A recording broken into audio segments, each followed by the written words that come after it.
Welcome to the treasure room.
Ten, 9, 8, 7, 6, 5, 4, 3, 2, 1, 0. Prepare for vault door opening.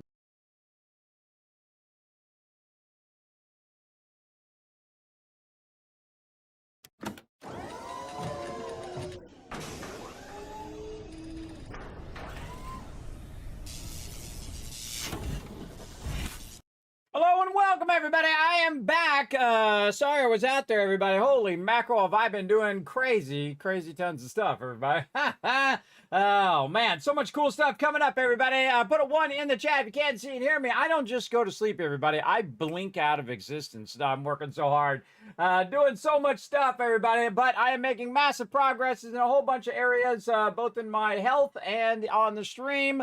Tons of stuff coming up. And, of course, today we're doing a stream override, everybody. Stream override. That's because one of my favorite games of all time and one of my favorite devs of all time, by the way, everybody, the mighty Astroneer are ready to rock and roll with, of course, the new MEGATECH, everybody. Big love to System Era over there. They've been working really hard to come up with some awesome stuff. Now, everybody, those peeps over there, they love me. I love them. They know their game is one of my favorite games of all time. They've done such an excellent job on it that I didn't even bother to ask them for a code, everybody. I went out and I spent my own hard-earned money, what little I have, and I went and bought the DLC. I bought the DLC and the cosmetic pack as well. I didn't even bother to ask them. I said, you know what? I'm sure they would give me a code and all that. But you know what? We got to support the smaller indie devs, everybody. I'd much rather spend the $10 to get the DLC for Astroneer and all of that than to spend it on some of these scummy big companies that just are just pushing out trash, right? They're just pushing out the trash. So I say get in there, everybody, and show them some love. So again, we're going to be overriding our normal thing for today, which is today is actually, I think, Outer Worlds. Yeah, Outer Worlds 2. We're going to be overriding that. I want to get back to that as well, everybody. There's just too many great games. And then, of course, a lot of great games that I really like that are also coming out with updates and all sorts of stuff. So, holy mackerel. You're going to have some true variety here in this stream, everybody. We're going to have different games running all the time. So, whatever you like, you can come in and watch it all right now here on the stream, everybody. Again, so much cool stuff coming up as well. Just trying to manage it all, everybody. I'm just the only person behind the scenes here, everybody. We're doing all the work. The only other peeps that do help out are my, of course, my mods in the chat. I do appreciate them, like Crazy and Froggy and Caveman Mox. Do come in and watch the chat for me from time to time to make sure that everything's cool. I do appreciate them as well, though my chat's pretty easy, everybody. A lot of cool people in my chat, so they're pretty chill. Not much spam or jerks in the chat anymore. Most likely because we banned most of them, but but most people are pretty cool in the chat. So make sure to always show some love to my mods if you see them in the chat, everybody. You'll see that little sword next to their name.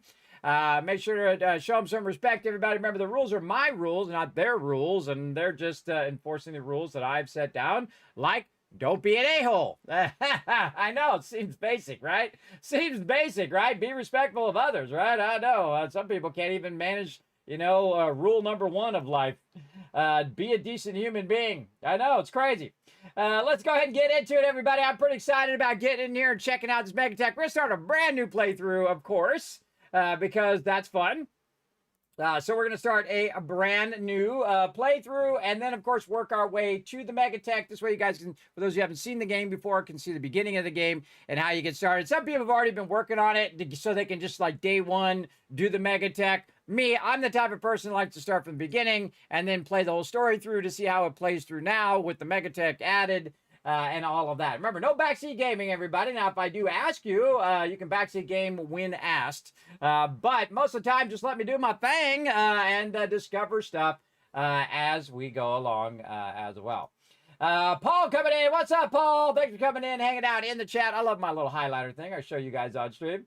What's up? That's Mr. On You coming in with that love lurker train as well. Appreciate that. Tab bringing in massive amount of hype. Love that love train. Look at that love train right there. That's how you do it. That's how you get it going.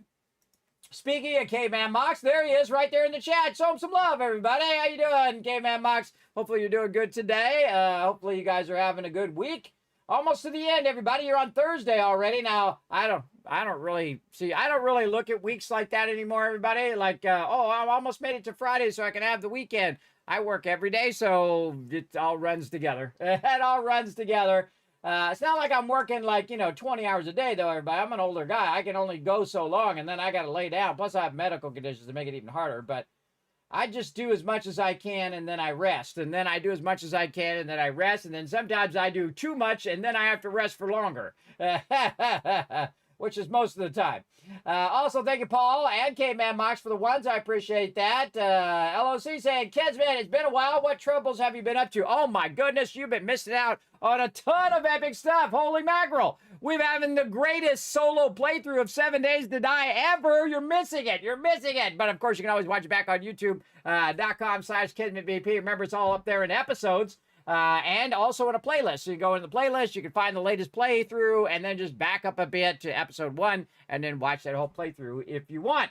But yeah, we've been playing that. We've been playing Outer Worlds 2. We've been playing Fallout 4, the ultimate modded playthrough, the Rise of the Tycoon Empire. Oh my God, that's so incredibly fun. We're mega building in Satisfactory. We're doing a mega playthrough of that as well. Of course, mega playthroughs take a really long time, especially only playing them 1 or 2 days a week because there's so many games. It's like, oh, shiny new game, shiny new game, shiny new game, ding, ding, ding, ding, all over the place. And then, of course, Astroneer coming out with an epic update, everybody. Oh, man, I can't wait to check it out. It's going to be awesome. This is something I've asked for a long time in the game, everybody, to have the ability to kind of build out your base with some of this MEGATECH they did, and then they took it to a whole nother level and added a whole bunch of cool stuff.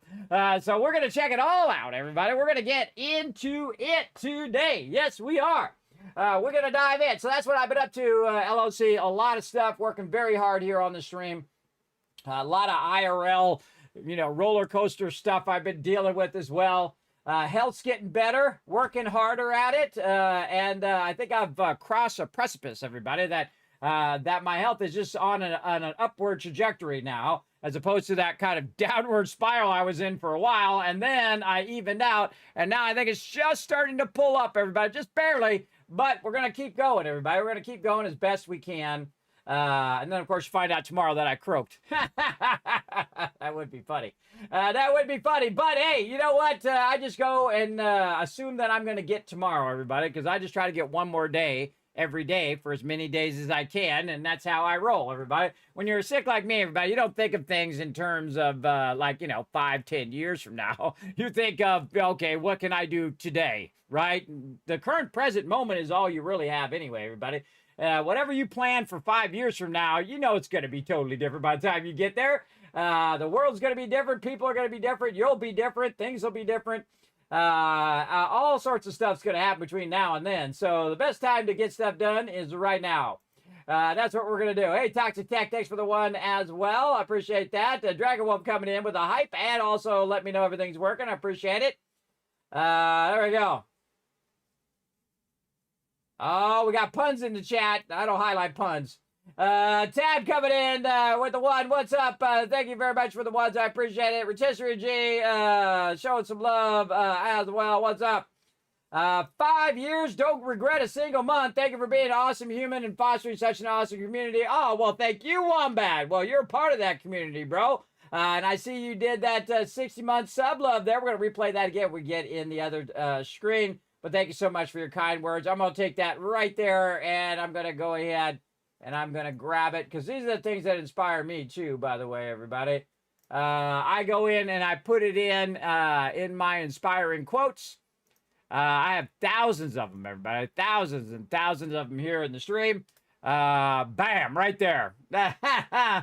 And what I do is I read 5 of them every day, especially when I'm struggling, everybody. You're struggling to get out of bed and not feeling that well. I go in and I read your guys' positive comments. Say, Kismet, we love you, Kismet. Thanks for all your hard work on the stream. Thanks for all you do, Kismet. All those things. And I say, all right, now I'm fired up. Let's go to it. Let's get it going. See, I try to inspire you, and you guys inspire me right back again, everybody. That's how that cycle should work.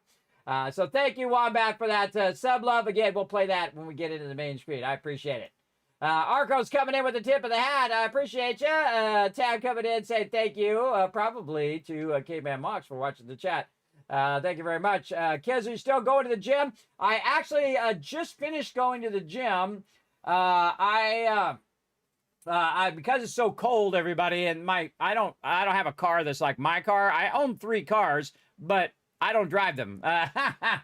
One of them is my oldest daughter's, and she's got it off at college, and she actually did the down payment on it, though I made the payments on it, so it's really my car if you think about it. But it's really her car because I bought it for her, so it's her car. You know what I mean? But my name's on the title and on insurance and all of that stuff, and her name's on it as the driver, but not all the detail. You know, that's what you do as a father. You do kind things for your kids. And then I have 2 other cars, which was my wife's old car and then her new car. And my other daughter is driving that other car, who's driving my other daughter. They're twins, so they're driving each other to high school and back and forth, and she's going to doing her stuff. And then my wife drives the other car. So I don't have a car. So I can't drive to the gym unless one of those people lets me borrow the car. Which is funny because I own 3 cars and I have to ask to borrow the car, right? Isn't that funny? I think that's funny, but that's okay, everybody. I don't really drive that much to warrant having a separate car just for me, just sitting in the driveway at my command. It's kind of dumb if I did have that. And I got rid of my car years ago. I still regret it. It was not worth what I sold it. I mean, it was worth way more to me than I sold it for, but I needed it to do repair on my wife's car, and so it had to be done. So I got rid of it, and actually it's probably been better because I haven't paid insurance on it. It's not just sitting in the driveway, everybody. It was a car that I had custom made for me in my 20s, and it had came and said, this car is specially made for Kismet. Yeah, I still got the pink slip of it, which is cool. Or the pink slip thing. That's cool, but again, it was a foolish thing to do, everybody. It was so incredibly expensive. It was like buying a $70,000 car today, everybody. Back in the days, it was like $40,000 in the early 90s. It was like one of the most expensive cars on the lot, and and then I had it custom ordered because it didn't come in convertible. So I got the first convertible version of that car that came off of the line. And it was made specially for me. Which is pretty cool until you realize that it's just a car. After a while, it's like, big deal. Everyone's like, okay, cool, it's a car, big deal, right? And then that's how I felt about it after about a year, everybody. I was like, well, you know, after a year, it's just a car. I mean, I could have got a used car. It would have been just as good. I'm just going A to B, everybody. I'm not spending my life in the car. You know, you only think about how often you actually spend time in your car, everybody. You spend maybe an hour or 2 if you got a big commute. Maybe like me, I commuted from LA to Orange County, Orange County to LA. back and forth, and that was like an hour or two every day. So, you know, a couple hours a day. But on the rest of the time, the other 22 hours of the day, your car's just sitting in your driveway. Which is why I like the whole automated thing that they're going to do, everybody, where you just press a button and a car comes to your house. You get in, you go to the store, and then you get what you need, and then you press the button and say, take me home, and then it just takes you home. I can't wait for those days. That's going to be awesome. You don't have to pay insurance. You don't have to pay upkeep. You don't have to change the tires. You don't have to do any of that, everybody. You don't have to pay for any of that stuff. You just call a car, you get in the car, and the car takes you where you need to go. I think they should have came out with that bazillion years ago. That would have been amazing. It would have been amazing for sure. So there you go. What's up, Eat Banana Bread? Thanks for coming in and hanging out. Yeah, so I got some equipment here for my own little home gym. Nothing fancy, everybody. Just some weights and things of that nature that I got that I can do at home. I've had a bench for a while. You guys can see it actually in that shot on my webpage. I have a bench that I use for sit-ups and for curls and things like that. I also have a mat that I use for doing stretching and that kind of thing. Resistance bands, and I have a treadmill that I've had for 30 years, everybody, for a very long time. Those NordicTrax, everybody, they last forever. They really do. They last a really, really long time. Very cool. So yeah, I can't wait till when all the cars are like, are all, you know, self-driving. That's what I'm talking about, by the self-driving cars, where you can just, you know, like you have a Tesla that self-drives, you just press a button and the Tesla drives itself to you. Then you get in the car and the Tesla drives you wherever you want to go, or the little Tesla, you know, what do they call those, shuttle buses or whatever. Yeah, those are what I'm talking about. So yeah, that's going to be awesome, everybody. That's going to be awesome. So some rich person will own a fleet of those, and you just call them in and you get in them and they take you where you want to go. I think that's awesome. I think that's a brilliant idea. Especially if you could get in one and then share the ride with other people, then it would be much more efficient, and people would be more prone to sharing rides and going places and reduce traffic overall. Because if all the traffic is monitored by the computer and by the AI, it'd be way more efficient than human beings do it. For sure, because human beings aren't paying attention. They're putting on their makeup, they're eating, who knows what they're doing in the car, everybody. They're doing dumb stuff, they're not paying attention, they're doing the thing, they're looking at their phone, they're fooling around with the radio, they're like driving with their head down, like over here, trying to find like a, you know, a CD or whatever they're trying to put it, even 8-track. Way back in the day, but putting that 8-track in your car. They've been doing that forever, everybody, or your cassette tape. You're trying to find your cassette tape. You're not watching where you're driving. You smash into stuff. Humans are inherently easily distracted. But yeah, that'd be awesome when that happens. Of course, it'd be also awesome if you flew, because then you could just get one of those little hover things and get where you need to go, and it drops you off where you need to go. Or underground stuff as well. They're working on it. I don't know if I'll see it in my lifetime, everybody, but we're seeing the start of it now. And I think that's awesome. Again, everybody, I'm not the type of person that, you know, fights against technology. Like, oh no, it was better the way it was. I like the rotary phone. Rotary phone sucked, everybody. Every time you did it, you got 4 numbers in and you made a mistake. You had to hang the thing back up again. Pick it back up. You used to hang up the phone, by the way, for those who didn't know that. You used to hang the phone up. You don't do it. You hang it up like this, but you used to hang it up on the receiver. There was like 2 little pressure things that you would put the receiver on, and it would push those down to say, hey, I hung up the phone. Really fun when you were really pissed at the other people. I was like, well, yeah, whatever. Well, bam, and then you hung it up on them. You can't really do that on your cell phone anymore, everybody. You can't just, bam, hang it up in their ear and say, suck it. The old rotary phones. But I don't fight away technology, everybody. I think humans are great at that. That's what we do best, everybody, is we push things forward, right? We push things forward. And, again, that's going to help reduce, accidents and, deaths. A lot of people die in car accidents, everybody. And they do stupid stuff like drink and drive and all of that because they don't care about anybody else. They just only think of themselves, everybody. You know, that's the thing about it, everybody. And the real sad thing is that people who drink and drive are the ones who usually don't die. It's usually the mom and her 3 kids that's driving, home from the PTA or from Girl Scouts or something like that, or picking the kids up at school, and some drunk idiot comes along and crashes into them and kills all of them, and that drunk idiot survives. That's what really is messed up about the world, everybody. Again, life's not fair. It's not going to be fair. Just accept it that way. Do what you can, though, everybody. Do what you can to push technology forward that helps everybody, I think. Foggy coming in saying hello. What's up? Reed saying hi to Foggy there as well. Wombat getting it going on. There was a flash flood emergency in Texas. More storms coming this weekend. Oh, man. Look out, everybody. Look out. Yeah, it was raining hard. I could hear it out there while I was trying to sleep. But I didn't go out there, so there you go. What car do you have? Did you have? I don't say that kind of information. I don't want to say that kind of information because some people could backtrack it to me. Because, again, I had the very first one. So I had the very first one of that car. So I don't want to say. But it was nice, and it was a convertible, so there you go. It was very, very nice. I love convertibles. I've actually had 2 convertibles in a row. And then now I just don't bother. I don't drive very much. The one thing I want now is that Vaultec van, everybody. I want that Vaultec van so I can drive it around and go to these events. That's what I really want to do, and go on adventures, everybody. I'm ready for some adventures, everybody. I've been stuck inside way too long. I'm not typically like the roaming kind of nomad kind of person, everybody, where you wander and you need to wander every now and again.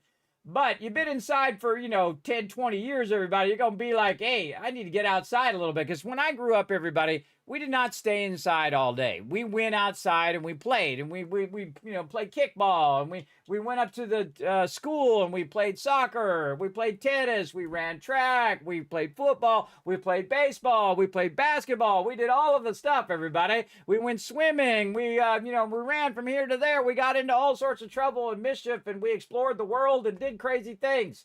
That's how I was when I was young, everybody. We did all the stuff, and we didn't stay inside all day, every day. That sucks. So I suggest that, there's a whole world out there, everybody, a whole wonderful world full of danger and also mystery and awesome stuff as well. So I plan to get out there and spend what time I have left enjoying a bit of it. So there you go. I find this time of year best time at the gym. When it's cold out, seems like there's fewer people at the gym. Yes, that's true. But I don't really need the gym. A lot of the exercises that I was doing at the gym, I realized I could just do at home with a little bit of extra equipment. So I have some dumbbells that I can adjust the weight size on it, and that it converts into a barbell, so you can't use it as a barbell as well, and so on. And it was like, I don't know, $50 or something like that, the cheap whatever it was, and so on. Now I'd like to make an actual gym with a a little mini gym anyway in my garage, but my wife is never going to clean that stuff out, everybody. I've given up on it now. For 20 years I've tried to help her clean it out, and she just fills it right back up with crap.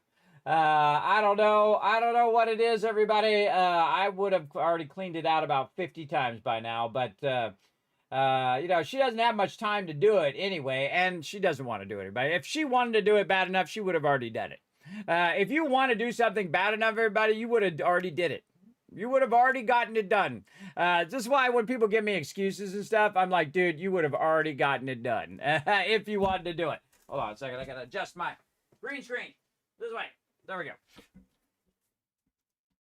You would have already gotten it done because you would have been motivated to do it. And you're like, Kismet, I don't have enough time, and blah, blah, blah, blah. Well, you got to give up the time of something else then.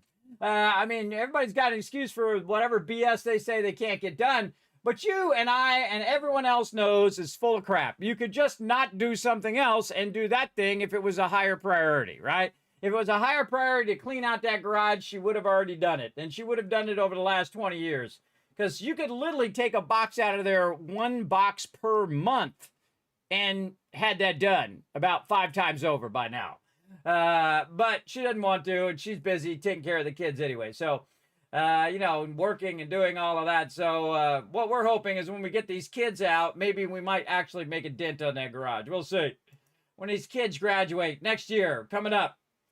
Almost done, everybody. Again, the longest quest you'll ever do is get your kids to 18. Get them out of school, out of high school, and then get them into college. I mean, the quest never really finishes, everybody. But the toughest part is the part where you're trying to, get them to grow up and take care of themselves, be able to manage themselves. Without you having to manage them every second and walk around behind them and make sure they don't hurt themselves and teach them all sorts of things like about money and life and, watching out for dangers and things of that nature and how to tie their shoes and how to ride a bicycle and how to drive a car and so on. All of those things that they need to know to survive. And so, you spend a lot of time doing that, a good chunk of your life. In my case, half my lifetime. I have spent doing that now. And worth every second, everybody. I wasn't going to have kids or get married at all. But I found the one person that I thought I could stand. And married that person. And then years later, didn't get married because we were having children, by the way. Years later, we decided it was time. And then we had children, and now they're almost grown up. So there you go. There you go. Isn't that called Lyft or Uber ride? No, it's the car that's doing the thing. The automated cars. The cars are going to drive themselves. I have a gym membership that is 24/7 gym and is walking distance from my house. Well, that's awesome for you. Congratulations. Dragon Wolf, bringing in the hype. Thanks for coming in and hanging out. Mine is not within walking distance. Mine is way on the other side of town. My home phone is a rotary phone. Is it, MD Story? Awesome. Awesome. I hate having a home phone. I mean, I'm paying for unlimited cell phone. There's no point in having a home phone. But I pay for it anyway. It's stupid. It's unnecessary. But the wife wants it, so whatever. It irritates me to no end, everybody. Don't get me started on that. It's dumb to have two phones and one phone that you never use. But in an emergency, though, your landline can save you, everybody, because your landline doesn't use the cellular network. So if the cellular network goes down, you can pick up a landline and it will work straight away because the power is actually in the line itself and has nothing to do with the actual rest of the power. The power is actually in the actual landline. So that's why people use landlines in emergency. That's why they had them in the first place, so that you could use them in emergencies. So there you go. When given the choice of cleaning the garage or taking dogs to the park, park wins every time. I know, right, LOC? I know. But man, clearing out that stuff would be nice because then I could put a little gym in there and then everybody could use it. Everybody could use that gym, but apparently no. All right, everybody, I think it's time to get into some Astroneer. Let's go.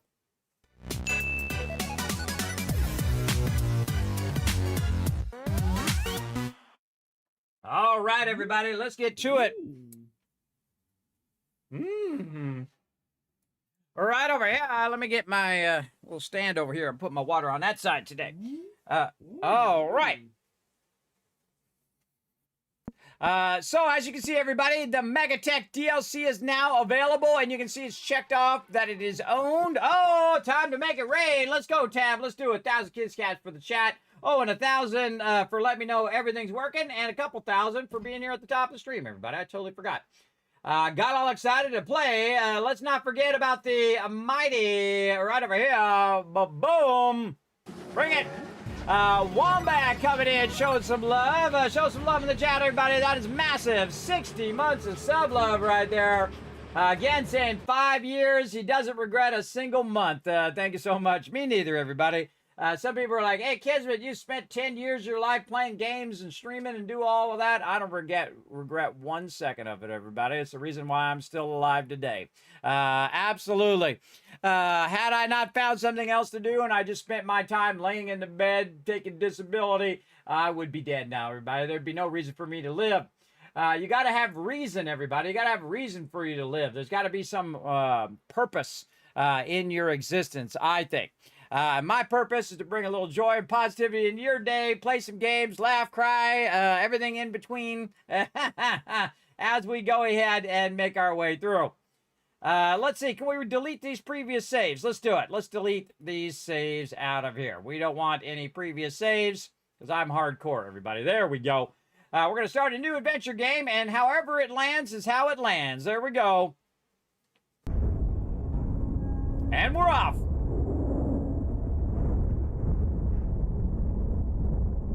God, I love this game. Such a great game, everybody. Let's see. Oh, what a great start. I can tell you already that's a great start. I'll tell you why here after we land.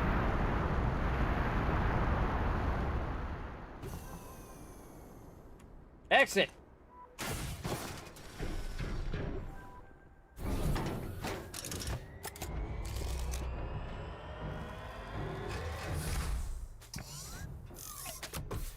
Bingo! All right, we're off and running. Now, why is this a great start? Because there's a mountain right there, which most likely means there's some copper. Oh, I can see the copper from here, everybody. I don't think I've ever had a playthrough where I could actually see the copper from right when I started. It's right there. And then, of course, you have a kind of forest area over that way that I saw. There it is. A forest area where you can get yourself some research items to get your research going as well. So, incredibly great start. Now, sometimes they start you off in the mountains where you have all these, like, pits that are next to you, everybody. That's a rough start. That's a rough start, but still possible. I've done both. I've done both of them for sure. And let's get started. Now, if you're not familiar with Astroneer, everybody, this is one of the greatest games. And you're like, well, Kismet, the graphics are, like, not super hyper-realistic. No, they're stylized, and I love every second of it. As well, hold on a second. We've got some sound problems we're going to need to deal with. Hold on. Let me go down here. 60 frames. I always put a frame limit on. I don't want to burn out my video card. Music off. Sound effects volume. Ambient.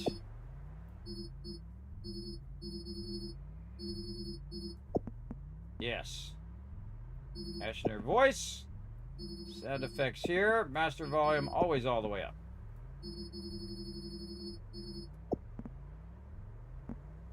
Maybe even less.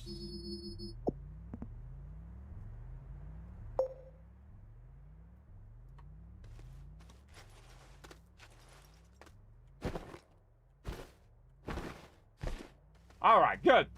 You got to adjust my audio because I reinstalled it. All right, here we go.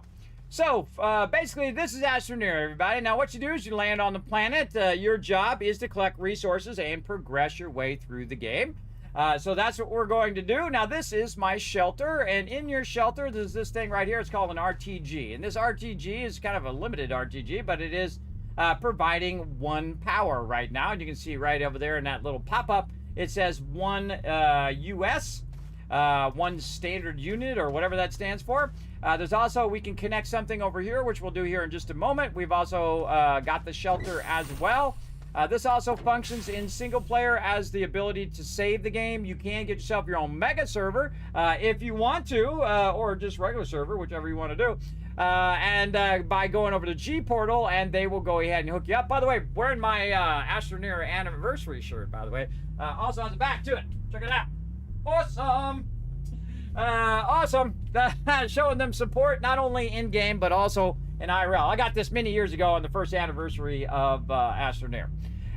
Very cool. I went and bought it, by the way, everybody. They didn't send it to me. I actually bought it. So great way to save the game whenever you're going in and out of a vehicle, or you can go in and out of your shelter to save the game.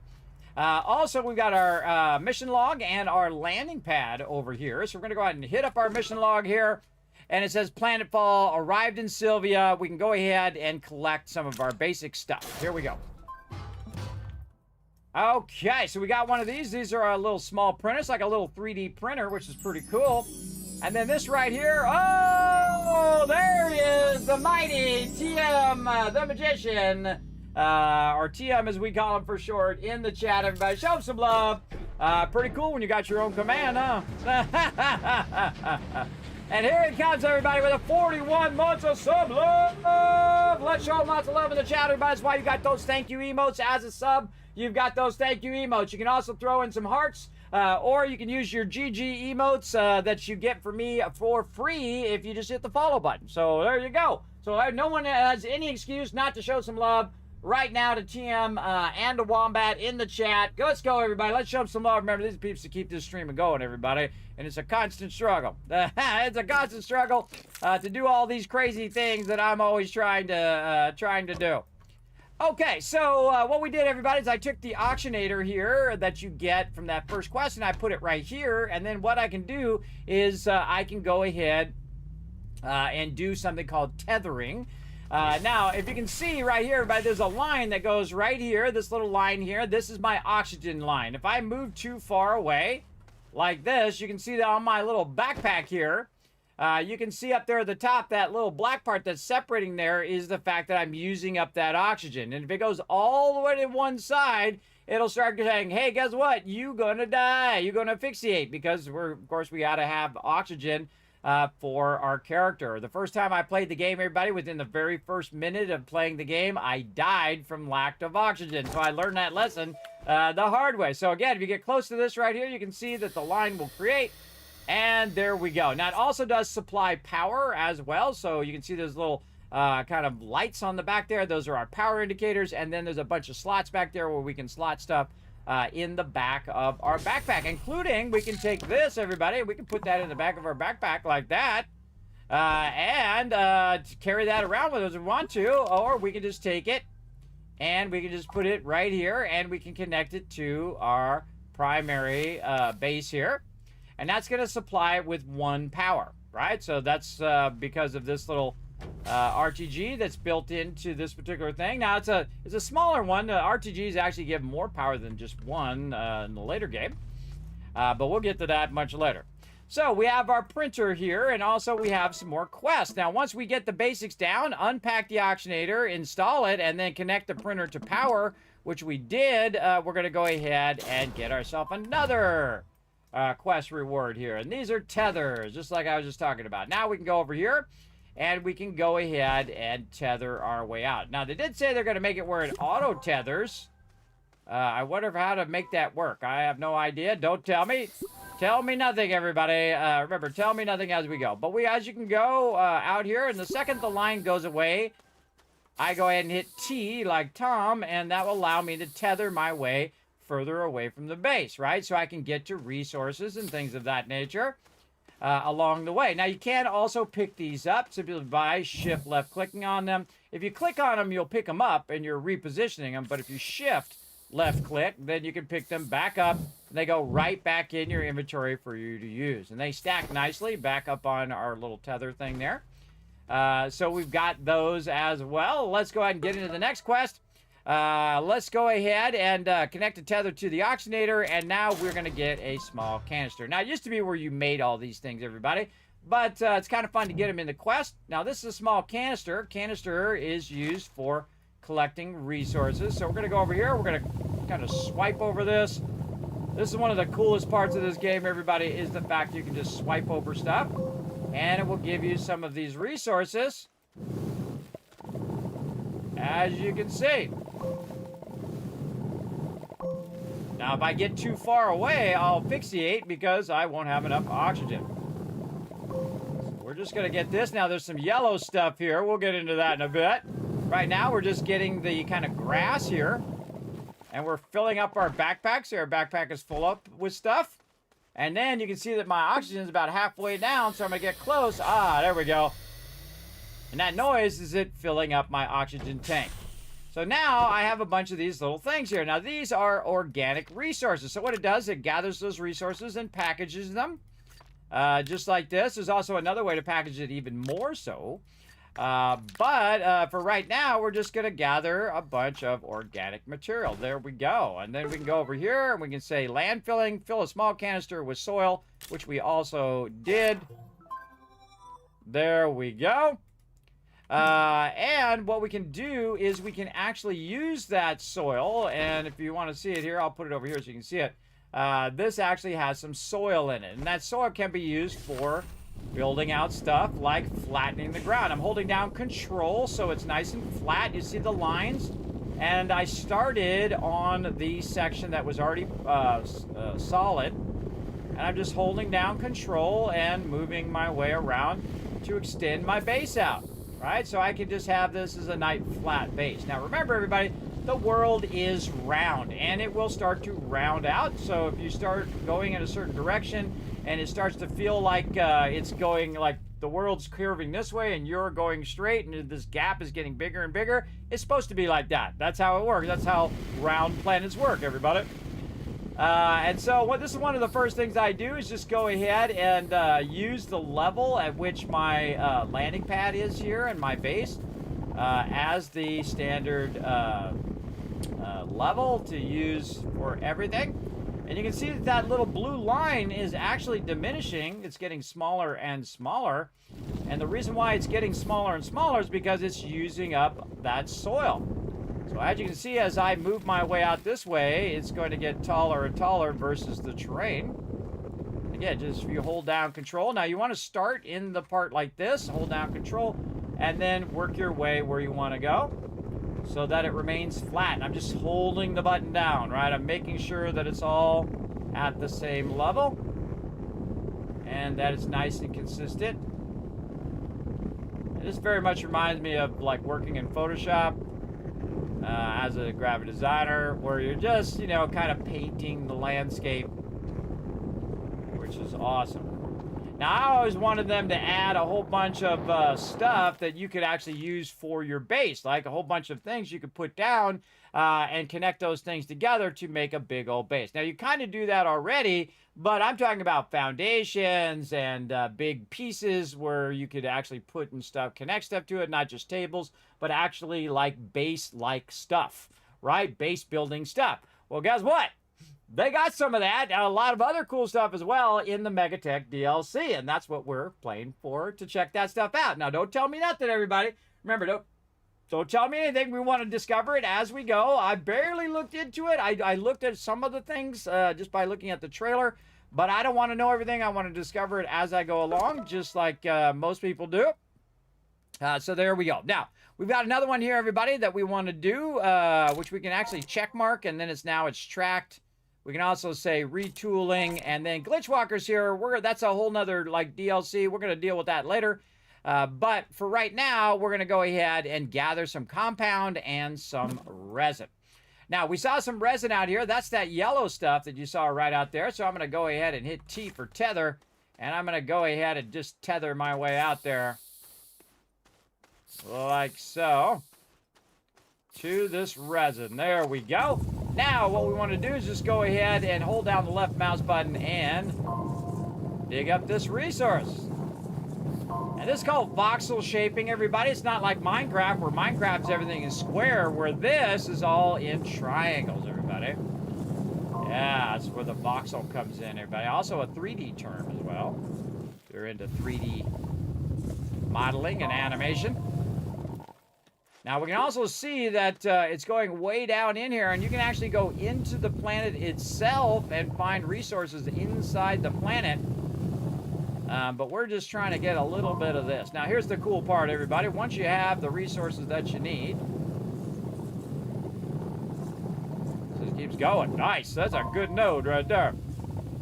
Okay, once you have the resources you need, I highly suggest that you go ahead and go on the side here, hold down control, and then you just kind of use the soil to fill back in this giant hole that you just made. And then I'm going to go from over here, combine it with this one. It takes a little bit of practice to learn where to start and finish from. But just so I don't fall in this hole, or if I was playing with other people, so they don't fall in a hole. I'm not going to be playing with anybody on this particular playthrough. Usually when a new DLC comes out, I usually play it solo. But I have played on the server before, and it is very, very fun to do so. Notice I'm picking up my tethers, everybody. I don't usually run around and leave my tethers laying around. Okay, so we got a little bit more, what's known as organic, and then we got a bunch of resin. So I'm just going to throw that right here on the ground, like this, for us to use here in just a little bit. Okay, now we need one more, and that's called compound. I did see it over this way. So I am going to go ahead and readjust my tethers. Notice there's no line there. That's because it's too far away. If I move it closer, you can see I can adjust it so it is connected. And then tether my way out, so I don't have to worry about my oxygen while I'm out here collecting this compound. Let's go. Now, since I've played through many times before, and a lot of you have watched me play Astroneer before, I am going to be going a bit faster in this particular playthrough. I hope you don't mind. If you have any comments or questions, feel free to throw them in the chat. Remember, no backseat gaming, unless asked, as you can see by the tags in the stream. All right, that's good enough. Shape my way out of there. There we go. And now we have our 3 basic resources. And notice I just filled up my backpack to a point where I'm like, okay, I got enough kind of thing.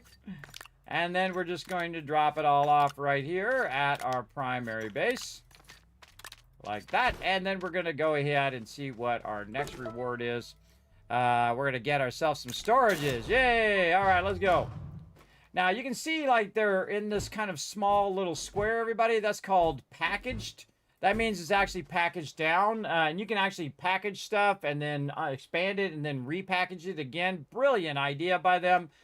So I can actually unpack this by holding down F. And it turns into a little storage unit. Pretty cool, right? So we can take all of our resin and throw it here on our storage unit, which would be the first thing I'd put on the storage unit, because resin is the thing I use more than just about anything. Like this, and then we can pick it up, we can move it around. We got a little anti-gravity beam where we can move stuff. That's pretty awesome. Let's go ahead and get a platform out. In fact, we have 2 platforms. There we go. So we're going to go ahead and put that platform over there. This one right over here. Like so. Now, we're going to actually take this little printer and we can put it up on this here. You can see all the little holes here are interactive where you can put stuff up on there. And I can put my organic up there. And if I was making something that uses organic, let's see if I have anything. I don't think I have anything yet. No, I don't have anything. Let me go ahead and get some resin. Better idea. So if I put this here and then I choose something that does resin, you can see it automatically comes off the table and goes onto the printer as well. So, and if I take it off, you see it closes itself down. Also, you can take this and put this on the table. Except for there's not enough room for the printer now. But you can put the printer on the table as well, or on this as well. Like this. And then put this on the thing, and you can actually hit F to flatten it. Where's the F? There we go. To flatten it, but the actual printer itself does not work when it's sitting on the table like that, right? When it's sitting on a storage. It actually is deactivated when it's on a storage. So we're going to go ahead and put it just like that. And again, we're going to have the power coming from our base. And let's go see what else we got here. Okay, print a medium printer, and then also unlock and attach a boost mod and a drill mod. We'll get to that. Print a medium printer. So there's a larger printer that this one can build, the medium printer, which takes 2 compound.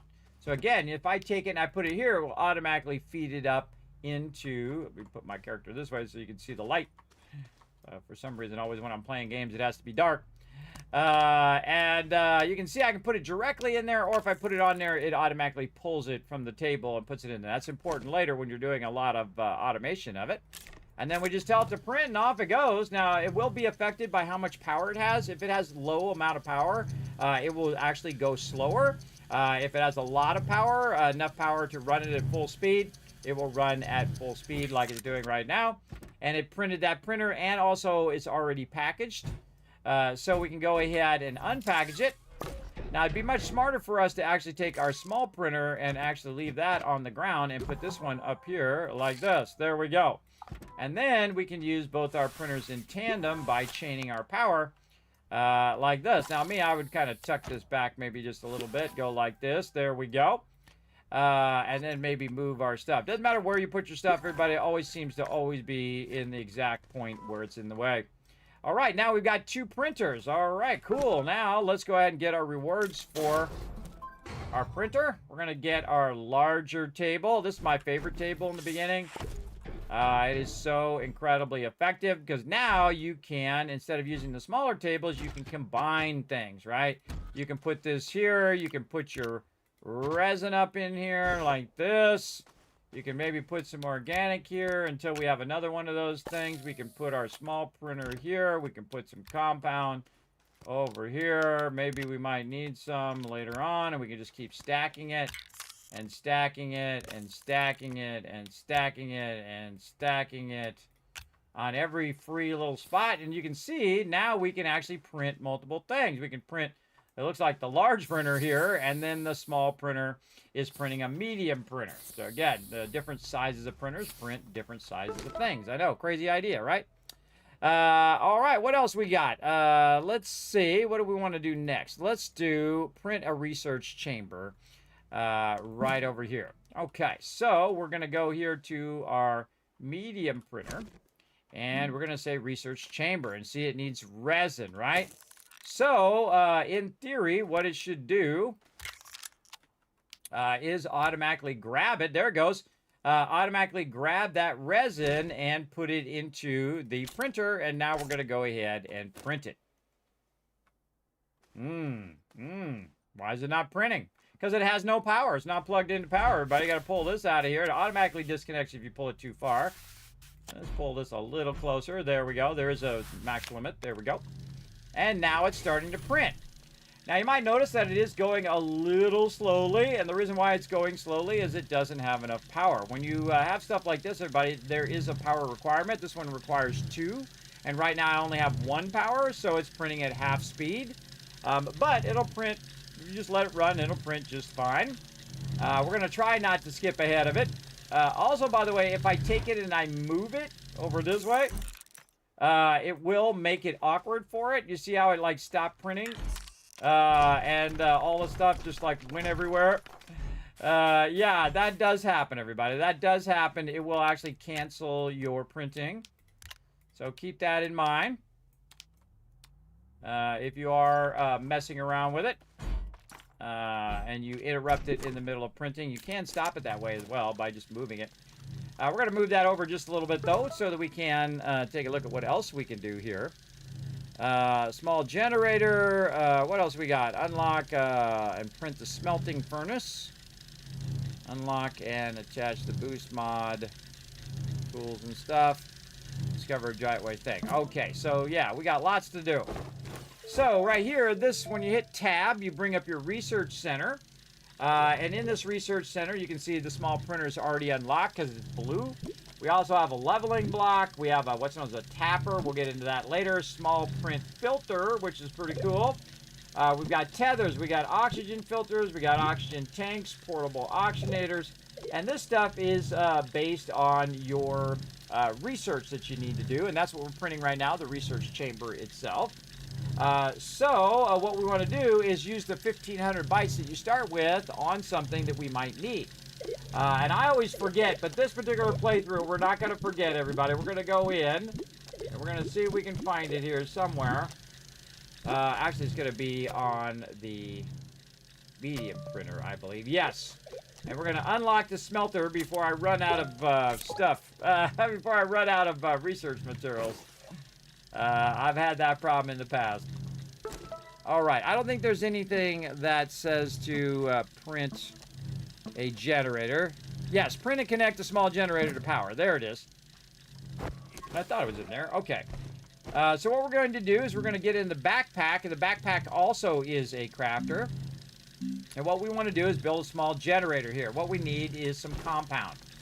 So we'll run over here, and we'll grab one of these compounds, we'll put it in our inventory, and then we can tell it to generate a little small generator.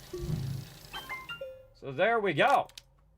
And we're going to go ahead and put this small generator down. We're going to attach it over here, and we're going to put this organic on it. Now, what that's going to do is supply this with more power. Now, you might have missed it, but right there at the end, it sped up just a little bit when I put that in there. And that's because we have more power now. And I can also hit F to turn it off, because otherwise it's just wasting materials. I'm going to go ahead and change this to something where it's not coming out of there. Now, this particular platform here is actually perfect, and we can just pick up all of this and move this out of the way now, right over here. We're going to move some of our organic over here, clean up our mess that we're going to be constantly making, by the way. You're always making a mess in this game in one way or another. And we're going to take our research chamber and we're going to put it right here. Right there. All right, so we got that done. Very nice. And we got a couple quests done there. We printed and connected a small generator, so we're going to get a small battery from it. There we go. And we can use our small battery to backlog some power, so we can use that when we need it. You're going to see it start to charge up because nothing is running right now, so it's going to charge that up nicely. I can also use it in my backpack as well. And then we also did our chamber, so we're going to get some beacons. The first beacon I always do is my primary base, even though you will already have a beacon from the shelter here. When you move away from your base, you'll see that they're just getting higher and higher up in the sky. But the advantage is the fact that look how much higher the beacons are going versus you. I'm not even watching where I'm going. If I could fall down a hole. Look how much higher the beacons go than your actual shelter thing. Look at this. We could go down in there and explore down in that way. We'll leave that till later. Leave that till later. And again, everybody, you can see I'm going a little bit faster than I normally go. But you guys get the general idea. All right, and as you see, we get close. That noise means that it's that we're collecting the oxygen as well. Now, right over here, there's a little bush. I can see it right here. There's a little bush there. And we're kind of looking for a bush over here with a little thing on it right here, a little research sample. So we can scan it, or we can hit shift left click. It'll go into my backpack. And we also have a little shell here. We're going to go ahead and scan that. That's for something else later. We'll scan it while we're there. And then we'll just look around for these little research nodes right here. Uh-oh. Hear that noise? That's it telling me, hey, Kismet, you're running out of oxygen, bro. You better get back to your thing before you die. Hear the sound? My heart is pumping. We're good. Okay, so what we did is we got a whole bunch of stuff there, everybody, that we can go ahead and take.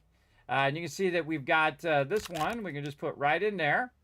And then we can go ahead and take a look. It's going to be worth 60 bytes, right? So let's take this one out. This one's a yellow one. This one's a green one. Also worth the same amount, 60. You can also, and I really think that your small printer is better used in the beginning, just straight on the ground like this, everybody. Because this way you can put some research samples on the side here and will automatically grab those research samples. So we're going to go ahead and turn this on. Now, if we roll over this also, we'll get out of here, we'll roll over this. You can see in there that it draws 2 power. So we're going to need 2 power, not just 1. So we're going to start this up, and we're going to take a look at it. And we can see that it's going ahead and it's scanning that item. But if I turn this on, and again, we can look at how long it says it's going to take. Another 2 minutes and 17 seconds. But we turn the generator on, and then we look at the time. It should, oh, I think it's already getting, it's getting power from my small battery. But if I take the small battery out, sorry, I forgot, and then take this out, there we go. Yeah, it's going to take 4 minutes. Now it's going slower. It's going to take 4 minutes. Now, the small battery will run it until it runs out of its battery storage, which it will do. But if we run the generator, then it actually will run and not use up the battery. So we want to just go ahead and let our generator run here. Now, great use of our little small platform here is to use it for our generator. Kevin Love Train coming in. So we're going to put that on this small platform. We're going to put it right over here. And then what's going to happen is when this generator runs out of fuel, it's automatically going to grab this other bit of fuel, this other organic, and put it on there automatically. So I don't have to come back and feed it at least that time. It'll do it for me automatically. So pretty awesome. All right, who's bringing that love is? Paul is with a 58 months of sub love. Show him some love in the chat, everybody. Thanks so much, Paul, for that awesome support. I appreciate it. Very crazy, Bootsy. Yeah, thanks for coming in and hanging out. We're having a good time. All right, so you're getting the basics down, everybody. We're getting our 3D printers going. We're getting our research going. We're getting it all popping and locking here, doing its thing, gathering some basic resources. Now, again, everybody, we did start over again. Remember that I do have thousands and thousands of hours in games like Astroneer. In this particular game, I have 1,056 hours, and I consider those rookie numbers. If I had more time in the day, I'd play more. But I'd say 1,000 hours is pretty good for my, measly amount that I paid for this game. I feel like most games right now, everybody, the best games are the indie games. Everybody are the smaller dev games. The big studios have been so worried about making maximum profit that they're not making maximum fun, and it's going to come back to bite them in the rear end. I believe it's going to be 2026. Everybody, going to bite them big time. They've already been biting them in the last couple of years because they're putting out trash and nobody's buying it. So yeah, don't put out trash if you want people to buy it. All right, same thing over here. We're going to go ahead and put more research samples in there. And then what's doing, everybody, is adding more bytes to my research, meaning I can unlock more items so I can progress through the game. Now, one of the things that I do want to unlock and utilize is, of course, the table that you saw we had there, the large platform B, which actually is already unlocked. So I can actually start making some platform Bs. So let's go in here and say I want to make some platform Bs right here. And let's get our compound out of there. Just drop it over here. It's always making a mess. And we're going to need some resin for that. So we're going to go ahead and put the resin up here. And we're going to say, hey, make us a platform B. So now what is going to happen, it's going to slow down. Now, why is it slowing down? Because this is using 2, and that's using 2, and it does not have enough power for that. But once again, we could go in, we could say, hey, we want to make some more generators. We're going to grab our compound and say, you know what, let's go ahead and make 2 more generators here. Notice that it automatically grabbed that organic and put it in there, and that actually works, by the way, right on the thing.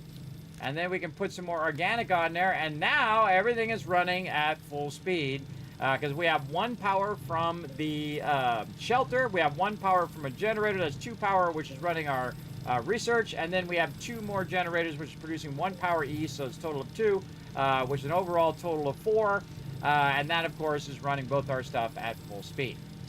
So a great way to get started just by using your generators. I also have a battery backup over here, which is also generating 1 power. So in theory, it's 5 power, but that will drain and end up with no power left over.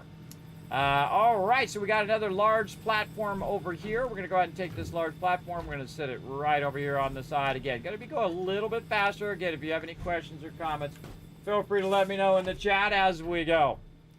And then right over here, we're going to got ourselves another table. We unpackaged that table, and we are ready to print something else right over here, and that is our smelting furnace. We need a compound and 2 resin. Here's a great little trick for you, everybody. We can go ahead and take that compound, put it in my backpack like this. Like you can see, we've got the compound, and let me turn something else there. Why the heck did it put it over there? That was weird. I'll do that. All right, there we go. And so when I go to make the item, everybody, like this, it actually will pull it out of my backpack and make that item, as you can see, even if you have it just in your backpack as well. So it's off and running, making me a smelting furnace. This one over here needs more organic. Let's keep feeding that organic in there straight away. Now, one of the #1 things I suggest that you do make very early on and unlock, everybody, is the ability to keep that this process here, this organic material, being produced. So what we want to do is to go look at one of our things here, and I usually forget it, but this playthrough we're not going to forget. We're going to do it very early on. We're going to find it in here, right here, called the tapper. We're going to go ahead and just unlock that right now before I forget. We're going to need some aluminum for that. And to make aluminum, we're going to need a certain resource that we're going to need to find around the world to make that. And then we're going to have to smelt it down into aluminum using our smelting furnace, which is why we're making our smelting furnace, and for other resources as well. There we go. All right, now we got a smelting furnace. We need to have something to put in the smelting furnace. Now I'm going to run back here, and I'm going to go ahead and grab... Oh, it's daytime now. Yay! Grab all this organic back here. like so.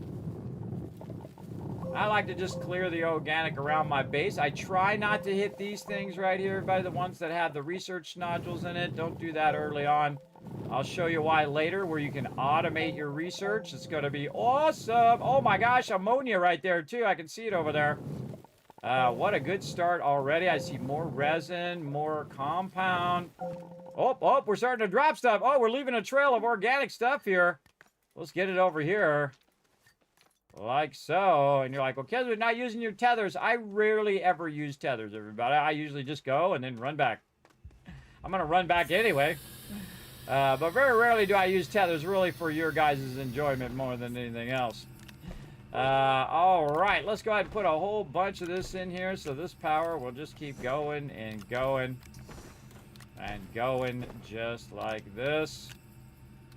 Very nice. All right, we got that off and running. Now, if I take this compound, I put it right over here, and I start this furnace up, it does absolutely nothing. Because compound does not convert to something else. It is what's known as a natural resource or a base level resource. If we take our resin and we try to put our resin in there, and I try to put the compound on there, it does nothing. It is on, and it actually takes 5 power to run the smelting furnace as well. It does nothing. But if we take one of our organic from over here, or one of the ones that are in my inventory here, if I can get it to turn my character around. There we go. And then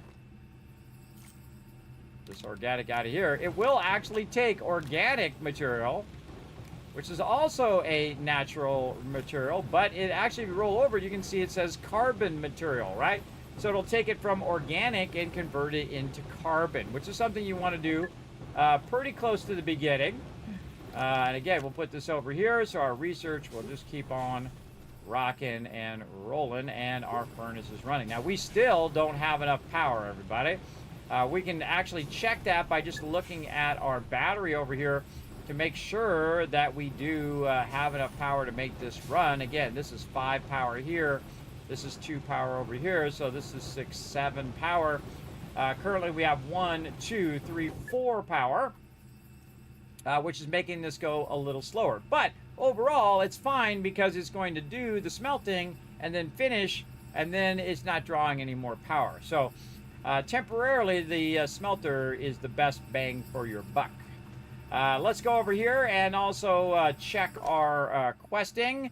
Charge a full battery. We did that. Awesome.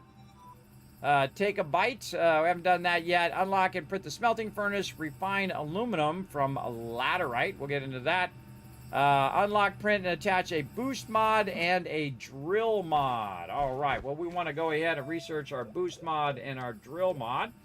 Our boost mod right here is 1,000 bytes, so we have to research 1,000 bytes before we can do that one. And then the wide mod, also 1,000, narrow mod, inhibitor mod, so on and so forth. And then these are drill mods, and there's different levels of them that affect the different hardness of the ground that you're going to run into. So to unlock both of those right now, that's going to take around 2,000 research. So we want to make sure that our research is constantly running, which is why I go ahead and do this, right? And I have that going. But it just so happens, everybody, that we are pretty close to a forest over that way. And it also just so happens that I already run my tethers that way. But in the meantime, let's go ahead and just shift left click all of these. And we're going to take these again, just leave these behind so that this is running while I'm away. And then we're going to go grab some more of this organic. We grabbed over this way and set down somewhere right here. And we're going to shift left click this. There we go. And we have some more we can grab right here. Trying not to hit our research here. And we're going to use those in a bit. Lots and lots. Organic, very easy to get on the first planet, which is Sylvia here. Then again, we're going to go ahead and use our organic to keep our power going. So we can get our research going as fast as we possibly can for now. Right over here, and we'll just throw the rest of it on the ground for now. And off my little tool there. All right, nice. Now we're going to go ahead and head this way over to this location here. Oh, look at this. We already took that out. So let's go ahead and tether our way around this. Also, this acts as a way to find your way if you do get lost. They do have a map in the game now. They didn't used to when I started playing. You just had to be able to be a good wayfinder, everybody. Oh, I see one right over here. You just had to be a good wayfinder, and that's all you needed to do. Oh, we're out of tethers. Uh-oh, we got problems. We got problems. That's okay. We're just going to dip. We're going to grab it. We're going to run back. Now, I could make more tethers, but now what I do is I pick it up and I drop it. I push it forward like this because it's way faster. You can also shift left click it and just carry it. But it's way faster just to pick it up and drop it in front of you and then run. And then pick it up, drop it in front of you. Try not to drop it into the hole. And then we're just going to go ahead and grab this research item. Remember, the other research items are worth 60. All right, here. And we're going to just take these ones back out for now. And we're going to wait for this to finish. Another 3 seconds. All right, very nice. And now it's done. We're going to go ahead and take this one. We're going to put that in there. It's going to automatically start up because I have it on auto run. And that's about 450 right there. So 60 versus 450. So that's way more. So that's about halfway to 1,000 almost, just in that one thing. So we might want to make some more tethers so that we can tether our way out there. And we can also just leave a few of these smaller ones here for it to do when I'm not around as well. Put some more organic up in here. Keep our research just sitting out here like so. And look at that. That's all working really good. Keeping that power going. And again, we'll just check our questing over here. What were we doing? We were going to do that. We got to do some stuff first. We got to find that. We got to we got to use some research samples while we're at it as well. Oh, that we're not going to do for a while. But yes, we're kind of doing this one next. We also have another beacon here as well. I'm just going to go and put that in my backpack for later. Also, what I can do is just hold down F on these research samples, and it will just automatically use the research samples versus bringing them back. Let's go see if we can find some more. They do regrow, by the way. You can come back out here and get these again. And we're just going to run around and shift-click all of that. And I'm just looking for more research samples, watching my oxygen levels, kind of hanging a little bit close to these tethers here. Again, I can tether my way out if I want to. But it's good to, in the beginning game, to get used to paying attention to your oxygen level. We'll kind of go along this tether and see if there's any out this way. Let's see, any along this tether. Okay. Now, if we wanted to make more tethers, we could just go ahead and choose it in our backpack here. There we go. And if you roll over this, it'll tell you what it is. Compound is what you need to make more tethers. And so I'm going to just run away from my tether. Run over here. Hit a little bit of this.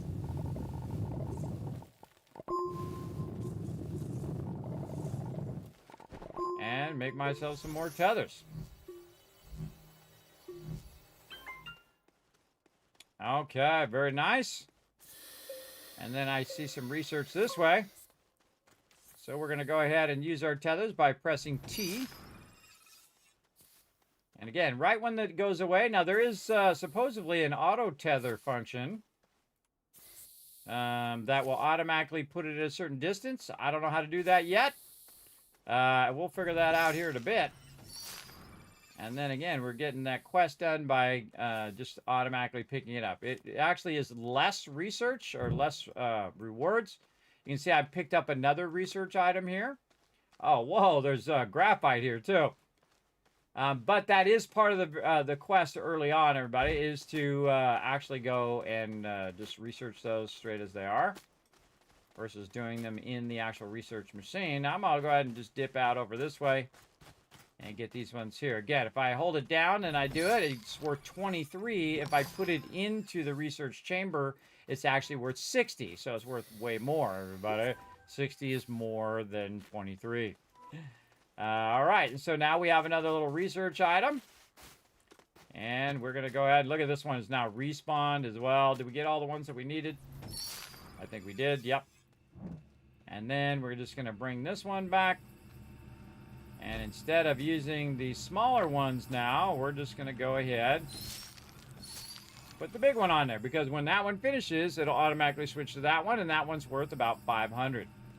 So there's 1,000 research right there. Let's go ahead and get our quest rewards from our quest. Again, going to go a little bit faster this time. I hope you guys don't mind. All right, and then more tethers. Hey, we got a bunch of free tethers. Very nice. And then what else are we doing? We need some aluminum. Research aid unit. That's later. Glitch walkers we'll do later. Let's go ahead. And again, this one we're doing by researching. We're almost... when we gain 2,000 bytes, we'll get an extra 500 bytes by doing that. And then this one is try to refine some laterite. Now, it just so happens right over here, we were kind of digging out some stuff. Actually, it was on this side, I think. Over here somewhere. Or was that... Where's this side? Yes, here. Here it is. We were digging this out. We made a hole in here, and we discovered there's a bit of a cave down in here, right? Now, before you go down that cave, everybody, you want to think about your oxygen over here. So we're going to go back over this way. And it's warning me my oxygen is low. We're going to go ahead and tether this. Now, I don't like to tether to the small printer. I like to tether to the actual... thing, because that's a higher chance that that's going to stay there than that's probably going to get moved around. Then we'll lose our tethers and potentially die. Now, when you're playing this type of game, everybody want to make sure you play with someone you trust, because they could interrupt your tethers and then you will die. What we're going to do is we're going to work our way down into this little cave here. Now, we could make our own, everybody, which I'll do later on. But we've already got one here, so we're just going to work our way down in there and see what happens. Oh, a bit of a drop-off right here. Now, because you have the ability to pick stuff up and to... Oh, someone's trying to get me. I just got here and already tried to get me. We have the ability to shape. So what you can do is hold down the control key, and what it will do is take the angle that you have and just run a flat platform just like that. So we're reusing the soil that we picked up. And again, I can take the soil out like this. Left mouse button. And then hold down control. Hold down control, and we can make ourselves a little bit of a ramp. Now, of course, if the ramp is too steep, you can't get back up the ramp. This is a pretty steep ramp, but we're doing what we got to do. So now we're in the caves here. Want to make sure that we do bring forward our tether. There we go, so that we do have our oxygen and power. Oh, there he is over there. That guy tried to get me, as you can see. And then, of course, when you take these guys out, you are going to get little seeds from those enemies. Now, there are enemies in the game, so be aware. Also, we can go ahead and shape all this out. Remember, we are getting power from our primary base, and it's running to us. And again, this is one of the coolest parts of the game, but I absolutely love this part. Where you go in and you just shape a bunch of stuff out. Now, I suggest that you make a nice ability for you to look around any area of which you're coming down. Oh, I see a resource already, everybody. And again, let's take out all these stalagmites. Remember, the stalagmites are the ones that are up above. They might fall on your head. That's how I remember them anyway. And your stalactites are hanging tight to the ground.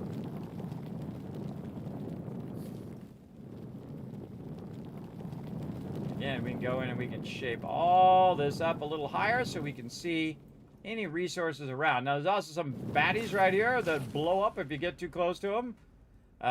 So we can grab those seeds as well. We're going to use all of those. In a second, everybody, all this little debris here will go away. Oh, that's, we can't take it because, just drop it there. Because our backpack is full. What a surprise. Kismet already overburdened. Look at all these resources down in here, everybody. There's tons of resources. Again, just opening up my view. seeing what I can find down here. Now, of course, there were other expeditions to this planet, and they did not fare as well as you're doing. And so you might find some extra equipment that you had not built, but was left behind. So we're going to go ahead and just cut this back. And again, if you want to make this nicer down here, you can hold down Control and flatten this out, making yourself a nice little flat road and a little easier area to work with. And I usually kind of finagle it off the pre-existing ground. And sometimes it's really hard to get a nice flat angle, but let's go with this. Here we go. And so you can adjust it, and then you can readjust it like this. And then I can pick it up again, adjust it again, just to try to get an angle somewhat equal to the terrain. And sometimes there's little bits left over. Yeah, just cutting this back. So we have a nice ramp and a nice landing here that we can work with. And then also, if we want to go down further, we can go down further that way.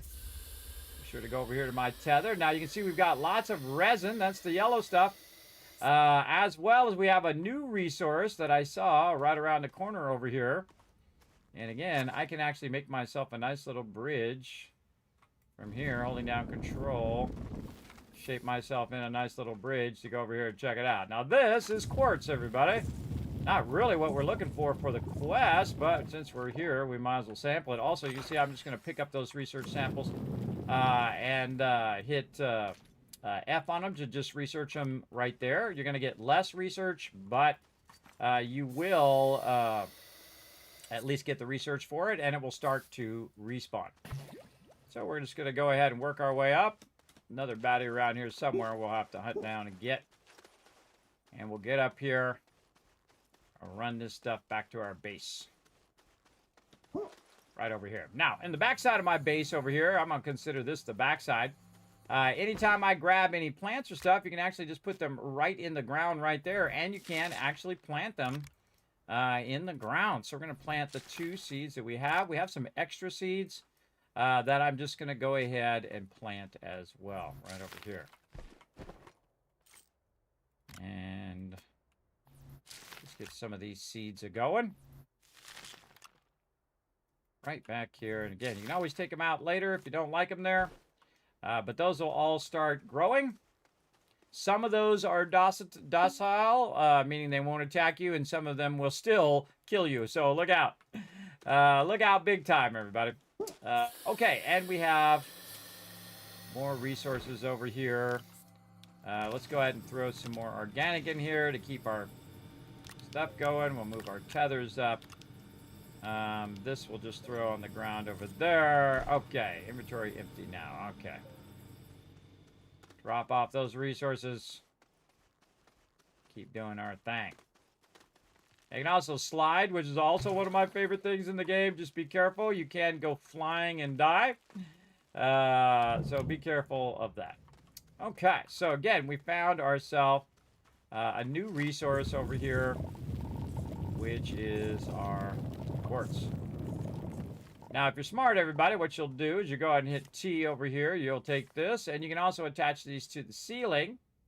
So I can actually attach it to the ceiling up there, and that will actually tether its way over. And then I can put another tether there and one here, so I can just stand here and extract this, and it will actually replenish my power, because this uses power when you are extracting, and then also to replenish my oxygen.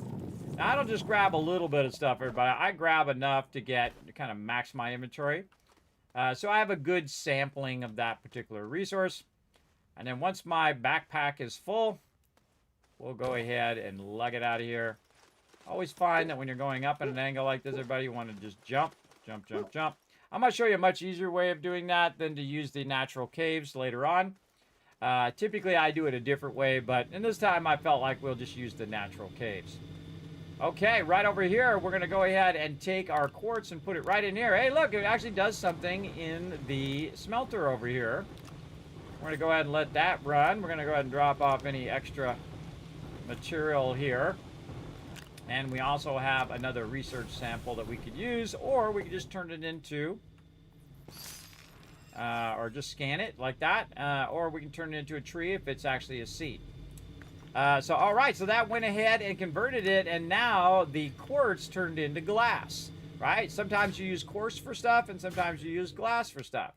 So now we not only we got the original item, which in the case of carbon, organic is the original item, which I don't have any, I read out. And then here, quartz becomes glass, right? So there's like first tier items that cannot be forged. Then there is ones that can be forged, like quartz and organic. And then those things become a carbon and glass, and other things become other things. All right? You're getting the idea now. And again, see right here, everybody, I won't even bother to put those in there anymore because we have the bigger ones running over there. I need to make sure that keeps running, though, because I can see that it actually did both of them already. Right over here, you can see they're both done. So what we're going to do is we're going to follow our other tether this way. Oh, not that way. This way. There we go. Board this forest out here.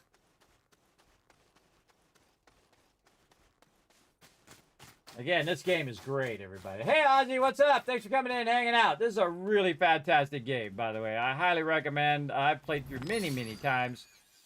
Finished it all, everybody. I finished the main game many times. Then they came out with a bunch of updates. I finished all of those many times. And then also finished Glitch Walkers as well. Very fun game. Oh, right here, everybody. If you hold down F, you can harvest a seed for the actual tree itself, which we definitely want to use that here in a bit after we get ourselves some research. So we're going to run up here. Notice I'm not putting the tether in. I'm going to look around first. And here's another one we can harvest. Get that seed. Nice. Now, again, we got to watch our oxygen levels or we're going to asphyxiate. Don't really see any in this direction. That doesn't mean they're not hiding somewhere. Okay, always be within your oxygen like this. There we go. So what we're doing is we're looking for one like this, everybody, that has like an opening like that, a little research area. I'm going to say this way, so we're going to just tether our way to the left here. And just as I go, just going to hit T. Again, they did add auto tethering, so we'll figure that out later on. Remember, no backseat gaming, everybody, unless requested by me. All right. Okay. None over here either. Aha, there's one. I see it right up here. Oh, there's a whole bunch up here. Yahtzee! Holy mackerel. All right, see, you find none, and then you find a whole bunch.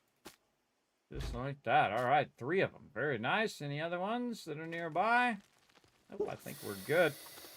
Okay, so we found 3 of them, everybody. How do you transport 3 of them on foot? I'll show you. First thing you do is you follow your tether here. Like this. Now, there's actually an easier way to do this later on. You unlock a lot of tech that makes doing all of this stuff much easier. And we'll get into all of that. Where'd my other ones go? They vanished. There they are. I'm over here where I can find them. All right. Instead of just bringing 1, everybody, I'm going to bring 3 of them. I'm just going to click and then let go. And just be careful you don't drop them down that hole or you'll be chasing them out. I'm just going to bring them forward all together. Manually, just like this. Just bringing them forward. Oh, and look at this. We got another one right here. All right. Now we got 4 to juggle. So just clicking forward, so on and so forth.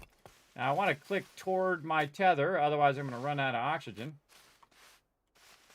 Let that other one go here. So these blue ones actually have more than the brown ones do, by a little bit. And this is a lot of research here. So the first thing I do is look for a forest. This is a forest here with the blue.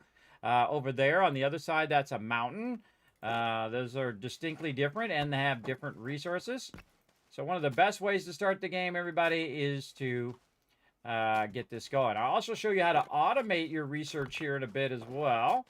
But first, we got to get a little bit of research to get to that point so we can automate it. And so we're going to go ahead and just bring forward all of these. And then we won't have to worry about it for a little while. This will take it a bit for it to finish this up. Later on, this is going to be 1,000 times easier, which you'll see. See, as I'm walking forward, I'm just cycling them. I'm going to cycle them away from this hole. They always seem to want to just dive in the hole anyway. Constantly. All right. And then this. Oh, yeah. There we go. All right. We're getting there. Keep walking it. This is what I call walking your resources. There we go. We're just going to leave them right there. And we're going to take this one. Put that directly in there. We're going to take another one. Put that right there. And then we'll just stack these right there for us to feed those in later on.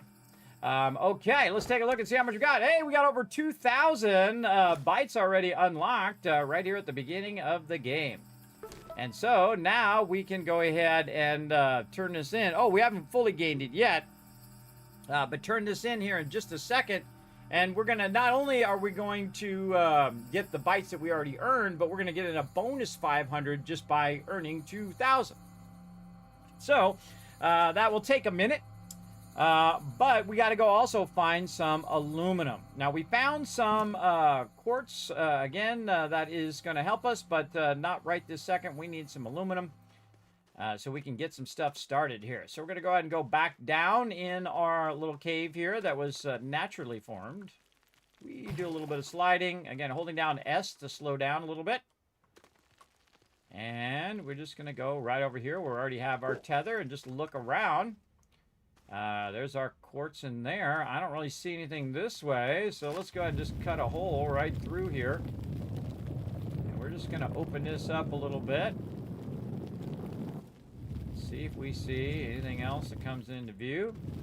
Now, because you're having power coming to you from your base, everybody, you can actually do this infinitely. It's actually kind of a waste of soil, but planets are big, and so you have plenty of soil. You can see, look, I can just cut all the way through there if I want. I like to have a nice wide cut so I can kind of see what's going on. Watch out for holes in the ground. You don't fall in there as well. All right, and I can see my oxygen is getting low, so let's get back to the tether here. Do the same thing over here. We're going to cut this part back a bit.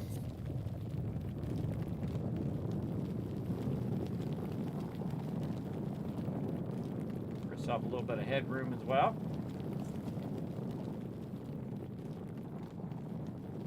Open this up a little.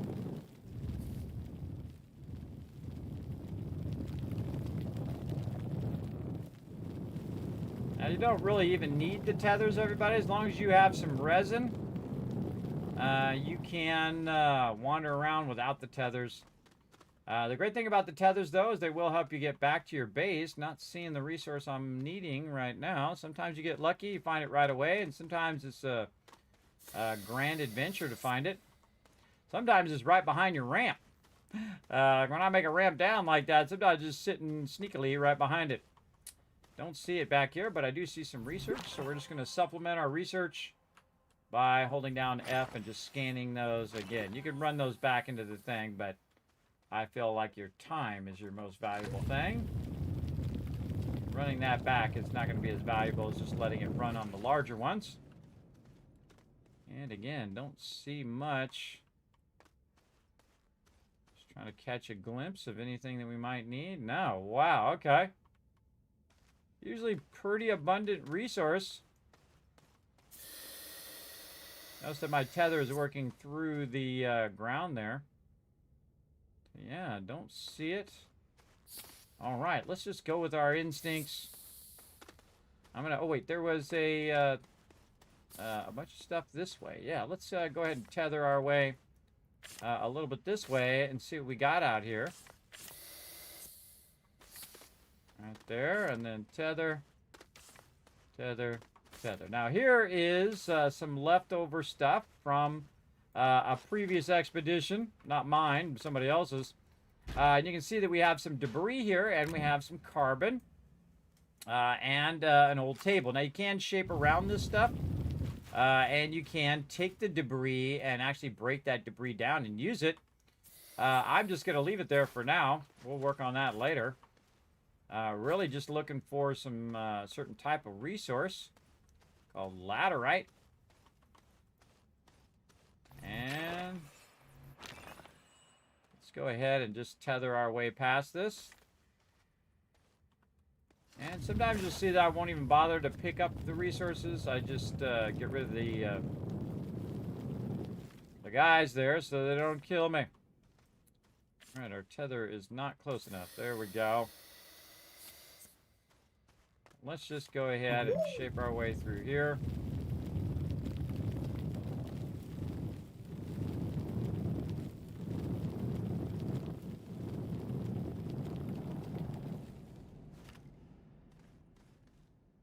Oh, all out of tethers. We got problems. We got problems. Now, it's very easy to get lost in here, everybody. You start walking one way, and you think, oh, I'll just walk one way and then turn around and walk back. And then you turn back, and then you realize, wait a minute. Was it left from here, or was it right from here? But if you use your tethers, obviously, you can see them all glowing, and it's a lot easier to make your way back. And that's what makes tethers great. I don't have any more tethers left. I've used them all up. But we're going to go ahead and run back to the front here. We're going to go ahead and see if we've got any resources we could use for making more tethers. We've got resin, and we have, of course, the quartz that we found. Not a lot of resources right here at this spot. Again, sometimes very hit and miss, everybody. Let's go over this way and see if we have the hole there. Got to be careful. See, I've shaped this out a bit. Yeah, I don't remember seeing any compound down here. All right, just as easy to run back up.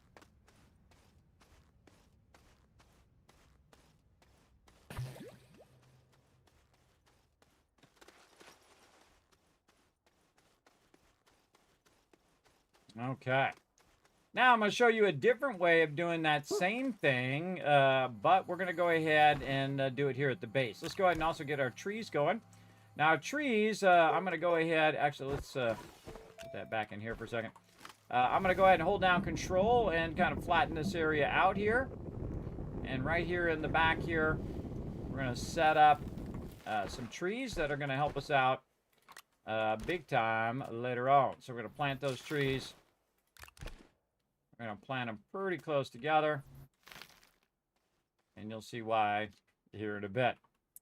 Okay, looking good there. Oh, wait. We've got some carbon on us. Yes, free carbon that we found down there. We're going to go ahead and drop that right in there. Our research still cranking away. Right now, crossing about 2686 research. So what I'm going to do is go back in here, and I'm going to kind of decommission this mine that we were using. This is what I call a natural mine. A natural mine is when you've used a pre-existing area. And there's not really that much resource down here. There's a little bit, and I'm sure I could wander around and find some more down here. But we want to make this a little bit easier for us to go up and down in here. So I'm going to go in here and recover all my tethers by shift left click.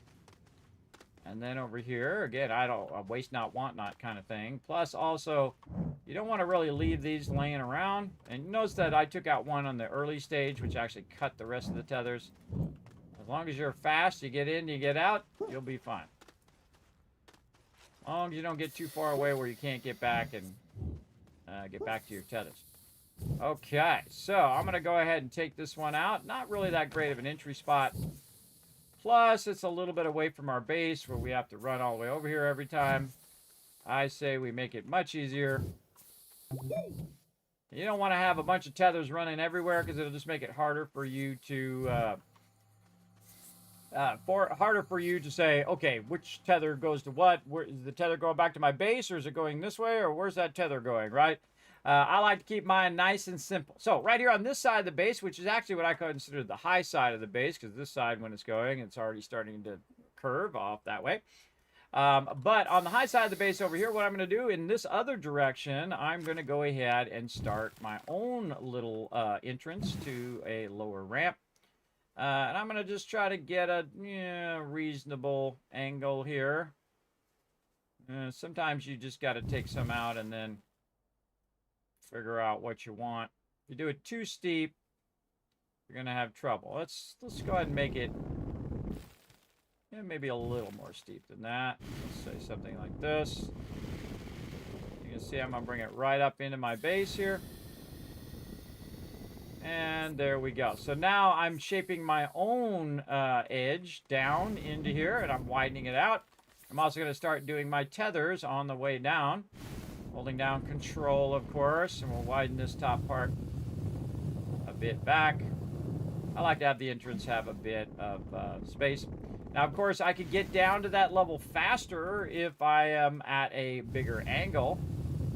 And I'll just keep taking this out so I'm not crowded, because you are in a third-person game, and it kind of crowds your camera when you do this. So we'll just keep going. Again, oops, adding tethers. Oops, wrong buttons. Just tether back. There we go. Now, you can also do yourself a solid while you're working on your tethers. You can go ahead and kind of move them out of the way so they're not in your way when you're going up and down your ramp here. So I'm just going to attach mine to the side like this. So later on, when I'm going in and out of here, they will not be in the way. Now, I'm going to just start with a wide entrance, and then as I go here, I'm just going to add my tether and then add it to the wall. And then, again, hold down control and just make myself a nice little tunnel. And give myself some headroom, because that's what I like to do. You don't have to, but I do. There we go. Hold down control. Pick our tether. Attach it to the wall. And so on and so forth. You get the idea. Tether. Wall. Headroom.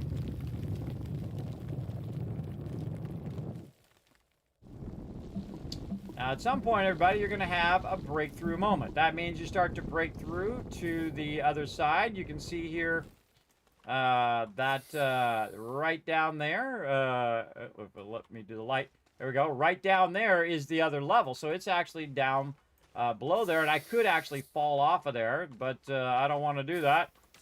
I want to go ahead and make my own entrance that's not super steep. Now, again, you can make it way steeper, and you'll see me do that later. In this case, I'm putting it pretty mellow of an angle, but you want to make sure at least it's going down. You want to make sure it's not accidentally going back up again. That can happen pretty easy, that you end up heading back up out of there. Again, we'll put our tethers in here. Yeah, normally I don't bother with tethers. And you'll see me abandon these tethers pretty quickly. Because once you understand about resin, then you don't really have to use them. And they're just less of a being tied to them all the time. Then also you can use the resin technique in an emergency if... I'm going to kind of widen this out just so I can see this way as well. And it just so happens to end up right into the side of a big mountain here. That's okay. We're going to cut it back like this. Hold down control to kind of bring our ramp down in there. Like this. And here we are. And 0 resources. Nice. There's some resin up there. Anything around the corner here? No, nothing really easy to find. Anything under here? No. Again, sometimes hit and miss. Widen this side out a bit.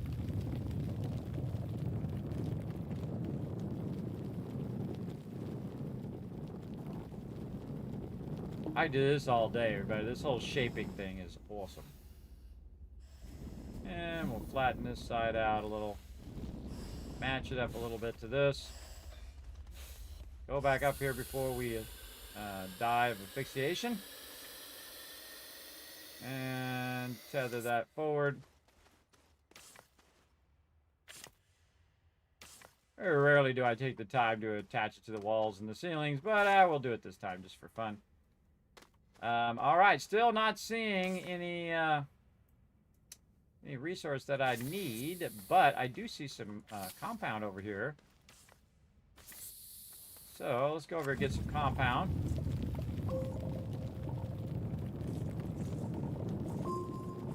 There we go. Now allow us to make more tethers. Okay, I'm gonna say this way. Let's go see what's over here. Oh, there's something over here.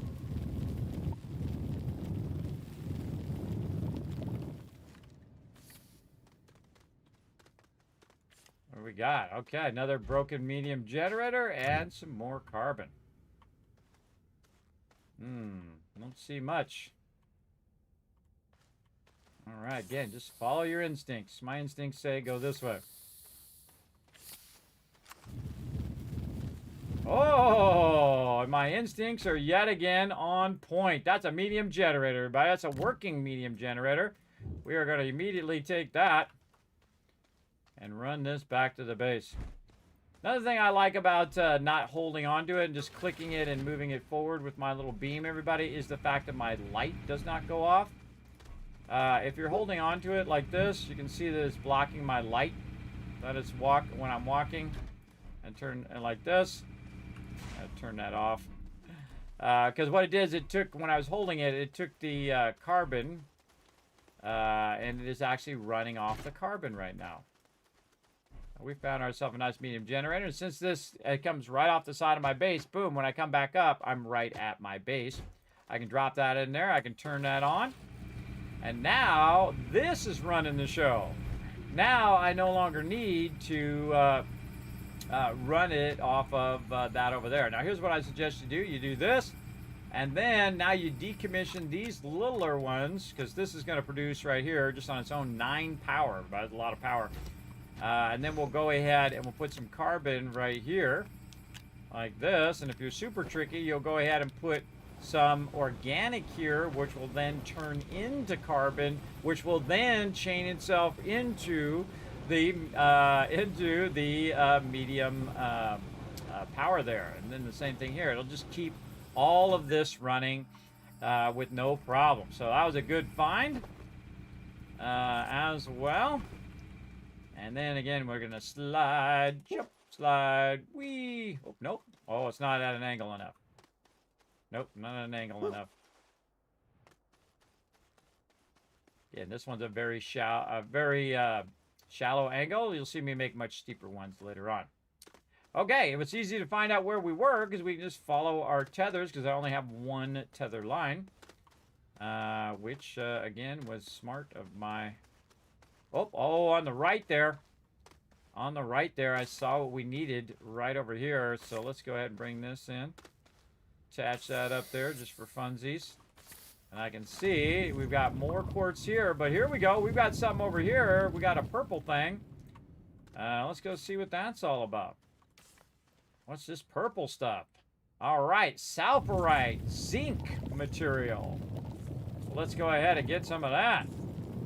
And I suggest you take a sample of all the stuff that you find and you bring it back to your base. Sometimes materials are mixed together, and sometimes they're just all by their lonesome. I also go ahead and cut into the side of the mountain here and see if there's any more in there, which sometimes there is.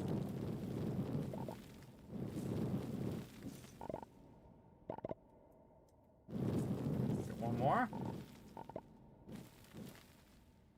Straight up and down. Some overhead here. All right, when it makes that pop noise, that means that it's got a full version of that particular thing. Still have not found the thing we're looking for, which is how it goes in these games, everybody. Whenever you're looking for it, hard to find. When you're not looking for it, you're finding tons of it.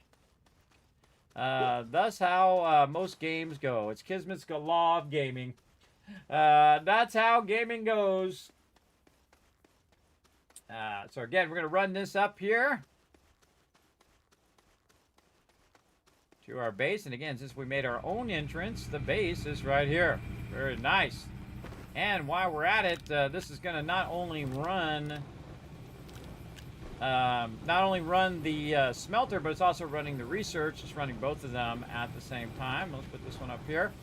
And also, by the way, around 3,000 research, even though we've used a bunch of research already. And there we go. Very nice. That's looking pretty good. Still have not found that research, though, that we're looking for. Oops, we got more stuff in our backpack. And again, we're going to take the sulfurite and have it refine it into zinc. Yeah, while we're out and about. Let's go.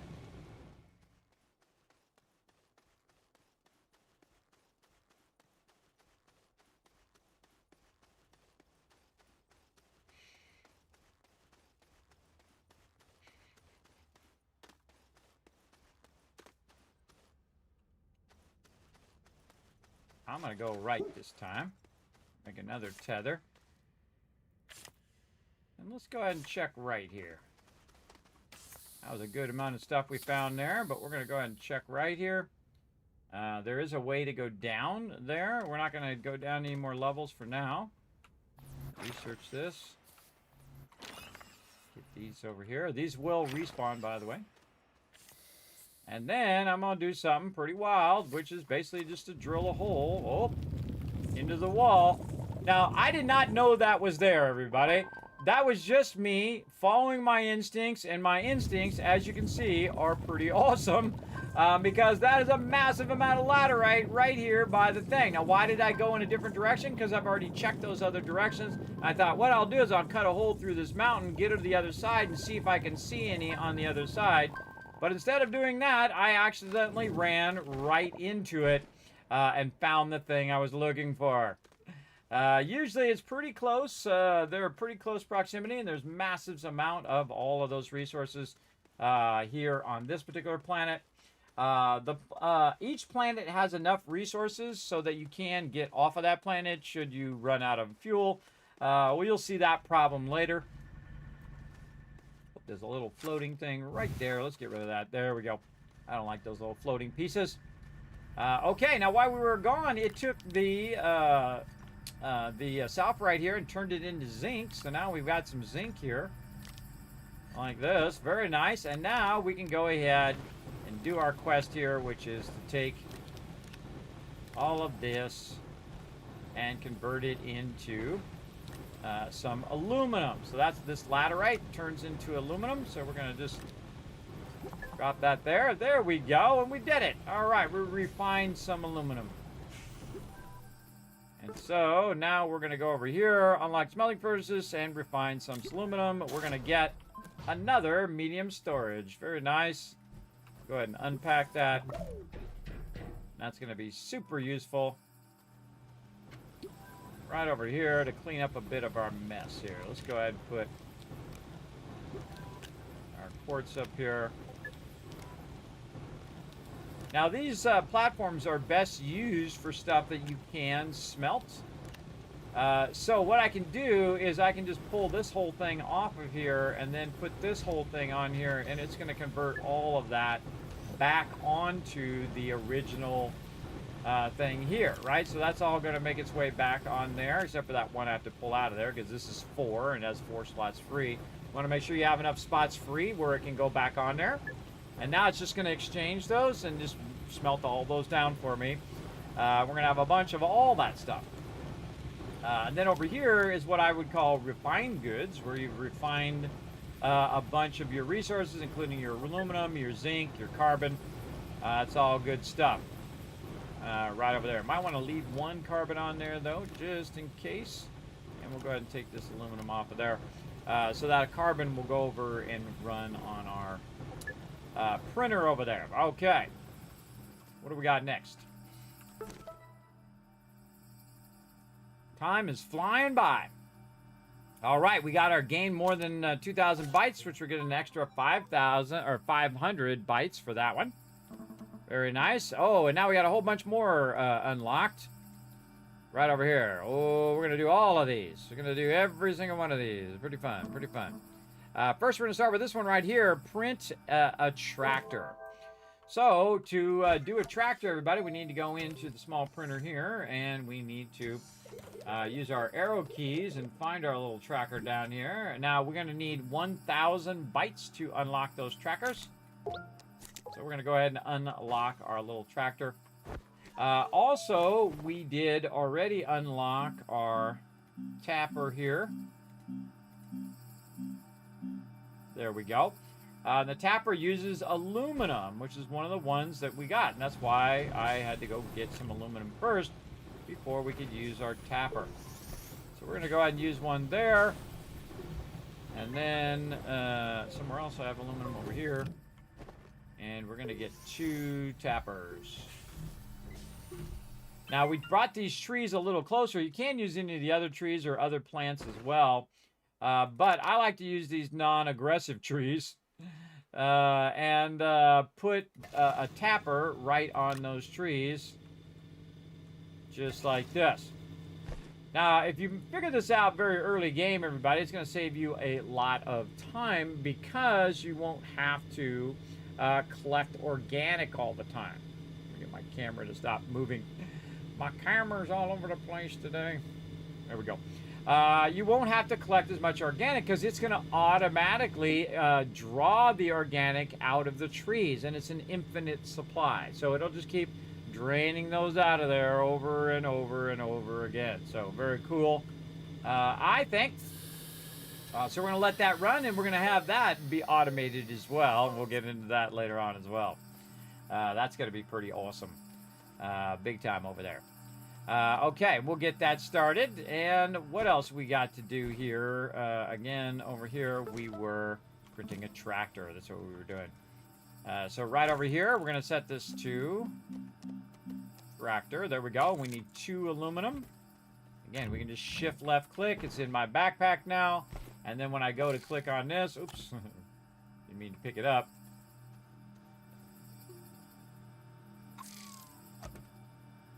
Sounds a little finicky there. There we go. It'll automatically take that aluminum out of my backpack and start to print that tractor.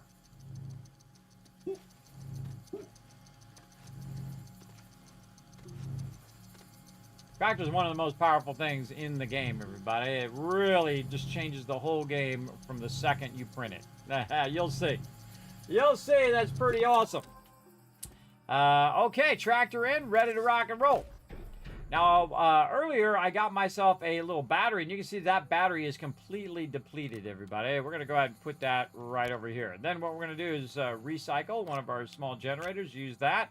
What we're going to need is a bit of organic, and luckily, if we just run over here, how convenient that it has already collected some organic from my little tappers over there that I can use. Again, look how all that stuff all works together, everybody. And then we're going to go ahead and put this right in here. That generator is going to start up. It's going to fill up that battery. And GG's, we are good to go. Very nice. All right, let's go over here and turn in that quest. That quest is going to go ahead and drop us a trailer here. Our trailer we can go ahead and take and connect to this, and we'll automatically connect. Notice it's trying to work together there. And then if I move, it actually will go with me. You can have up to 3 trailers behind your primary vehicle. And you can see I can drive around now. Now, even cooler than driving around, everybody, is the fact that this vehicle is an auctionator. That means that you no longer are bound by your base or tethers or anything, because you can just take this vehicle with you and it always will be a source of oxygen. So that's why it's so incredibly powerful. It's also more powerful if you go ahead and utilize your platforms here. Now I'm going to go ahead and take this and put this over here now, just so this will keep that going. Take our aluminum off here for now, and not pick up that. And you can put this on the back here, so now you can carry more stuff on the back of your vehicle. So not only are you always having oxygen, you have a generator on there so you can power the vehicle. We had to power it up with that generator. We have a battery for extra power as well. We again don't have to worry about oxygen because we have the trailer or the tractor, and it gave us a free trailer. There we go. Let's see. So we want to unlock, print, and attach a boost mod. So we want to go ahead and unlock our boost mod now. Let's go ahead and get our boost mod going on. Again, it's from our backpack printer. There is our boost mod, and then also our drill mod. There we go. And our boost mod conveniently uses zinc, and we got some zinc earlier right there. Very nice. And then we can go in here and say boost mod. Okay, so if you notice what the boost mod did, it dropped onto my shaping tool, my terrain tool, and what it does is increases the deformation speed, right? So it basically allows you to shape out the world faster. So if we were to go down in here and find our little mine here, and just say, hey, we want to shape this out, boom, you can see it's actually shaping way faster. If you don't notice the difference, everybody, all right, here's with the tool. All right, just crushing it. Then I'll take it out. Then this is without it. See, it takes a little bit of extra time. Sometimes hard to tell the difference, but I know the difference. Just like that. Now, there's another resource that we need called ceramic. And I didn't see any, but that doesn't mean there's not some around somewhere. And the best way to find it is to get on your little tractor. And now you're free from being bound to your base by tethers or by just having to run back to get oxygen. You can now roam freely across the land. Roam free. As free as the wind blows. I know, it's pretty sweet, right? Now, as long as we've got some power, we're good. So we're going to look for some ceramic while we're going. And again, it's hit and miss. You might find it right away, or you might find absolutely none of them. Now, also, when you're running around, oh, there's a little pumpkin thing. You might see a broken down thing like this and say, huh, what's it got? Okay, it's got some power extenders. I'm going to go ahead and grab that. I might be able to use those. Then over here, what do we got here? Oh, okay, this one has got a oxygen filter. So we'll go ahead and get that too. And again, so you're kind of recycling stuff that's already in the world that previous expeditions left behind.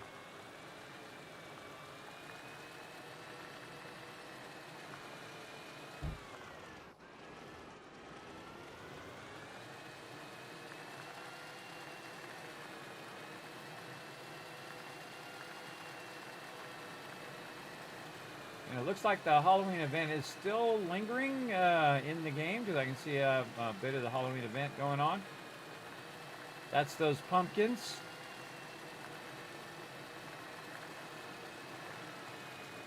We're not going to be worrying about the event for right now.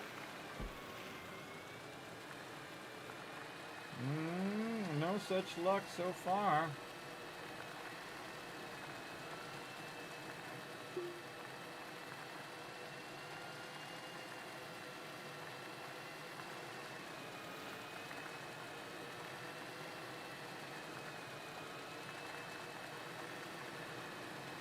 It's very easy to get swept away, and all of a sudden you find yourself very far from your base.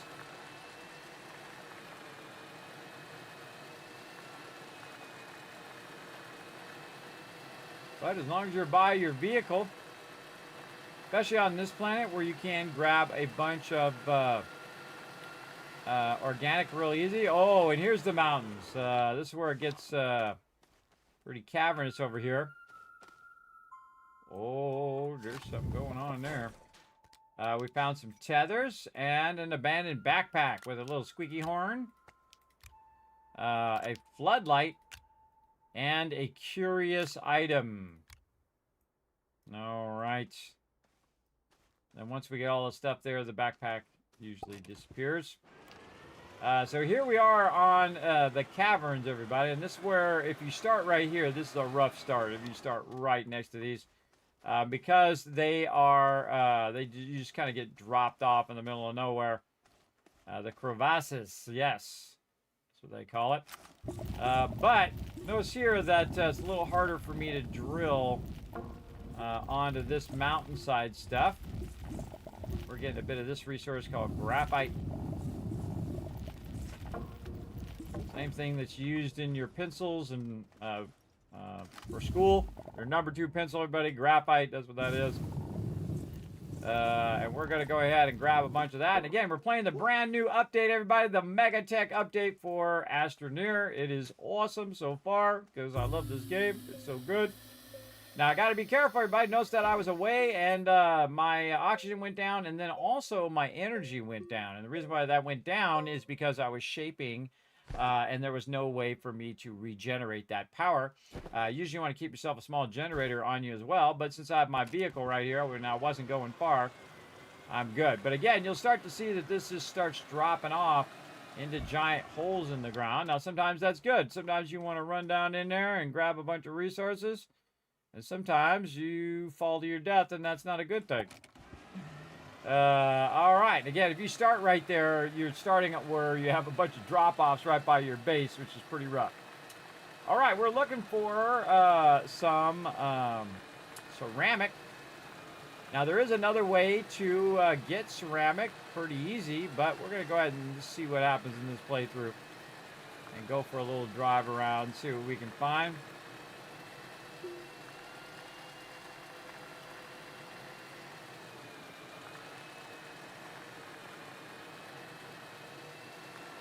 Watch out for holes in the ground.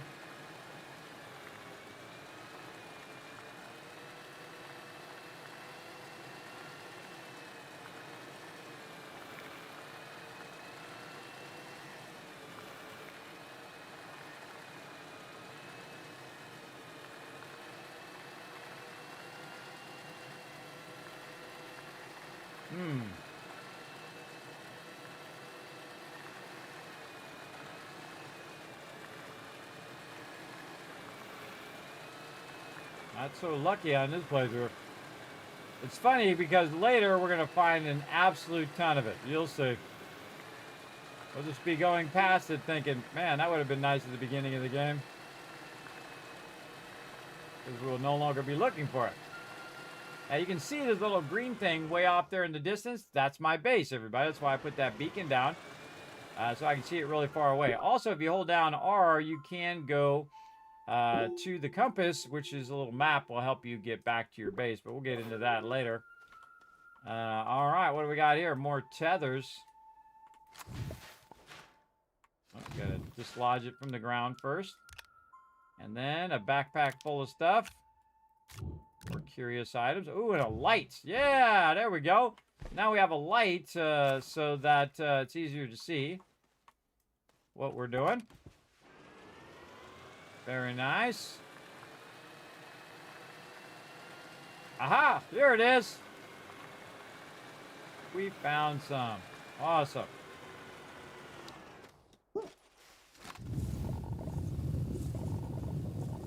Yeah, sometimes hit and miss, everybody. Sometimes you'll find a lot, sometimes you'll find none. Oh, starting to drop resources. I think we're good. Now's the perfect time, though, to use our beacon. To put that right there, and then I'm going to change this to red. There we go. Red for resource, right? So if I'm looking for that resource again, I know exactly where it is. As I drive away from it, you'll see that it gets taller and taller, so I can see it when I'm driving around.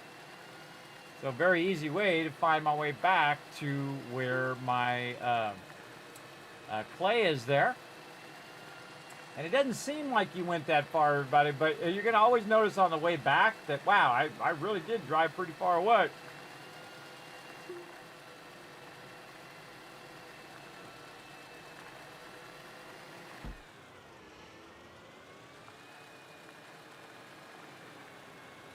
Okay, and we're back to the base with all of our goodies that we got. And of course, the most important thing is to squeak the horn. Okay, we got some more organic. Let's make it into carbon. There it goes. Now, see, the base itself has 1 power. So that base is going to break down that organic. And when that organic is done being broken down into carbon, it's then going to go into the generator automatically, which is then going to speed up the furnace.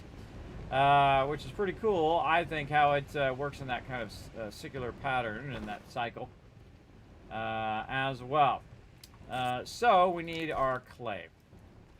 What's our actual quest to do? Is it just to get the clay or to do something with the clay? Let's see. So we needed the clay so we could make our item here, which is our drill mod. We need ceramic. That's what we need for our drill mod.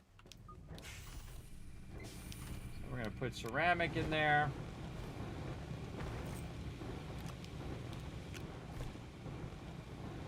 There we go. Now, at any time, if you want to save everybody, you can just go right into your base like this. If you're playing a solo game. On the server, it'll auto-save typically if you're playing on server. I'm playing a solo game, and we're working our way up to the MEGATECH. We are starting from scratch again, so I can show you the start of the game, and then we'll work our way, get that MEGATECH unlocked over time. But what we're going to do for right now, everybody, is we're going to go ahead and take a little bit of a break. We're going to let some of that stuff run. I guess we could put some more stuff in our research first before we take a break. Always good to multitask. Let's go ahead and do that. Let's go ahead and take this, put this over there for a second. We're going to take our vehicle right out. Oh, wait, we should take our vehicle over this way first.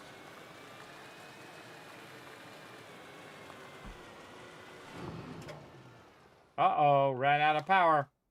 Well, I was going to take it over here. But since we ran out of power, I just walked there. It ain't that far. And basically what I did is I picked up some organic. Oh, I got a bunch of stuff in my backpack I forgot to take out.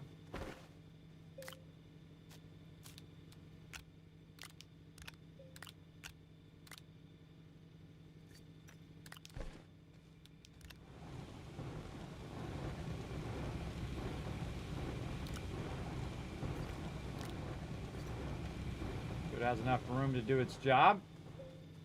Okay, so this is back to running that generator. And, oh, we were going to go... Oh, I see a platform. Hold on, let's go see. This is how you get distracted. I see a platform out here. When you see one of these platforms, everybody, and again, these are the things that I want to be able to build and make a whole base around it and stuff like that. You see a platform, there's going to be a lot of goodies out here, including research. Now, again, we could have gone to the forest over that way and got it, which is where I was going to go. But if I see a bunch of loot, that's just going to make my job easier. Now, notice I'm going to take these off the top. That just allows me to say, hey, I've already done that. This thing here is a junk item. There's nothing in there that's usable. Oh, look at this. We've got a small wind turbine. One less thing that we got to make. The auctionator is broken. Oh, and a solar... item there as well. We're going to go ahead and take this off the top. That's just debris cells here. And we also have some clay. Wow, that would have been nice to find earlier. And some refined stuff there. And then this looks like it is actually lodged inside the thing there, so I can't move that. I can move this other debris. Yes, inside the item there. Such is the way it goes. Okay, anything else? Over here. Oxygen filter. Now, the reason why I take that stuff off of there is just to make it easier on me, so visually... Oh, and there's some debris over there. Just easier for me to look at it and say, have I looted this thing? Now, we can also try to get up here on top, but as you can see, I can't really jump there, but I can just click it and bring it down here like this. And then the same thing here with our medium solar panel. That's pretty nice. That's a good find. These are really fun, everybody. These are a recreational item. And we can just drive around in it like something out of Jurassic Park here.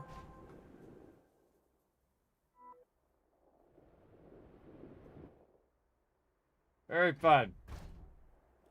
I'm just going to go ahead and leave it for now. Okay, now we've really got some cool stuff. We can go ahead and take this small generator. Oh, my backpack is full.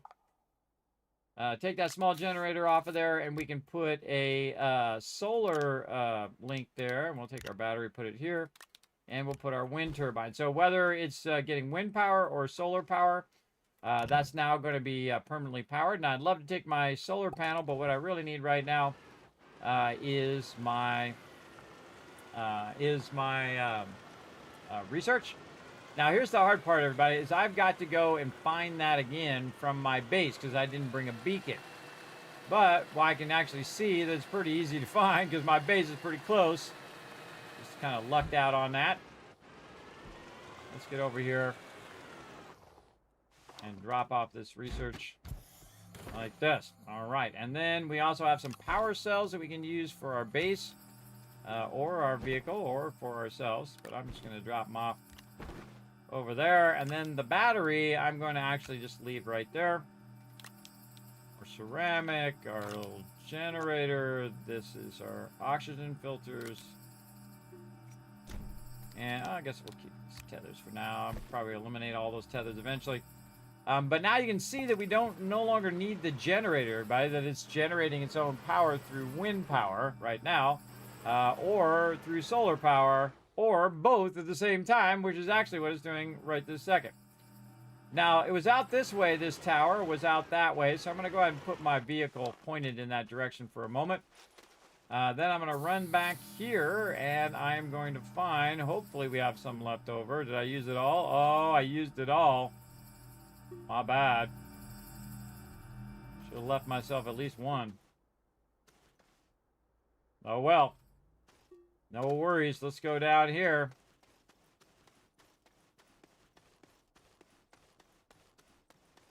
See what we can find.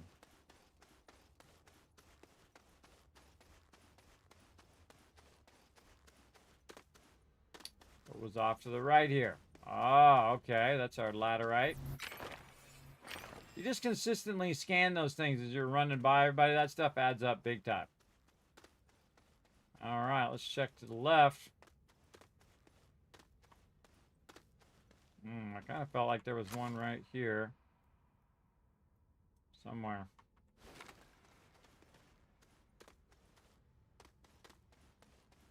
There was quartz in the other way as well. But there should be a lot of quartz down here somewhere. Aha, there's more right there.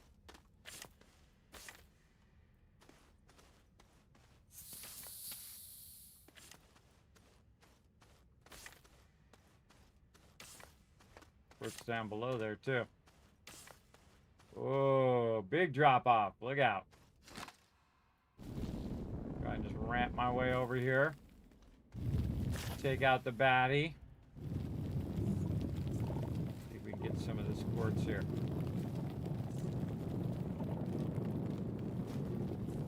Not the best quartz node, but we get one of them. Be good. All right, now we can go ahead and do it right in our backpack here. Use our quartz for our beacon. We're out of power though. We need to go back this way a little bit. There we go, and then the little green button will show up once you have enough power. And that'll generate a beacon. And obviously we'll come back and we'll get a lot more. Oh, there it is up there in the top. Let's get all this.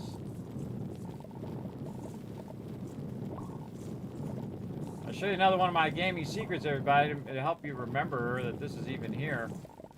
What I'll do is just put the quartz on the ground, put one of them right there on the ground to remind me that it's actually up above because I totally didn't see it. I thought there was some there. I remember seeing it as I was running through.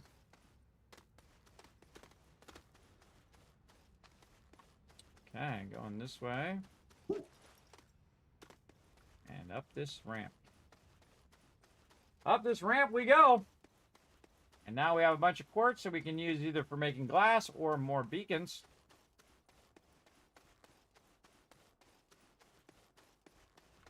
Okay. And then we'll put this quartz down. We already have a beacon on us right there. Find my vehicle over here.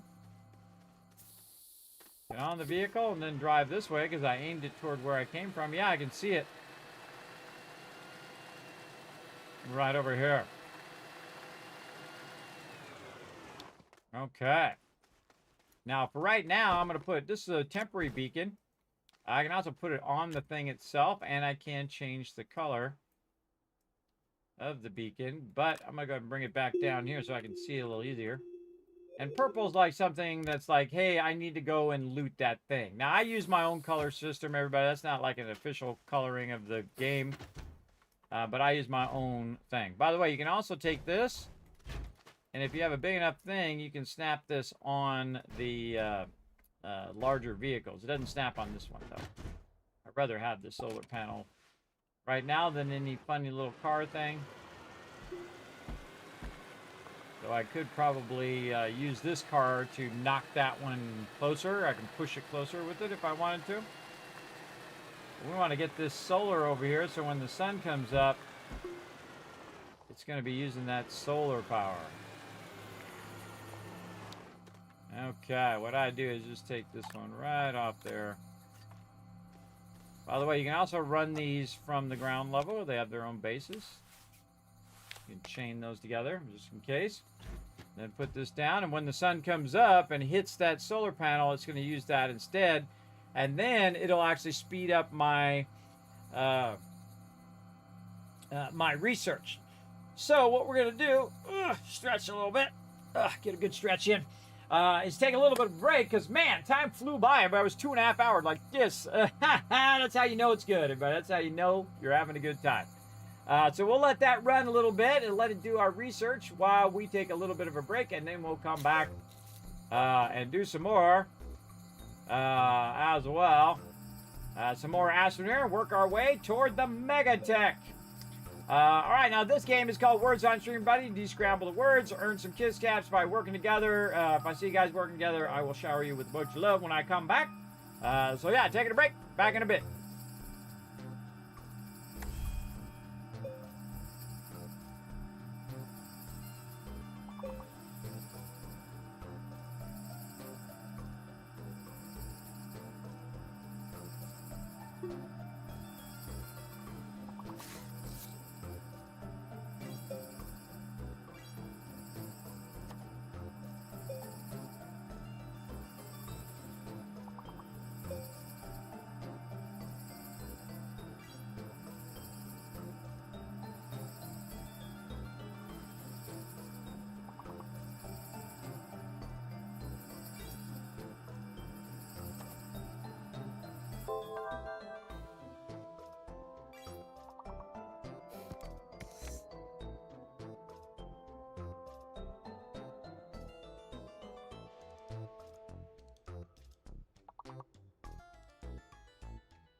I'm back, everybody. Thanks for coming in and hanging out in the stream. Sorry, I had to take a little extended break there. I wasn't feeling so well.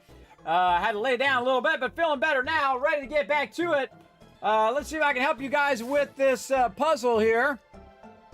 Let's go. Let's see. What is it? Beard. Right there in front of my face. You already got it. Bread. Brea.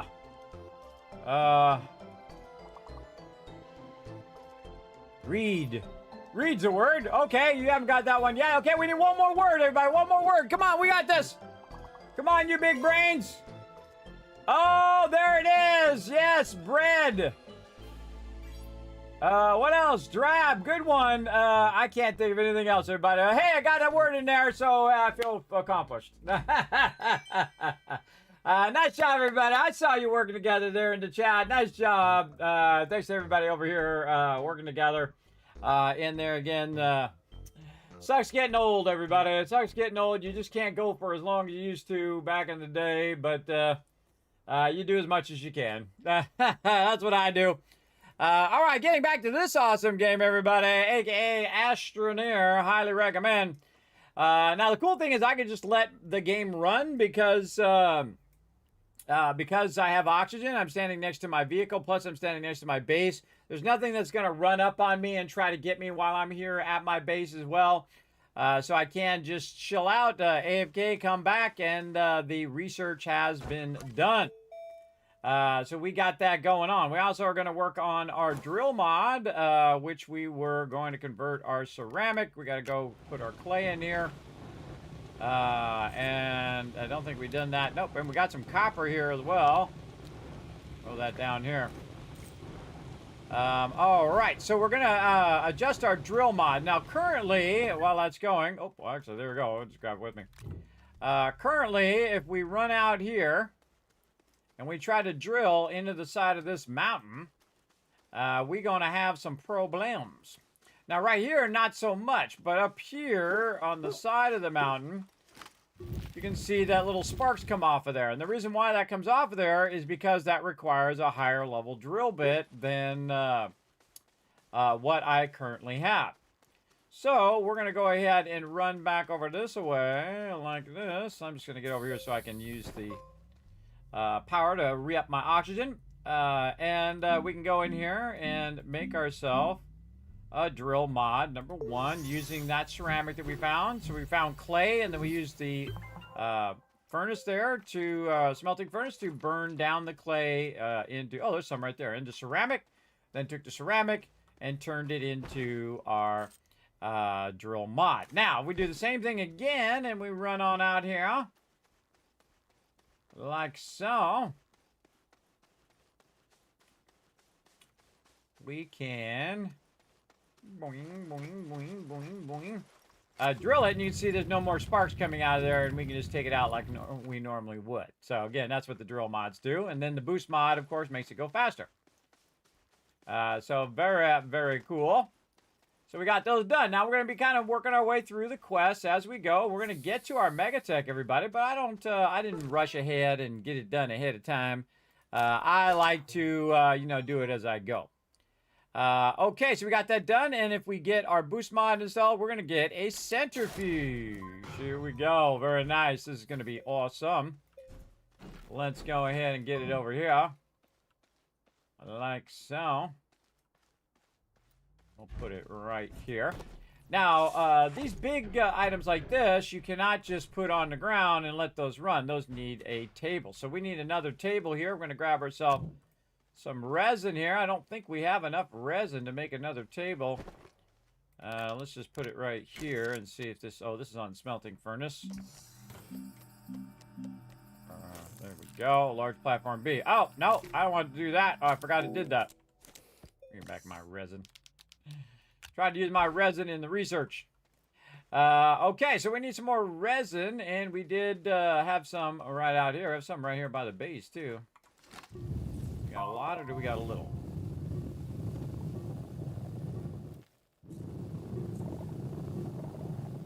That doesn't look like much.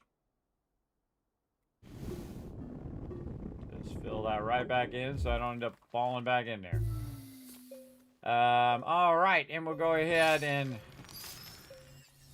research those there. And let's run out this way. I know there's some resin in the other way, but I thought I saw some out here as well. It's all over the place, everybody. Resin is one of the most abundant things on this planet. But not sure there was some this way. Aha, I see some over there. Run along our tethers here.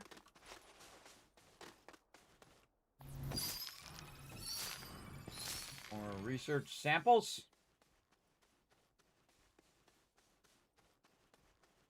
And let's say right here, I'm going to branch these tethers out. Oh, we can get some of this resin. Now, if you notice, I just ran over here instead of bringing my vehicle.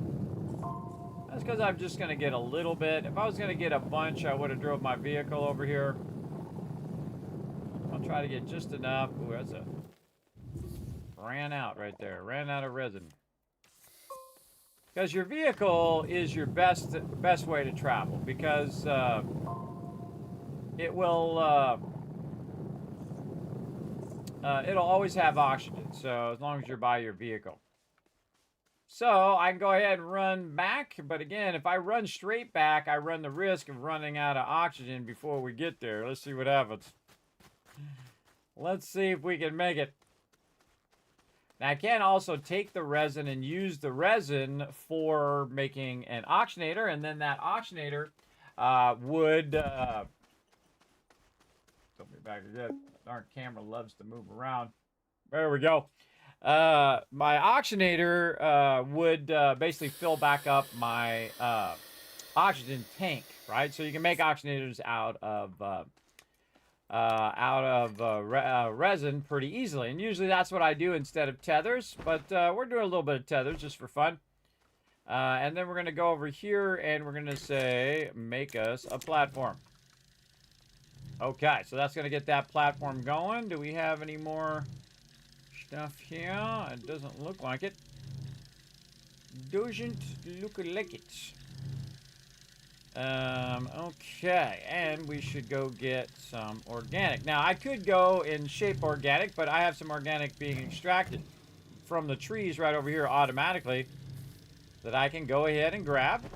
I can throw right in here. It's going to smelt it down into carbon and then eventually kick into that medium generator. So it's like a conveyor line, an automatic conveyor line where it'll take it, convert it, put it back, then put it where it goes. Really brilliant, brilliantly thought out game. Highly recommend, everybody. Especially recommend getting the new DLC as well. See how slow it's going? Look how slow it's going. Because both the printer and the smelter's running at the same time. But watch what happens when it finishes that carbon and it takes the carbon and puts it on the generator. Again, I find all this stuff fascinating, everybody, that they figured all this stuff out.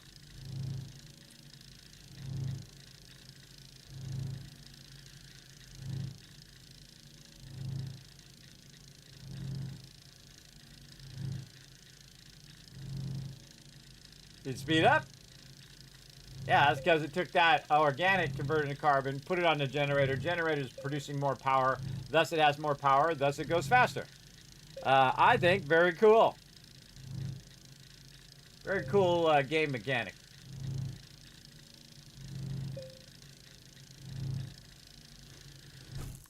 All right, and there we go. Okay, and then we'll take this and we'll run it over here.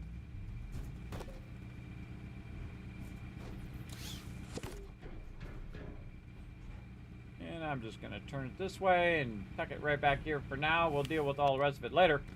Now this is a soil centrifuge. So we can take the soil that we collected with our little soil canister. We can put it right in there. You can see it fill up right there in the front on the top of it.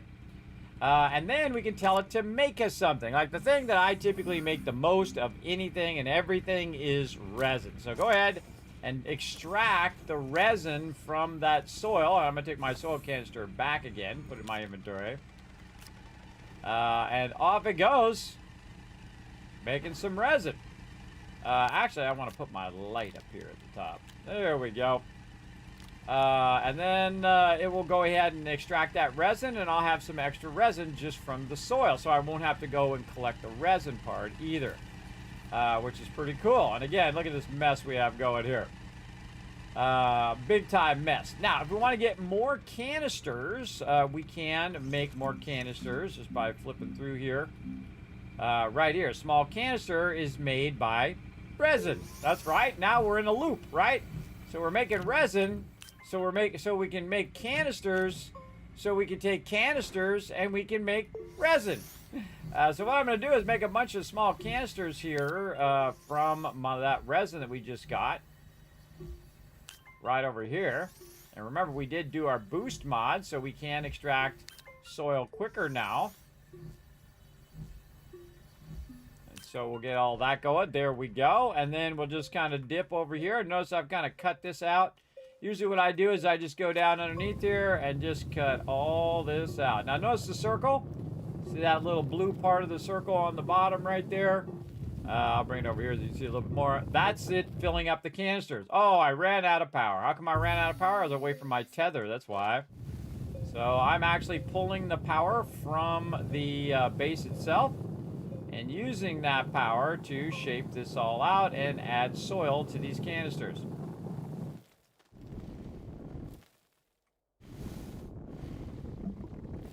And you can see I'm just widening this out, both for the reason of needing the soil, but also for stuff we're going to be doing later. And so we're kind of multitasking, collecting soil, widening out our entrance to the lower part here. And holding down control to flatten it out like that. And then on this wall here, just holding down the left mouse button. Widen it way out, control again. You can see by whenever you see those lines, that's me holding control. There's a little spot right there. And just widening this out. Like this. We got more mods to add to our tool as well. Good time to just go ahead and move all this out the way.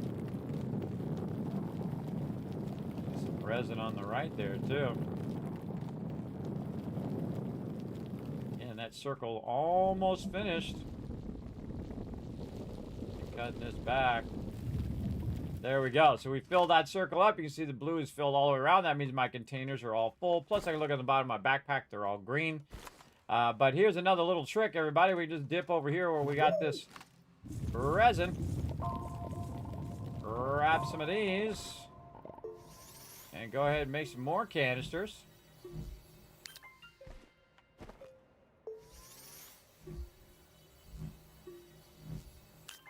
There we go.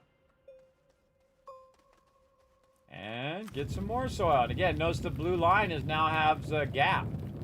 Right? It has a gap in there where we can fill up more soil using our terrain tool here. And again, just bringing this down.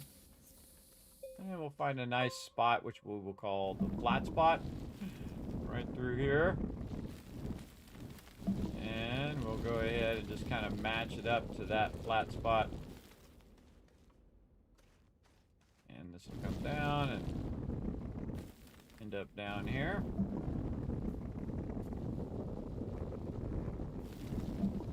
And full. All right, you see all of our canisters are full? Up we go. Now, this is one of the easiest ways to get resources, especially resources that you're having trouble finding. Like earlier, we're having trouble finding our resources for clay. So pretty easy just to go in here and to say, hey, take my canisters now. And I like to make sure it's completely full. So I'll throw all these in here and I'll take one back, which is the empty one. It will automatically do all the switching of those canisters as well. And then, again, now we can make resin. But this time, instead of making 4 resin, it's going to make 8 resin. It's going to make a bunch of resin. That is for sure. And while we're doing that, now's a good time, I think, to go ahead and pull this off of here. Put that over there. Let's take this and put it onto here. Let's put that solar up there. Let's go ahead and move this over here for now. Unlock this and move this over here.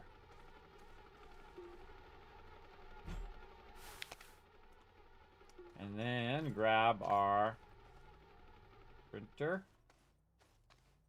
Where did I put it? Over here. And put our printer closer to where we are converting the resource. Now notice how slow it's going, right? Again, we're out of organic material here, which was using, which was supplying our power. I'm going to show you how to automate all of that, everybody. How to automate your power production, how to automate your research, all sorts of cool stuff. Coming up here in just a moment. First, we want to go ahead and get that going. Now, also, we have these tied in as well. So if we did want to take one of these and just put it on the generator for right now and use the generators so that we can make some carbon and then have the carbon be the generator, we could do that as well. Or while both of those things are running, we can just run back over here and see if this is ready. So this does take a minute for this to go. So you might want to make a bunch of these if you're really in a hurry for it. I'm not that much of a hurry for it right now. And while those are doing all of those things, our resin is ready. Now I'm going to go ahead and grab a resin. You'll notice it automatically comes out. And now I've got the resin in my inventory. What allows me to do now is to go ahead and make some more large platforms. So go ahead and get that going. Right over here. We're going to move this over. Like this. There, our generator's working now. We're getting 9 power from that, 1 power from our base. That's 10 power. This right here is using 2 power. This one over here is using 6 power, so that's 8 power that's using right now. So we do have an extra 1 power. Plus, we also have our small battery running and our generator, so that's actually 2 more power. But what we want to do is create ourselves another table, and we also want to get our small printer at the ready. Let's get this over here and get a small printer over this way.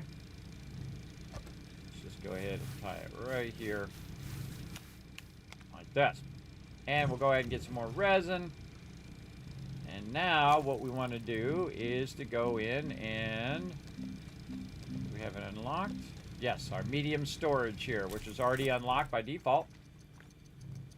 And now we want to organize our base a little bit, because this place is getting to be pretty trashy. Pretty trashy. And I want to go ahead and dedicate one of these just to printing on its own. So now I'm going to go ahead and do this. I'm going to take this smaller one out, just using that temporarily. And then this is going to be dedicated to printing what I need to print. Right over here. You can also lock the things so they're not getting knocked around and end up flying off into the horizon, which I've had happen to me many times. And then this is the medium storage. Like this. Very nice. All right. Now we're looking good. Again, now we can just take these and transfer them right over here like this. And make another large platform. We can tell it to go ahead and run more resin. And even smarter is to take this and to move it over here so that the resin ends up on this table here. And I can just pick it up and I can move it over there. You can also automate it later on, which is pretty fun. Uh-oh, look at this. Oh, slow going. That's because we need some power. Let's get over here. Grab some more organic. And again, I go collect a whole ton of it if I wanted to. But I'm just showing you ways of automating stuff. And then, again, since this is a much more efficient power because we have the medium generator, the coolest thing is we didn't have to unlock the medium generator. We just found it. We just found it laying around and we can use it. Now, another smart thing to do too, everybody, if you're not using your vehicle, you can actually use the stuff that you found, and you can also plug your vehicle in. I'll show you that as well. You can take your vehicle here, and I'm just gonna park it a little closer. There we go. And make it go this way, where any power that's in here, see, it acts as a battery. See, it's draining that battery. But also the solar power is now going through there and is also powering this. And any wind power, when that comes up, And again, that comes up for a little bit and they'll go off and go up and go up. But the solar power is from the sun coming up, and then it will follow it as it's coming up. And you can see that it's getting so much power, it even charged the vehicle back up again now that the sun's up. See, like that. Now, another thing I can also do is just take this right off of here and just put that on the ground and also run that right in there like that. Right? So, very good. Now, look what happened over here, everybody. Boom! Now we've got a whole bunch of resin that we can use. And look at this. Now we can go ahead and tie that into our small printer, and we can tell it to go ahead and make more stuff. Look how quickly we scaled up our stuff right there, everybody. We massively scaled it up. It's just simply by adding some automation. So very cool. We'll let that print that stuff, and we're going to go over here and check our quests. See how we're doing. All right. Any other quests? Trying to do these somewhat in order. Oh, we'll come back to those. Yeah, I think we'll do this one next. Okay, print and auto arm. So when we go into our research here, we can go ahead. Oh, and we have a bunch of soil on me that I could be converting into resin right now. Let's go ahead and grab this. And we'll put it right here. We'll get another one printing over here. Again, we're just printing out our storages so that we can take our canisters and put them on there, and then put more stuff on the side of here, right? So now we can put all of these on here at the same time and tell it to make more resin. And then have it go to that output and then pick that up and move that over there. Now this one, and now I'm getting ahead of it. See this here? Don't need another table for now, so I'm going to switch it to large printer, which needs compound, which is automatically going to take the resin and put it back onto the table if it has room, as you saw. And then it will make more of those. And again, building those up, very important so that you can store more stuff, organize your stuff as well. Very, very useful. And oh my gosh, we're almost out of power again here. Again, run all the way over here. Grab this. Now, obviously, I'm not going to run over here every single time. I need power, everybody, and this is just, I'm showing it to you, and eventually we'll solve this issue of running back and forth. But the best thing to do is to have your organic, obviously, turning into carbon before the other carbon gets used up, right? Instead of having to run back and forth like I'm doing right now. We will set up our power separately, and then, of course, we've got another one here. Now what we can do is take the one from over here and swap it with the one that's there like this and keep the magic going by it making resin at the same time that we're making medium storages, as you can see. Okay, now while that's working, we want to do that auto arm because now we are doing our ABCs, everybody. Always be crafting.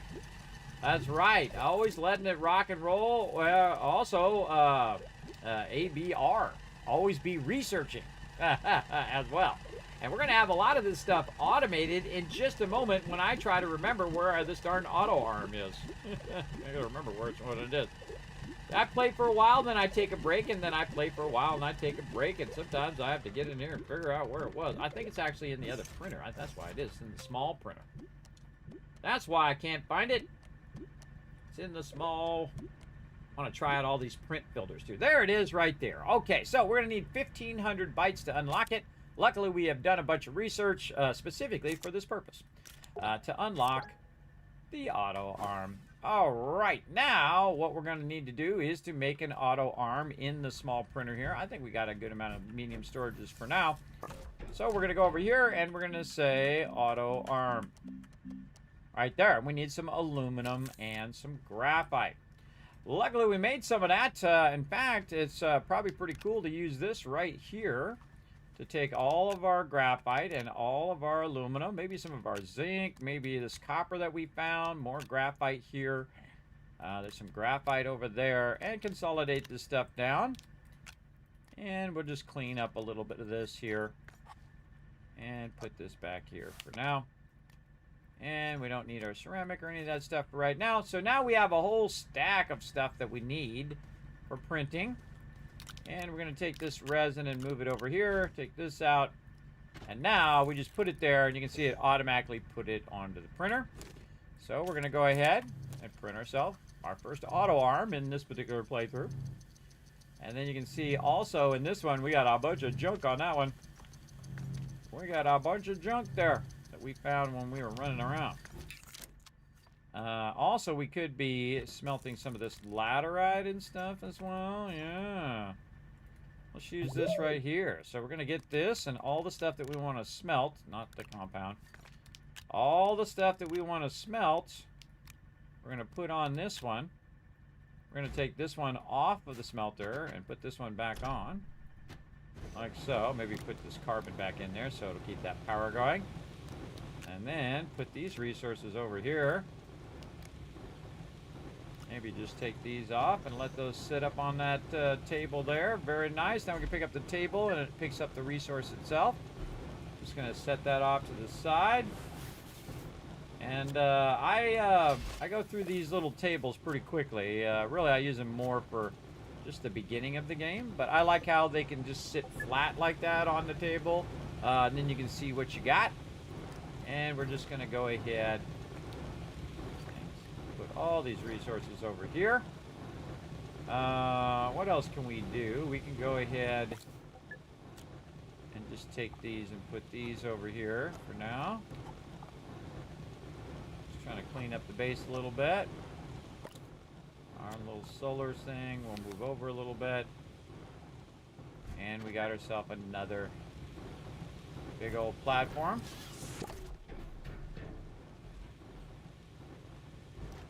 And we'll take these, put them on here. Oh. Come on now. My bad, misclicking. Get our little horns here. Those are not as high priority. Those down there, and then we can just slide some resources up here so they're not on the ground. There we go. Put those there. This up off the ground. And now we're getting somewhere. Look at us organizing. There we go. Very nice. Much better. Much more organized than before. And now we got ourselves an auto arm. Now the auto arm does take power. Very important. So the first thing I'm going to do is I'm going to generate power with the auto arm that needs power. But I do need myself another table, so I'm going to go over here and say, hey, make me that table. And while it's doing that, I'm going to walk on over here, and I'm going to grab this organic so it can smelt the organic down before it burns up that power.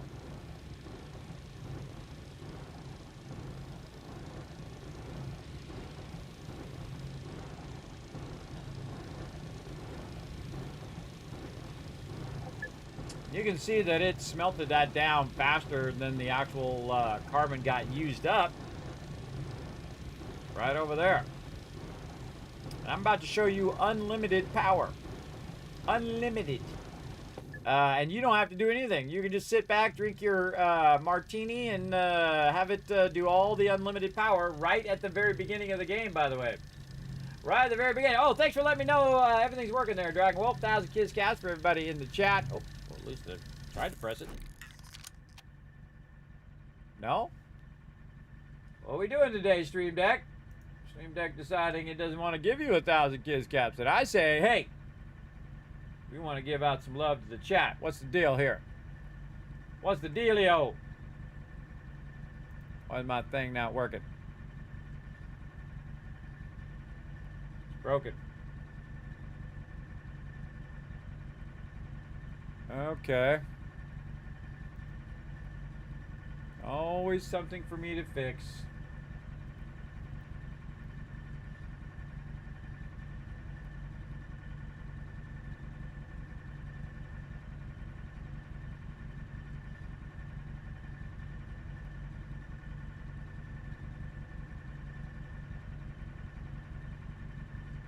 Okay, working now. All right, I'm just going to leave that up because I have a feeling it's just going to be wonky. All right, nice. Buttons, buttons, so many buttons. Okay, so now we got ourselves another table here. Now I'm going to use this table for something else, but I'm going to take this table and I'm going to rock and roll it right there. And then I'm going to say, you know what? I want to use this little table because this little table is perfect for what I need. And we're going to combine the little table, the big table, and our auto arm. We're going to unpack all of that. And we're just going to aim this way. We're going to take our auto arm. We're going to aim it like this. Notice the green area is the part that it's going to pick up. And the blue area is where it's going to put it, right? So what we need to do is we need to have power so we can make power. I know it's kind of a circular thing, but it is very effective. Now, again, I just want this just to be where it just hits this in part here. Again, so you can see that the circle is just hitting that in part. Maybe a little bit more. Something like that. Perfect. Then what we're going to do is we're going to grab all the stuff off of this one. Of course, I could have just brought this one, but we'll just grab what we've got here off of there for now. And we're going to need the generator right over here. Now we're going to put the generator on this side. We're going to put the smelter right here. And then what we're going to do is give it a little bit of power. Just to get it started. Now, once it starts, it will be its own perpetuary thing, meaning that it'll just keep running and running and running. So what I'm going to do is use this battery to power the auto arm. The auto arm is going to grab the organic. Now, I'm going to limit it to just getting organic, so I'm going to put one in there. And then the other one is the limiter, right? I put it in here and it says only grab organic. So if there's anything else over here, don't grab that and try to feed it. Just feed the organic stuff. So what this tappers are going to do is they're going to generate some organic. The auto arm is going to wait for it to generate it and then take it and put it over here into the forge. The forge is going to make it into carbon. The carbon is then going to automatically go to the generator and then it will then run forever. It will never stop running. How do you know? Does it extract the organic faster than it uses it up? That's what we need to know. And the best way to find out, remember, I only put one in there as well, everybody. I didn't put multiple. So it's already ahead of the game. And I have the battery there so that battery could basically give it one power, which is what the auto arm needs to get started. So once it takes it, puts it in there, it runs the forge a little bit, not at full speed, but enough so that we could make carbon, and it's good to go.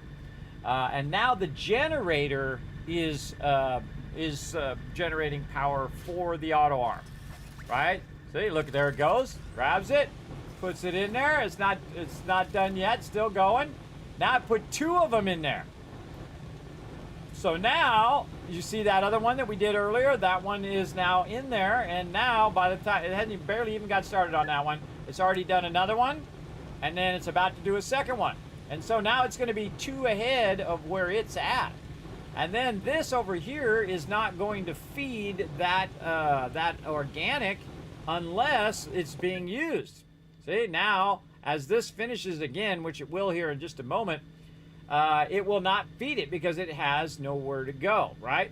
Now, if I do bring it closer like this, where it can actually overlap the smelting furnace, then it will also put it on the smelting furnace if I want, right? So I put it where I only put it on the edge.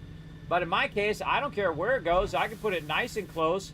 As long as that organic ends up here in the forge and the forge burns those things up, I'm okay with it. And then we no longer need the battery. Now, the battery can be used here in our primary base. Also, we're going to have some fun with extenders, wherever I put those, right over here. And we're going to take this power and we're going to back run that power to the base. So we'll grab this right here. Oh, put it on me, actually. And we'll take this. Turn that on. There we go. Put that right up there. Very rarely do I use these extenders, but they actually do serve a purpose. We can do this, and then you pull it as far as you can before it does that. Right, so right about here is where it broke, so it should be able to reach. Now, of course, you can see the arrow direction. It's going it's going that way. That's not the way you want the power to be going this way, so it's coming out of here because this is what's generating the power. You want it to come out of there and go into there. And I can hold to toggle it, and you can see that also it can be bi-directional now, which I never realized, everybody. I never realized you can make it bi-directional. You can make it one direction or bi-direction where it can feed power in both ways. So, in case I do run out of power here, the auto arm can still be powered by the shelter over here. So let's go ahead and drop another one down, and same thing here. We'll go ahead and take this and run this over this way until it just about breaks, and then that'll give us our maximum distance. There we go. And then this one's easy. This one's just in between whatever space we have left. And now it's supplying everything over here with power, but also it's back channeling the panel of power that way, and we're getting the power from the base. Remember, that base has 1 power by default. So very awesome. Now also attached to the side of the base is that battery, which is also producing 1 power, right? So again, if it has surplus power, it charges up the battery. If it doesn't have surplus power, it starts to use up the battery. And that works really, really well. And that's it, everybody. Look at that perpetual power. Now, wouldn't it be awesome if we could automate our research at the same time, right? Just have it collecting tons and tons of research. Well, hey, let's do it. I'm going to show you how to do it right now. We're going to take our research thing here, and we're going to move it right over here like this. Very similar to what we were doing before. And we're going to go right here. I'm going to need myself some dirt, so I'm just going to dig in the ground here, way down in there, and then cover up that hole so I don't fall in there. And we're going to roll this right up without touching this. We're going to try not to touch it, but we are going to try to get as close as we can. We'll see how I do today. That's pretty good. And we're going to go ahead, put that right there, like that. Then we're going to tie this into this power. Notice that this also has some solar power. Right over here, we're going to go way back over here to our small printer, and we're going to tell it to make us another auto arm because we collected enough resources to do so earlier on.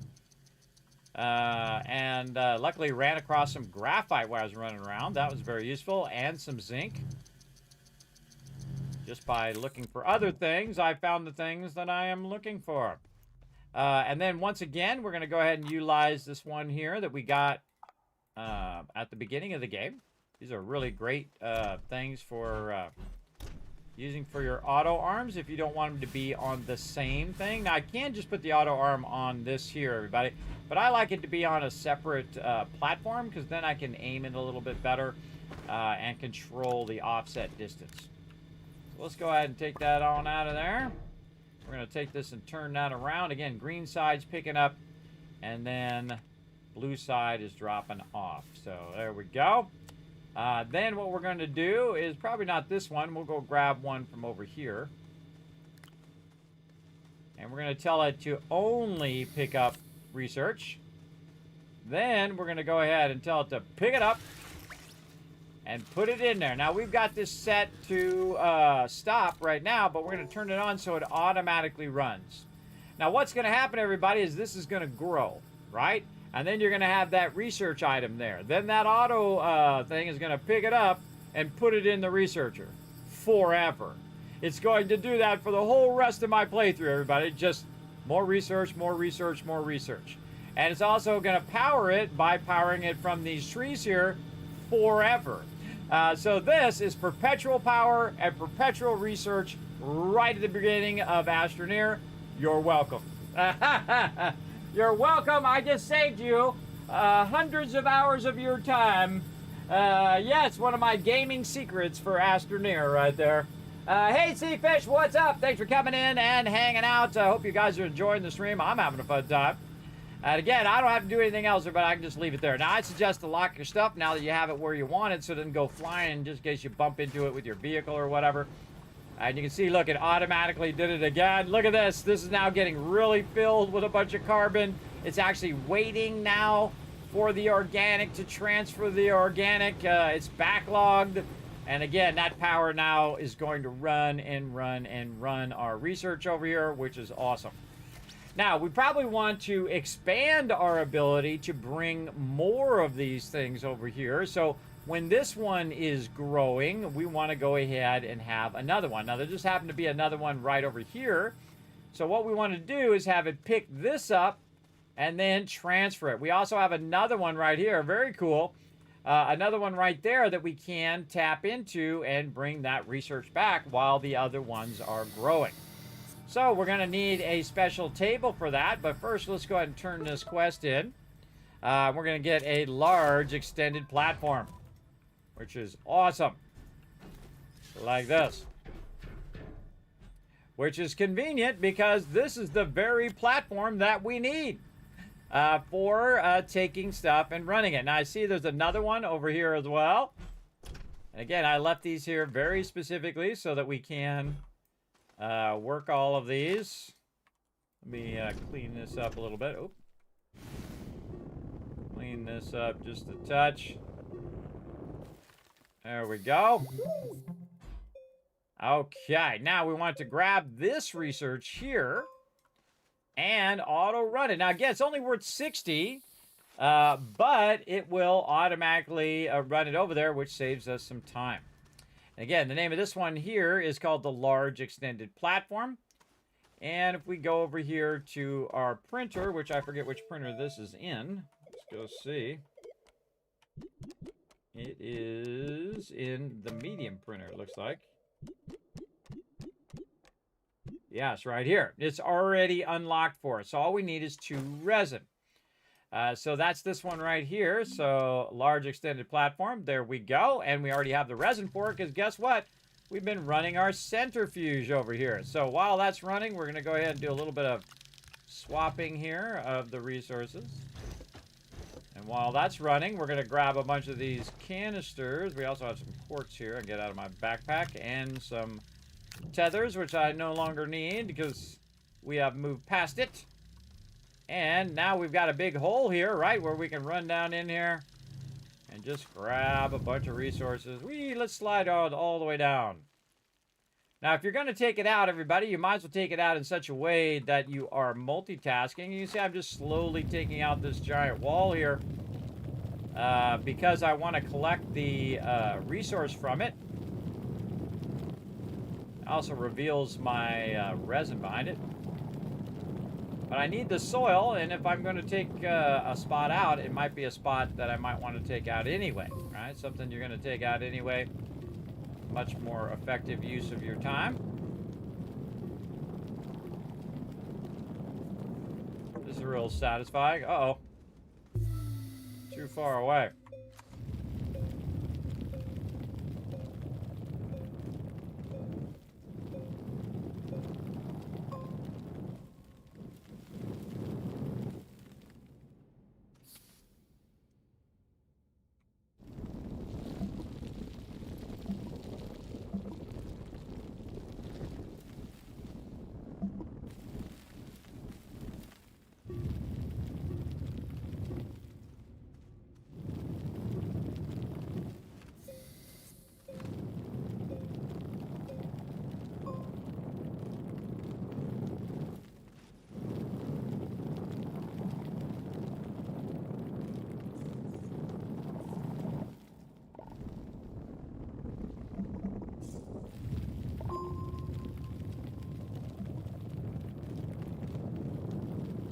Now that power that's going up above, everybody, that I just made where I don't have to sit there and manually do it anymore, is what's powering this down here. So it's actually powering my ability to extract more resources on a massive scale while it's also powering itself. While it's collecting organic, converting it into carbon, it is also producing power for extraction. Like dust. All right, good enough.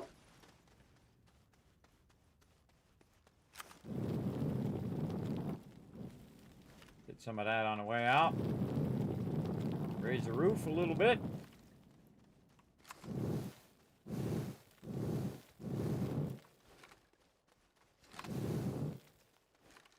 Nice. Okay. Back over here to the centrifuge.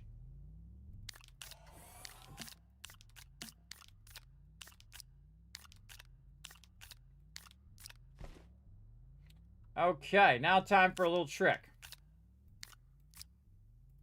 going to actually swap the sides of this. Like this.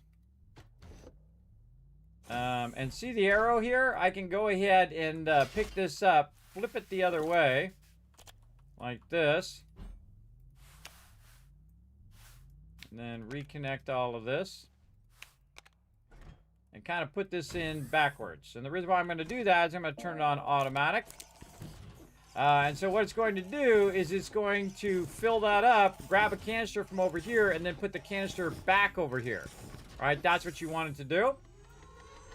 You actually want it to fill this right one first, but you'll see what happens if there's not 6 canisters over here on the left.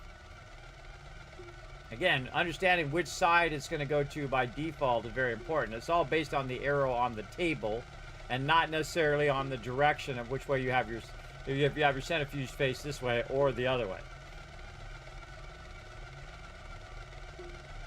What is MEGATECH all about? Oh, we're going to get to it, one Kiwi Wolf. We're going to get to it. It's about building large things and also, you know, building out your base with larger equipment. See how one of them ended up on that side, but see how it's swapping them on that side? It has a tendency to want to put the canisters on the right side of the thing here, right? So now we can take this and again go over here and make another table. We'll grab this table and we'll put this down while it's making that table. You get the idea. And we're going to try to space these out.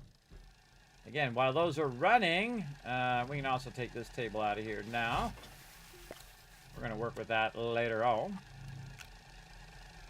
Put that solar up there and our wind here. And this over here, just to kind of clean this up a little bit. Get it up out of the way. Very nice. Even put our little horns over there. Good to keep that up off the ground. Oh, there goes our wind power. Oh, yeah, get some wind power. Nice. I'm going to also move this battery to this side so I can see the battery and see how we're doing power-wise. And then over here. Like that. Okay, now what we're doing is we're creating a chain, right? A chain of these that can run across there. We're going to need a lot of auto arms. For each auto arm, you're going to need 1 power. So up here, we're going to need some more aluminum. We don't got any there. Now what we're going to do is really have some fun. We're going to grab... do we have any other ones? We do not. Okay, we got to go over here, and we've got to make ourselves a medium storage. Get that going. And we're going to get our vehicle here. Get that ready. We're just going to go ahead and bring ourselves a little generator. Maybe some wind power. Take our medium storage and put it on the back of our vehicle. I like to flatten it out. You can leave it up as you want. And then we're going to drive our vehicle down into the mine. And now you know why I was widening it out. A little easier to see while you're driving. Okay, now remember that it was to the right here. Now it's a little hard for me to drive here because it's not really a good road. And later on, you can have it automatically make the road for you. Oh, I forgot my canister. My bad, but no worries. Right over here.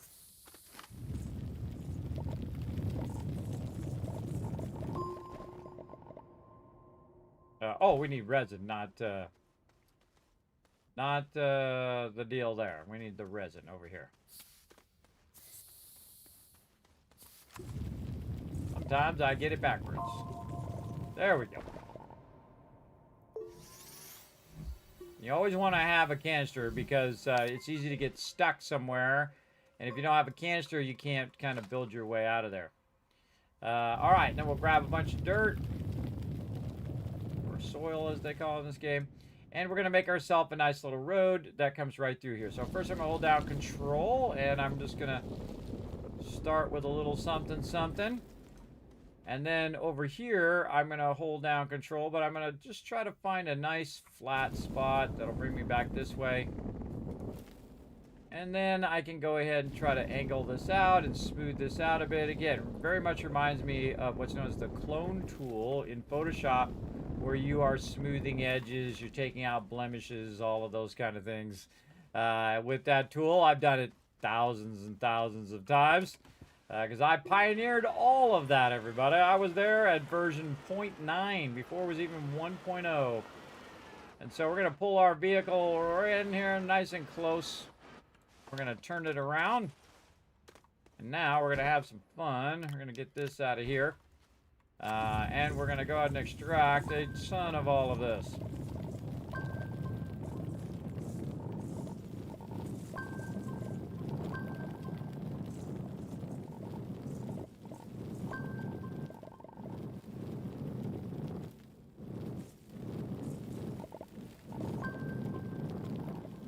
And this was just luck, everybody. I was following my instincts and ran into this massive node of laterite. Hey, you come back here. Get up here on the thing. And as you can see, I can just go ahead and feed it out of my backpack into here. And again, there's other ways. As you go through the game, you can get better and better ways of collecting more and more resources. And the MEGATECH update allows you to automate a bit of your transferring between planets of resources. That I do know. It's pretty cool. We'll get into all of that, everybody, but we are starting from the very beginning because I love a brand new playthrough. All right, now I've got a bunch in my backpack, a bunch here. We are styling and profiling, and we're ready to dip on out of here. And again, much easier with the vehicle. As you can see, we can collect resources at a much larger scale. And since we made our own ramp on our own platform that leads right to our base, it's much easier to just run down there, grab it, and then run over here and then deliver it over here. Now, we've got a bit of a problem, right? Because our smelter is in use, right? I could take all that off there and do it, but the smarter thing to do is to make a separate process for smelting other materials and just leave that smelter there for that all the time. So we're going to go over here and we're going to go like this, and we're going to say smelting furnace, and we're going to add another smelting furnace. Now, the problem we're going to run into is the problem you normally run into with most games, and that is the problem of power, that you're not going to have enough power to run all of this stuff that you're scaling up. So we need to scale up as well, right? So we need to scale our power and continue to scale our power. We can also run around and look for a bunch of power like we did earlier. We were running around looking for clay, and we happen to find some wind and solar power. But for right now, we want to go ahead and get this going. And this one's going to be kind of our little junk drawer here. We'll keep that over there. And our compound, we can just throw over here for now.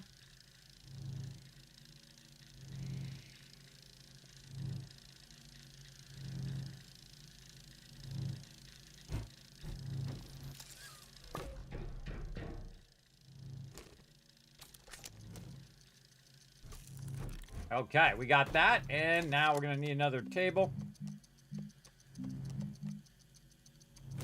I need some more resin. Conveniently have some right here.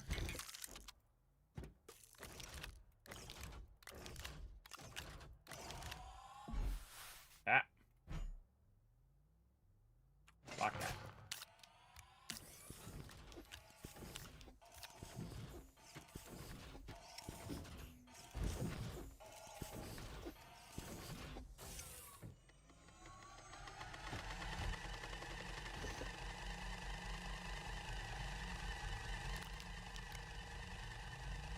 Oh, actually, this could go over there. Okay, did we make the table? I don't think we did. Let's do it. Got our smelting furnace.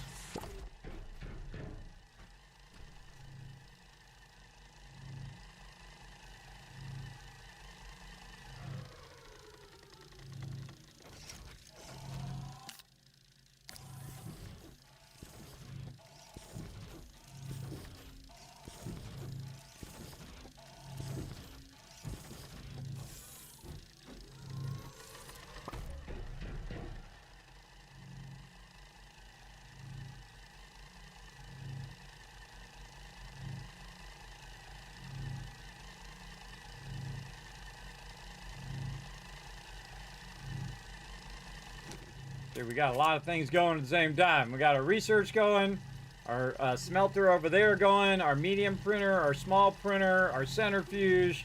We're getting it going. But if you see that battery going down, you know you're using too much power. That's what I use it for, as an indicator of how my power is doing. Okay, now we're going to go ahead and use this one over here now, and we're going to take this one out, run it to here. Yeah, I don't know, I just feel like running some power over there. Don't really need to, but we will. We'll lock this, we'll lock that so it doesn't wander off. And now we can just simply take this, put it right here, turn this on, and it's now going to smelt that down. Now I made an extra one over here, so I can take the stuff out of my backpack as well, and now we're going to have a crazy ton of aluminum in just a few moments there. All right, that's going to do its thing. And again, remember that forge over here, this smelter or furnace over here, just perpetually works. It never stops.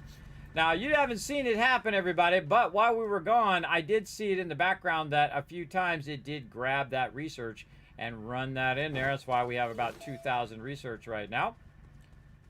So we're going to let those smelt down for a minute. And we're going to get over here and we're going to say, hey, we are back to our auto arms. We need aluminum and we need graphite. Now, before I run this again, I want to go ahead and turn this off, and actually going to need some more graphite. Instead of running out and finding it, I can go and utilize it here. Let's take this one off and put this one. Get this to grab the thing. Nope, it's going to be feisty. There we go. Over to there, and then put all this back onto here. Like so. Organize it a bit. And this to not on the floor. There we go. And now we have a bunch of resin. Awesome. So we need some graphite. While we're waiting for some graphite, we could actually do another medium storage here for this other side there. So we'll let that go. Oh, we already have one right here. Okay, we'll need more. We'll need plenty more. There it goes. Yes, it's getting it done. So now we have some aluminum. We can take the aluminum, run it over here. And now again, set this back to auto arm. There we go. Now right now we don't need to make any platforms, so we're going to close that down. There we go. And now we've got it all consolidated back again onto storage. Let's take it, we'll put it back there. Very nice. And we got another storage here, which we'll put back on our vehicle. Again, I like them to be nice and flat. Now look at this, everybody. We got a whole stack of aluminum, so we can just go ahead and grab that stack, throw it right there. That means we can make a lot of those. Over here, we're going to tell it to do graphite, but it won't do any graphite unless it has some soil. So again, we're going to grab all of this. I see an extra resin there. We're going to grab all these canisters, and we're just going to run down here. Do a little bit of sliding for fun.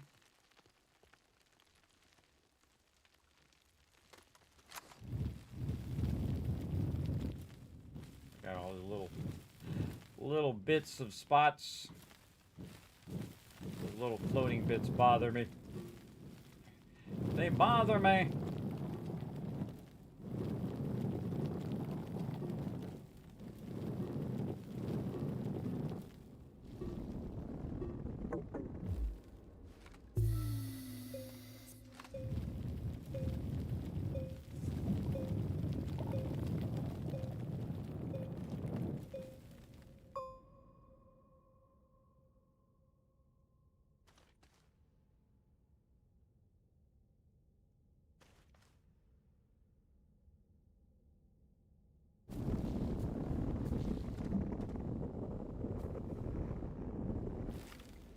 Flattening that out a little bit.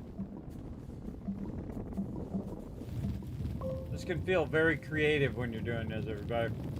It really does.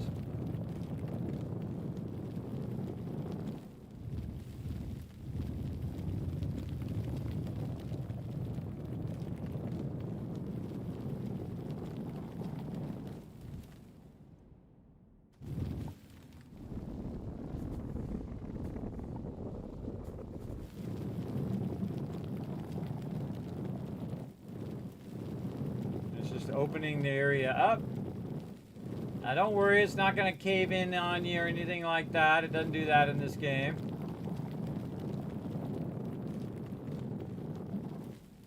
Unless they added a sneaky ad to the game recently. Which I don't think they did. Again, it just allows me to see really well around this area without all of this dirt and walls obstructing my view.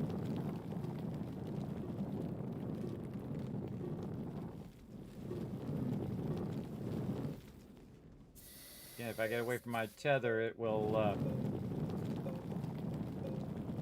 let me know that I'm running low on power. All right, we're all good. Fun way of doing that, just taking a moment. And of course, we're going to scale that up massively so that we don't have to manually do it anymore. And I'll show you that here in a bit. First, let's go ahead and drop off all of this soil. Right over here.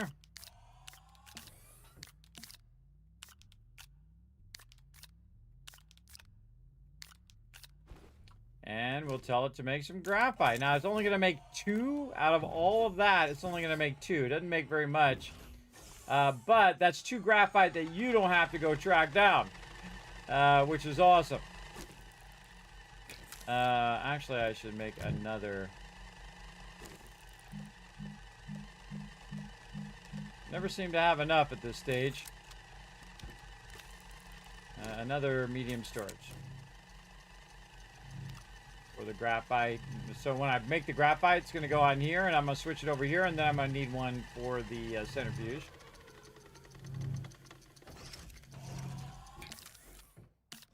Yeah, or it's going to go onto this side. Whichever. It does have a mind of its own sometimes. All right, medium storage. This and this. Sometimes you'll see it go back on the left side. Sometimes you'll see it go on the right side. It's very unusual the way it works. We'll swap it this way.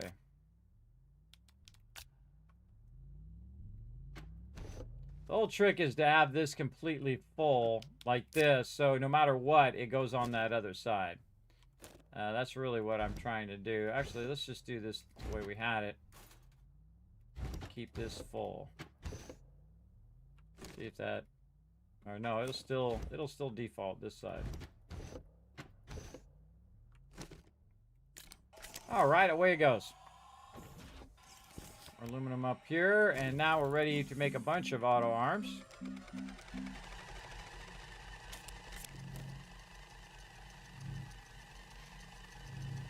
Getting this done. Ugh. Yeah, it's about $10. About $10. I think is a good deal. And nothing else, just supporting them for being awesome. That's why I went and bought it, everybody. Now, again, since I am a streamer and they know I love Astroneer and they have done it many times in the past, everybody gave me a bunch of codes and giveaways for you guys. I could have went to them and said, hey, could I get the could I get a review code for the latest version? But I didn't even bother to do that. I went over there and I just bought it, everybody. That's how much I appreciate them. This is non-sponsored. Went over there, showed them some love. That's how much I enjoyed this game. I'd rather spend my hard-earned money on this game than that trash that the big game company's been putting out. Oh, man, so bad. So bad trash. All right, same thing here. We're going to put the little research thing right there. And this will take a little bit of time to get up to snuff as well, everybody. And the reason why is you got to let it go through a few cycles of it collecting it and then transferring it and collecting and transfer it before it gets into a rhythm. Into a perfect rhythm where it will be enough. Okay, now this one's actually going to go in the back. Oh, this one goes in the front on this one because we're going to space it back. That's right. This way. Okay, so this one needs to be able to see that. It can see that. Then this one needs to be able to see the back of this other one, which it can see. Kind of feel like I'm going downward here, though. But hey, as long as it sees that, we're good. And then maybe a little more angled this way. Both got to line it up and also go in the direction I want it to go. Now we need another one there. And this is just to be a little lazy and to automate a bit of this process. All right, and let's also get our large extended platform going again. Let's just move this graphite over right there and make some more graphite.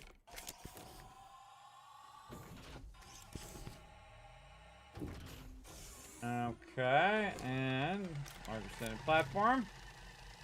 Now we're really cooking. We're making a bunch of stuff.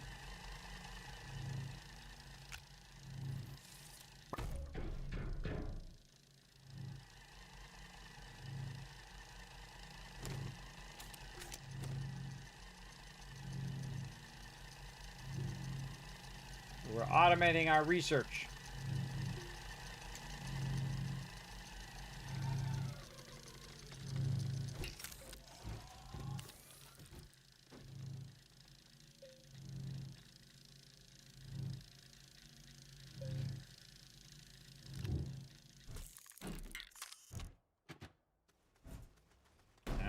We're getting there.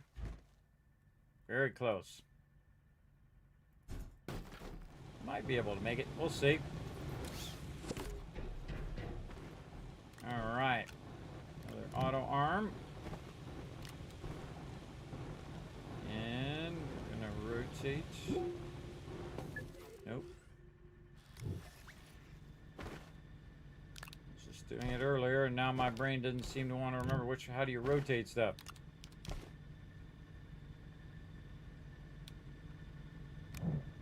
Oh boy. I've forgotten rotate. I've just been doing it this whole entire time. Not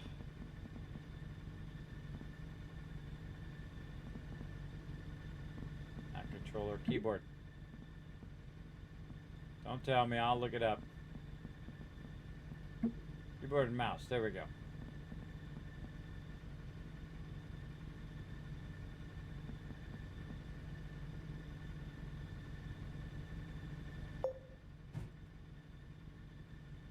C and V. Yeah, C and V to rotate. They also are interact buttons as well. Sucks getting older.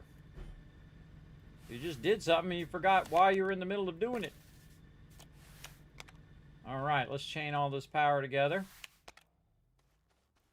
And let's try to squeeze our maximum distance away. This is just over the edge of that. This one is just over the edge of this.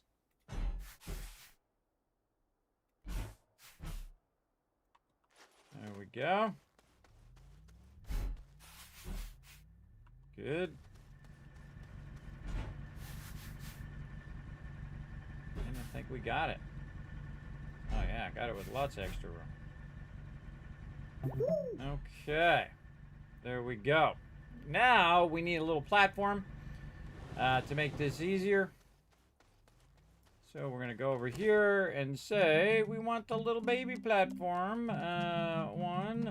Oh, wrong one. We actually want it over here in the little one. The little platform A. The little platform that could.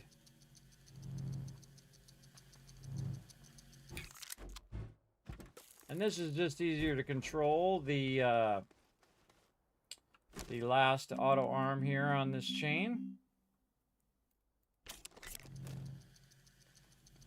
We'll set this up while we're waiting for that.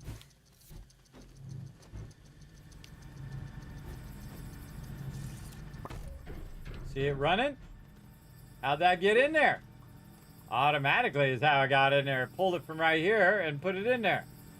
Now, some of these just spawn one, some of them spawn 2 or 3, multiple at the same time. And again, we're going to have this coming from multiple of these, so it just never stops running. Now, these all have power, so we're going to go ahead and turn these on. Again, it's going to take a little bit for it to get up to snuff, because we're going to actually take these and make sure that it is limited to just research samples. Oops. Let those ones grow back.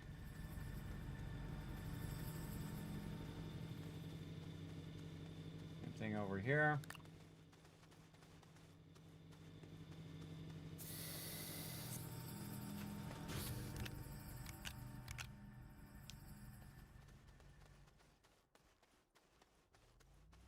And we're just creating an elaborate system of automatically picking it up and running it into the thing. Now, another thing that we could do is just add another research chamber over there, right by where the node is, and do it that way. But we're just doing this for the fun of it, to show you how awesomely you can automate your deal here. I'm going to turn this just a little bit. Make sure I can pick it up from there, and then make sure to get it into there.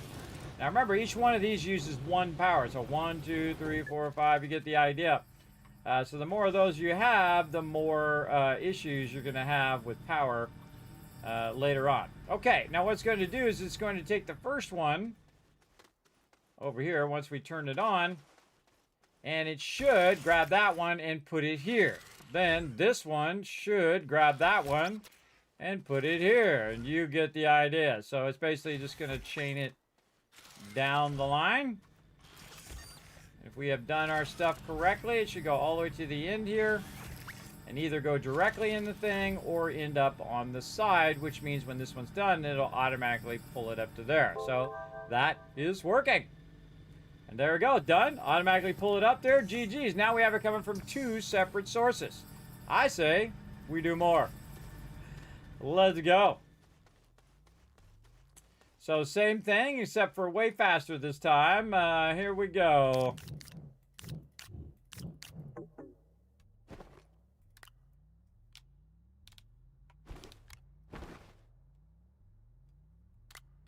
Just aluminum off of my character. There we go.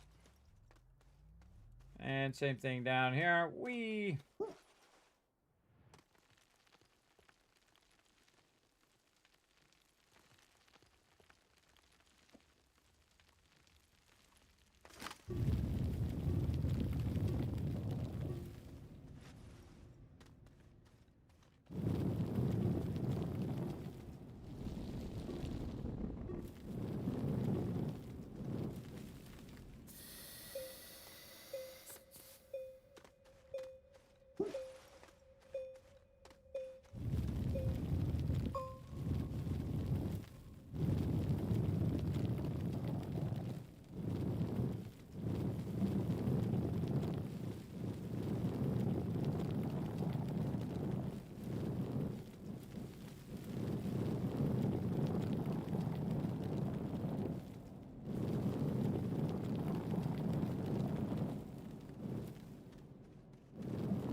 Very relaxing, by the way. Very relaxing type of game. You just sit and chill.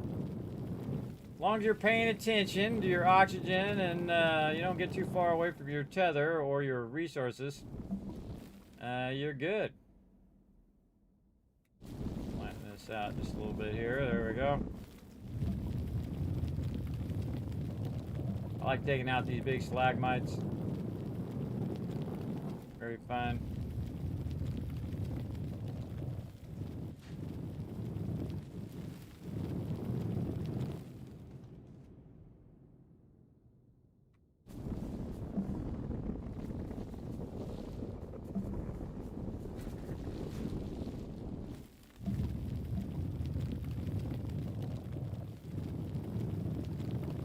Now we can see our resources up here a little easier.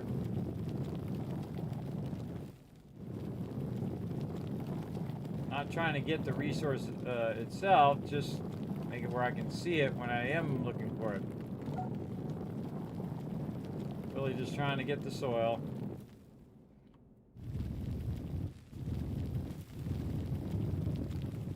You see, we keep breaking through areas and finding new resources just because we're trying to get the soil.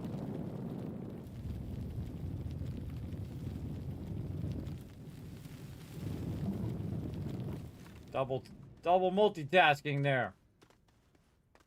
Two things at the same time.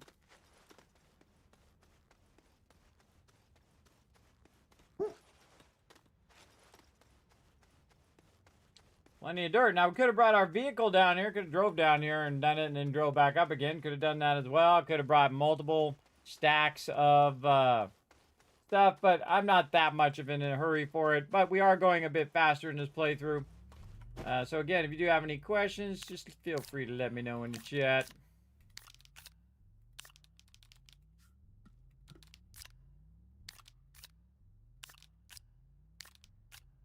The cool thing is we've made plenty of resin and make plenty of graphite. Put this onto here.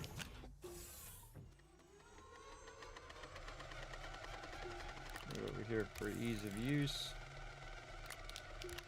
Awkward, actually. And then more auto arms.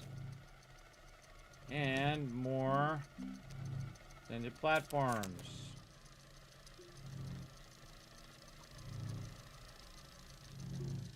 Again, you can see I haven't had to come over here and touch this one time. I haven't had to touch it one time, haven't had to feed it, get more organic and put it in there. Now, before they had the tapper, which is the thing that makes all this work, is the tapper that's on the trees over here that's extracting the organic. Now you can tap those trees, automatically extract the organic, you can automatically get it. Now, I found this medium generator, and the second I found it, I knew I was going to set this up. Because it'll just run and run and run forever now. Oh, and there's another research. There we go, another one. Oh, look, and there's 2 free right now in there because it came from both directions, so more than enough. Going on right over there. Ugh, we're going to try to get more, and more. Now, a little bit of research over a very long amount of time, everybody, is a lot of research. So you can get a lot of resource and over a small amount of time, and that also will work. But I feel like an automated research is always the way to go because it'll just keep going and going. Now we're up to 2295. Look, there it goes, passing it down the line. And now it's actually waiting for that one to get done before it even puts it in there, right? So a very cool way of doing that. Very, very cool. And let's get it doing another one of these. And another auto arm over there while we put these in position.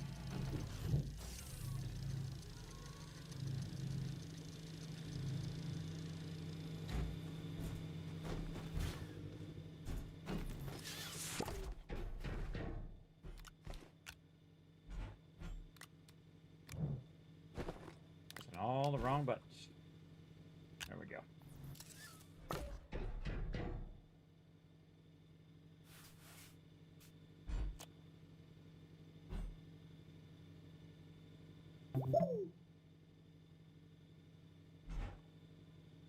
Let's go this one first.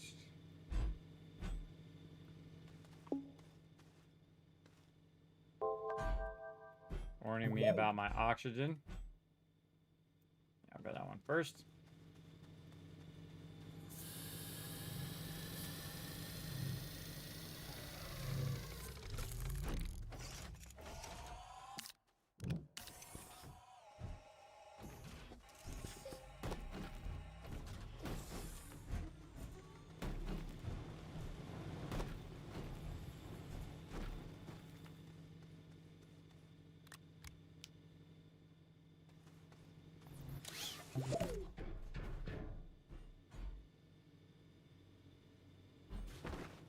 you guys get the general idea. Keep it flowing down the line automatically. And we'll grab this one.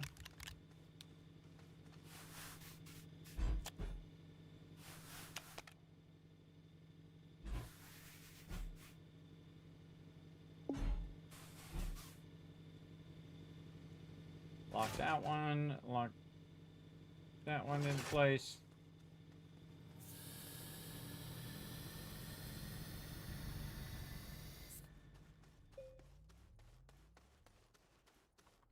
Grab some graphite over here.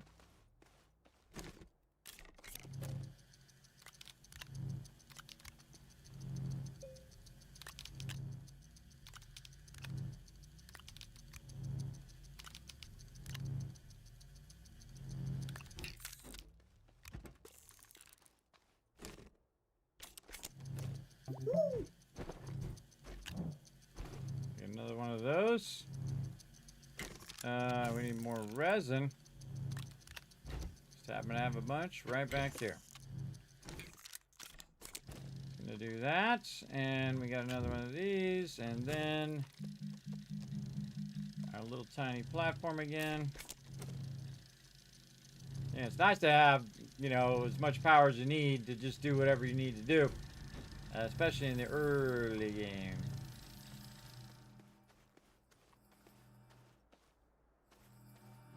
Yeah, one more. Yep.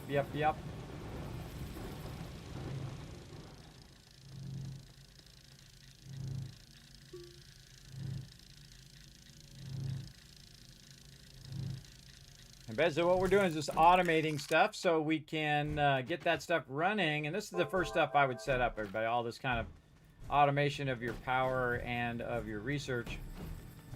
So that while you're busy doing other things, it's going to be doing this non-stop the whole time while you're running around.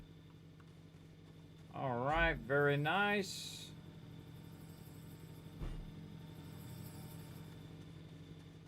Yeah, I think on this one, we need our tiny little platform.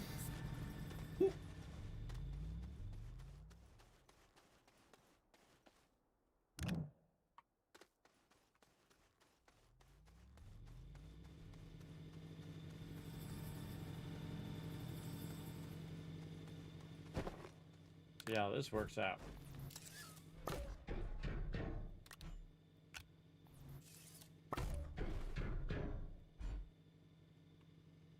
Okay, so what I wanted to also do is grab this one over here and feed it over here and see if it thinks that this one is also research as well. So I'm going to turn that on, turn this one on,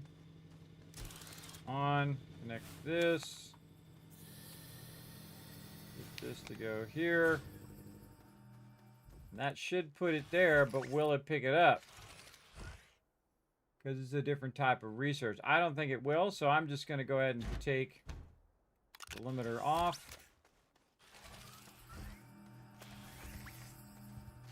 On this side, it's just going to take the limiter off altogether. So it can feed it across there.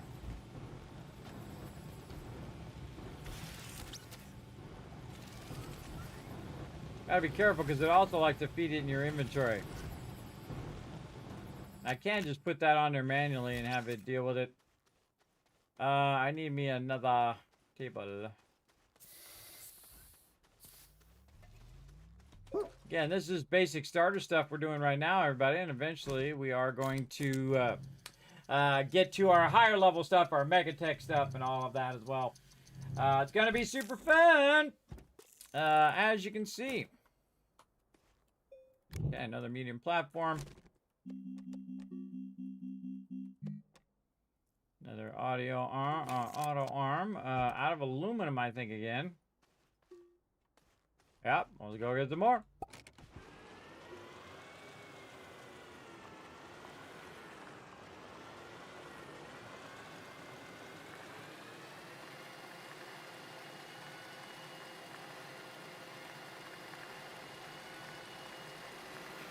What's so powerful about the vehicle underground is that no matter where you go, you have oxygen. And oxygen is life in this game. Let's get down here and get to the nitty-gritty.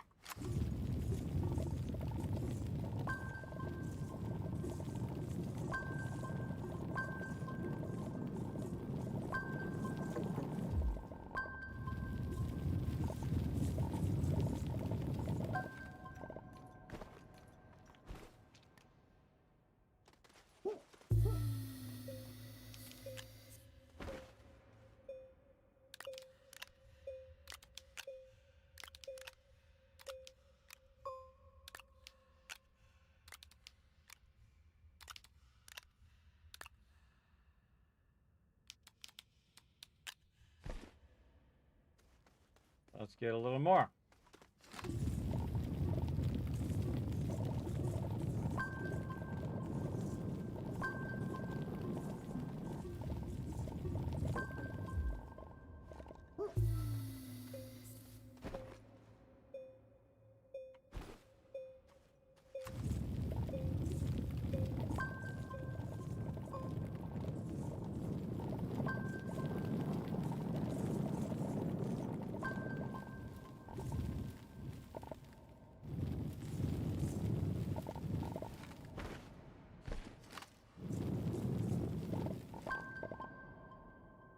Perfect.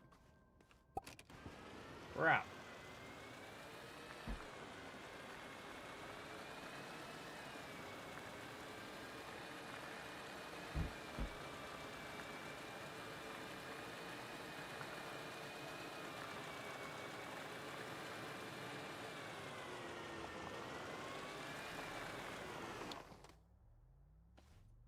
I had some aluminum right there.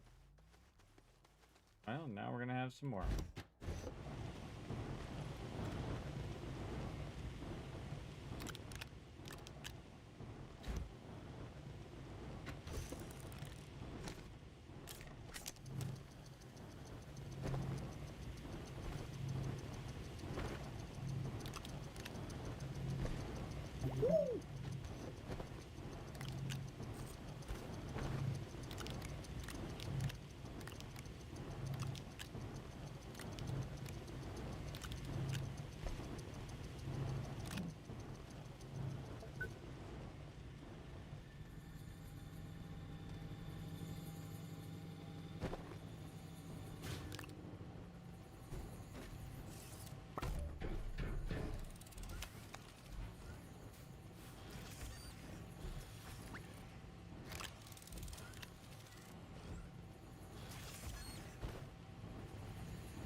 Turn this one off because it's feeding it into that one.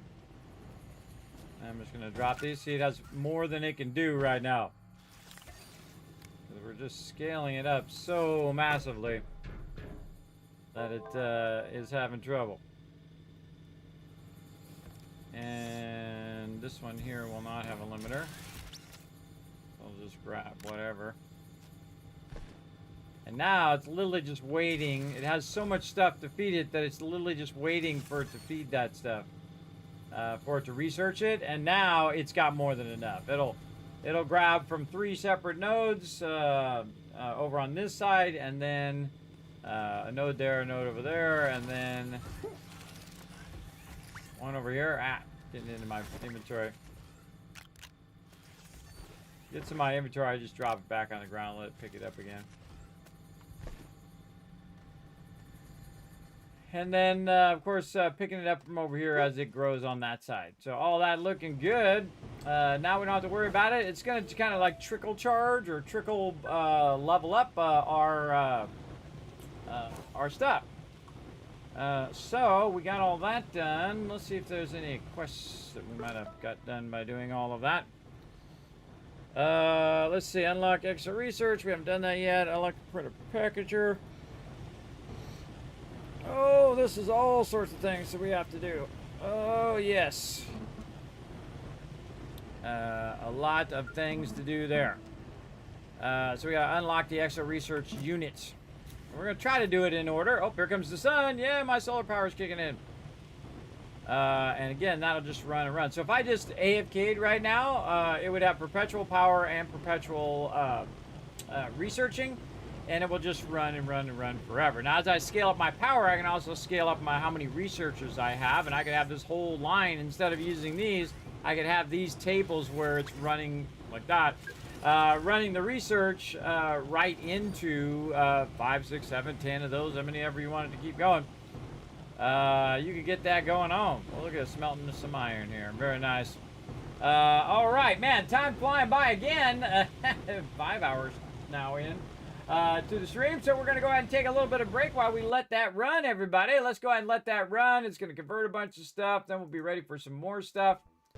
So we're going to go ahead and start this up. Take another little break, and then we'll be back.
I'm back, everybody. Wow, look at all those words. Holy mackerel. Let's get them going, everybody. Let me see if I can get one real quick before the lock hits there. What? Pang. Pang. There we go. I got it right before the lock. Did I actually, am I locked? Let me move myself over here. Oh, no, I am locked. Okay, I am locked. Okay, I got to wait for the next one. All right, let's work together, everybody. Try to get as many of these words as we can. What? Camp.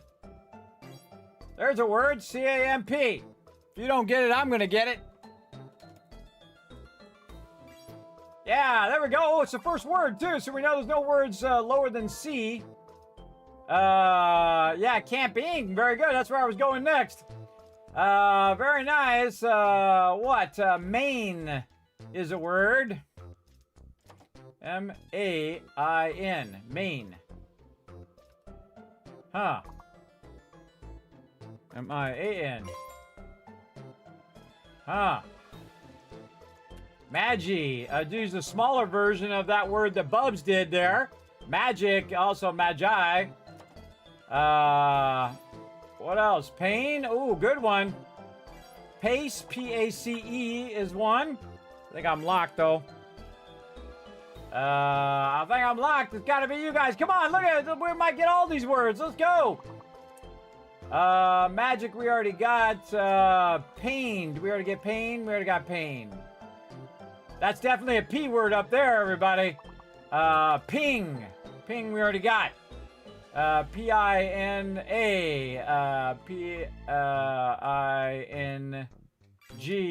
I don't know. I already got the P-I-N-G. P-A-G-N. I don't know. There's definitely a P word in between those two P words. It's all alphabetical.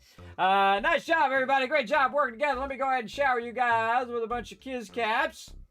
Over here. Why is my thing work and then not work? Work and not work. Or there's something funky going on with my my Stream Deck. Stream Deck, why you be so funky, bro? Why you act funky chicken?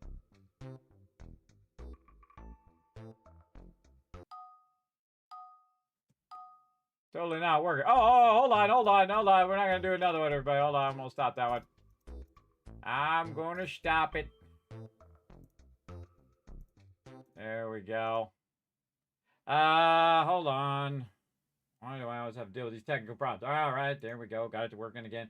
Got to reset it every time. There we go. Give me a bunch of Kiz cats before it stops working again. All right. Always these darn technical problems I have to solve, everybody, on top of the bazillion other things I have to do in a day. I got to solve technical problems. All right, there we go, everybody. We are up and back at it again. Again, I was letting it run so that it could do a bunch of this aluminum over here. So we would have it at the ready and good to go. Now, what we're doing is we're playing through the beginning of the game here so that we can get to the point where we can start doing the MEGATECH, showing you some of my secrets at the very beginning, like how to do unlimited power, how to do unlimited research, all that kind of good stuff, which is what we're doing over here. And you can see that look at this, we're backlogged back. Gotta go in my inventory, jump over the thing. We are massively backlogged now. Look how much extra research that we have, right? So we have way too much research and not enough ways of actually doing the research. So what we're going to do is do a little tricky trick over here where we go ahead and add more research to make it go even faster. So we need a little bit of resin. We're going to go ahead and take this and put it over on this side in case we need some more of those. We'll take this and do a lot of this kind of readjusting of your platforms. There we go, and we'll start this up over here. And we got too many things running now. Look at that. Our power is struggling. Struggling. Okay. Oh, you see our wind power is running here, though. We can take our wind power off of there, put it right here. It'll help it a little bit. Not there. Right here. There we go. That'll help it a little bit. All right, let's go see if we got any quests done. Work on that next. Let's see. Unlock the EXO. Yeah, I'm going to try to do these in order. Unlock the EXO Research Aid Unit. Right here. Somewhere. It's a large turbine. Oh, man. Where is that? I think if I remember.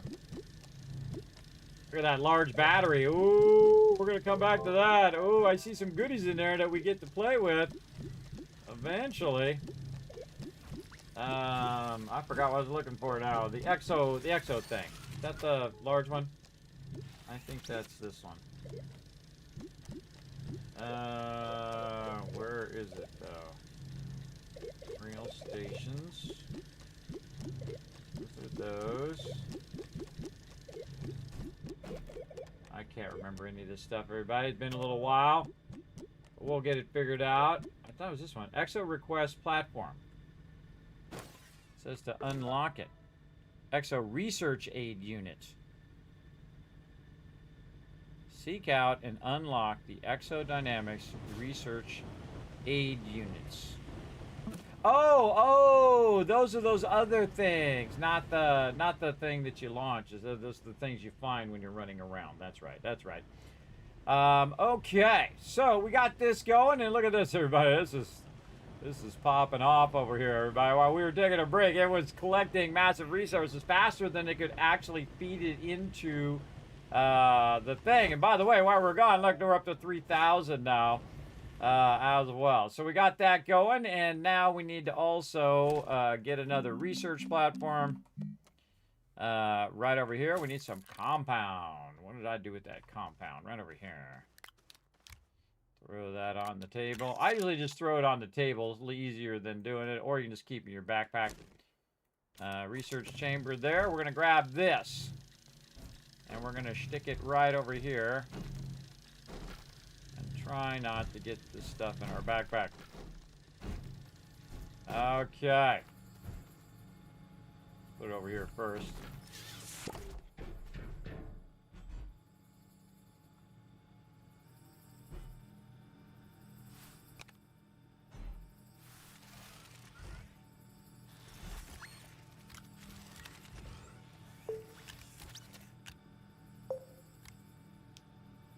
All right, now we're going to turn that in such a way that these two at the end can see it and put the thing in there.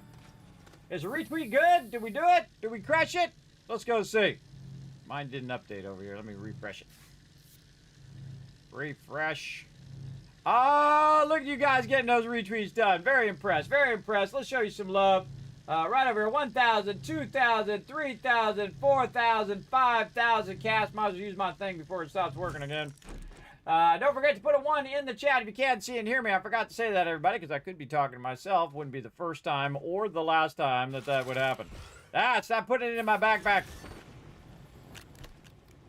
I hate that, putting it in my backpack stuff.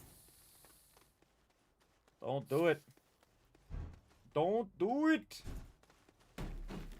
All right, more research chambers so we can scale up our automatic research over here.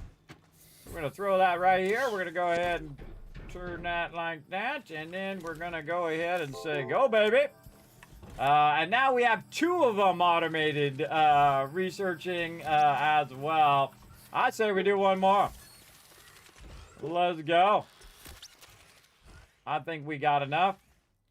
So over here, more compound if we have enough. Oh man, we need 1 more.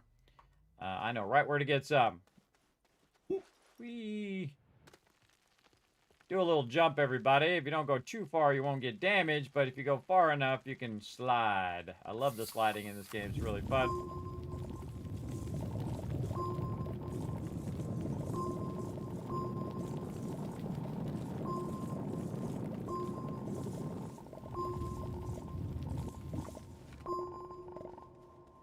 Perfect. So easy when you know right where it is, and you've made yourself a nice little tunnel with some tethers, which helps you a lot. Okay, right over here. Put this here. Another research chamber. And probably make ourselves a second printer as well.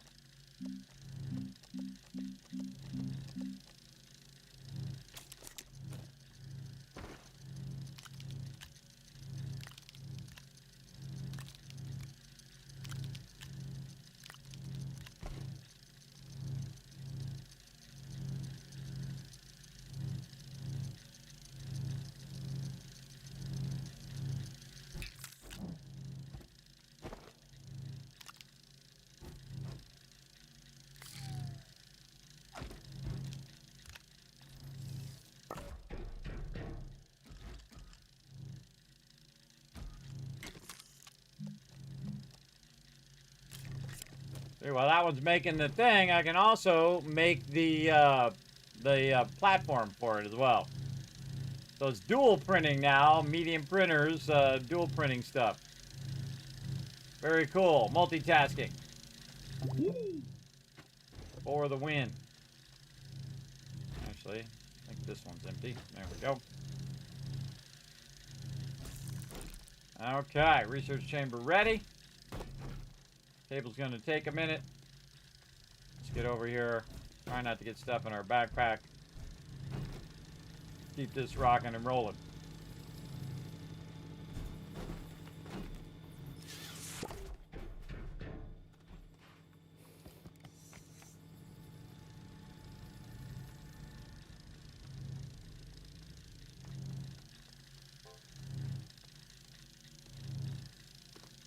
Love the whole 3D printer idea. One day that'll be a real thing. I mean, you can do it on a smaller scale.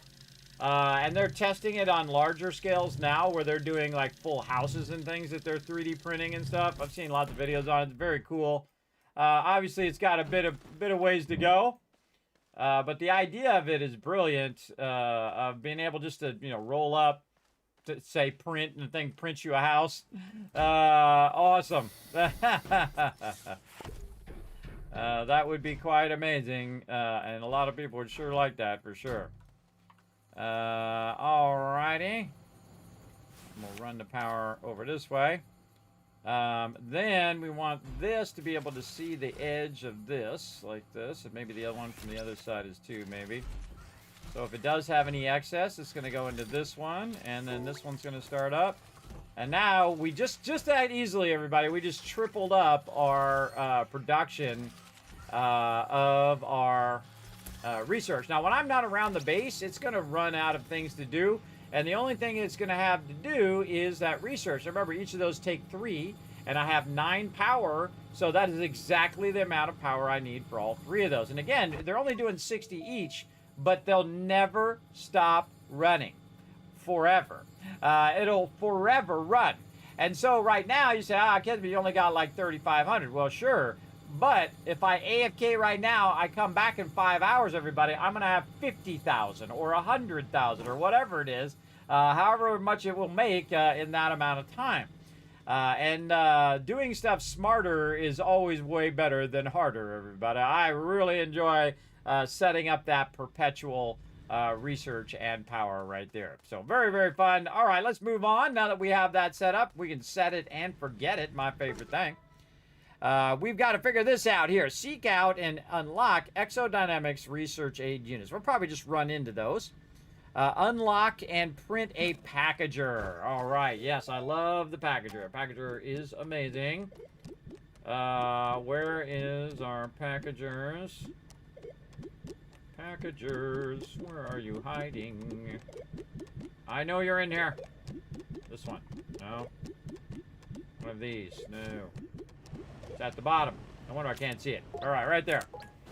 Okay, packager.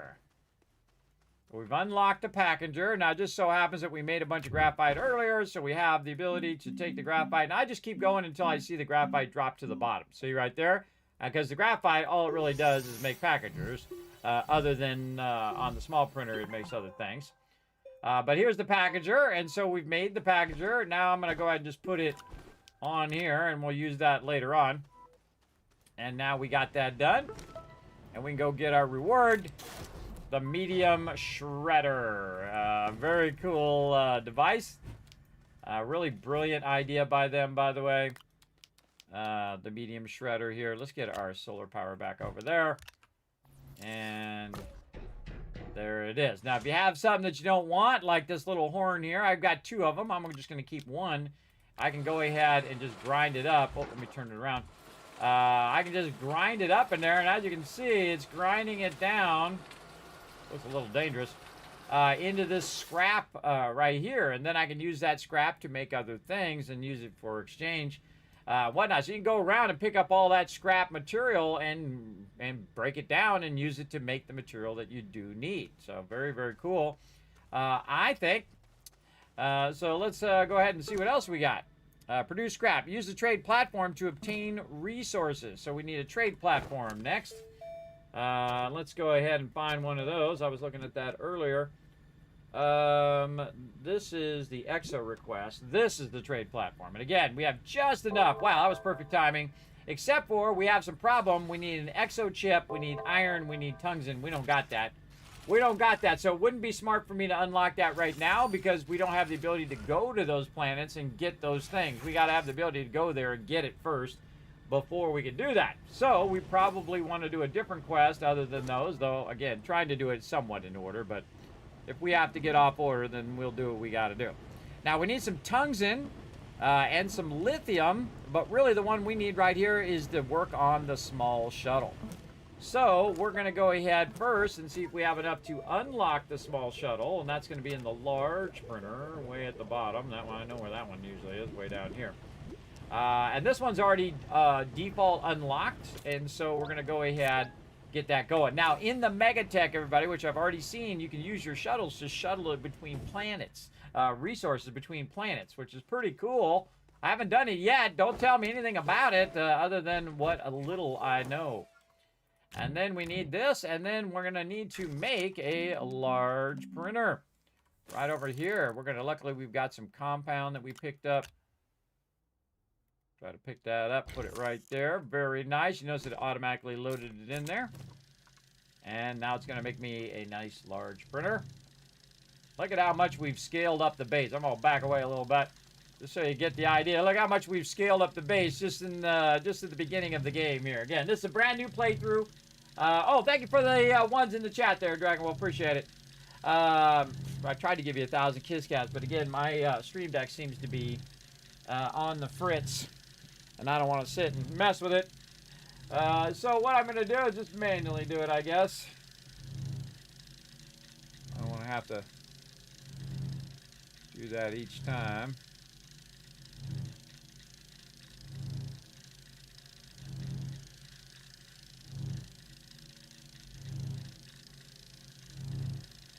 There you go.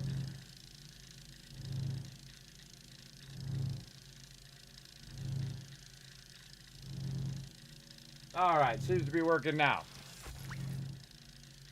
Okie dokie. Now, this thing's running out of there. We got triple research going now. We are styling. Triple auto research, by the way. We've got automatic power. We got a free medium generator, so we didn't have to use our research for that because we found it down in the caves. Usually on Sylvia here, you can find 1 or 2 of them. Sometimes I find like 5 of them down there as well. All right, big boy, a large printer, and that's what we're going to use this other platform for. I've been kind of saving it over here for the big boy. And we're going to go ahead and unlock this if I can press the correct buttons. This way, there we go. Move it back just a little bit. There we go. And now we're ready to rock and roll. I want to give it its own little space over here. And we're going to say small shuttle. It's going to use 2 aluminum. And off it goes. Now, along with the small shuttle, while you're doing that, you are going to need the rocket that makes it go. If you can't make the rocket, you're kind of pointless in making the spaceship. I probably should have looked at the solid fuel thruster first, but since I've been letting this run, I have gotten enough to get our solid fuel thruster going. Now, we need some aluminum and ammonium. Now, this is where the tricky part comes in. You found your aluminum underground, and then usually you got to wander around into various other places to try to find that ammonium. My biggest recommendation is right over this way. Over here at the forest.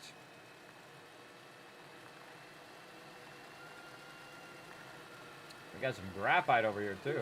Whoa, hole in the ground.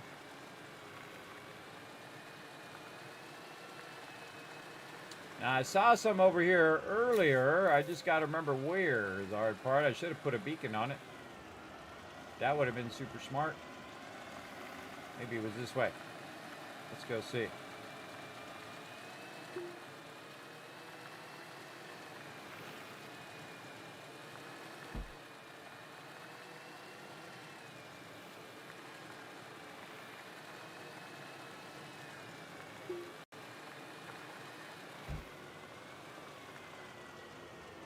Yep. Right here.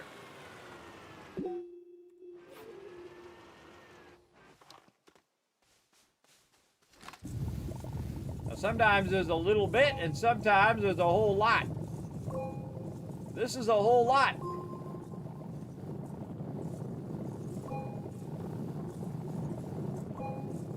Oh, yeah. Holy mackerel. Oh, wait, I got one extra. Good enough.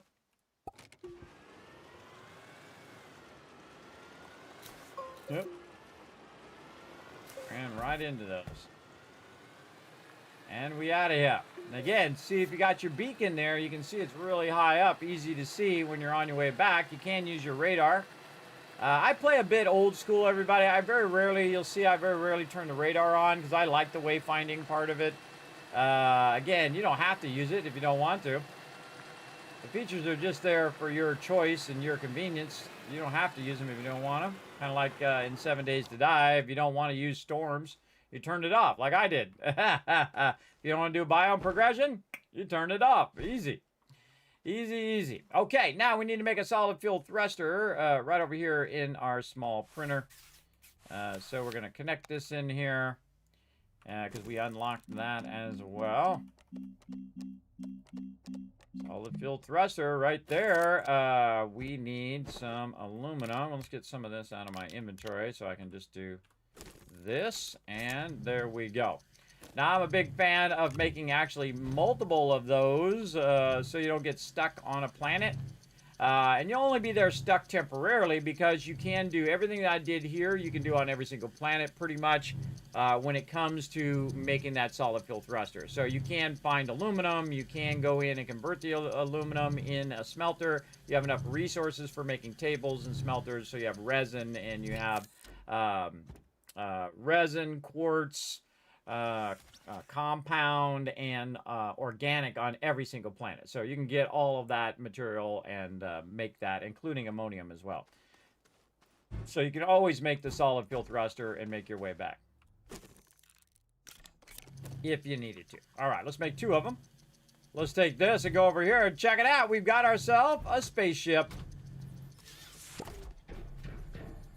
All right, and we're going to go right over here again. I hope you don't mind if I go a bit faster, as I've played through the game many times. And you guys have watched me play through, so we're going to go a little bit faster just so you can get the gist of some of the great ways of getting started in the game, as well as kind of the long-term making sure that you have backups and all my little secret tricks that I use as well. Okay, so I have a solid fuel booster thruster in my backpack. I have a bunch of resources on me. I don't need to take those with me.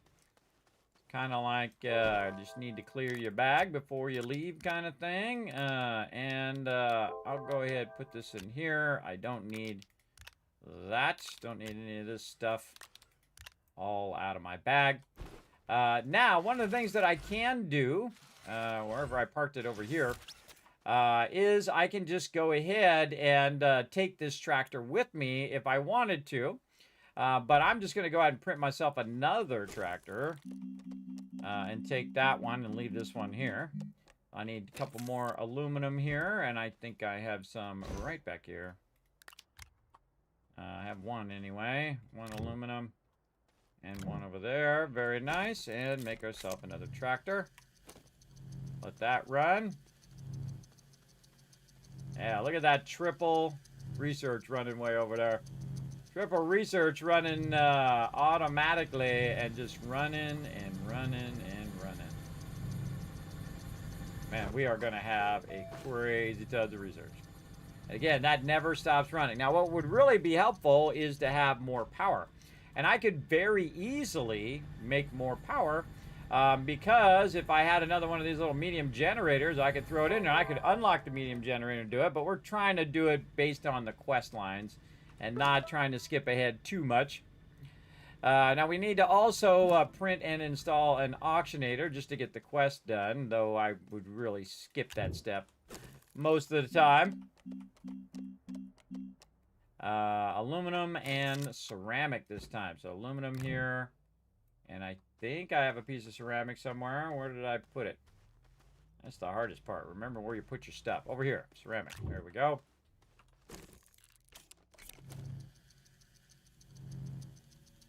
Oh, I don't have my canister on me. All right, grab a canister. Stick that on me.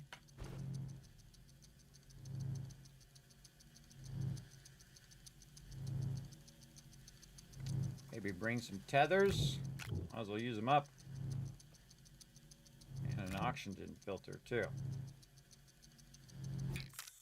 We got from just running around. Again, my goal is just to kind of progress the quests here and then get to the MEGATECH to progress normally through the game instead of like running ahead before it unlocks and all of that.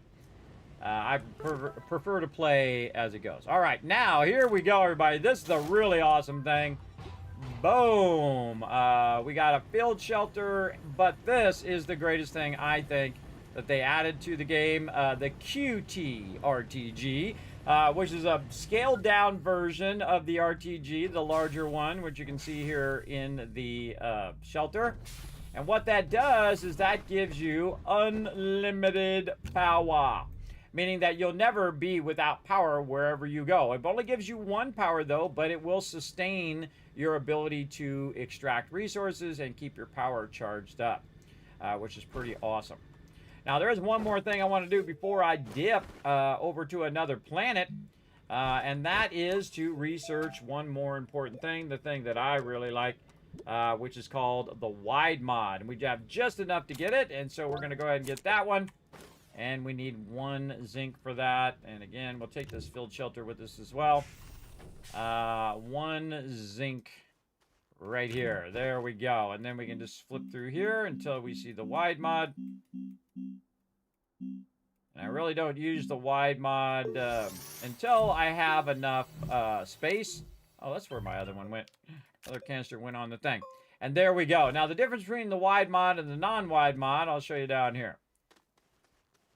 And it's got to be real obvious because we'll just cut a hole right in the wall here. Okay, so first we'll take the wide mod off for a second. And we'll make a hole right over here. Okay, non-wide mod. Now, with the wide mod installed, we'll go ahead and make another hole. And you can see that that hole is much bigger. You can see, based on the 2 sides, smaller, much bigger. So the wide mod just allows you to collect more, faster. Plus, you have the boost mod, which is also making it faster. You're just collecting more of a surface area, so highly recommend the wide mod as well. There's other mods you can do too, terrain mods and things like that. Typically, these are the 3 that I use: the boost mod, the drill mod, and the wide mod. And it keeps stuff from going on my terrain tool as well. I hate it when it puts like you saw that my canister was on the terrain tool. Not really my thing. Over here, it's gonna make me some more graphite. Go do your thing. All right, we got that done. Let's go check our questy quest over here and see how we're doing. All right. Place a shelter on another planet. Place a landing pad on another planet. I don't think we have enough research right this second to do landing pad. And I think landing pad is large. I don't remember which one it is. Where is that landing pad? There it is. Landing pad is 750, not too bad. Probably by the time we get back, we'll have around 750. 750. But we'll go ahead and let that run for now. And we got all the things we need. We got our solid field thing. We got our tractor. We got our QRTG. We got our field shelter. Oh, and it gave us a solid fuel thruster. I forgot it does give you a solid fuel thruster as well, so we'll take that one with us. Or actually, no, we'll leave that one here. Let's, there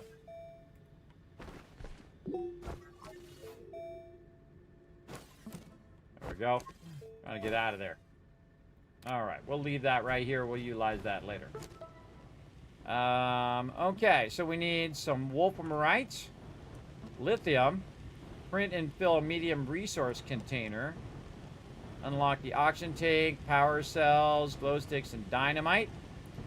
See, that one's another QRTG there. It's kind of hard to see with my thing up there, but the reward is the QRTG. So you definitely want to work on that one straight away. So unlock the oxygen tank as well. It'd be nice if you can move this mission log around. Whoa, I picked up my thing. Now, I don't really need the oxygenator in there. I just put it in there because that's part of the quest, but I'll leave it in there for now, I guess. I'll leave it in there for now. All right, so unlock the oxygen tank, and that sounds like a good idea. I like that idea. This way we'll have more oxygen before we run out, and can move further away from the base. 2,000. Okay, so we'll need 2,000 for that. We'll get that going later on. Okay, so again, just kind of perusing the various ones. I'd say the tungsten probably the easiest one, and it's going to give us a medium generator, which we could use 100% for our base right here. All right, I think we're good. We're good to leave the planet already, everybody. How long has it been? We're about almost 6 hours in. We're already leaving the planet into orbit. Here we go.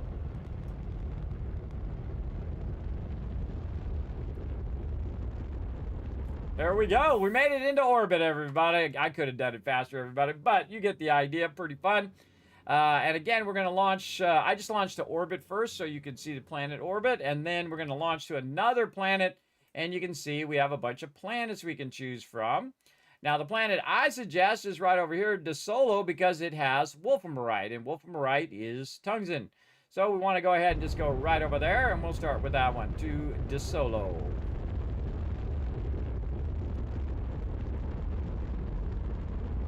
Oh, there's an item right there.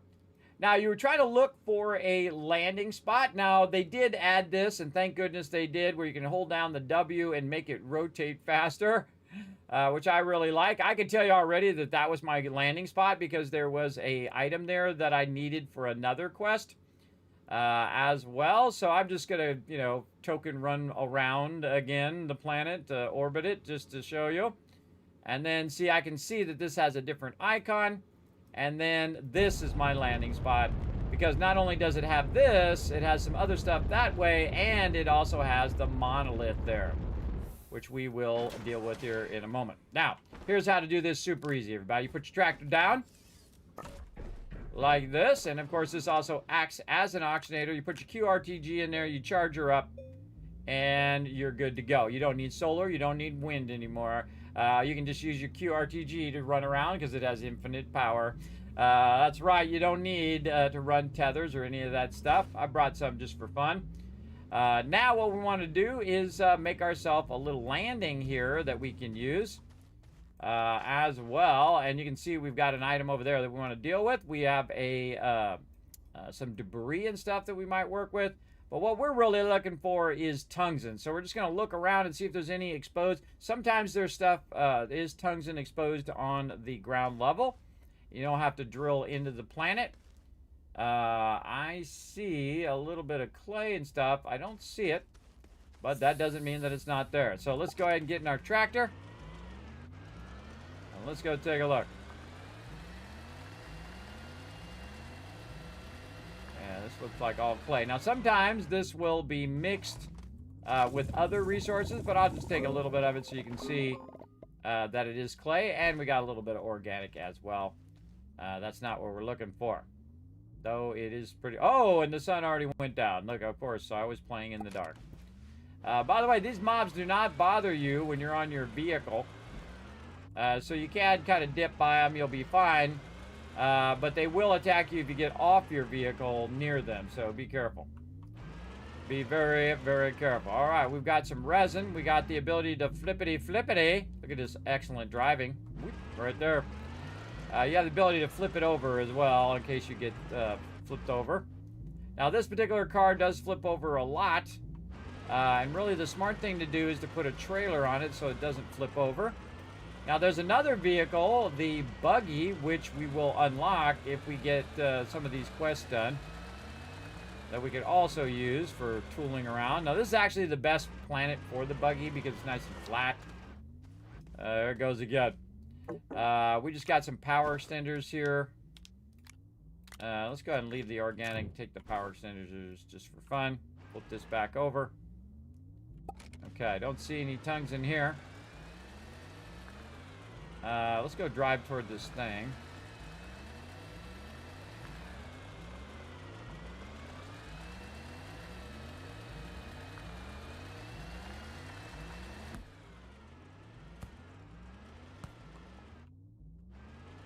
Thing's not helping.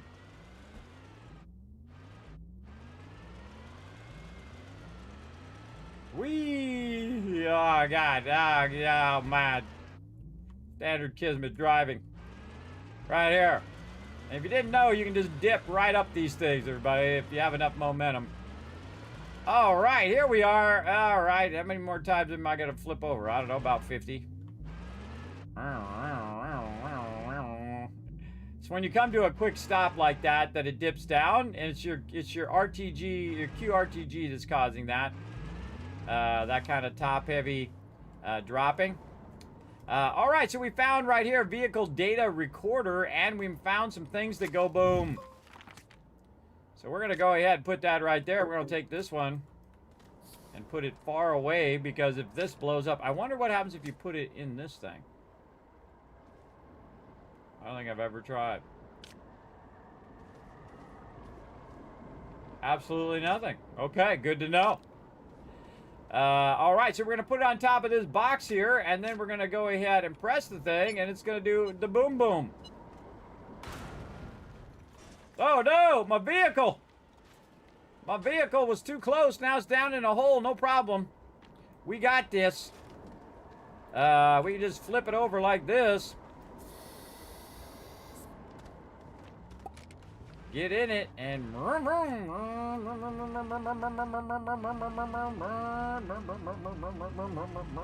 back her right out of there. Just like that.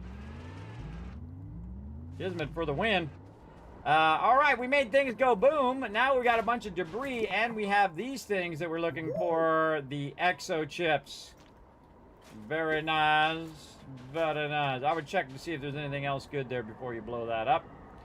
Now, of course, we have no space in our inventory, and we don't really need the clay, so we can go ahead and get rid of the clay. I would definitely prioritize the chips. The chips would be way more valuable than the clay.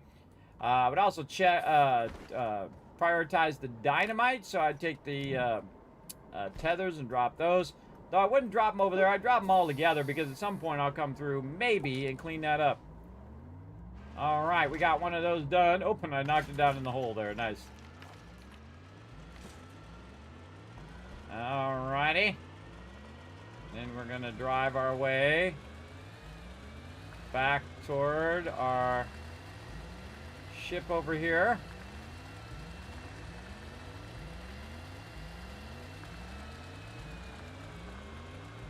Alright, and I think this is as good a point as any to just go ahead and put down our shelter.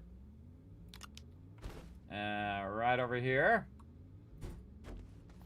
For our shelter quest as well. And since we got the free shelter, we might as well put it down. There we go. Very nice. What else did we bring? We have our tethers, which we can just go ahead and throw right here in case we need them here. What else? All the rest of the stuff we can keep.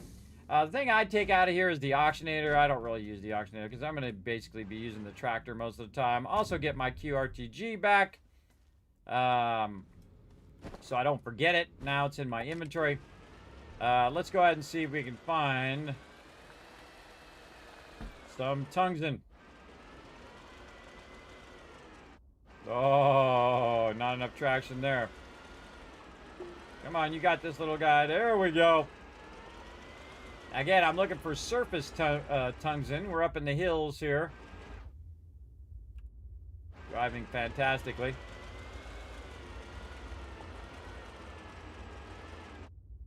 Oh, there's some graphite. We got some resin. No surface tungsten so far. Oh, we got some ammonium. All the things we're not looking for right now. Tons of that. Okay, I got an idea. Let's do it the Kismet way, the easy way, the efficient way. First, let's drive awesomely down here and wait till we can flip ourselves over. There we go. Again, you can, once it gets to a point, everybody will say, do you want to flip this? And you hit F to make it flip. And you can flip it out of there. Again, I put a trailer on that, everybody. It'll help it from flipping over all the time. About that. It's pretty funny when it does that. Okay, now what we're going to do is make this easy on ourselves, everybody. We got ourselves a little place here. So what I'm going to do is just kind of flatten this area behind here. Holding down the control key. And we got a little research stuff. Look at this. Let's just go ahead and research them while they're rolling. There we go. I'll research them. Extra research for us. I'm just going to go ahead and add a thing here as well. Oh, thank you, Snap, for the raid. I appreciate you coming in, showing the love. How you doing? Let's see what you were playing. Let's take a look. Right over here.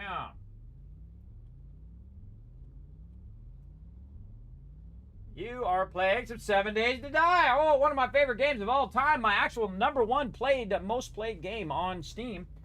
Nearly 4,000 hours, but actually just rookie numbers, everybody. 4,000 hours is rookie numbers in 7 Days to Die, that's for sure. I do have played way more in Fallout, though, but that was before we started tracking numbers. Way back at the very first Fallout 1, I easily, without even a second thought, everybody had 10,000 hours in that game. I can tell you, because I played it for years and years, on and off, easily 10,000. Could be 20,000, by the way. A lot. Now, if you are new to my stream, everybody, welcome. If you're coming in from OSnap stream or from wherever, my name is Kismet. They call me the Gaming Tycoon. I've been gaming for 50 years. That's right. My first gaming console was the first gaming console, the Magnified Odyssey, in the early 70s. That's right. Probably before some of you were born, but not all of you. And I have played game system after game system, game genre after game genre over all the years and had an absolute fun time doing it.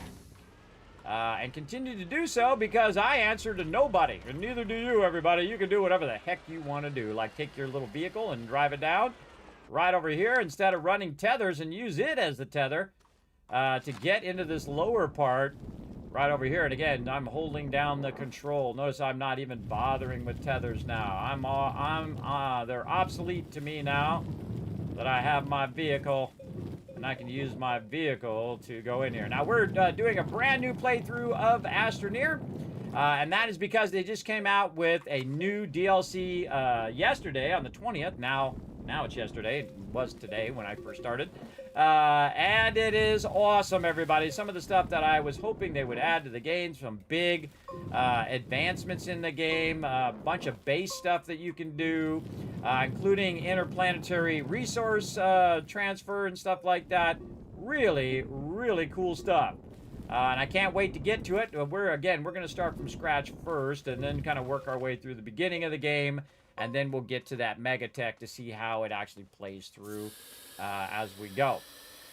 Very nice. And notice, by the way, I don't have to replenish my power, just my oxygen. That's because I have my QRTG. Yes, now, oh snap, if you're all worn out, bro, and you're like, hey, Kismet, man, I'm going to go rest up, you go right ahead, man. I know sometimes streaming can wear you out. I'm just going to be here flipping over and over and over again in my little car. My fantastic driving. Right over here. Uh-oh, I think I see it already. Whoa, and we're out of power. Look at that, it just rolled down on its own. Just roll down on it. Whoa, whoa, look out, look out, look out. Over here on the left. Oh, no. Oh, no. Bye. Bye, little tractor. Little tractor is gone. We'll have to go down there and get it. First thing I'm going to do is cover up this hole a little bit, leave a little bit of the hole open. We got to work our way down there and get our tractor back. But it happens. Better it than me, everybody. I can make more tractors, but if I fall down in there, I'm going to die. I'm just looking for the tungsten around here. I see some quartz out there as well. Now, I might die because of my oxygen now. And again, usually better to have that with a trailer so it's not flipping over and over again, which I'm just showing you to show you. Normally, I would make a trailer for it, but I can always run back up here to my new shelter that I just threw down and get that going. Another thing that we can do as well, let's take some of this stuff off of here, is to look for some resin nearby. So let's go ahead and look around. Usually there's plenty of it nearby. Right over here. If you're ever in trouble, everybody, and you're too far away from your stuff, I suggest to keep a little bit of resin on your character so you can go ahead and make this thing right here called an oxygen filter. Like that. There we go. In fact, I'm going to make 2 of them, and I'm going to grab an extra resin right here, and you can see it stays in that little slot at the bottom, giving you an extra inventory slot for your oxygen. Now, I don't have to worry about tethers. I don't have to worry about vehicles for a little bit anyway. It will eventually run out. And because I have my QRTG, I don't have to worry about power either. So we can do a search and rescue mission. So let's get in there and let's go get it. Right over here. We'll get it back, everybody. Don't worry. We got this. Let's go ahead and work our way down like this. And we're going to cut some of this out just so we can make a little bit of a platform going this way. Oh, and there's some... it was trying to tell me where the tungsten was, everybody. That's what it was trying to do. Trying to see where my tractor went. It landed right by the tungsten. Wow, okay. It was trying to show me where it was, everybody. It's like, Kismet, it's right over here. I can see it. Maybe my tractor is clairvoyant, everybody. I don't know, but I'm going to slide on down in here. Whoa, take a little bit of damage. And here we are. Very nice. Don't want to put the dynamite on there. I'm going to go ahead and power up my vehicle again. And look at this, some tungsten. All right, very nice. I just need a little bit of it. All right, and we're going to put it in here. Now, no, wrong thing. There we go. Put it in here. There we go. Now we need to do some stuff. Now we're just going to have a little bit of fun here. I don't think I've ever bothered to try this, but we're going to try it, see what happens. Get out of here, run! We're going to blow up the tungsten and see if it actually ends up with a bunch of tungsten. It sure does. Wow, okay. I don't think I've ever bothered to actually use dynamite on resources itself. Usually on items that you're trying to blow up, but never really on the resources. Again, in 1,000 hours of playing this game. Pretty funny. Okay, so I need a little tungsten. So I don't need power extenders. I can tell you I don't need that. And I do need some more wolframite here. Do I need oxygen filter? Well, I've already got one up there at the top. I can take that out. Plus, I have one here, so I'll grab another one there. I could have left my solid fuel thruster back by the ship, but I didn't, so my bad. But I also don't need this aluminum material. And now we can go ahead and get the tractor, and we've got to find our way out of here. So we are going to need to make ourselves an exit. So I'm going to go over here and hold down the Alt key, which is going to make me shape directly upward like this. So I can get the angle of this up here. Holding down the Control key. Going to be a little awkward. There we go. And this is pretty steep. Back up my vehicle here. Try to back it up just a little bit. Wipe out these baddies. This one here. Gonna be a bit steep for my vehicle, but we'll see what happens. Yeah. Gotta flatten all this out, too. Get unstuck. There we go.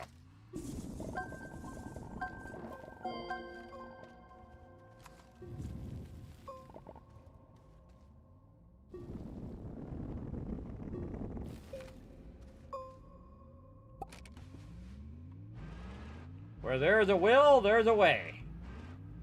So we found what we were looking for because our tractor flew off the end. Remember, sometimes when something bad happens, it actually can turn into something good. I'll leave my tractor right there for a second. Let's see if we can fix this up here a little bit.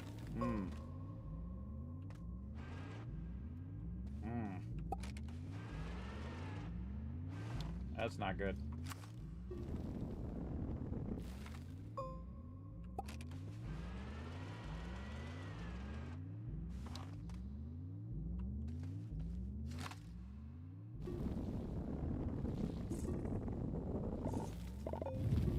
Now, the cool thing is, everybody, again, I have unlimited power and unlimited oxygen because I have the tractor, unlimited power because I have the QRTG. So I don't have to rush or fret that I'm going to run out of oxygen as long as that tractor is nearby. Now, of course, if it falls down like it did, well, then we got problems.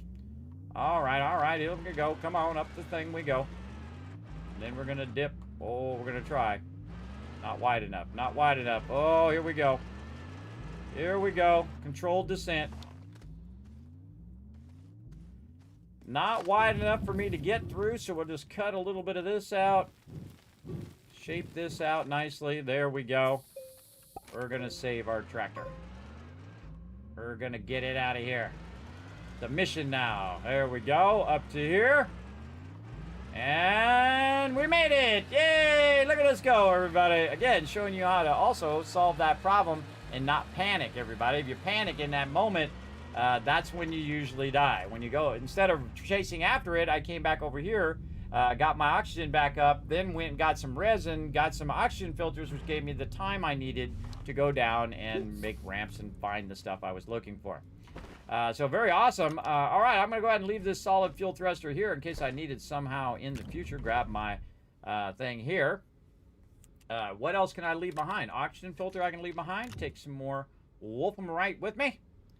Let's see. I think we've got some room actually up here where we can take this and put that there. What else would I want to bring with me? Not really much else. Yeah, maybe we'll just bring the oxygen filter just in case we go to another planet. All right. And that's good. We're done. Mission done. All right, launch to another planet. Now, you have one takeoff from each thing, and then listen.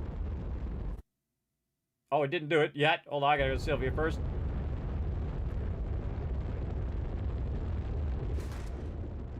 Ah, there it went. So it made a noise. The thruster broke. So it does one, it goes to one planet and back. So it has a round trip from one to the other. Now, we're going to try to find my base. It's going to be real obvious because we're going to be looking for a green beacon. That's why I put a green beacon there, because otherwise you might not know which one of these landing pads are yours. See, there's a red one there. That's not it. There's a purple one. There's a green one that's rounded. I say we click on that one and see if we end up right back at our starter base. Like that. Very nice. All right, mission accomplished. Now we're ready to convert some of this. Let's get right over here to the forge. And let's get it going. All right, I'm going to put it right in there. Let it convert that. Man, we need some more storages. We got any empty ones? Oh, one back here. Looks empty. Yeah, there we go. Put that right over there. This way, we can go ahead and put a whole bunch of it on here, and it can go ahead and process it while we're doing other things. And again, we'll pull the solid fuel thruster out of there, and maybe oxygen filter is no big deal. Now, we also have some microchips that we can use for whatever we need. Put that up there. And let's check our mission log. Prototype recovery. So we found the vehicle data recorder on De Solo. We blew up the data recorder, and we retrieved the exo chip. We're getting 500 research bonus. Very nice. And talking tungsten, we went over there and we refined the tungsten from wolframite, and now we're going to get ourselves the ability to make the medium generator. It doesn't give you a medium generator, it gives you the ability to make them, which is even better because now you can make an unlimited amount of medium generators without having to actually learn the blueprint. Which sometimes I do. I just learned it in the beginning and then I'm good, but it's better if it gives it to you free. Free is awesome. So medium generator needs aluminum and tungsten. So obviously we can't make them until we have some of that tungsten, so we have to go to another planet first before we get that going on. Oh, I'm gonna put it there. I'm gonna put it in my backpack. So here's some tungsten now converted. Going over here, firing up another medium generator, which is worth 9 power, by the way. And we have our perpetual power and our perpetual research going, right? So that means that at the very beginning of the game, it's going to run that, and we're going to set it and forget it, and it's just going to keep doing it infinitely as long as we let it run. And now we can double up our power, triple up our power, quadruple up our power, whatever we feel like doing. We can just go, go, go. Again, look at it, just diligently doing my research over here. Okay, so now you can see that this medium generator is being fed by these 2 organic tappers here. It's grabbing the organic, running it over here, converting it into carbon, and then running it to a medium generator. But what we want to do is we want to scale up our power just a bit. So we're going to go to the small one here and see if we have enough to make another auto arm, aluminum and graphite. Right here, and we have some aluminum over here, putting it in my backpack first, have it start on that auto arm, as well as go ahead and make me a platform B.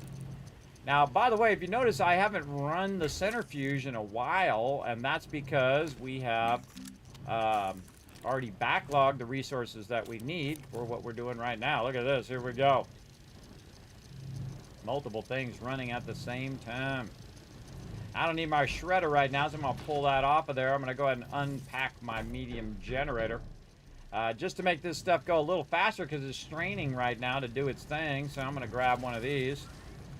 And then I'm going to put it right there. And then since it's tied into the rest of the system, now it's got 18 power. Look at everything speed up. Did you see it all speed up? Everybody watch. With it off. Over here. See the printer? And then, boom. See it speed up? Again, but we want to tie this into our automatic production over here of power. So we're going to grab that that resource and run it over here. And again, scaling up how many things of power we have.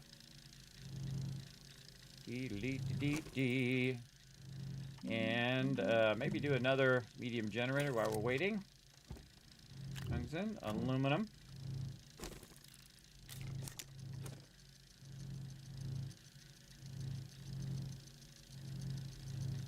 Again, it's really awesome to get a bunch of printers running at the same time, multitasking. You see, these are finished right about the same time. All right. Let's go ahead and take our table over here. Like so. In fact, we're going to just put it off over this way. Like this. Okie dokie. Then we're going to take the generator actually off of there. And we'll just tie it back for right here for right now. Then we're going to take this and we're going to say very specifically that I want you to only grab carbon, right? Only carbon off of there and then put it over here on this side. So what we can do is we can take multiple generators and put them right here in the target zone. And then turn this on and it will pick it up and put it right into the generator. And then notice it's sped up too because now it has more power. And now you can see everything is running. So in theory, if we were super tricky, we could go in and have multiple generators running at the same time. This all looks good. What do I do with that other generator right here? And put all 3 generators right here like this, and it will just automatically feed 3 generators now instead of just 1. I know, pretty cool, right? Now here's a little trick as well, everybody. On this side, you can see that there is some carbon, and we could go ahead and move it to this side. What you want to do is you want to have it decide which side it's going to put the carbon by default. right? You notice that it actually went to the left by default, right? So if this does have any extra organic, it will put the extra organic on this side, and then this will output the carbon to this side, which is going to be then picked up by this. Ultimately, though, I can tell you already, even with 3 generators running, this is not going to be able to burn up that resource faster than it's actually being produced. So we'll see what happens, though. We will see what happens. Another thing that we can do is block the other side as well. Great use of our little research things would be, I'll put it in my backpack, would be to go in. Okay. There we go. Would be to go in, take this out like this. Put these over here.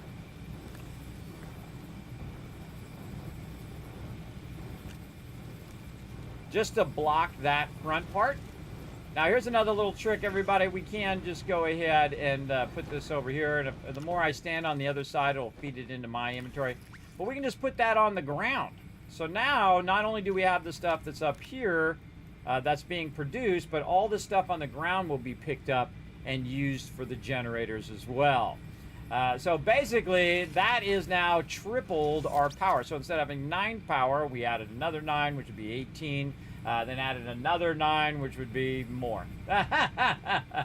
Yeah, 27, I think it is. Or something like that.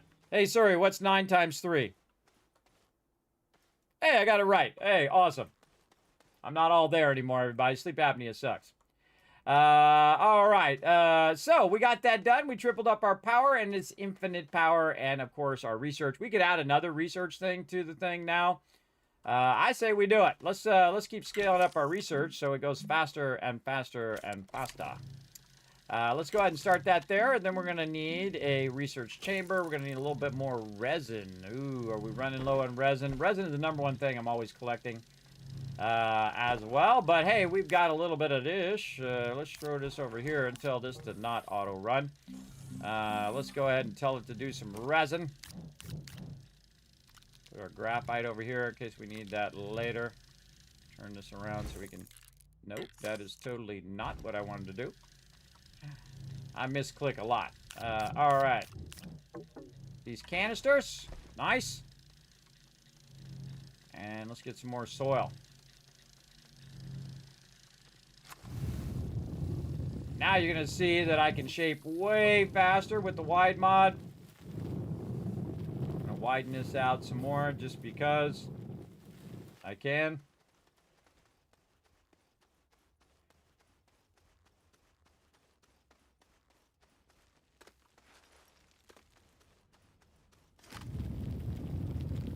Now we can kind of really raise the roof.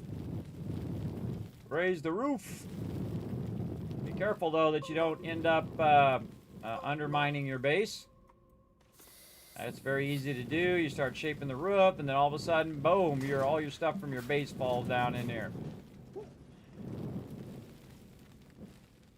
These floating pieces.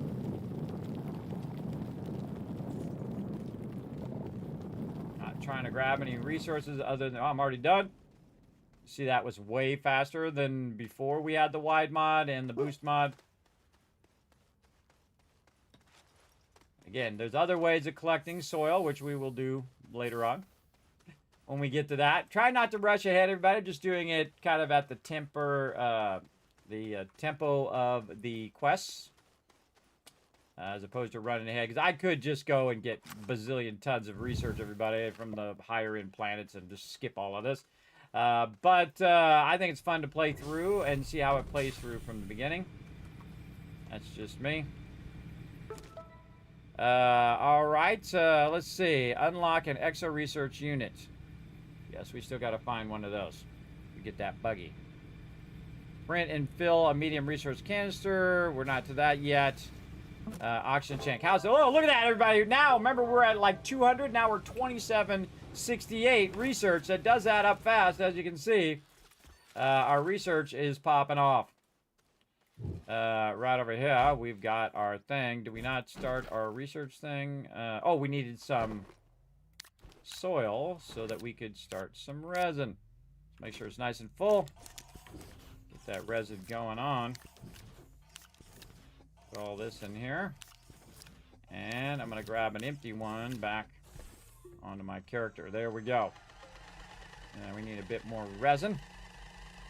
Let's clean this up. You spend a lot of time organizing the resources. I'm just going to take this out so I can swap it in when that resin is done. I think I'm going to put this small turbine over there so it doesn't end up on that side. Let's see. How's this looking?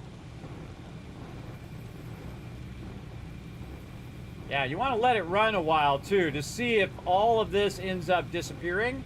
If it does, then I need to plant another tree and do another tapper to keep up with the stuff. But it looks pretty fine right now. Got 4 of them backlogged. And see, this one's not going to come out of there until it pulls one of these ones over here. There we go. It's already got a backlog of 1 of them. I think it's going to be fine. We'll let it run for now, and if we see there's an issue, we'll deal with it. Okay, and again, we're waiting on a large platform. We're waiting for our resin. We're going to go ahead and pull our resin. Right, like this. And make ourselves research chamber. You notice I don't have to go collect resources, but I just use the centrifuge. Centrifuge is very powerful, though there's a bunch of resin over there that I can go grab if I wanted to. If I chose to. But I've done it that way many, many times. I find using the centrifuge way more efficient. And I'm not making big holes in the terrain everywhere I go. I'm making holes underground. And I could go get the resin underground as well. But then I'd have to transport the resin over here, where I can transport the soil much easier than I can transfer the resin, right? At least at this point. So in the early game, it's much smarter to make to get the soil and have it converted into what you need it to be, I find. Just because you haven't unlocked a lot of the bigger stuff that allows you to do that. All right, I say we get another research here to speed this up even more. This is real simple, everybody. Just keep adding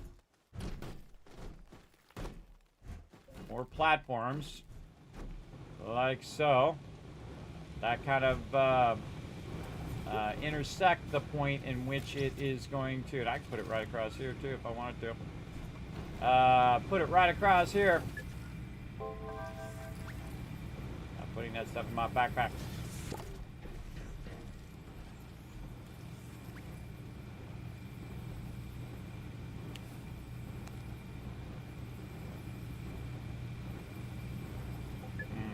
I don't think it's close enough. Let's go this side. Side backlog? Yeah, this side's massively backlogged. Okay, we're just going to put it right there. Dip across here. Maybe adjust it a little bit so it's not sitting on the thing. Just because of visual thing. Look at it, filling it up. Filling it up. We'll fix that problem here in a minute. Did I do with it right there? Biggest thing is making sure stuff doesn't end up in your backpack. Okay, I gotta pull it out of here. Let this grab a little bit of this. Now I'm just gonna drop this on the ground over here.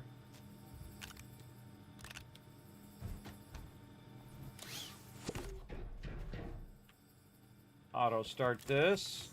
So it continuously runs. Put this back up here, which it'll just feed it right back over here again. Tie it into power.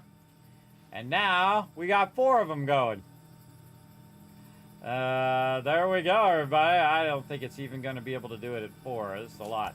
And we'll just put these ones, again, where these auto arms can still grab them. And now it's going at 4 times. 4 times the rate. Stop putting that in my backpack. I just drop it on the ground by that one over there. It'll take care of it. Awesome.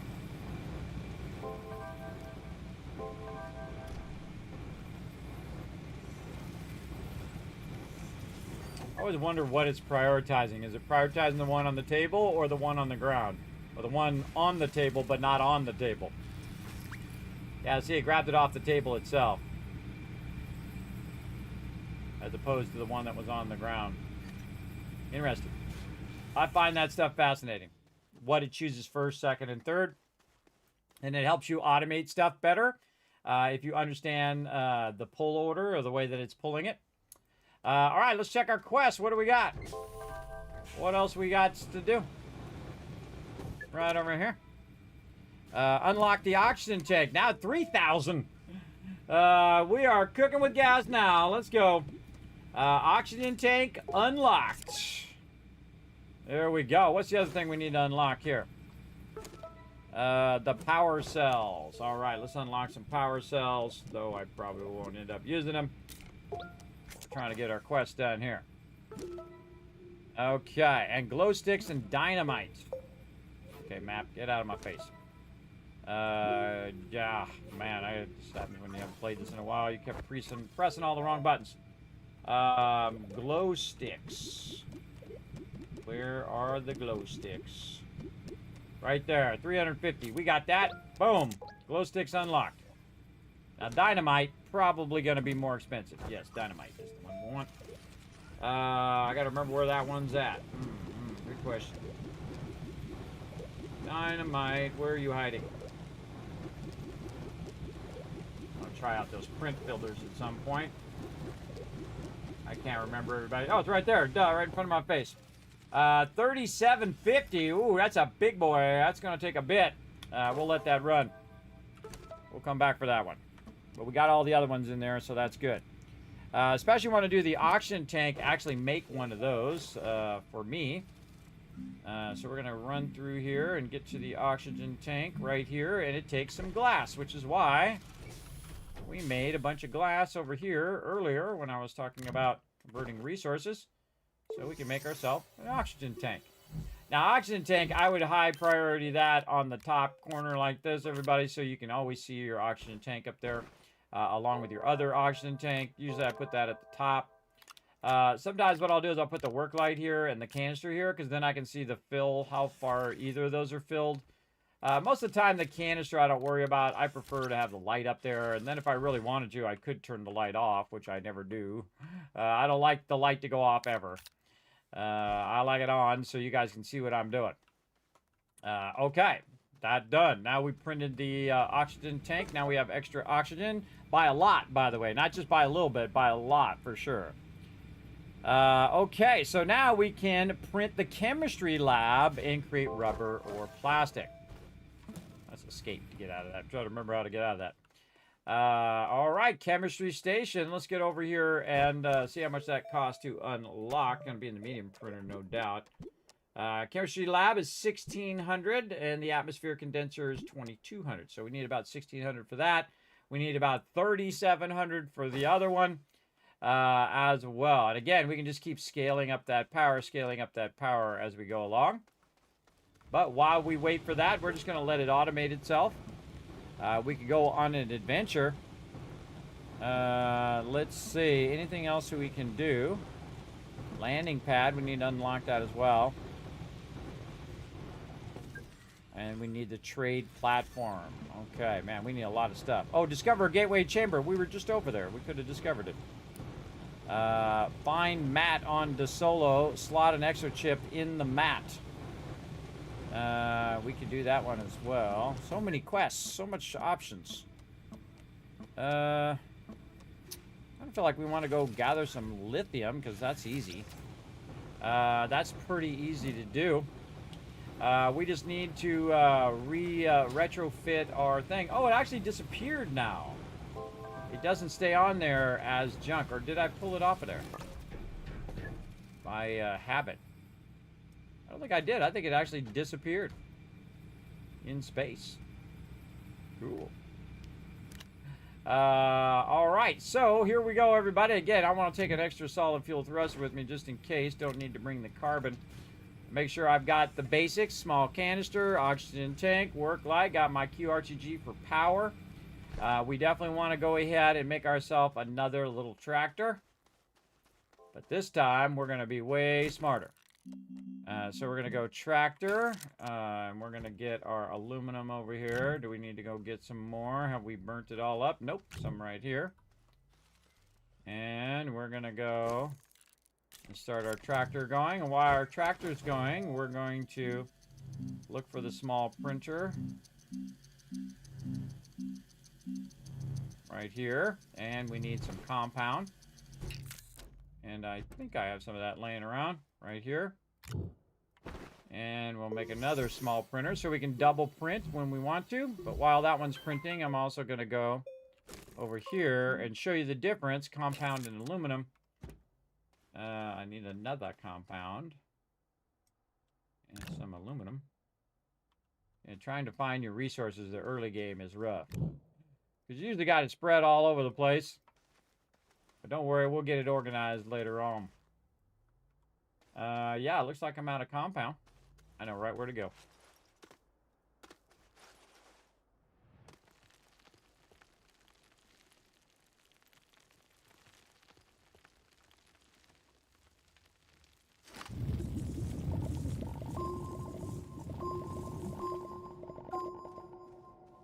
Knows how quickly it's collecting it now.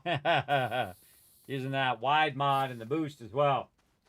Getting it going on. Again, this game's super fun, everybody. Highly recommend. Again, they came out with a new DLC for MEGATECH. Now, I do mega playthroughs, everybody, so they're kind of stealing my thing, but I'll let them slide. Because I'm doing a lot of mega playthroughs right now. That's where you play the game completely out, everybody. You build massive, massive structures, and you really do every single little nook and cranny thing you can in the game. And that's what I'm doing on a bunch of games. And now we're doing a mega playthrough, getting toward MEGATECH. All right over here, we're going to go ahead and run out a trailer as well.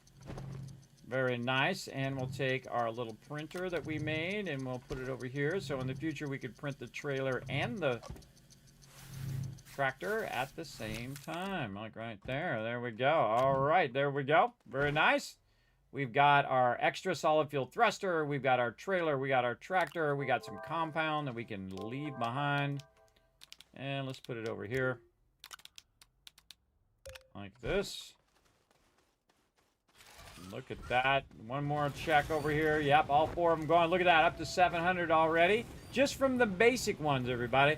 Now, the real trick to this, everybody, is you don't want to do it on this planet. You want to do it on the highest end planet, because the highest end planet, those are worth a lot more, those little ones, right? On the, it's called Aatrox. If I were to just fly over to Aatrox and set the same exact thing up over there, which I totally could, by the way, I could bring the, because all it really needs to start this whole process is a couple trees. So I could go over there, plant a couple trees, put some tappers on it, have it grabbing the organic, and then, of course, converting it into carbon and then putting it into the generators, and I could do the same exact thing, except for they would be worth, thousands versus, tens. But this is a great way to get started in the original starter planet. Also, we're going to go ahead and bring ourselves some exo chips in case we happen to need those for whatever reason. All right, we're out of here. Again, always bring an extra thruster in case you accidentally press the wrong button. Away we go.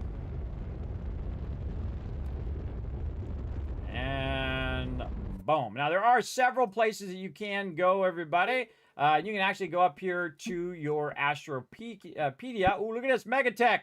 Ooh, we'll read that later. We'll read that later when we get to that. But it'll show you the different planets and what's on the different planets in the Astropedia. And then this is called planets right up here. And you can see that if we go forward, we got Venecia, as I like to call it. I don't really even know if that's actually how you say that, the name of that planet. But you can see that it does have lithium, which is found in the caves. And then we have Novus, which it also has lithium, which is found in the mountains. So you can choose which one you want to go. Now, I go typically to Venecia because also later on I'm going to want to get some gases from over there. So that's where we're going. It's the purple planet, or the Twitch planet, as I like to call it. Let's go. And again, you see I'm not afraid to get out there, everybody. Not to get out there and explore the world early. We're going to try to find a nice spot to land here. We could have built a shelter. That would have been super smart. And so we've got this as an option to land, kind of on the dark side of the planet. We got another option here. I like to land by these gateway beacons. Typically, oh, that one's right on the beacon. Wow, nice.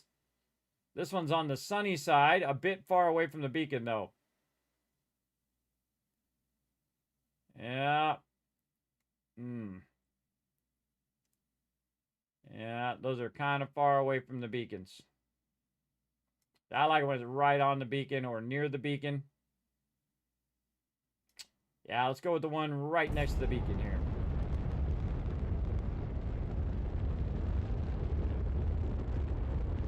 All right, actually really good flat spot. Nice it. Nice, nice. All right, we got some resin right here. Look at this. Now watch out. See this little orange thing right here, everybody? That's a baddie. Watch this. Dee. Hello. What's going on? What's up? What's up? Ah! Tried to hit me. Oh my God! Tried to kill me. Oh my God! Oh no! Oh no! Watch out. Those things can kill you, everybody. If they hit you good enough, they're gonna wipe you out. All right, let's go check out this beacon over here. And at least ones I call the tongue. It looks like a tongue.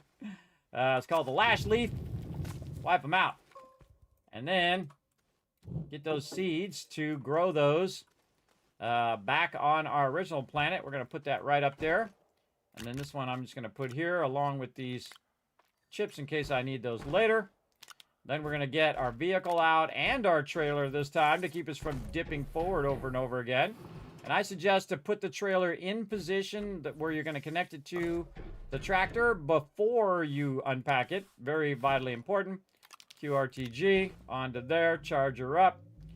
And then we're also going to go over here and get one of these ones.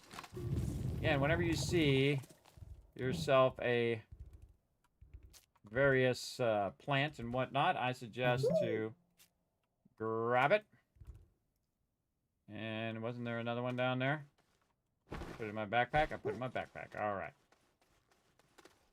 Now, I don't want to plant them. I just want to leave them over here so I can take them with me when I'm out here. Now, this right here is a research sample. If I just hold it down, you can see I got 93 for that. So even that research sample there is like double, almost double the amount that I would get on the original planet. So again, if you go to the high-end planets and you start doing that, on the highest-end planet, I can just do what I did right there. I'm getting half credit, and it's worth like 1,000. So again, I can skip ahead if I want to, but I can just go to the highest-end planet, start running around and clicking all those things and, you know, manually researching them all. And I'd have thousands and thousands and thousands of the stuff that I need to research. But we are not going to do that. We're not going to shortcut. Not going to shortcut this playthrough. All right. And then we're going to go ahead and kill this planet, which is one that actually shoots at you. So be careful of that one.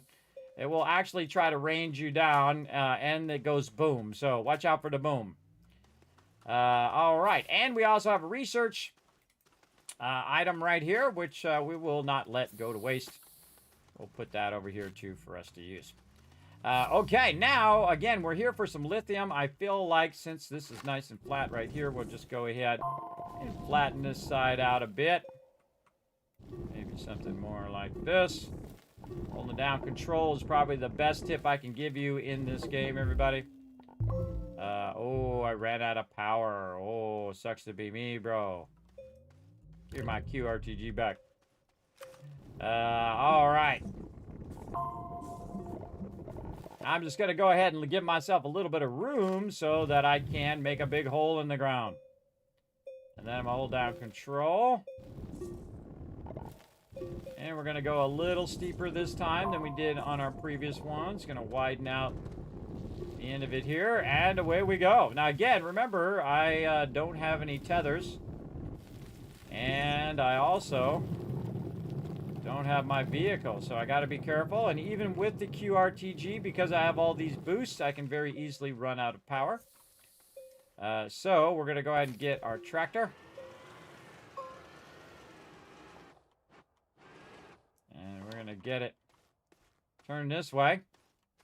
Now, some planets, you have to go further down to get to the first level. I call it the breakthrough. So when you're going in here, look how much faster this is, everybody. So much faster. So much faster with the wide mod plus the boost. You can see I'm just kind of cutting this out, widening it out. I just build them wide to start with so I don't have to come back and fix them too often. See, we're transitioning to a different color here.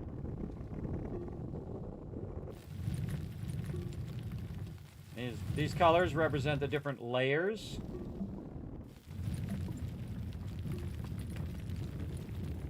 Notice that my oxygen is still fine, and that's because we made an oxygen tank so I can last longer without my vehicle. But inevitably, I will run out of oxygen, so you definitely want to run back and fire her up. All right, let's see if this is too steep for my truck. Now, you're going to notice, by the way, it's not going to flip over as much because it's got the trailer. And so we'll just drive her down like this, slow her down just a little bit. Now, I suggest build something like this in case your car starts to roll off. You can't have like an emergency thing to stop, right? So it'll roll its way, hit that side, and not flip off down below here. Now, I can tell you already that I see the lithium right now. So just randomly, we happen to go the right way for once. Again, just widening this out now because we got our stuff.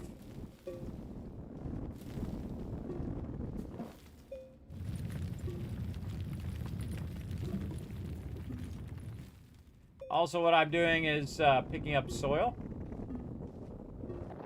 Nice wide one, because we definitely coming over here a bunch.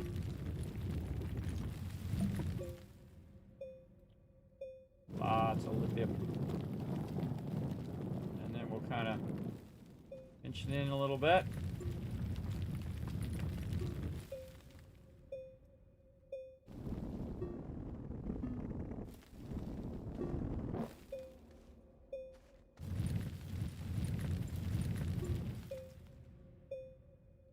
I like to take it from the ceiling if I can. Much better. All right, lithium. Come to daddy. Look at that. Already grabbing too much. Already grabbing too much. Let's fix that part. All right. Get our oxygen build back up again. Get our little vehicle.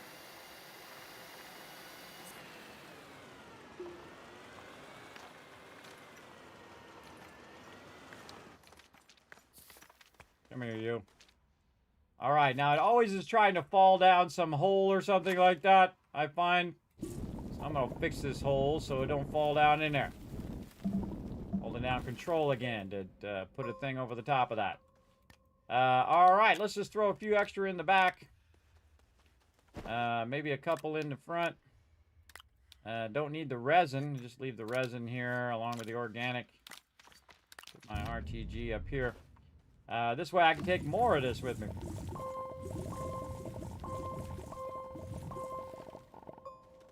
Open, there's a research item there.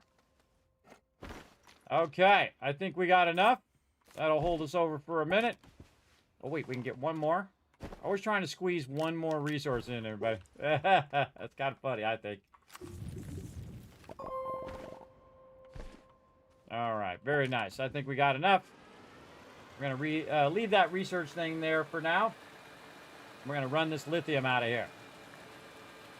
It just dawned on me what I should have done was made a medium storage, and I could have put this in the medium storage to transport it back to my base.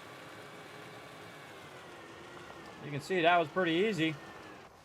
Easy peasy. We'll drop this off right here. Then, just so we don't forget.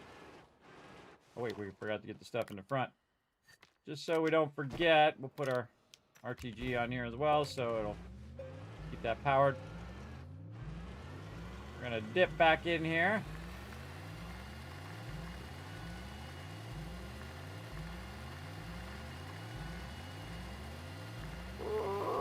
Boom! And take this and just put it right on the back of that, like that. Very nice. And now we've got our lithium set up. We've got our tungsten set up, our lithium. Our tungsten probably still needs some work, but we've got those basic resources. And we're kind of just following along with the quest line just to have some fun starting over again. For the who knows how many times, everybody. I couldn't even tell you. I couldn't even tell you what number playthrough this is. It's a lot. Okay, let's move these out of the way of the entrance. Okay, now I want my QRTG back, 100%. What do we got up here? We've got some plants that we want to take with us. Where the rest of those plants go? Oh, I think they went away. Oh, they go away now. Okay. You don't keep them in the thing. Okay, we got lash leaf. But we can come back and get them. Or should I do them while I'm thinking about it? Probably should do it when I was thinking about it. You need to make sure that you don't put them on the ground. If you put them on the ground, they will disappear, as I just remembered. All right, we got lash leaf. We want this one over here. And I try to collect these when I go here, otherwise I forget. Grab them. No worries, we'll get another one here. This'll whip.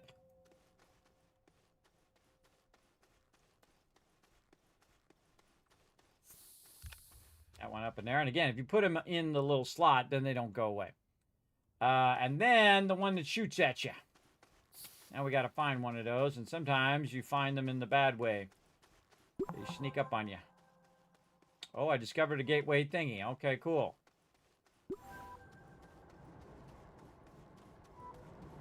Oh, free stuff down here. Look at this. Medium wind turbine. And a power cell. Don't have room for the power cell, but we are taking this medium wind turbine. And you see I drop it, then run forward. Drop it forward and run. So I can hold down the shift and just run. Goes much faster, I find. In fact, I could use it to power up my ship, too. Alright. And we might want to just offload some of this stuff in case we do see some good stuff along the way. Again, I should have brought my little medium storage. I totally didn't think about it till just now. Lithium thingy there. Thruster. Alright, we got to go find one of these guys now because I forgot to put the thing on the thing and the thing. Whenever you're looking for something hard to find, there's more research there I could grab. Oh, there was a power thingy down here. We'll grab that. Just waste that.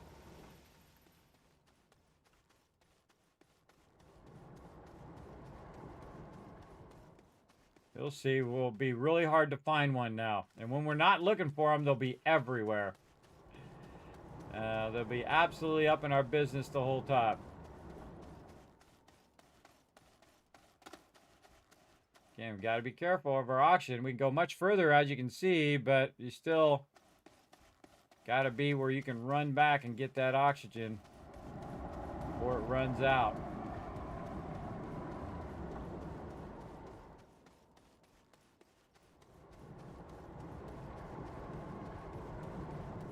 Hoping it would be nice and close, but that would be too easy. You can see my oxygen bar going down if I zoom in. So you can see it was about halfway.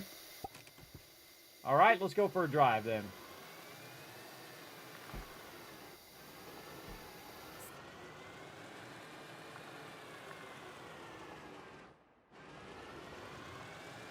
Get up high so we can see. Of course, I have to be in the dark all the time when I'm playing games. It naturally seems to be dark whenever I'm playing.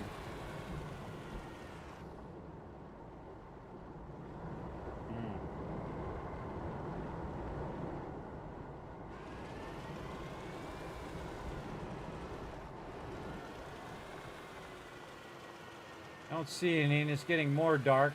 Kind of hard to see. I'm sure we'll run into another one when we come back to do some other stuff. Or on another planet. I say we get our lithium and dip. Let's go. I'll just leave this power cell. You end up leaving a lot of stuff just laying around. I know I do. And take that. And then we'll take our 2 things and we'll leave our research for now. We are out of here.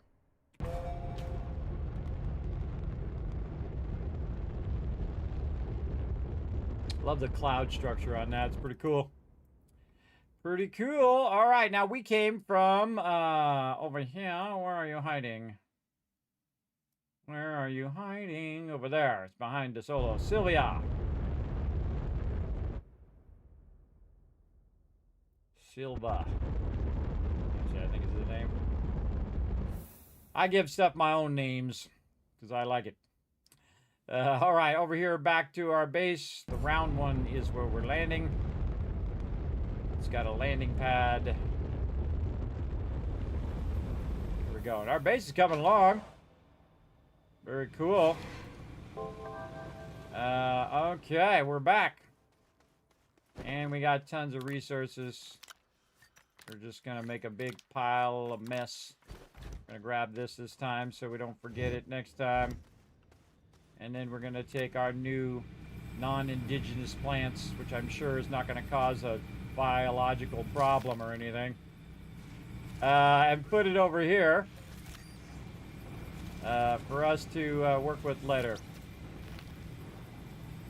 And you see I'm just stacking them in the backpack there for now. I'm planting them so they will grow. Okay, I got that done. Yeah, you can see the thing actually disappears off the bottom now. It used to break and then you could take it and you could recycle it. But now it doesn't do that. Now it completely disappears. So that's a cool change. You don't have to manage that every time. Okay, gather lithium. I'm going to get 1,000 bytes for that. Now, before I hit that, everybody, look at this. Already 2,600 bytes. While I was gone. While I was doing other things, it made 2,600 for me automatically. Right there. All right, got another 1,000 for the lithium. And we discovered the gateway chamber. Got another 500 for that. And there we go. Let's see. Print a chemistry lab. Print and fill a medium resource canister. Print a medium battery. Medium battery would be nice right now. I think we were trying to do dynamite, which was 3,700. Let's do dynamite.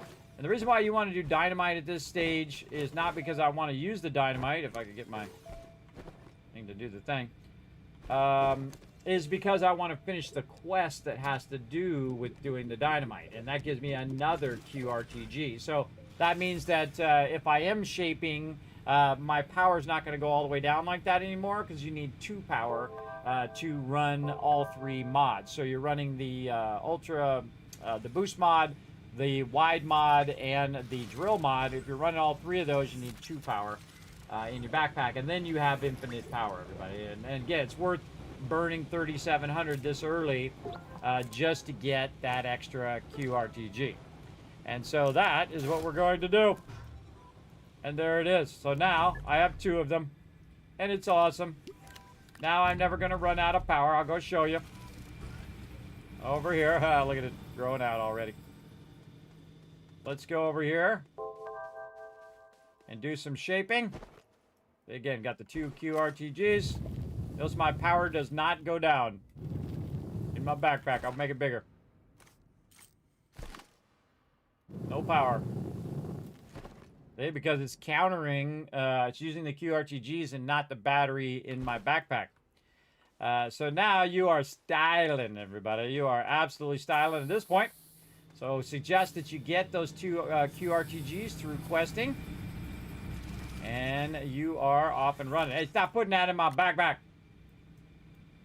I'm putting that in my backpack, bro. I'm doing that. And again, my power's still running just fine. Looks pretty rock solid to me. Rock solid. Looking good. All right, what else we got in here? Let's see. Place a shelter on another planet. Place a landing platform. Use a trade platform to get things. We got to unlock various schematics. Activate a gateway chamber. We're not going to do that till later. Let's go ahead and... Let's see what our chemistry station is. Again here. How much is our chemistry lab? 1,600. That's not too bad. Not too bad. I think we could get that done. Absolutely. Take a little while for it to research it all, but we'll get it going. Just a matter of time now. Again, I could just go AFK 5 hours and let the game run. I come back, boom. In fact, by the way, you'd be perfectly safe from potentially, just in case, you know, something comes along, which it won't because things do not move in the game. They actually stay stationary. All the plants that you might run into that could kill you are in the same spot. They never move. They stay in where they are.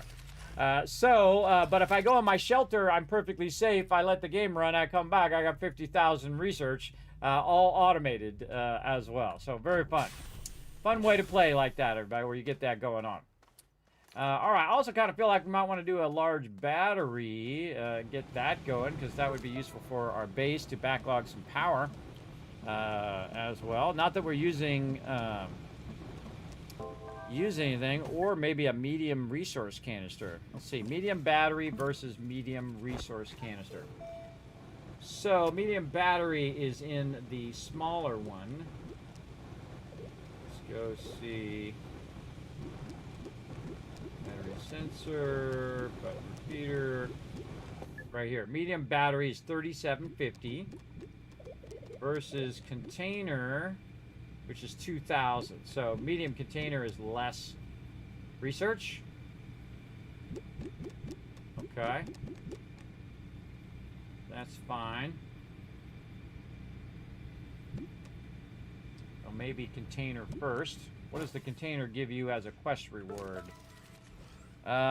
Let's see. You get 500 bytes for that. So if you spend 2,000, basically you get 500 back. So it really costs you 1,500. The battery is much more, but you get a large wind turbine and a large solar panel. Ooh, mama. That's a lot of power right there. That is a lot of power for that one. Tempted to do that one. I'd like to get my chemistry station going. You could also do landing pads. Trade platform. All right, let's compare the landing pad versus trade platform. Landing pad is only 750 bytes, so that one we could get done pretty easy. You know what? I'm going with that one. Let's do that one. That one's only 750, and while we're waiting for the rest of it, we can get that going on.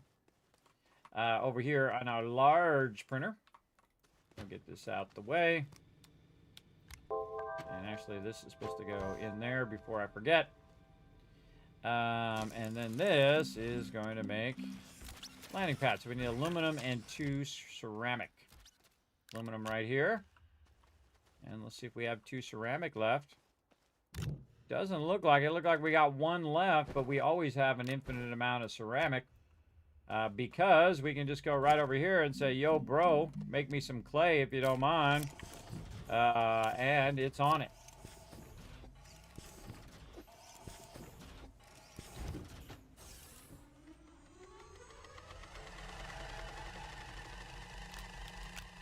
While I'm waiting for stuff, everybody, you see how I'm just always kind of micromanaging and cleaning up the stuff. This way, I can put this on here, not have to worry about it, not have enough space.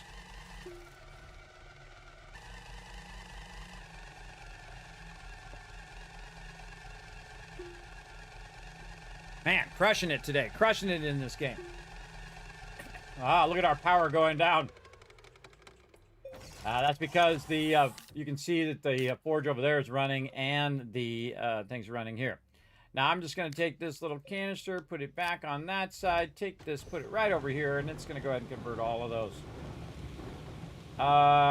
Resin is what we need, so we're going to get a little bit of resin here. And we are going to make some...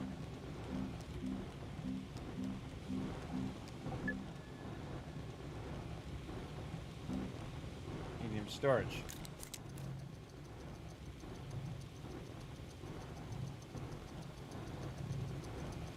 Again, you can see my power is at a deficiency because my battery is going down. That means I need more power. Oh, now the wind's kicking in. See my little wind turbine? And you can see it actually caught up just a little bit.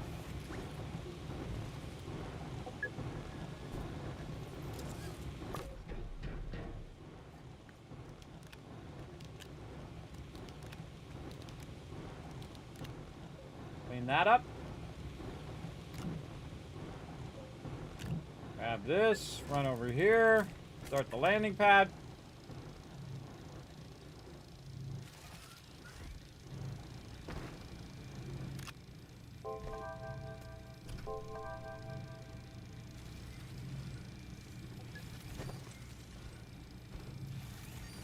Power's still running just fine. That's going to take a minute for that to run.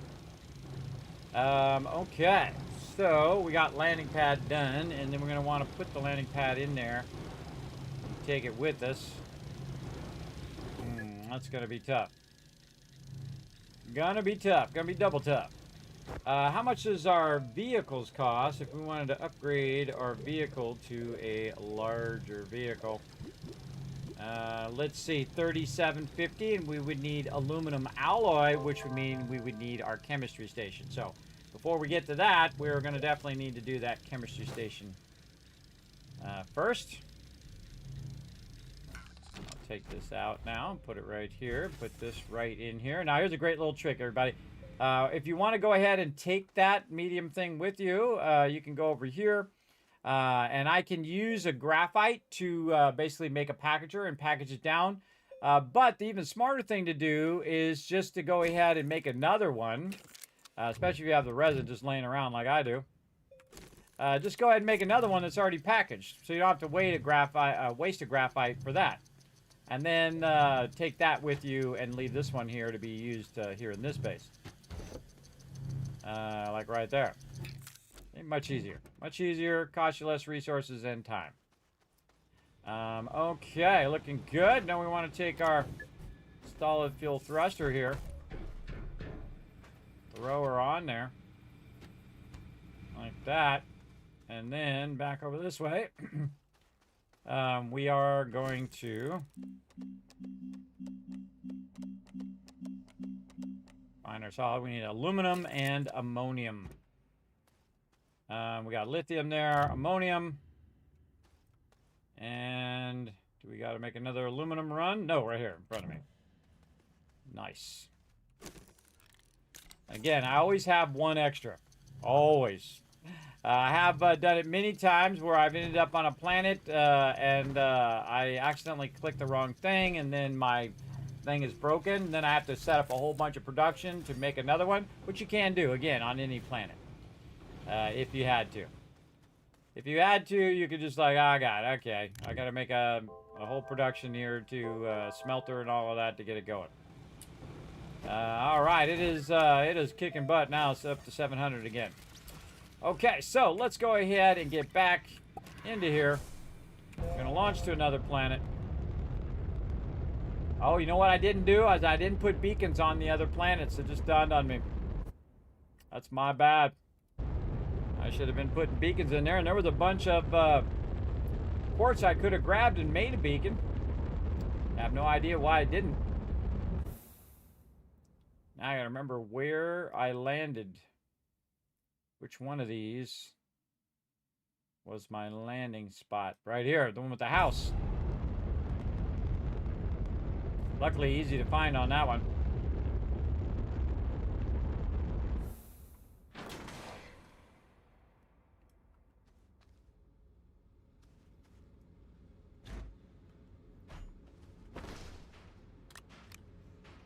I've ever bothered to put it down. Don't think I've ever bothered to put it down on a pre-existing spot. That's going to make it work kind of funky because there'll be two things there.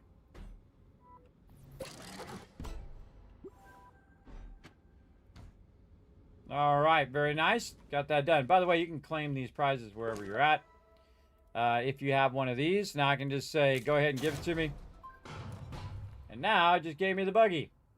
on the perfect planet for the buggy. We got the buggy itself. And then we have the rover seats. Like this. And we'll put our QRTG in here to power her up. And we're out of here.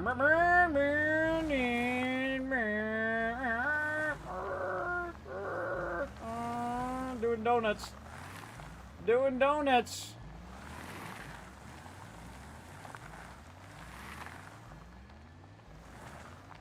Right up the side.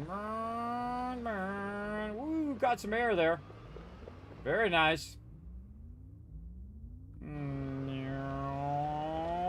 Flip around.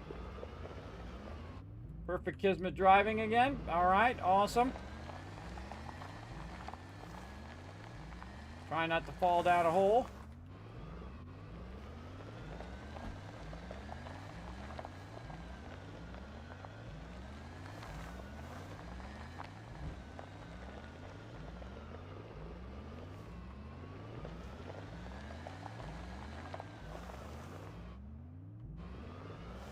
What we got over here? I end up with so many of these little power extenders. They're everywhere around here. What's that? Oh, it's a chess piece. Cool. Yeah, we'll take it.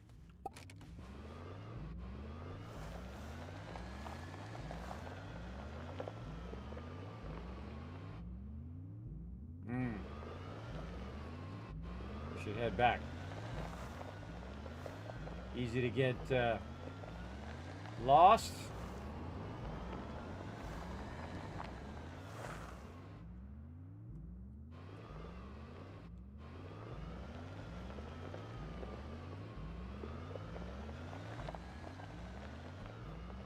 Oh, that little rock dipped me right.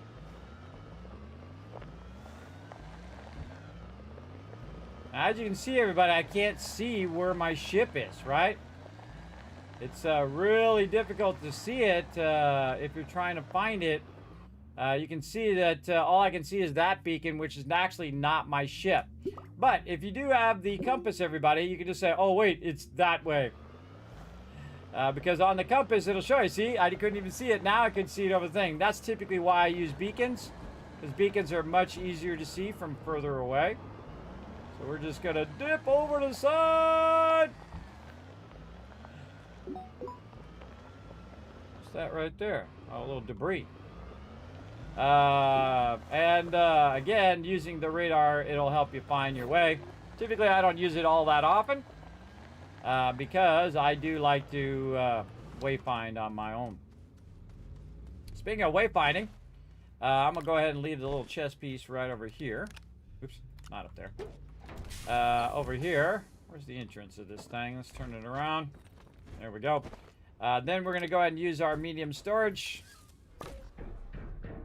And we're going to put this on the medium storage. And then put that up in there.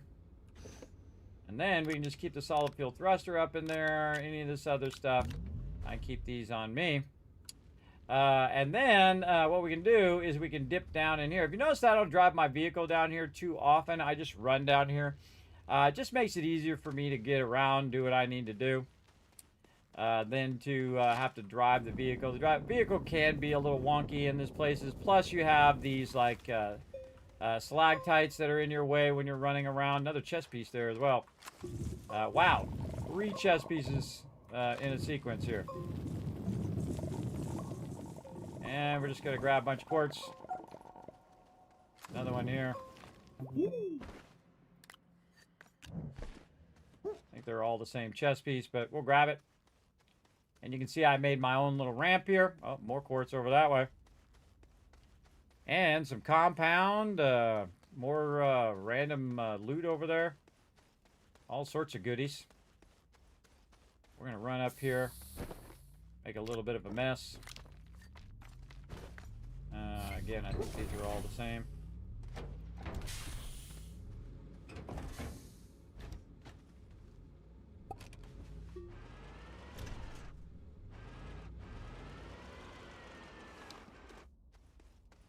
Work that out of the way.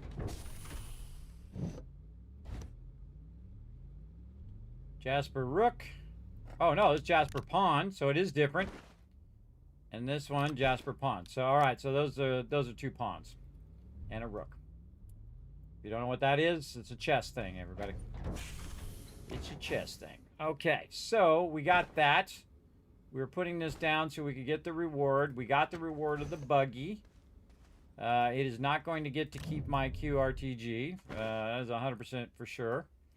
We're going to go in here and move this until we see our quartz move down so we can do a beacon. And then I shall put a beacon here as my primary base and change it to green. Very nice. Mission accomplished. GG's. We're out of here. Now we're in space. You'll see. Look how easy it is to see it now, everybody. Very obvious which one is my base. Very, very obvious. Awesome. And we'll have to do that on Venecia as well later on. And we can already see where my base is right here. You can see it right there.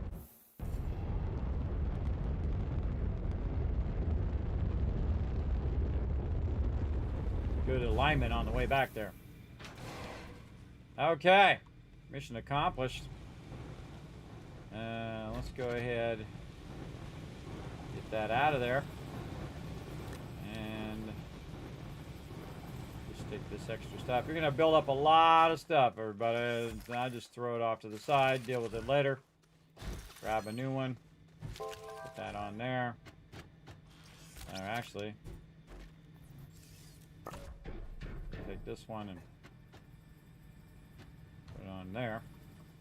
What do we got next? Let's see.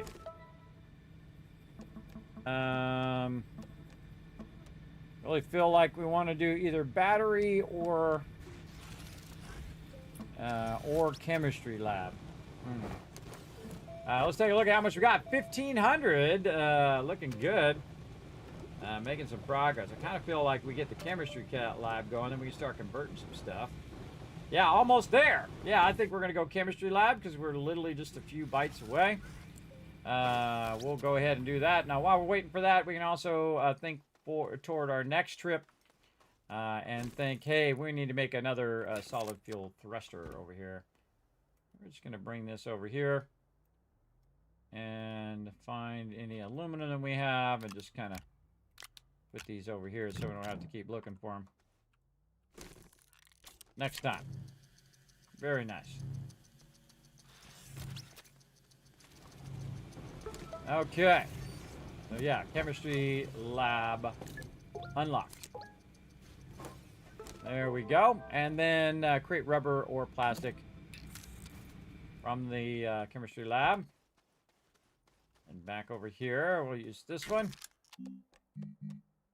We need ceramic, glass, and tungsten.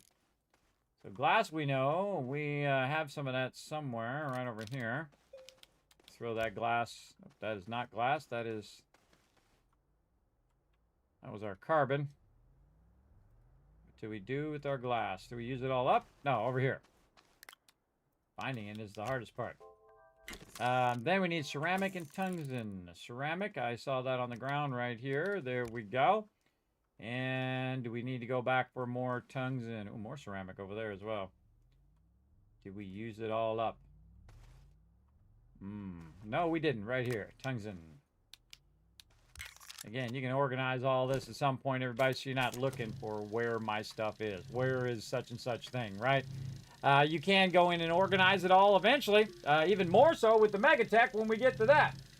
But again, we're going to play through the normal way, and then when we hit the MEGATECH, we hit the MEGATECH. You know what I mean? Instead of trying to rush ahead. I'm not that type of player, but I'll just rush ahead and prep out ahead of time where you guys can't see me playing, right? So the whole point of watching me is watching me play through, not just skip ahead. I think this part of the fun, and also a really great way of learning the game, is if you don't skip ahead. If you don't just go boom to Aatrox and get all the research, in 5 seconds. You have to learn what all the things are and learn kind of the optimal progression. Very great way of playing. Oh, we're going to need a table too while we're at it. Get that platform going. I forgot to get both those going at the same time. All right, chemistry lab ready to rock and roll. Where do I want to put my chemistry lab? Probably in the back here. Reason why I want to put it back here is because I'm probably not going to use it all that often, where I'm going to manually interact with it. It's probably just going to sit back here and run and run and run. Let's go ahead and flatten this out a little bit back here.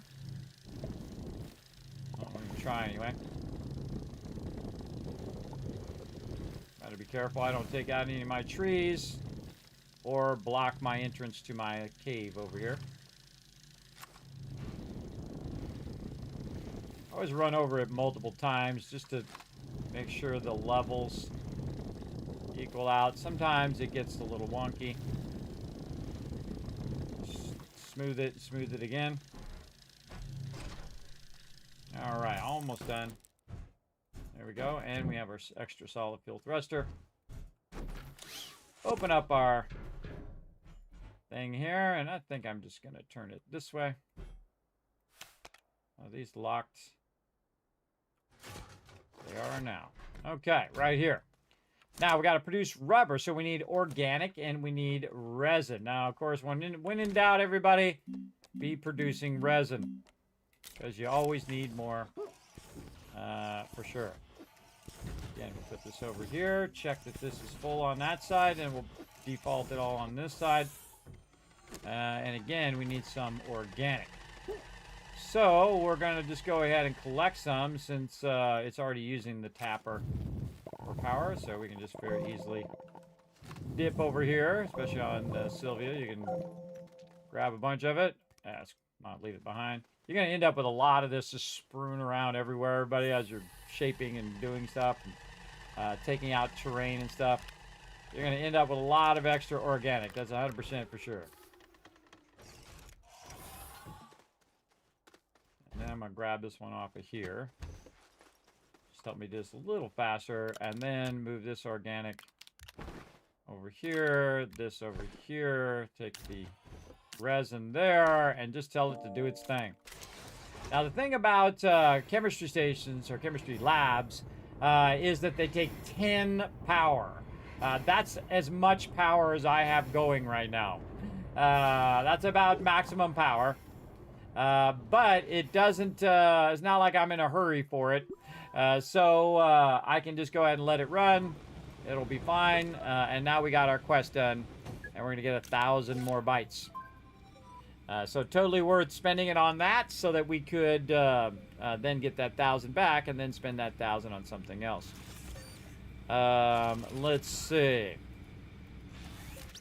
I kind of feel like either storage or medium battery.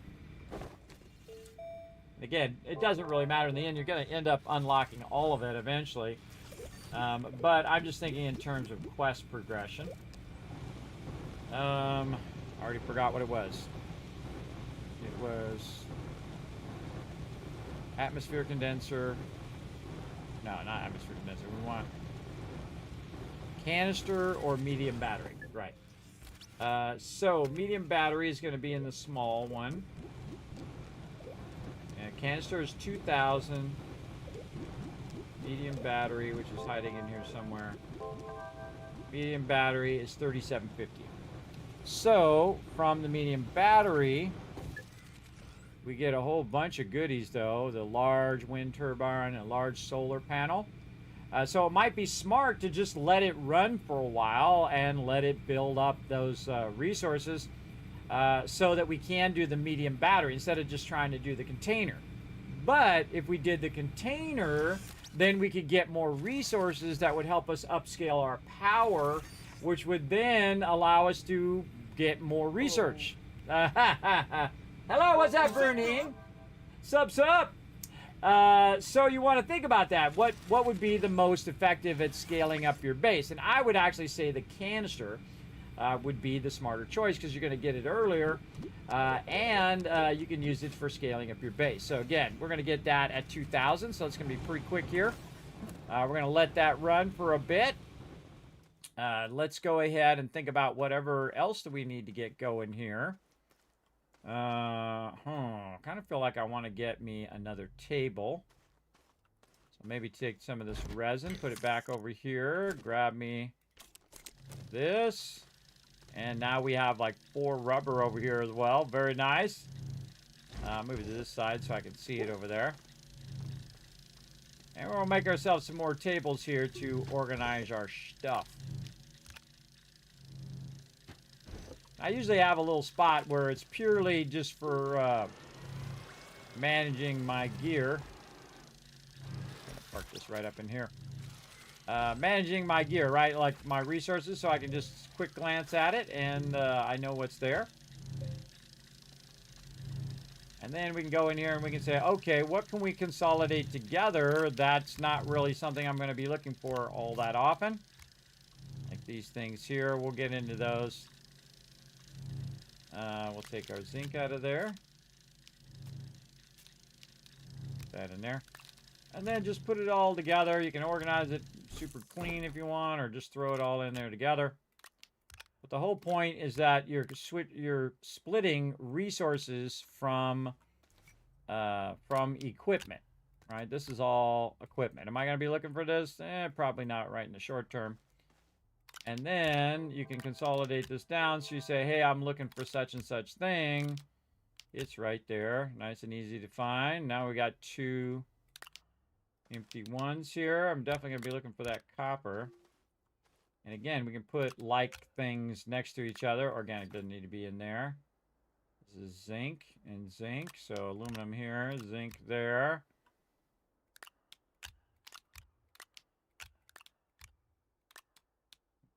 This here, and that there. Again, now we have things that are like each other nearby, so we can say, okay, well, we're looking for lithium, we're looking for zinc. I'd probably put the zinc in the front, not in the back. Notice I keep one of these and don't convert it into glass. That's just so if I need it for any reason, I'll have it. The actual raw resource itself. Okay, speaking of raw resources, we got some ammonium over here. We'll put that there. We'll fire this up. These don't need power. These are simply places to hold my resources. Like that. And over here, we've got more equipment that we can just throw on there. In fact, I take the tall stuff and put the tall stuff in the back. Wrong button. There we go. Tall stuff in the back, so visually it doesn't block the smaller stuff in the front. Keep the packager on there. We've got more resources here. There we go. More equipment.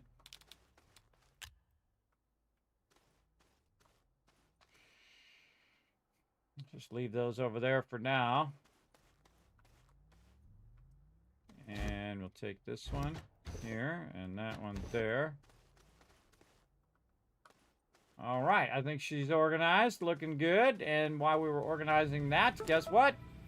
It's been over here doing its thing. Very, very close to unlocking that next one. Holy mackerel, has it really been 7.5 hours? Time goes by, bro.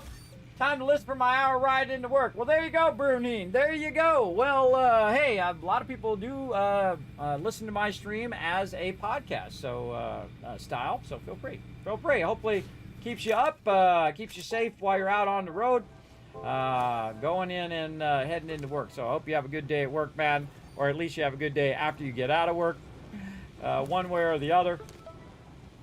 There you go.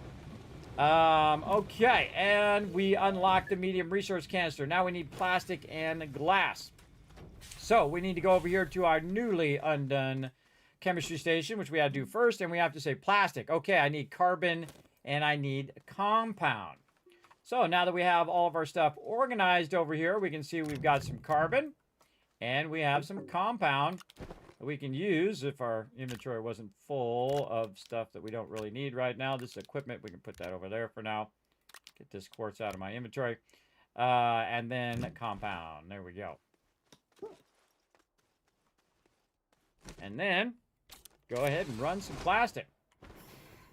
And I can also just put this here for the next one. And it will go ahead and automatically pull that in there when that's done. See that like that? And then I'll tell it to do another one, and it will kick that plastic out of there. GG's. Okay, now we want to do canisters, which I believe is in the small one. Maybe in the medium one, I can't remember. Small canister? This one. Small canister. No, medium resource canister. Which one was I unlocking? I forgot. I already forgot.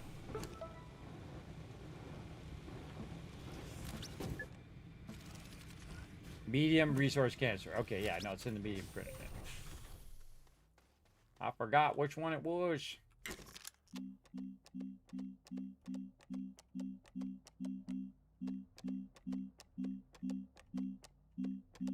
Oh, maybe not. Maybe my first instinct was right. Again, it's been a little while since I played.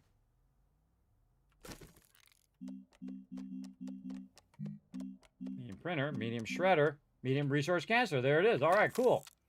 Now we also need some glass, and luckily we have organized our resources to make that easy. And we're about to obsolete the very things that are holding all the resources. These canisters are a much better way of doing it because you can very easily manage the resources into these canisters. I'm going to go ahead and pull this out right here. I'm going to go ahead and activate this canister.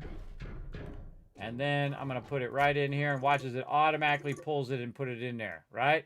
I can also hit F to change it so it's outputting. It'll put it right back. And now it's empty. The first thing I always make, everybody, is I put this right over here. Right over here. Now, what I like to do, everybody, is what I call prime it, right? You prime it with what you want to go in there. So in this case, it's going to be resin. Right now, it's set to output right now. I'm going to go ahead and say input. There we go. And basically, when it says enabled output, that means it's inputting. It's the opposite of whatever the option is. So we're going to put that right there, and we're going to go ahead and take a little trip here on our favorite rocket ship. Grab our little small canister there. Grab a bunch of canisters.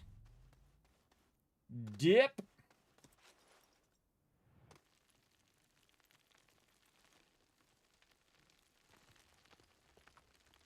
I just love the sliding. So fun. And we're going to collect some more resources very quickly now with our boosties.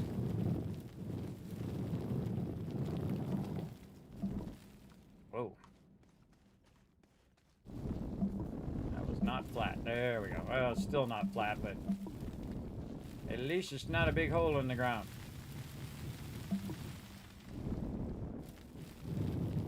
See where this goes.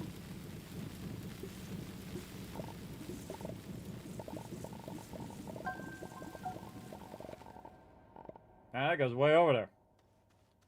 All right, I'm not here for the resources. I was just here for the soil. Now we know where that goes. At least somewhat.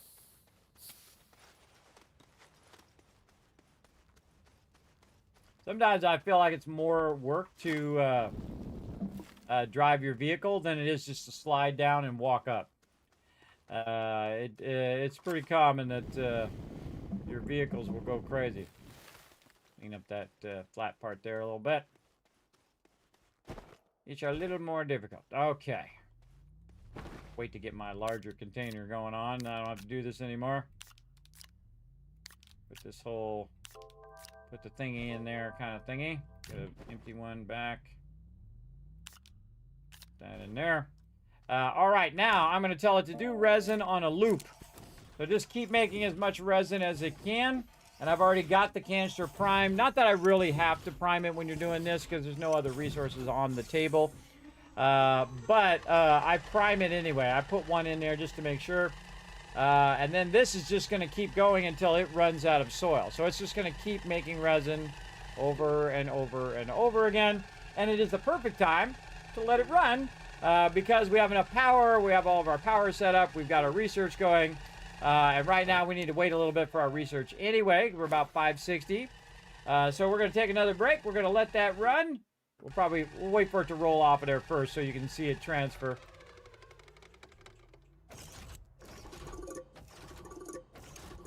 And there it goes. So that's always the first thing I use the canister for, everybody, is to do that. And you can see it took all 8 of those, put it in there. It can hold a total of 32. Because I put 1 in there already, it did 9. Oh, did I not loop it? Uh-oh. What happened there? Something going on with the canister. Something weird going on with the canister there.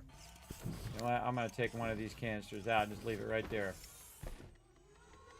Just in case. I don't like it when it stops like that. I want it to just automate and run. All right, everybody. We're going to go ahead and bring up some words on stream for all of you to play while I take a little bit of a break. And then I shall come back and we will have a whole canister full of resin so we can do a whole bunch of cool stuff. All right, there we go. Back in a bit.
Everybody, wow, look at all these words. Holy mackerel, we're going to need a bunch of people to help out. I see the word fair right there. I'm going to try to get it before you guys get it, or if you get it, that's okay also, but I'm just going to try to help you out. There we go. Again, remember, we get this done, everybody. We're going to give you a bunch of kiss caps. You get every word. It's going to be hard now, but we'll see what we can do. What? Tiger. T-I-G-E-R.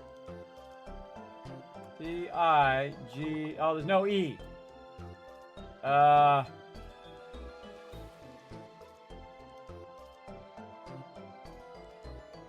has two F's in it?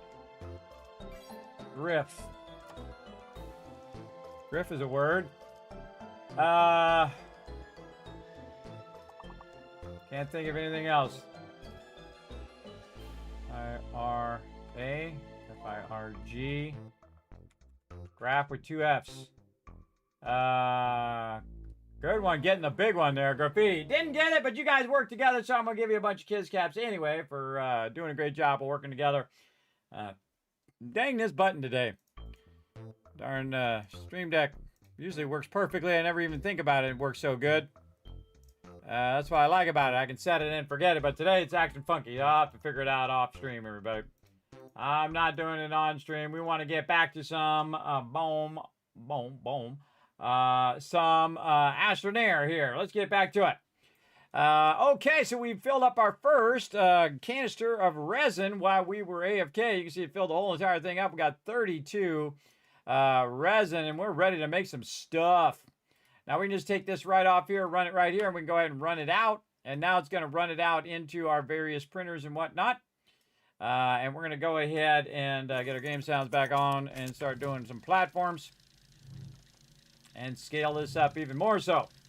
Let's go. Also, while we were gone, everybody did 3,000 research automatically. I didn't have to do a thing. It's all automated as well.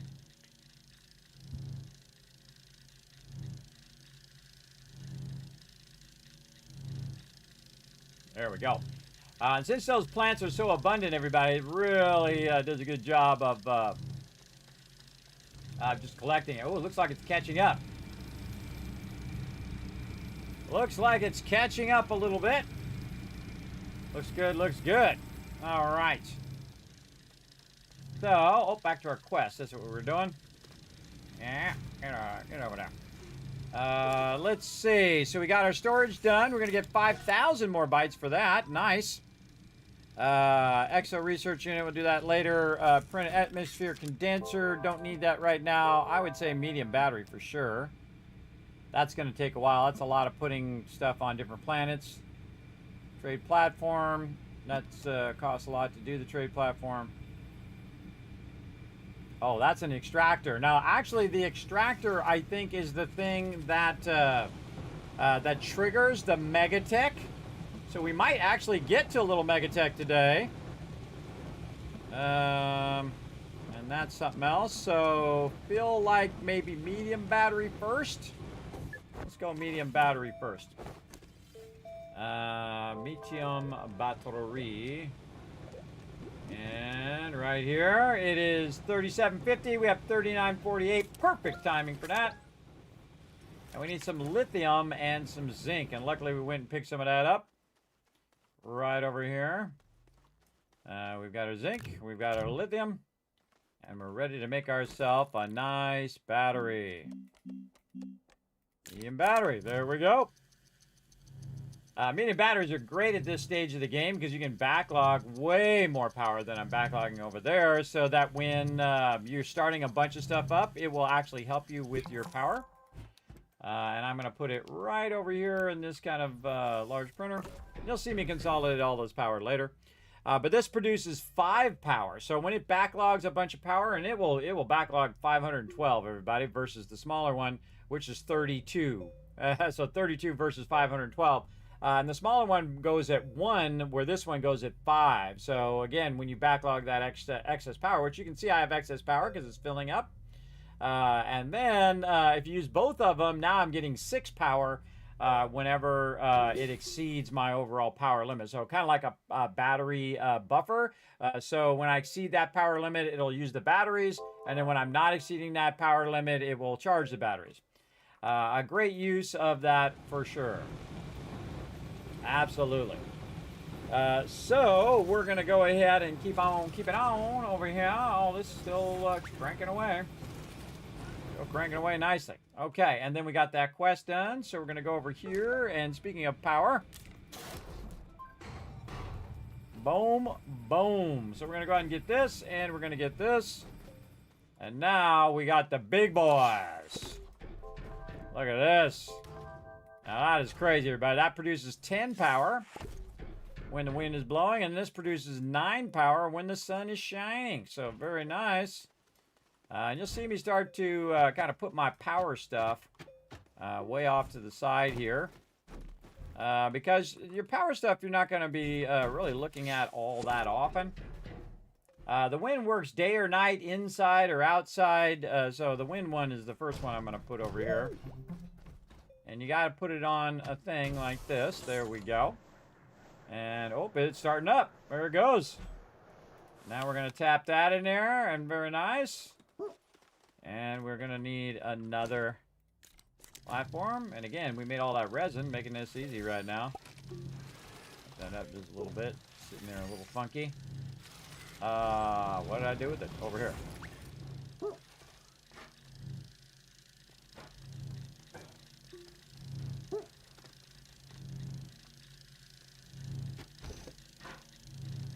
Okay, good time to consolidate our power back down again. So we're going to take our medium battery and just stick it way over here, out of the way. Like that. And maybe just go ahead and fire up another one while we're at it, since I think we have another zinc. We do. And let's fire up another medium battery. See how the sun's doing. Ooh, the sun's about to come up. Perfect timing to backlog some battery. Battery action.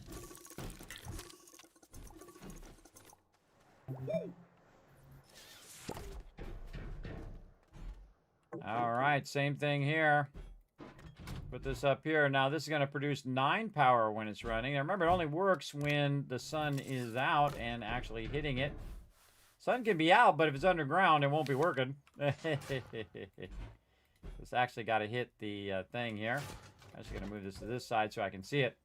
And you can see I'm going to have plenty of excess power. And here comes the sun. Let's see it kick in. Boom. There it goes.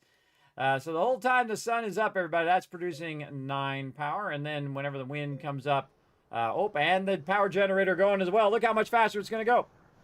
Now it's really going to fill those batteries up.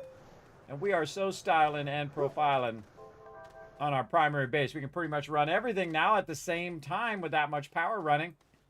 And again, our perpetual power over here, where it just runs and runs and runs from that organic, doing its thing from the very beginning, helping us get to where we are now.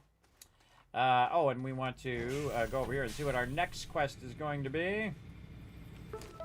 Let's see. So research, atmosphere condenser. Kind of feeling the trade. I get another QRTG to use for my vehicles there. Trade platform. Oh, we're not to RTG yet. Man, we got a long way to go before we start printing RTGs. Or at least a bit of ways. I think probably extractor. So extractor or trade platform. Let's make some choices here. Let's see. So our extractor is going to be a very large one here. That's 7,500. That's going to be a while. But we could just let it build up, or trade platform. Where are you hiding? Little trade platform.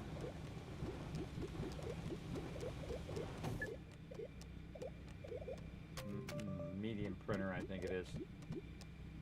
There it is. That's 2,500. All right, so trade platform might be the way to go. But we don't have any iron. We do have some chips. What did we do with those chips?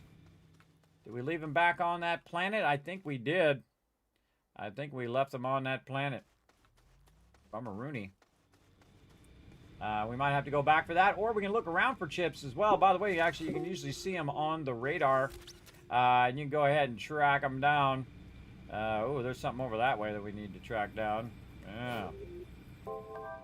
In that direction. Let's go see what it is. I think it is what we're looking for. I wasted that other thing of dynamite. All right, we're gonna go ahead and track it on the thing. I think it's underground, as a matter of fact. What up? What up? What up, plants? Don't mind me, just driving by. It's actually underground, this way.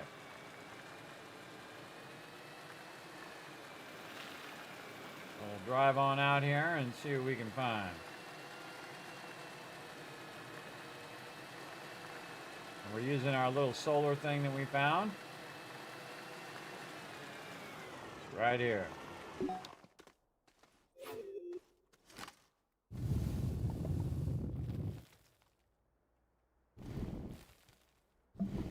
Real steep one. Start sliding on that one, you might not be able to stop. Luckily I can. I always test it a little bit first.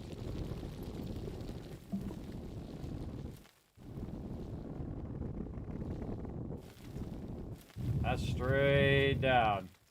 It's about as steep as you can go before it just starts making you slide down.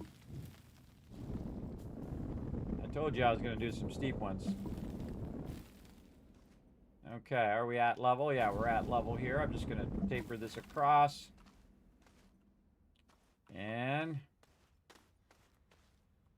turn on our little thing. It's right here. Oh, what's this? Event item.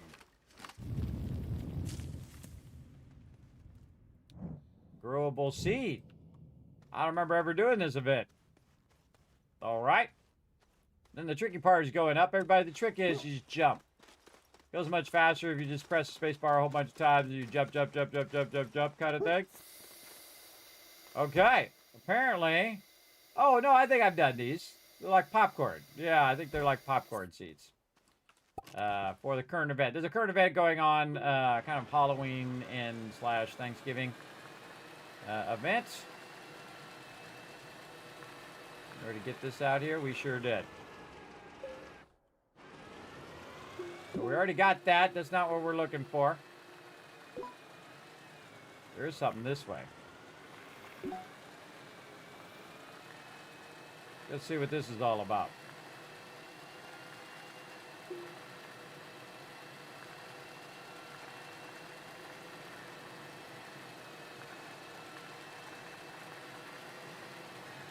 Oh, these are these pumpkin things.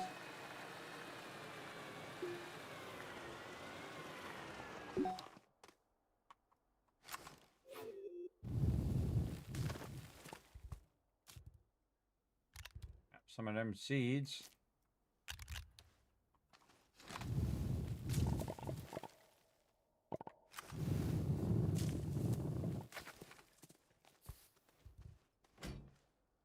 You can grab that right off of there. Now what this does, everybody, is just like an event item. So you make certain items and then you exchange it in, and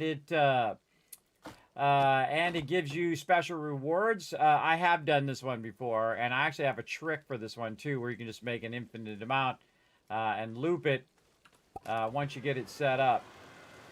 We may or may not do that. Is it still going to show up on the radar if I just leave it there? Yes, it is. Okay. So if we need it, we know where it's at. By the way, we can just speed along our research by just zapping any of this stuff that we see.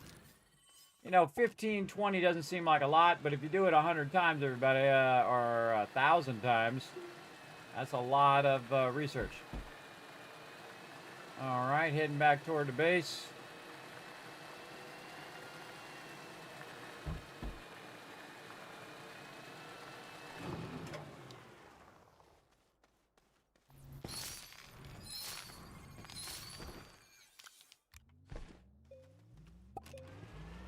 Powering up the vehicle. Again, great way just to speed along your stuff. And again, I could bring it back, put some more research things down or whatnot. Meh. I don't take these out. I kind of leave them. So when I'm dipping by, I can just jump out the vehicle, hit them real quick, And then boost my overall thing. Now I'm at 14, almost 1500. Look at that power. Oh man, that's a lot of power. Okay, I totally have forgotten what the heck I was working on. I went to go do something. Open the trade platform is what I was going to do. Not there yet. Trade platform is 2500. But I did get some of these seeds, so I'm just going to stick these seeds over here, and if I feel like doing the event, we'll work on that later. Not a super high priority right now, for me anyway. Get on there. There we go. Okay, so we got that going. We got some free power. We're waiting for our trade platform. We probably want to go ahead and print a platform for it to sit on.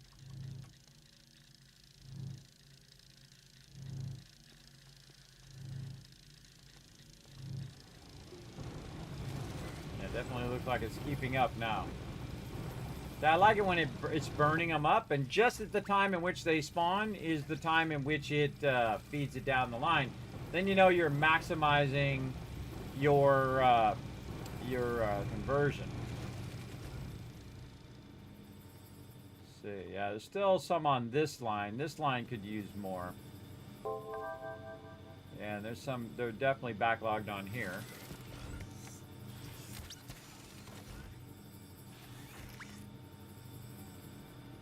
A good spot over here. Look, it's cleared them all off of there. Nice. It's doing a great job.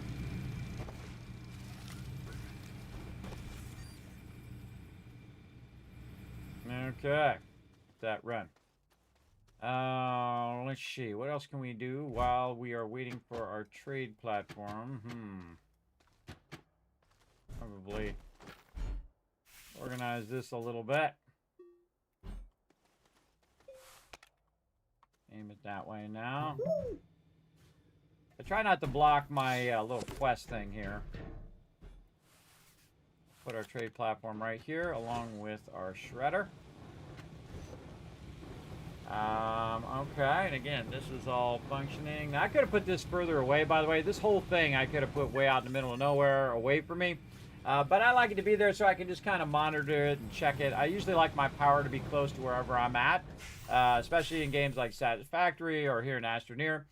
So if all of a sudden your power goes off, you're like, oh, what the heck? And then you don't have to travel clear across the whole entire world to get to your power and manage it. I think your power, more than any other thing, should be closest to you. So you can manage it and do whatever you need to do. Okay, very awesome. Got that going. All right, we need probably more research now that we have more power.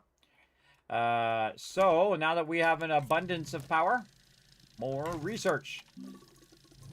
We need 2 compound. Do we have any compound over here? I don't think we do. I also think we need to make another canister here. We got canister. That's all fuel thruster there. Canister. Medium resource, plastic and glass. We got the glass. I don't know if we made multiple plastics over here. We did. Look at us go. And then, again, we have so much power now. We've exponentially boosted our power so much, everybody. Because that's 9, that's 10. This is 10 here, so this is 20, 30, 40 power. It's really from like 9 power, everybody. So it's like we 4x'd our power. And now we can also really massively scale up our resources as well. So we're going to grab a bunch of canisters again. You see me do this a bunch of times already. And we'll make another one of these while we're busy doing other things. And now we're going to slide on down in here. Keep widening this out. 1 for the fun of it, and 2 for the resources.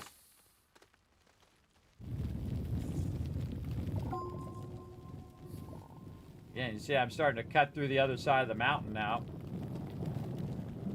We cut through here so much, the whole mountain itself has been cut through. I'm going to go ahead and bring this up just a little bit, and then see if we can match to over here. Something like this.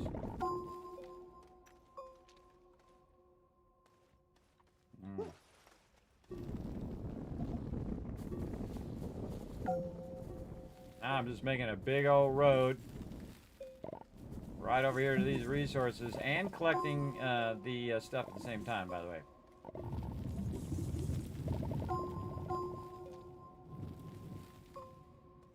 I like to go over here and just cut out the parts that make it difficult to see. Not necessarily, again, after the resources themselves. Just the ability to see that the resources are back there.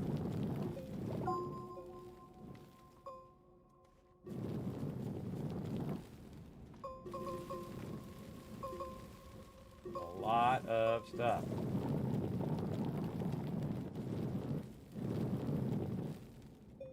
Yeah, that's a lot of resources there. All right, let's make sure we go back toward our tether here before we run out of oxygen. Raise the roof.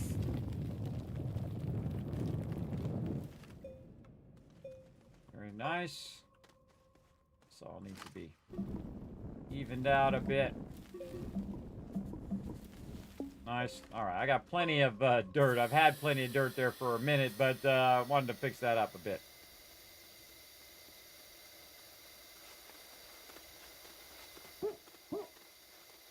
Whoa. Whoa.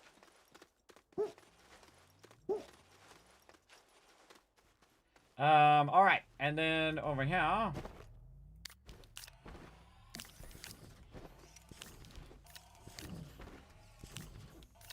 Oh, wait a minute. Hold on, hold on.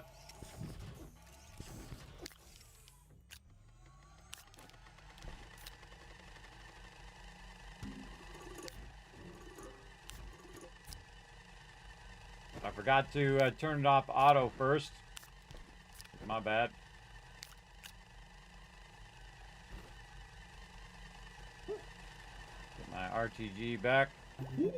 QRTG.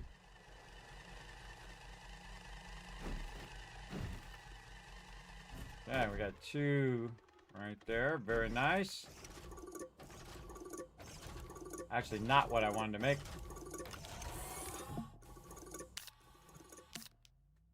There we go. And we're going to put this over here. Put this one here.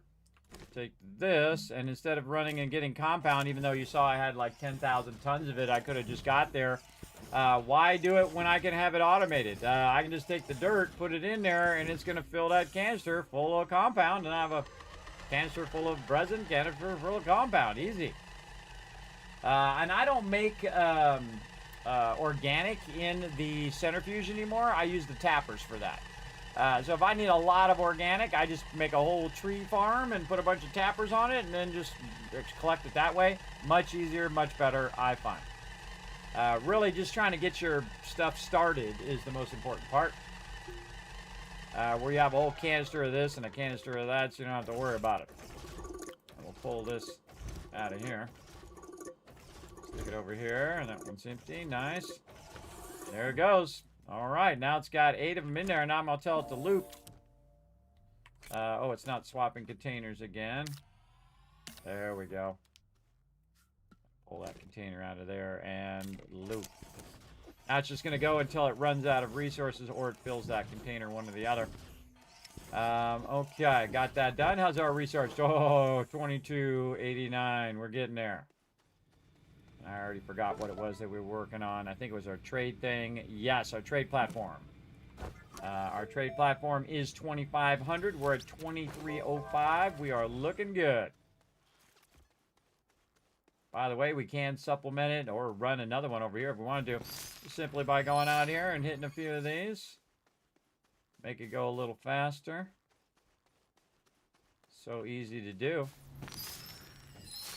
I've also gone to the forest, like over on that side, or over there, and just collected a bunch of those things and then compacted them down or packaged them and brought like 50 of them back and then put them in there, and then that works as well. But ultimately, the fastest way to get a massive amount of research in the very beginning, like I'm doing now, is that perpetual power thing, where you're just kind of running the generators, and the generators it's taking the organic, converting into carbon, and then is running the generators, and that just keeps that cycle going endlessly. And so we don't have to worry about it. Oh, there's some more ammonium right there by our base. Thought I saw it. Then over here, a little bit of scan, and look at that. Boom, we hit it. Easy. And we'll get over here, and we'll research trade platform. Now, we got some stuff to do. We got to go track down our exochips that we left on another planet. We got to see if we have a tungsten left. Looks like we do. Right over here. Throw that tungsten in there. This is on the medium. So actually, this is over here. We'll go right here. Trade platform. There we go. Exochip and iron. So we're going to need to go on another adventure.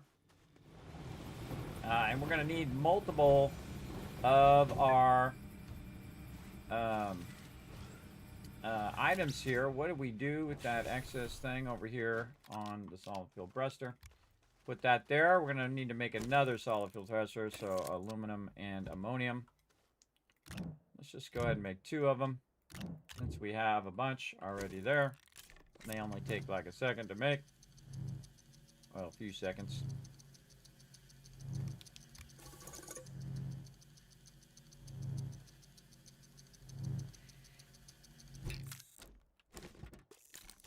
We're doing on time. Man, time flying by, everybody. Just absolutely flying by.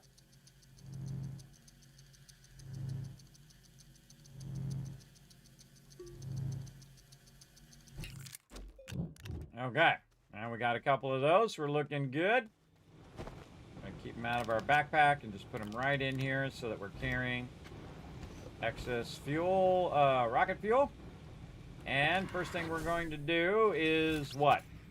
We need to get iron and we need to get those chips. So probably first thing to do is to go get those chips. Let's go ahead and launch to another planet.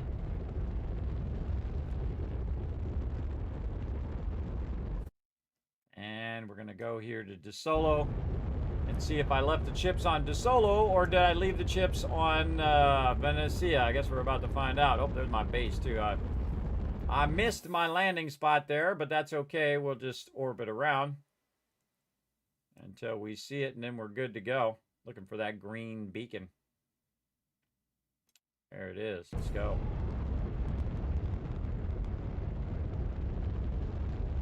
Oh, yeah, nice. It landed right on the landing pad. Awesome. Let's see. Are they here? Oh, I don't see them. Maybe I didn't leave them here. Bummer.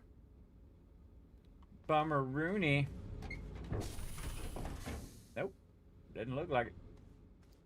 Doesn't look like it. All right, that's okay. We'll go ahead and launch again. Here we go. Launch to another planet.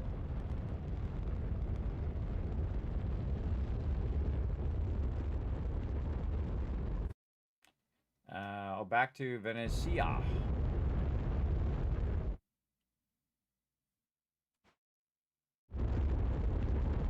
Okay, now we gotta remember where we landed because we didn't make a thing. Oh, I could have just grabbed some thing to make a beacon there. It just dawned on me. I saw it sitting there. Let's rotate around and see if we can guess which one it was. Oh, this one's right on top of it. This is a 100% chance I would have picked that one. But let's double check anyway. See if my stuff's here. Sure is. Sure is. There's those chips. Give me those chips. All right, and we have the ability to take back either some lithium or some research. I'm going to pull this out of here because, again, we can't even take off the planet now because we got to put a new solid fuel thruster under here. And I'm going to go ahead and just take this lithium with me. Like so. Then I'm going to look around and see if I see... I don't see any right off the top of my head here, but... oh, and we also have this, too. Okay, yeah, let's get that involved. We got some power cells. We got all sorts of stuff. I think it's all going to fit in there, but we're going to give it a shot. We're going to need to find some graphite. So we're going to look around. nearby. Of course, it always has to be dark every time I'm playing a game. I don't know, maybe I'm just on the dark side of it. Alright, let's tool around, look for some graphite. Graphite usually in the mountainous areas. Oh, wait. Is that one of those things? Nope. Gotta find that guy again. Oh, let's go ahead and... Oh. Backpack full. What the heck is it doing?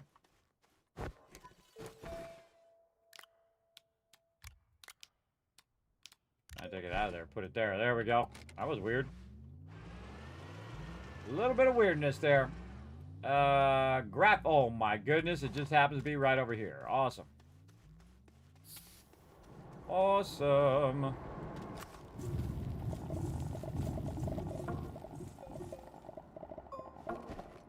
Okay, then we're going to go ahead and go forward here until we see it's dropping at the bottom.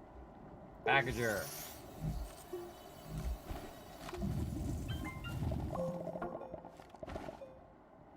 Another one.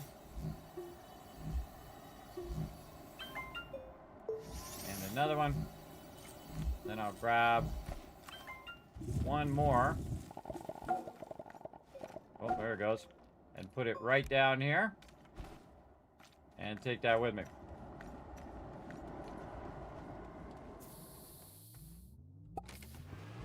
Need to make sure we remember to do our beacon.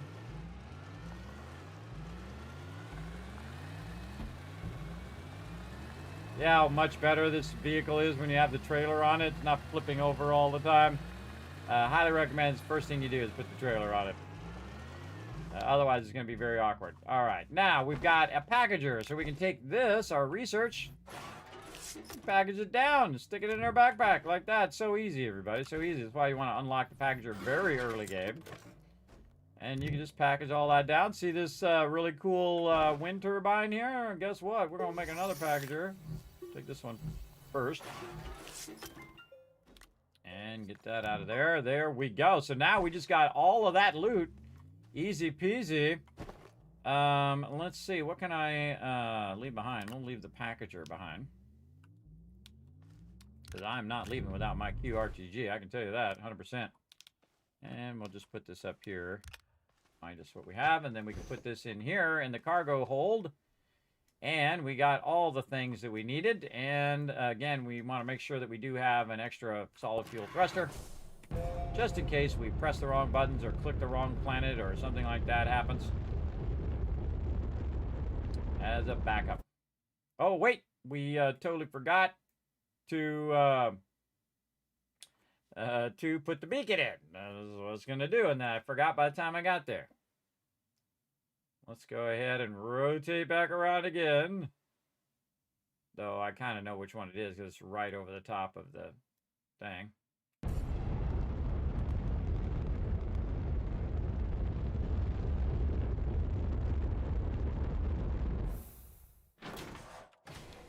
Okay, so we didn't actually go to another planet, so it did consume part of that, but we didn't go to another planet. We just re-landed again, so it's fine. And we want to go down in here. Slide our way down. And again, we can bring our vehicle, but that just takes longer, I feel. And I see a bunch of lithium right there. Not what we're looking for. Again, oh, there's a bunch down there, too.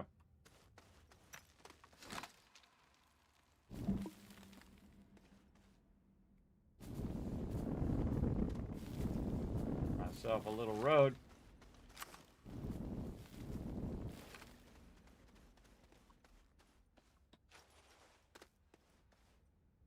Never easy.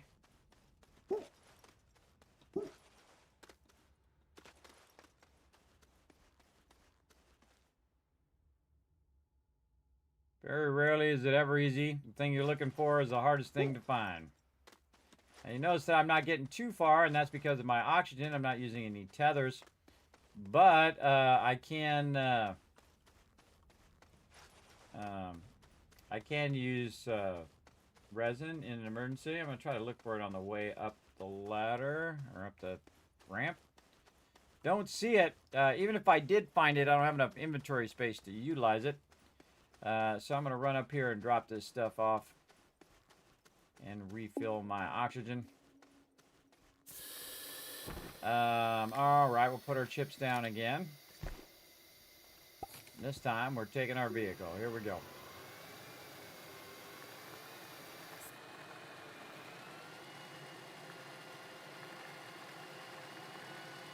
Kamikaze dive bomb! Okay, where would you be in here? These are good questions. I'm gonna go this way. We're just gonna make ourselves a nice little road. Somewhat through here. This guy's gonna try to get me. Take that guy. Get wrecked. This road is very awkwardly not flat. Let's transition this to a more flat road.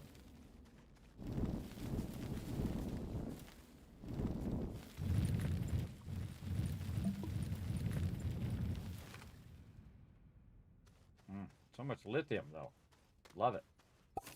Love the lithium part.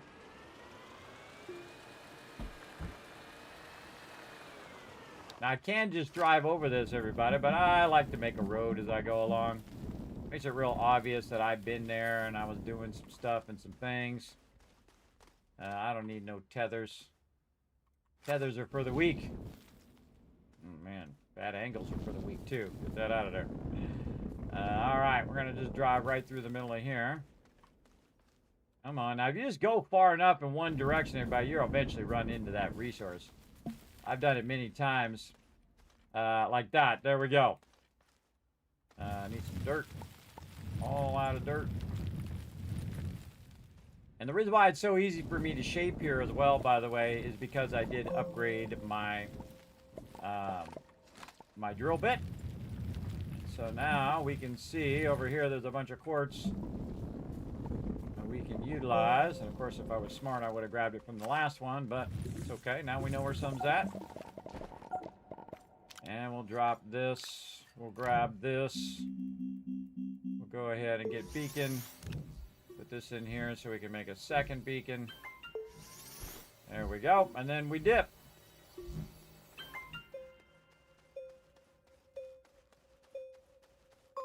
And see, I don't have to run all the way back up to get my oxygen going because the tractor is an oxygenator. Easy. That wasn't too far. Wasn't too hard to find. Now we can just drive our way out of here.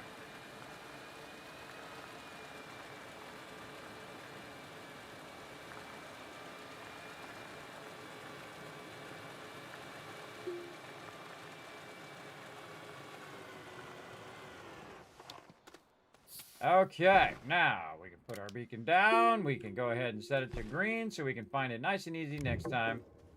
And then we'll also just leave a beacon so we could use it for finding resources and things like that later.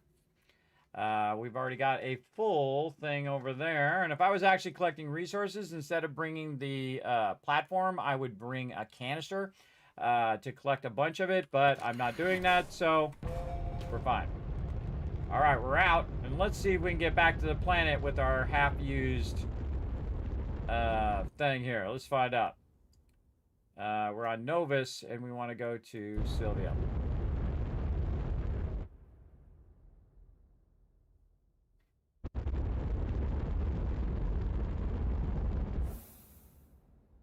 Okay, nice. And then landing.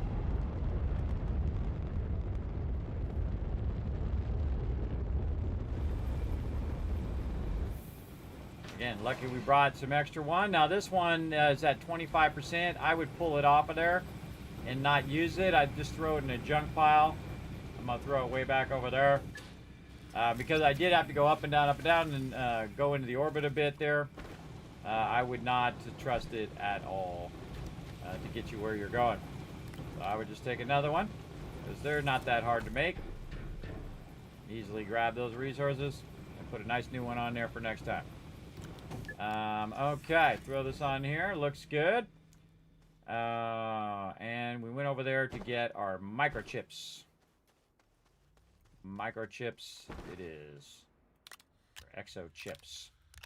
There we go. Okay, and again, we're trying to make our trade platform. Now we need some iron. I know just the place to go. And if we think ahead, we'll go ahead and grab a quartz over here and make a beacon right now. We'll go ahead and also utilize our little power tables over here for any excess power that we find, like these medium wind turbines. Right there, very nice. And then we'll go ahead and make an extra research chamber. Actually, let's pull this off of here, put this over here, run that out. Now it's going to run it over here. Now I have both resin and compound in those chambers. Very easy. Very easy to do. Put that up there for now so we can find it. So we don't... Because this way, if you're running along and you bump it, it might go flying. And it could go flying down into that cave where I have to go chase it down. So that's why usually I pick stuff up off the ground so it doesn't get kicked around. It doesn't get knocked where you might not want it to end up. Okay, let's do this. Right over here. And what do we feel like doing? Maybe just widening this part out just a little bit. There we go. And we can also tap into the power over here. Oh, tap into the power over here. There we go. And then this table we'll just put right there for now. Tethers, do I really need that? Probably not. Just move that out of there now. And now we have a research one. Now this research one is pretty much for me when I'm coming in and out of here. Take this out of here. And if I grab some research items, I can go ahead and just put them right over here on the sides and re-expand them. And now this one is 2,250, and this one over here, we can switch it, is 1,400. So that's basically about, let's see, 3,000 plus. And then I can start that up, and then that's just completely separate from the automated one as well. Not that it already hasn't got us 1,500 in the time in which we were doing a little bit of stuff, but this also will just run and run and run and run, just like those, until it finishes all of that research. So there we go. Now we can put that back up there. Let's see. We got that. Now we need iron. So time to take a little ride. Oh, we need some stuff first before we take a ride. Right over here. Am I going to be collecting resources? Probably not. Maybe we'll just do something a little fun if we can. I don't think I have it unlocked. I don't think I have it unlocked. Let's go see. Oh, it is. It's unlocked. Oh, it's in the medium printer. Right over here, the buggy. We're going to need some aluminum. Oh, man. I feel like we're running out of that. Let's put our zinc over here where it's easy to see. I like to put all of my bars or metals, ignites you can call them as well, together so they're easy to find. Also like to have all the similar resources together so they're visually easy to find as well. I was going to run that generator. Hey, stop that. Again, just easier to see that they're all good to go. I should probably bring all this stuff forward so a little easier to see what I got, if you know what I mean. And then like this maybe, and then this here. Maybe this over. And this over there. There we go. Again, just shows me what I got. I can just glance at it and say, okay, that's what I got, and that's how much of each thing that I've got. Need me some iron, but before I get into iron, and we lost our chip there for a second. Let's put that back up in there. And then move this chip over here to find it over there. We need the aluminum. So, time to get some aluminum. Do we want to use our vehicle is always the question. Good question. Good question. Where is my vehicle? Over here. All right. And got these seeds. Let's throw these seeds back here. Let it do its thing. Bouncing vine. And this I'm just going to put over here. All right, away we go.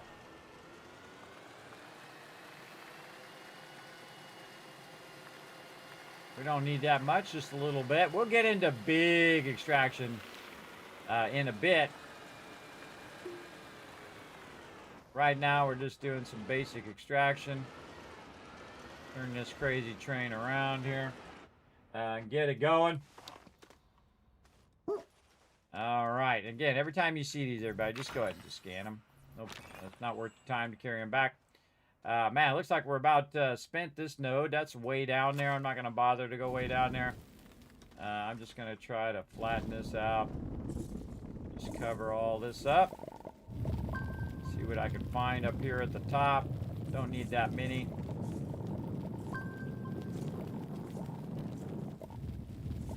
And there are plenty more nodes in the sea, everybody. That is for sure.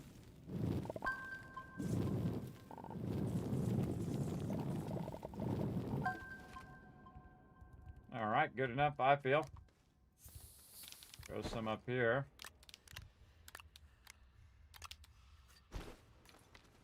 I throw a tether in there just for fun and also to get rid of it so I don't have to carry it around. Maybe a little bit more over here.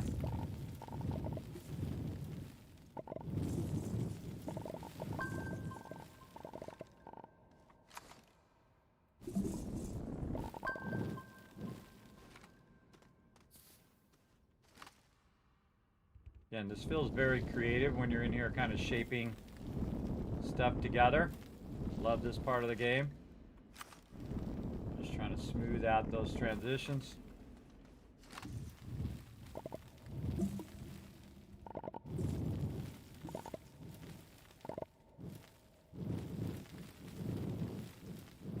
And you can see you can go really far away.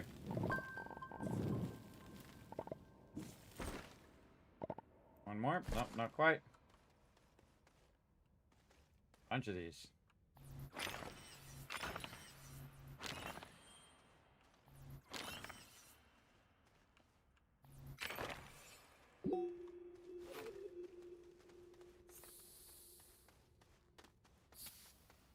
Oh, there's one sitting right there.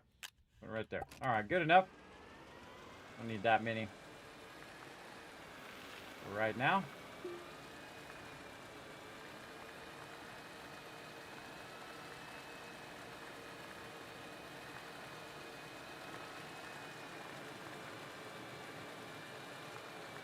See, I have this set up where I can just pull right out of there and then take this, throw it in here. It'll automatically take all that off of there, as you can see. Then I can put that back on there. Maybe even grab one of these. And it just takes it right off of the platform, which I really like. Love how it does that. All right, some aluminum. And again, we are trying to make a buggy over here. Go. Buggy. Now we're also going to need a seat for the buggy. So let's get our seat going. We unlock seats. Right there. Compound. Now over here there's some compound for another thing that I was making earlier, so I can just grab it off of there, put it in my backpack, and automatically pull it out of my backpack and make the thing. I'm just going to pull this forward just a little bit, get out of the way. And we're going to make ourselves a fun little buggy, which is way more stable than the little one. And since I'm not going to use a trailer, if you're going to use a trailer, you definitely want to use the tractor. But if you're not going to use a trailer, and this is just for tooling around on that thing, then the buggy is useful. The problem with the buggy is it's much larger than the trailer and the tractor as well. So you can see it's much bigger in your thing, so it's kind of hard to bring a storage with you unless you keep it shrunk down. So we're going to go ahead and go over here and just say medium resource center, plastic and glass. So more plastic is what we need to make over here. And we need carbon and compound. So compound easy. We made a bunch of that. Carbon over here. In fact, we'll go ahead and we'll just queue up 2 of them just like this. Oh, backpack full. No worries. We'll just put it right there. And then we'll start this one. And then we'll put the other carbon compound right there. got ourselves a rover seat. And we got ourselves some plastic. Alright, where's I making it over here? Medium resource canister, and we need some glass that we made earlier. Yeah, and you see all this stuff's just being recycled over and over again because I made a bunch of stuff earlier and I'm saving it for the time in which I need it. That's why I backlog resources, but I don't spend a lot of time backlogging. You can see I don't have, you know, 1,000 of everything because efficiency is just having what you need when you need it, not having 10,000 tons of stuff that you don't need. Kind of like people say to me all the time, Kismet, oh, I got 10,000 plates running in Satisfactory. Why? What do you need 10,000 plates running for? I've already proved that you don't need that many plates running, everybody. I've proved that you can do it with 20,000 power, roughly. Just about 20,000 power, you can finish the entire game. So the only reason to make 10,000 plates is because you felt like making 10,000 plates, and if you felt like making 10,000 plates, then that was the right thing to do. Whatever makes it fun for you. But if it's unnecessary, if it's non-efficient, everybody, it doesn't impress me, because that's you're just doing it to do it, let alone versus it being the most efficient way to play.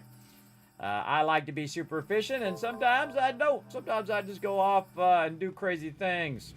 Kind of mix it in. Speaking of doing crazy things, we got to make sure that we have our medium canister. We got this. We need some more of our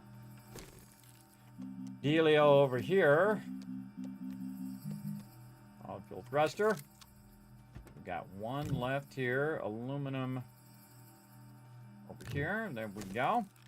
Use a lot of aluminum, a little bit of zinc, and a massive amount of carbon. A lot of resin.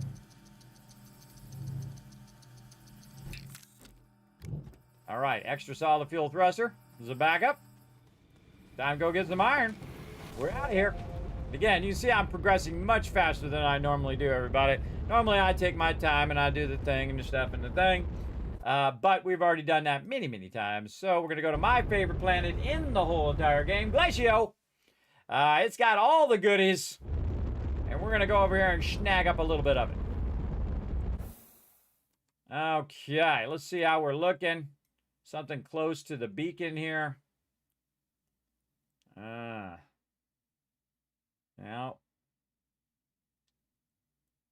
That one's kind of close.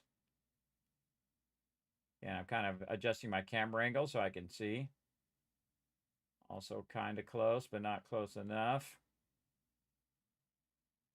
Man, none of these are right on top of the beacons. That's a bummer.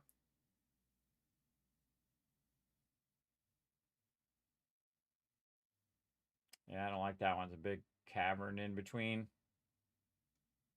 Probably this next one. Yeah, let's go this one. Maybe we'll be lucky and we'll land right next to the iron. No, but good landing. Oh, yeah, we did. I called it right there. Nice. Oh, here's one of these plants, too. I got to get these guys. Let's get them. Oh, and some research, too. We're going to get these plants and bring it back to our base so they can shoot at us at our base. Get over here. Do not leave it in there or it will it'll disappear. Do not leave it on the ground. So I'm going to put it up there. And then also take it out of my inventory. We're going to go ahead and what is going on over here? Pushed a button or did a thing. There we go. I pushed a button. And we're going to go ahead and get our seed out. We're going to unpack that. We're going to unpack our buggy. We got our beacon for once. We actually had our beacon ahead of time this time. Look at me go. Put that there. RTG to power her up. And and we're going to go all the way over to here. Sorry, I could have just walked, everybody. I didn't know it was going to be right there, but hey. Oh, look at this. Oh, we got one of those little pop goes the weasel ones over here, too. Let's pop them. Grab those as well. And again, I scanned the research samples. I grabbed the seeds right over here.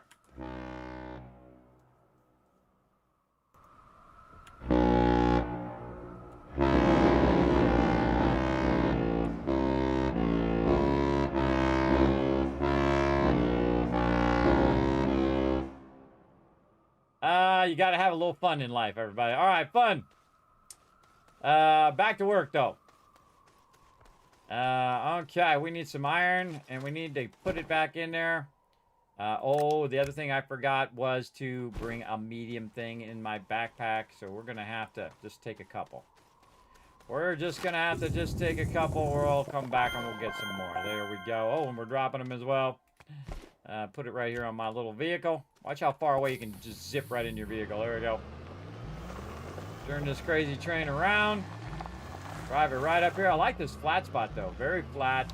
Great landing spot. Right over here. Got trains and things to do later. Man, I'd like to package this and take that, but I need to take my iron. What do we got? Medium resource canister. I guess we could leave that. Or we could take that out and then I could put this in my backpack. And then we could just go canister instead. Oh, now we're talking. Let's just go canister. We're going to put this in here. And that and this. Come here, canister. Me and you, bro. This way.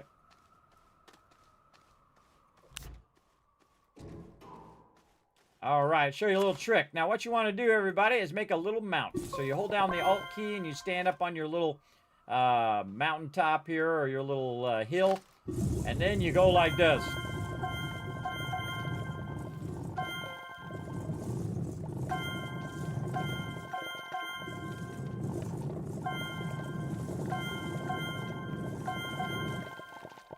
And if you look around behind you, where are you going? Get back here. Get back up here. You look behind you, it is dropped behind because you're elevated, and instead of it sinking into the ground, which sometimes it does. By the way, I can just shift-click the top part here, if it's in my backpack. And I can also just shift-click to put it in my backpack, and then shift-click to do this. You don't have to drag it every time if you get tired of dragging it. This way is way faster, by the way. It's very much more precise than dragging it each time. And we'll just move a little closer. And is it full already? No way is it full. Why is the little thing not showing up? I don't know. It got funky there. So that's a great way of doing that. Another way of doing it is that you do it as a ramp like this. And then you create like a little divot back here where all the little stuff can end up. I'll go ahead and do that a little bit here. See if I can get this. I'm a little close.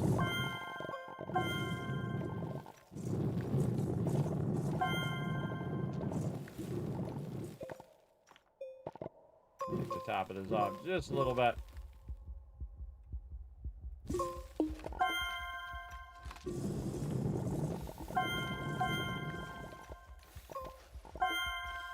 And there we go. So again, you can see it ends up in this little part here mostly. Oh, about to suffocate to death. Might want to get over here. Luckily, I wasn't far away from my thing. Totally didn't even think about it, everybody. Not good. So you start getting complacent. That's when it gets you. And funny thing is, everybody, my first playthrough, I died within the first minute of the game. Totally didn't understand that. Oh, wait.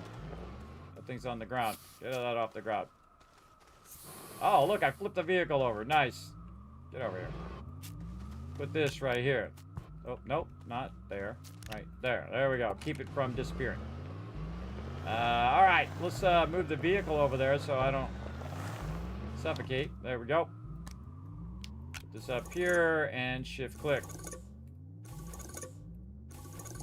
Now, iron is the exception, everybody. This I would take some time to get a whole bunch of it. You just need so much massive amount of iron in this game. This is nothing, everybody, what we're collecting. This is just tip of the iceberg kind of thing. And sometimes some of these you can't get. See, oh, see how it's like funky and I can't click it and I can't take it out.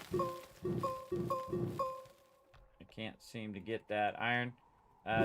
Just ignore it. Move on.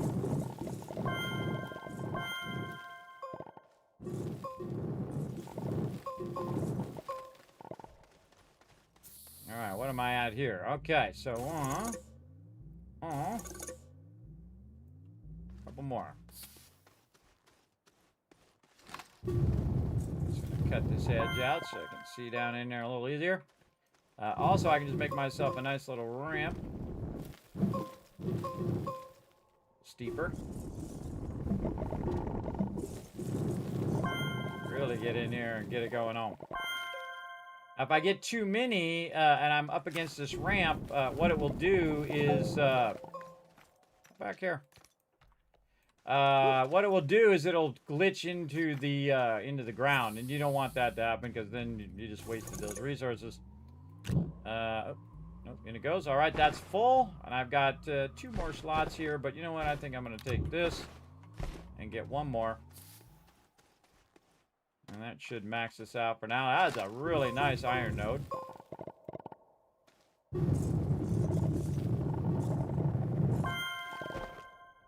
Good enough.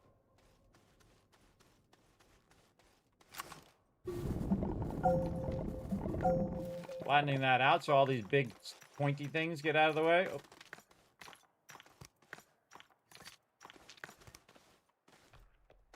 There we go. Okay, just put those in there. Out of the way. All right, back to the vehicle.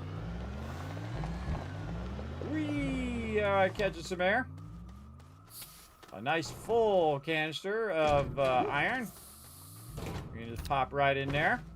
We gotta make some choices though, because I'm not leaving my QRTG behind. I could always get another canister, so we'll get another canister when we're back at the base. Don't have enough room for any of this research or any of that stuff. Oh, we've got our extra. We've got our extra thing here. You know what? I am gonna leave that on there because I'm not gonna leave without my extra thruster. And we're out of here. Easy. I was really lucky. Lucky spot there, everybody, to find that iron so easy. For sure. All right. We're making big strides today in this playthrough, everybody. We are kicking butt. Kicking butt. We might do a bonus stream Friday night, which is later tonight, with some more Astroneer. I feel like we want to get to that MEGATECH and get it going on.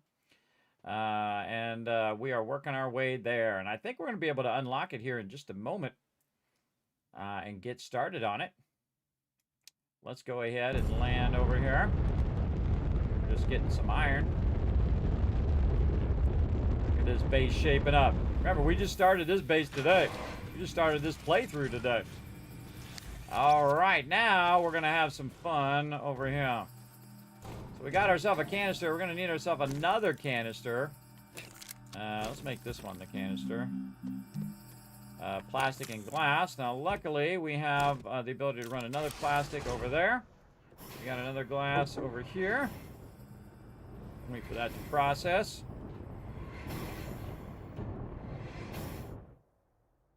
Doesn't take too long. Oh, backpack full, no problem. I'll just put it on there manually, and then take solid fuel thruster, put it over here, equipment temporarily, grab the glass, and make ourselves another canister. Okay, and we're gonna go ahead and queue these up. Now, me, I like to put the incoming on the left and the outgoing on the right, just me and my old school ways. We're going to get this going on. Grab that extra canister. We're not running around with no canister. Small canister.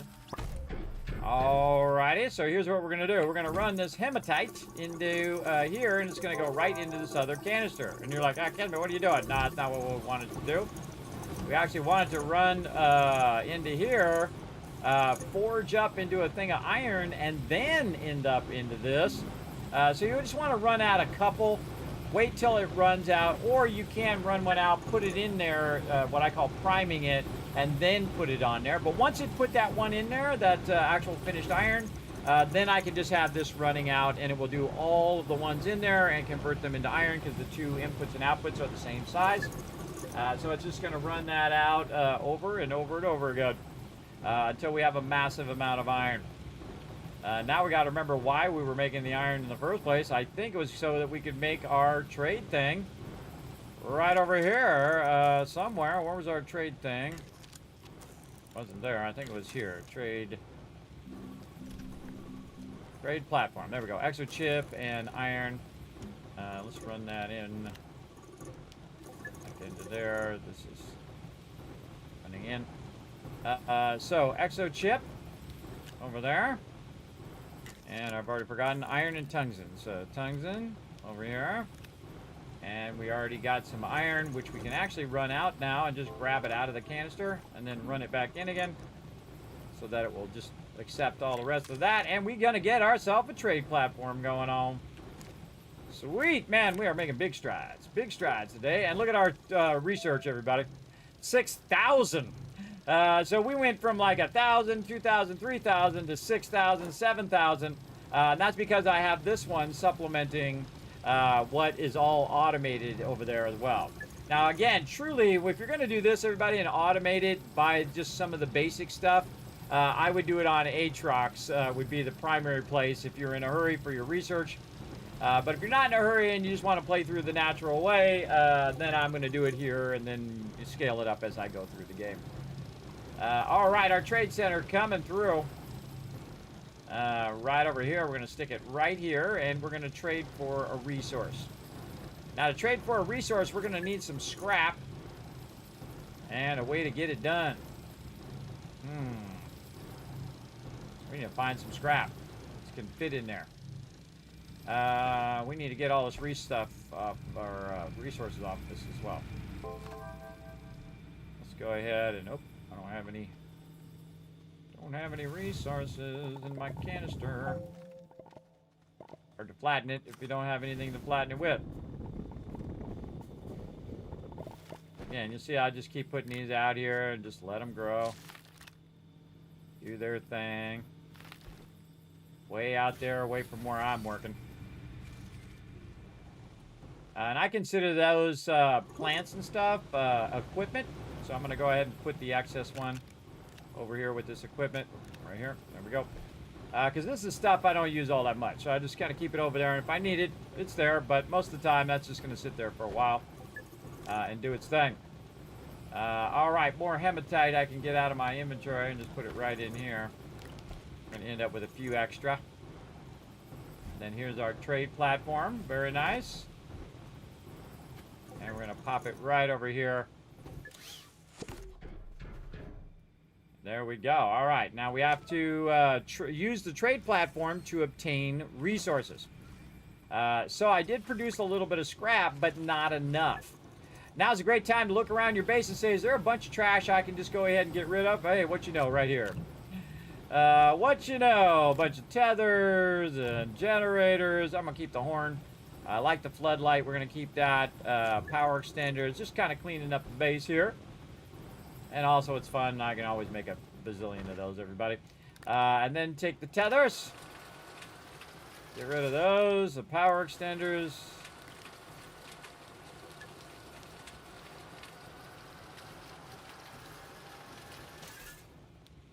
Another power extender.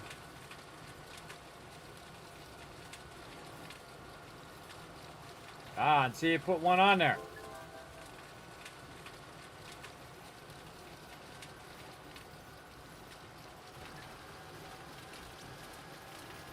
Man, those power extenders are worth a lot. Nice. And then small generator.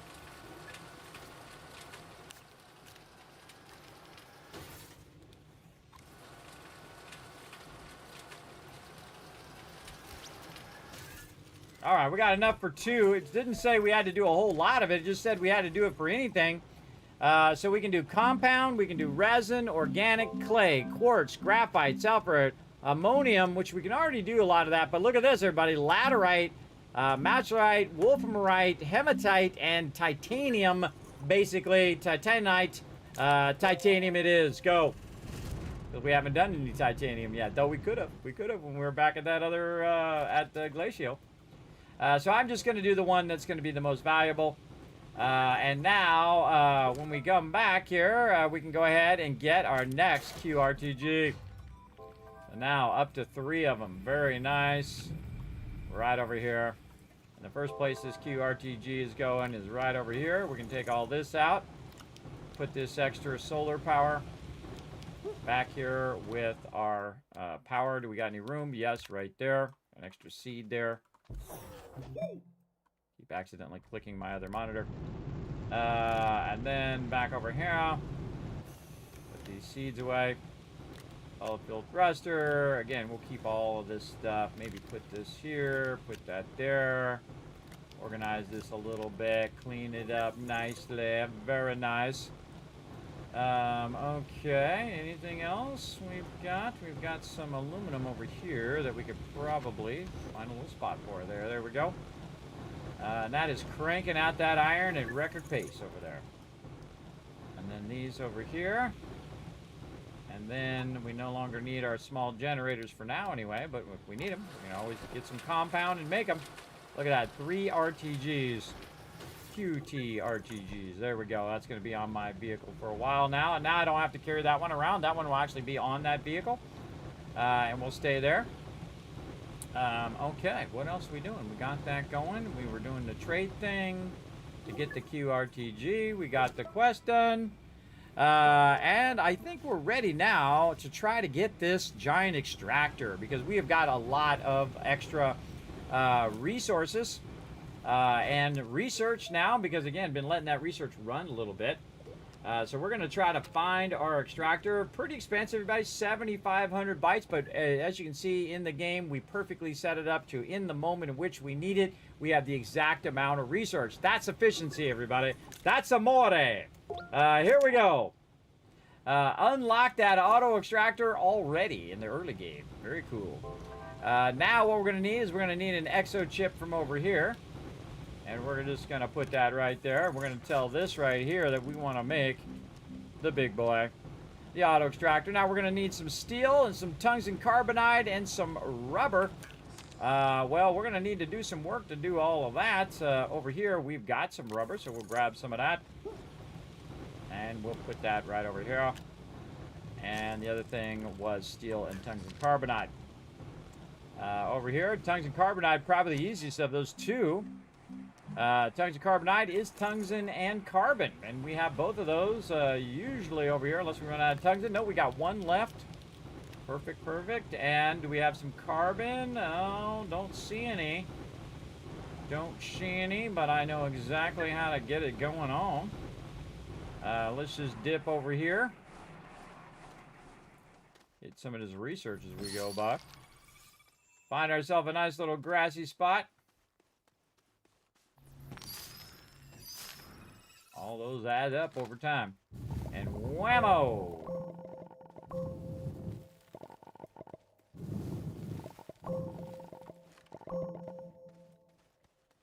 Again, I'll use my tappers eventually to do this for me, to get all of the resources for all of the different processes instead of me manually collecting it.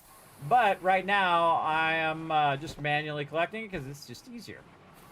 Easier and more efficient to do it manually right now. All right, our iron is completely packed full over there. I'm going to put one on the output and on the input. And then we'll have this go ahead and convert to some carbon. Oh, and I actually see some carbon right there on the back of my thing. The back of my vehicle. Oh, that's funny. Yeah, put that in there. Oh, we need it for tungsten carbonide, not for the thing over here. All right, I got distracted. Over here. There we go. And let's make some tungsten carbonide. Great thing about having that chemistry station is you have lots and lots of stuff.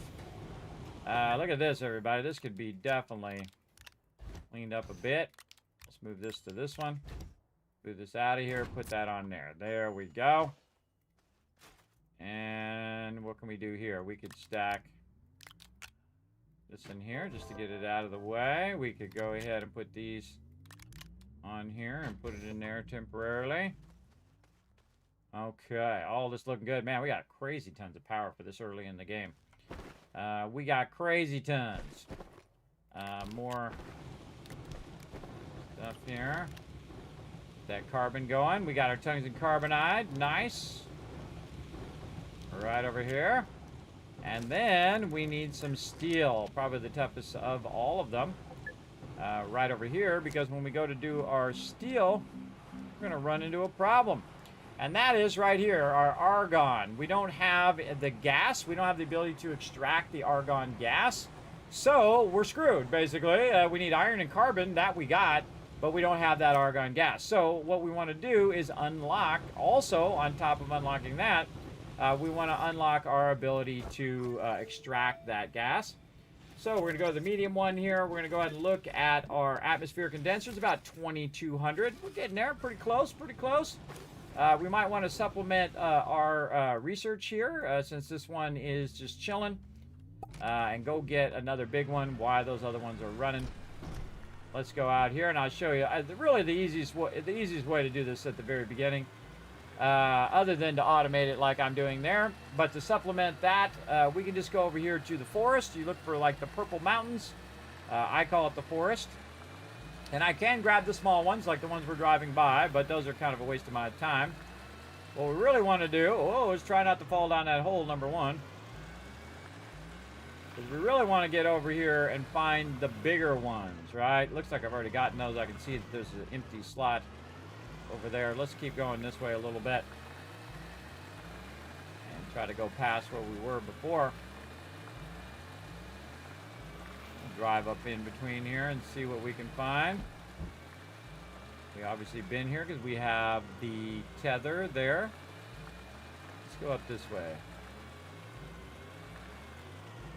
Not seeing anything, but that doesn't mean it's not there. Might not see it. Oh, look at this. Look at that stuff. Oh, and you got a little half mountain on that side too. It means you probably got some copper and other resources. We're not looking for that. We're looking for this. It's right down here. Or ones that are in the trees. And we're going to take this, put this right on top of that, and zippity zippity zoo. There it is. Got me some research. Easy. Then we're going to dip over this way. I can see there's some mountainous areas over here, so there might be some graphene over here. Well, let's first look for the graphene. Oh, I see some copper.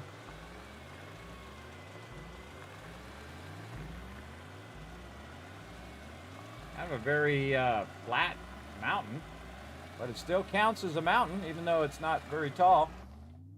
Don't see any. It could be just under the surface. Because I find the easiest way to find graphite is to typically go to the place where it's like has a big hole there, where you can peek down in the hole like that and try to find it. Don't see it there, but it's definitely in there. We wanted to take the time to really find it, which I don't. Really unnecessary, because by the time I get back to my base, it's already going to be ready, mostly. Oh, look at all this ammonium. Tons of ammonium there.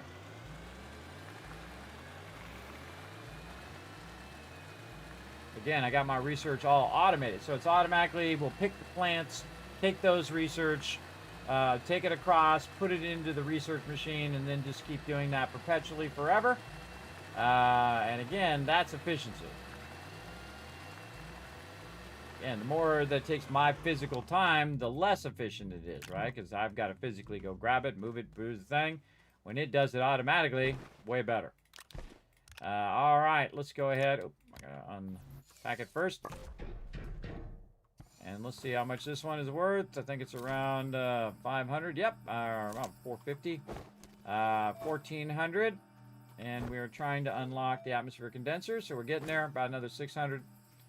And again, you see these are all automated over here. Looking awesome. Looking awesome. Doing their thing. Are there any of them not running? Nope, they're all running. So they haven't stopped running since I set them up, everybody. And that means they're running perfectly efficiently. That they're just constantly running and they never stop. And you can see I've got this automated over here where these generators are providing power for that research. And I could add more generators if I wanted to, and more copper and more extraction from the trees through the tappers and more smelters, and keep scaling and scaling and scaling as large as I wanted it to be.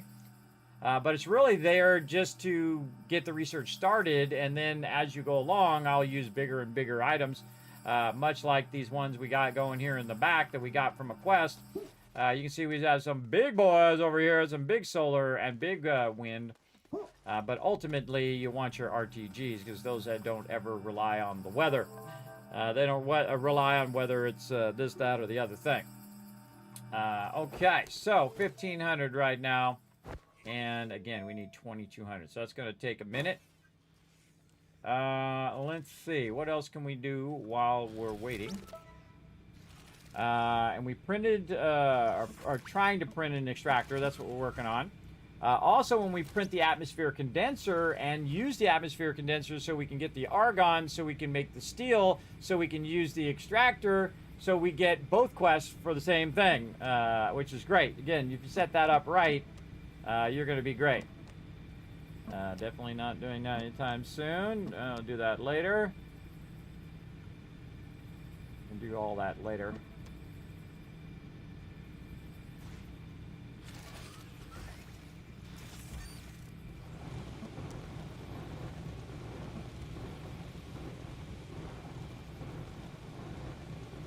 Oh, I already did that one.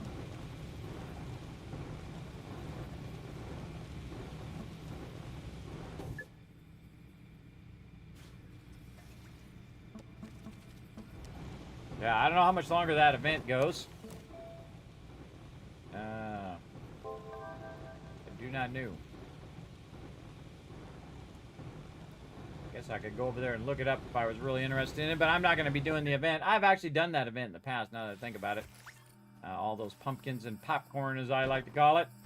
You can actually make it auto make the stuff and then auto replant it, auto make it, auto replant it, and just keep that cycle going, and it'll just feed on its own, and you automate the whole entire process.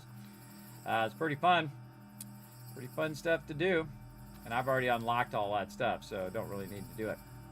Alright, this has got a ways to go. It's another 275. Ooh, getting close. Just kind of waiting around. While we're waiting around, though, we could be doing something useful, like making ourselves a large platform B right there. Making a bit of a mess as well. Large platform B, and taking that to the planet we needed to go. Now, again, we can go in and we can look in our Astropedia here, planets, and we need to find one that has argon. And it just happens to be Venecia, where we've already been. So, very nice. But we are going to need some power and ways of powering that up. And a real trick way to do it is to do the way we've been doing it. So first we'll go ahead and make ourselves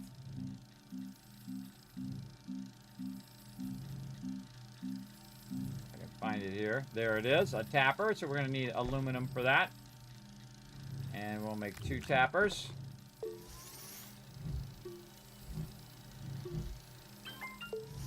Alright, while it's collecting a tapper, we're going to run toward the trees over here.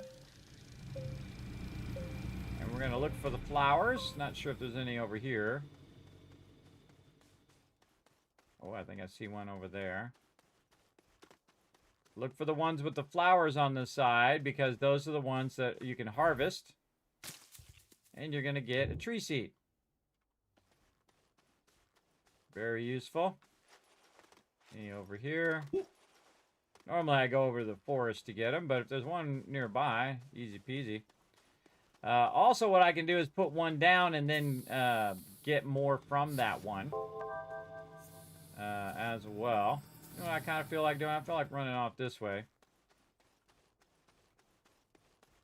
Just for fun. Run off this way. Grab this. And drive it over this way.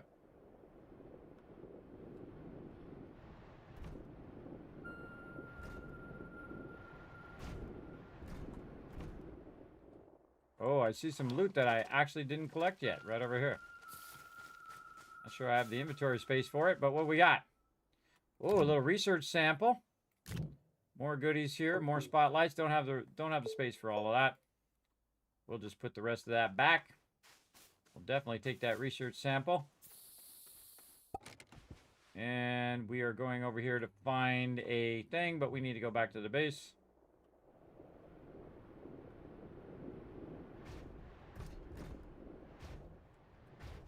I rarely ever use that thing, so I thought, I'll use it just for funsies. So we are going to need an empty one of these so we can start prepping this run. All right, so we got a tree. We got this. We got this. We can take this and put this in our collection we have going over there. We can take this research sample, which you wouldn't think would be worth a lot, everybody, because it's so small. But it's about 750 right there as well. And we have got our atmosphere condenser unlocked. And look at that efficiency, everybody. Right at the moment in which we can unlock it, we are unlocking it. We need plastic, glass, and iron. Let's get to it. Right over here, plastic, carbon, and compound. We've got the carbon. In fact, we could just go ahead. That is set to output. Run it back in again. We're going to rotate this so we can see the front of these. That one's turned the other way. There we go. And then we can run them out, and we can just grab it from over there and put it onto here. Take this, swap it with that one. Good to go. And it's going to make some plastic. Glass and iron. Man, we're not going to have a problem with iron. We have plenty of that. Glass over here. And it's being done on the medium printer. Got our thing there. And what are we doing? We are doing something. Come on, brain. What are we doing? Oh, where you going? You come back here. You no go that way. You no go. You stay here in my little thing. Problem is when you switch between these and it has no place to go, it will just start dropping on the ground. So be careful when you're swapping between a whole bunch. All of a sudden you end up with a bunch of resources on the ground. It sucks. I forgot what I was doing. Atmosphere condenser. That's what I'm doing. Happens all the time. Atmosphere condenser. There we go. We need some plastic from over here. Got all the components in our backpack. And there we go. Atmosphere condenser. Rocking and rolling. Okay. And while we're waiting for that to run, we're going to get on our vehicle. And we're going to dip. Had we brought this vehicle versus that other vehicle, we could have gathered some of these resources. Such is the way it goes. What we're really looking for is a tree with flowers on it. And some free research. Right there. Oh, see some right over here. Down F. GG.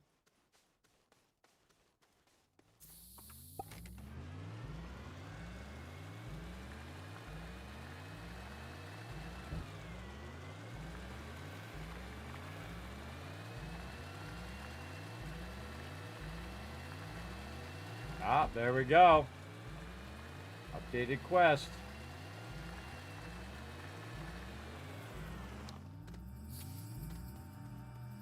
Okie dokie. Now we have 2 trees and 2 tappers.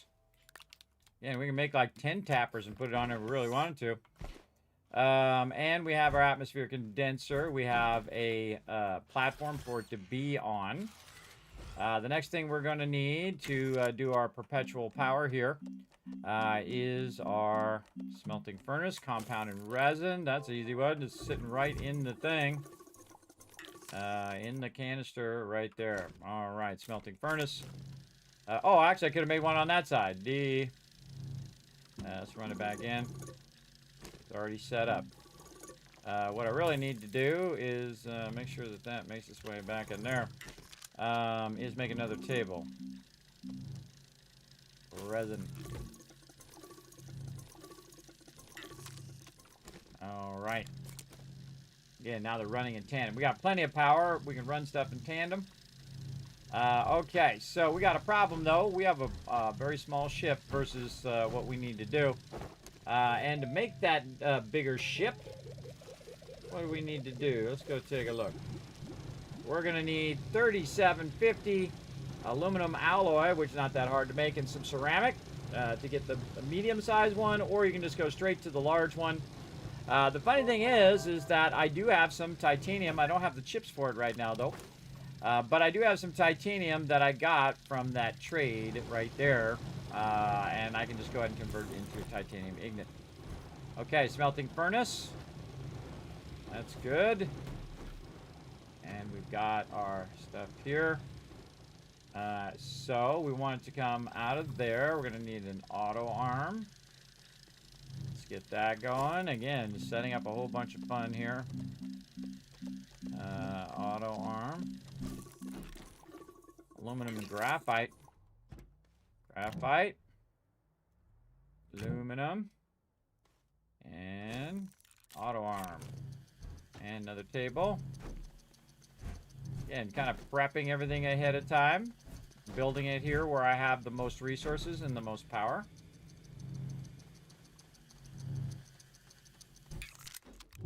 Alright, just trying to multitask as much as I can. Now this particular ship only has one slot, so kind of bummer there. But I think the next thing we want to probably work on is our medium shuttle. That's 3750, so we'll just let that run, and before you know it, we'll have plenty. Okay, but for now, we're going to need to go back and forth kind of thing. And so we're going to need a lot of these. Unpack that one. Right over here. There we go. And back over here with our... Oh, trying to go here. There we go. Aluminum and ammonium. I think we're running out of ammonium here. I did see a bunch this way. Let's get our vehicle. Wherever it was, right over here. And go grab some.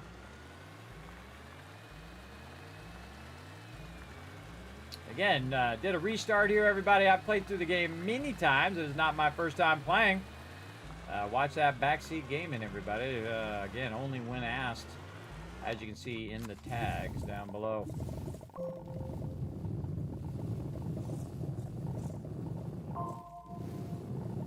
Morning, Shred Flex. How you doing, man? Thanks for coming in, hanging out.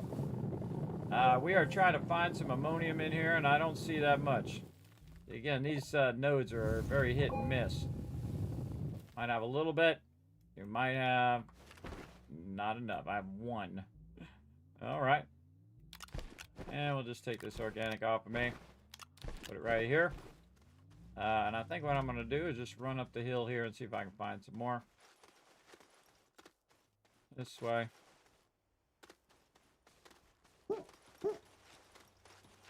Jumping, by the way, just make it easier to go up the hill faster. Get a nice aerial view here. Ooh, I see a bunch of copper over there. We'll be back for that. But not much ammonium.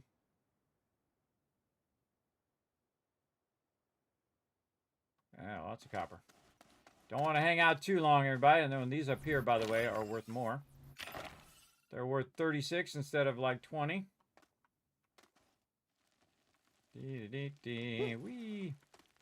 Let's see, these ones down here are worth about 20 or so.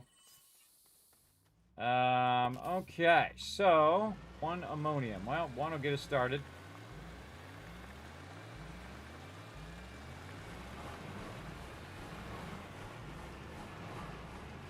We could go to the main planet where I like to get ammonium and do that. That's a little tempting. We want to get this set up. Aluminum as well. You can see we use a lot of aluminum. We can also unlock the hydrazine thruster as well, everybody. But again, I'm trying not to race ahead in the game. Just kind of taking it as it gives it to me. Up here. So, first, a full gas resource.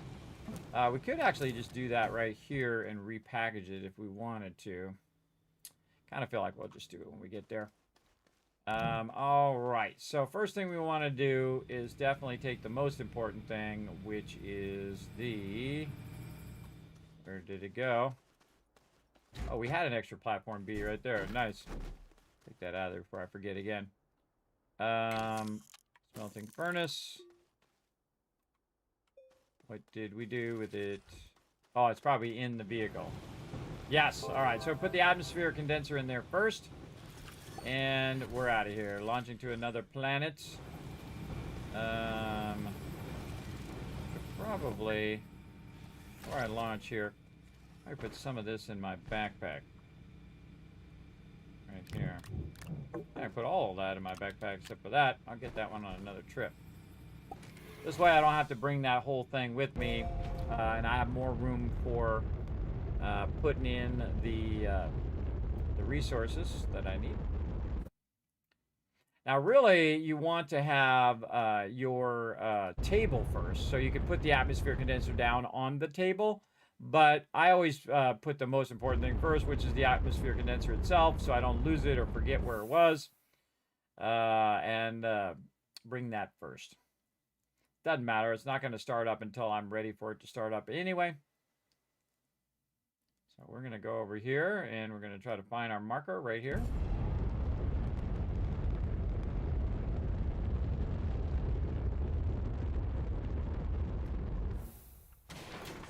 Okay, right there.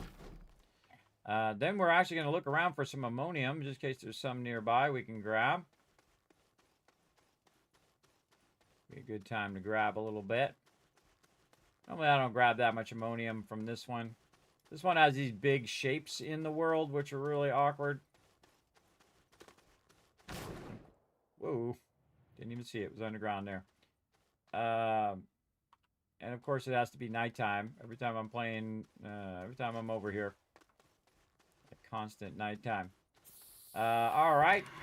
Now, speaking of cable, let's go get that.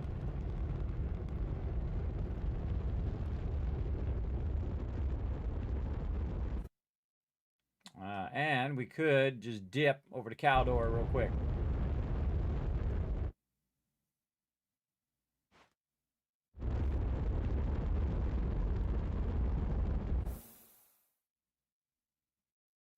On our place, nice place to land. That's not bad. We'll go with that one.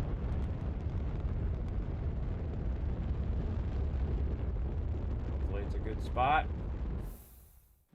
Doesn't look like it. Notice that we don't have the launcher because we used it up. So we're going to put this one in there like this. Now, I didn't bring a vehicle or anything like that. I was hoping I would just land right next to it. But sadly, no. What do we got? We got room for one of these. Yes, we do. Wipe this guy out. Grab that seed.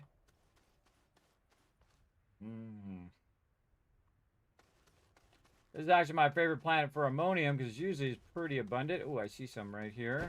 But not much room in my inventory. Let's run back over here to the ship.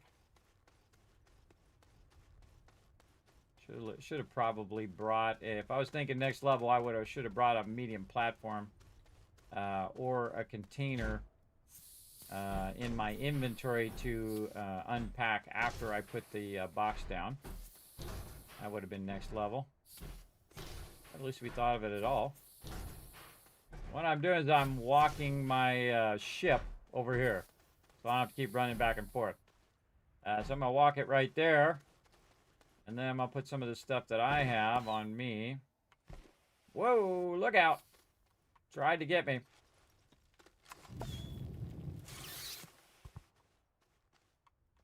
Okay, luckily did not blow up my ship there, which is not good. And then we get this guy too.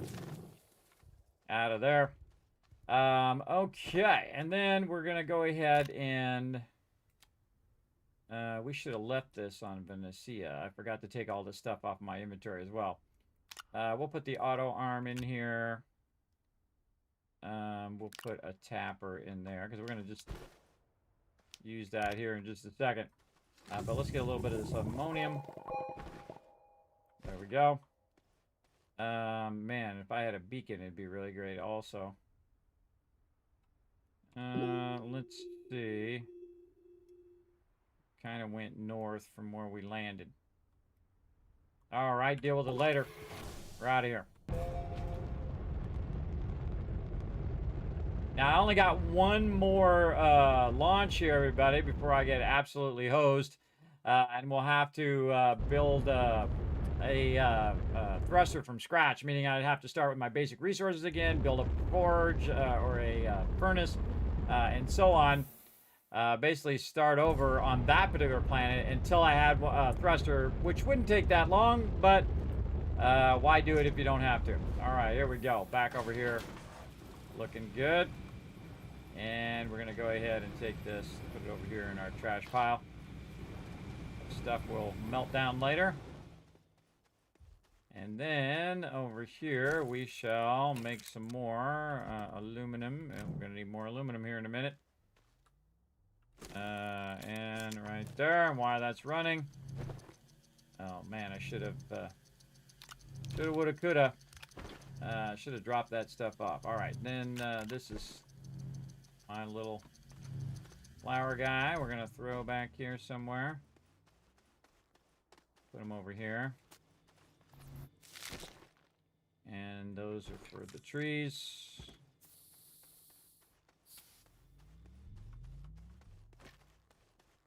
Okie dokie. So we have our large platform. We have our other tapper. I want to take this stuff out of here and put it all in my backpack. I should have so dropped that stuff out of my backpack. That would have really helped me right now. I totally forgot, but it does happen. Okay, so what else can we do? Because I could have put a medium in there and then been able to bring more ammonium back. Well, we need a thruster first. Let's get that going.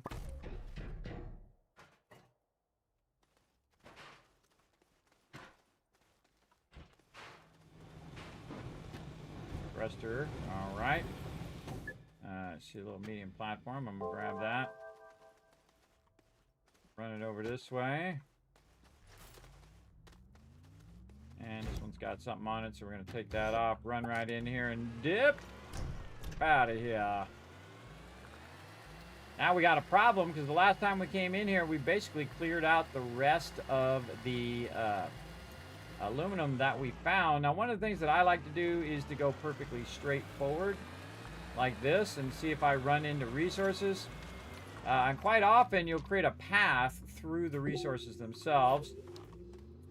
And have a road through the resources. So I'm just going to make myself a resources road here. Where I just kind of ignore all the stuff on the sides for now. And just kind of work my way in here, scan that. And we can grab this and just set it off to the side.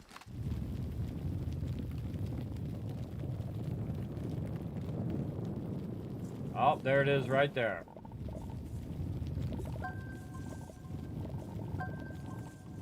I find if you go in any direction, everybody, you will very often find what you're looking for if you go far enough.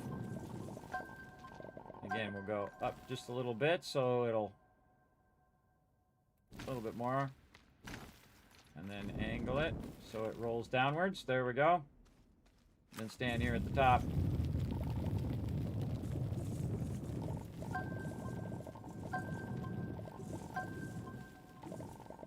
Would have been a good time to bring a canister.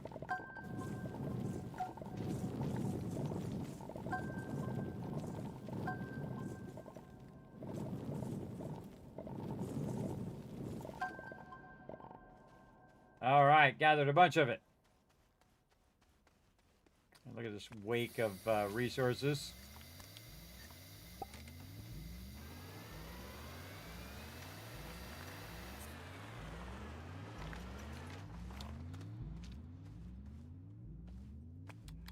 Yeah, we could have got a whole bunch of this if we brought a canister, but right now just need a little bit.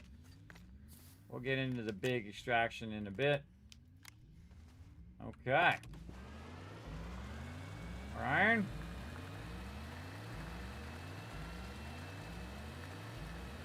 Nice and easy just to go straight there and use all those resources.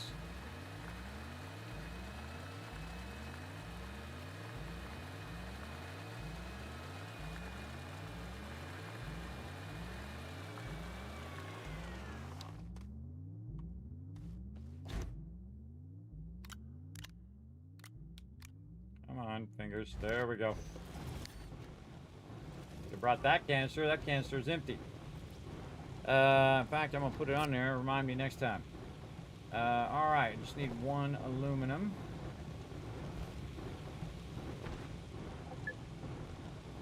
Yeah, I might need to leave something behind. Ammonium. Yeah. Just tap her on the ground for a second. Another one of those.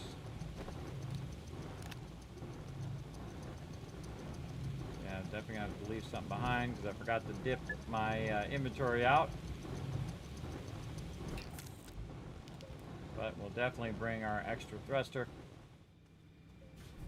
And we'll just put this right there.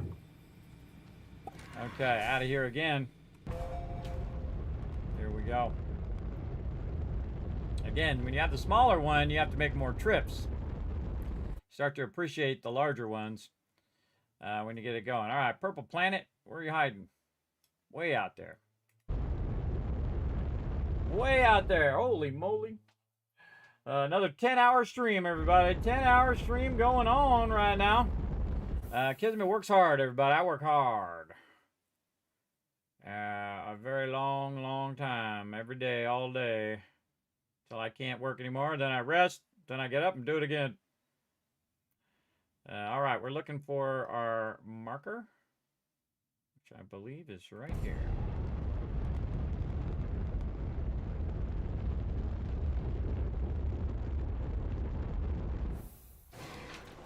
Okay, now we got this and we got this.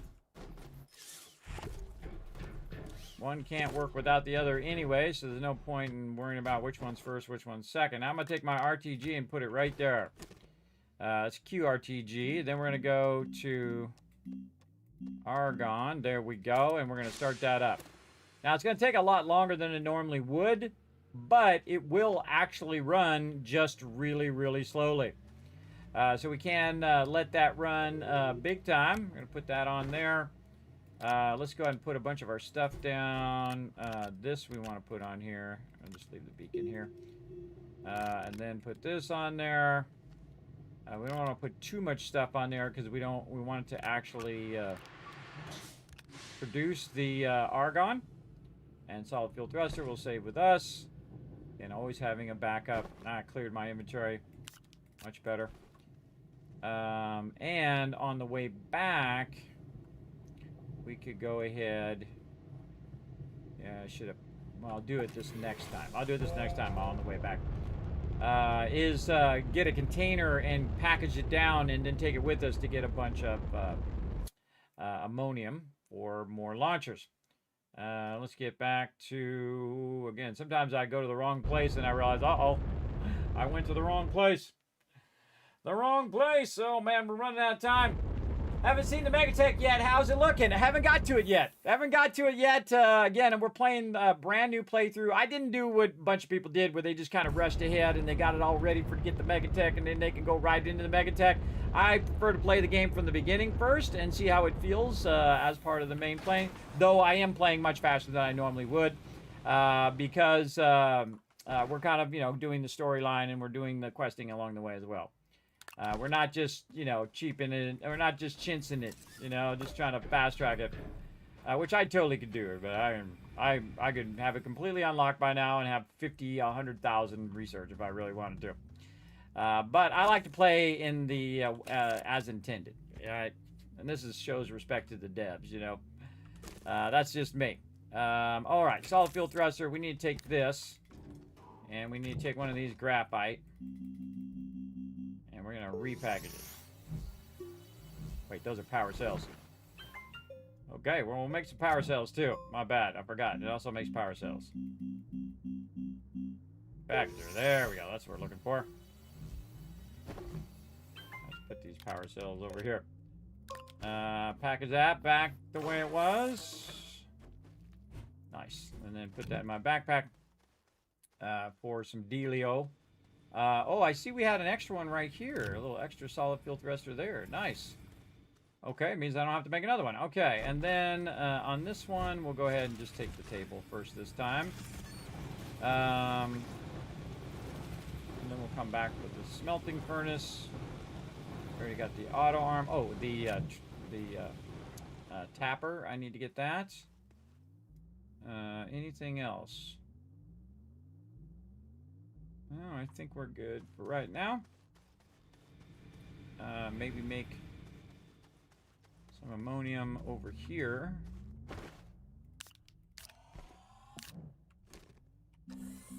The backup. Yeah, not quite enough. Let's just take a moment. Gather some more dirt here for it to make some ammonium. Now, it's not very efficient at making ammonium, but it can be running while we're busy doing other stuff, but we're going to probably bring back a bunch. But as a kind of a backup plan, we'll just go ahead and grab a bunch of soil there and have it extract that ammonium from the soil.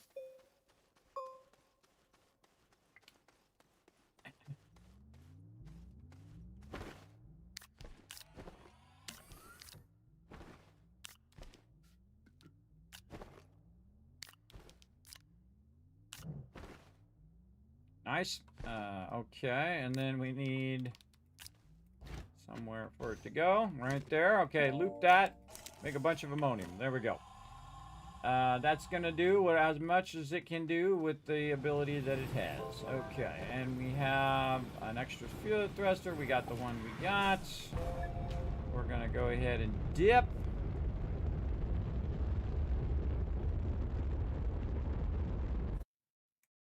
And then over here. Now, by the way, while we're doing this, it's also getting the research up, so we don't have to do this in the future. We can get the bigger ship, which is going to hold a lot more and allow us to transport more. Also, with the MEGATECH, you should be able to basically send your resources between planets, which is going to be awesome. I can't wait to try all that stuff out. Don't tell me nothing, everybody. I'm very excited about it. Very excited. But again, we want to start this playthrough right. We want to start off like we normally would. You know, when you land and you get everything going. This way I can show you guys some of my gaming secrets for this, and it's working away at it pretty slowly, but it's doing its thing. All right, this time we are going to go ahead and do this. There we go. And we'll just put this stuff up here so it doesn't get lost. And nope, this one we'll keep with us. Oops. There we go. Leave this here for later. Very nice. And man, that is taking a sweet time. Now, these take a lot of power, but they take 20 power, which is an absolute massive amount of power. Okay, so now we've got our extra fuel thruster. I'm going to get in here and then bail out of here. Make a little pit stop on the way back to Caldor. And I wish I'd put a beacon down. I could have grabbed that extra beacon, but I forgot. Oh, there's a thing right there. A big item. Don't remember where I went last time. I would think somewhere like right here would be a great spot to land, and I would have chosen that one.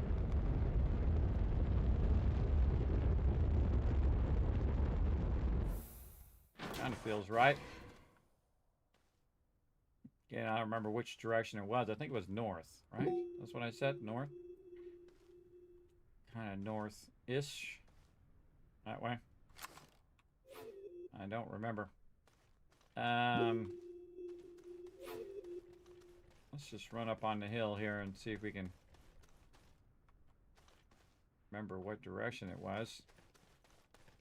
That's why you put beacons down.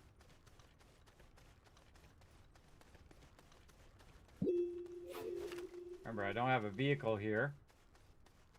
Got to be cautious not to go too far.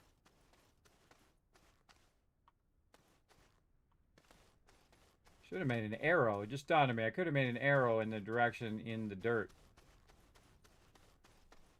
I'll do that next time. Yeah, it doesn't look like it's... Oh, there it is. Right here. I went walk right past it. So yeah, I was correct. It's this way.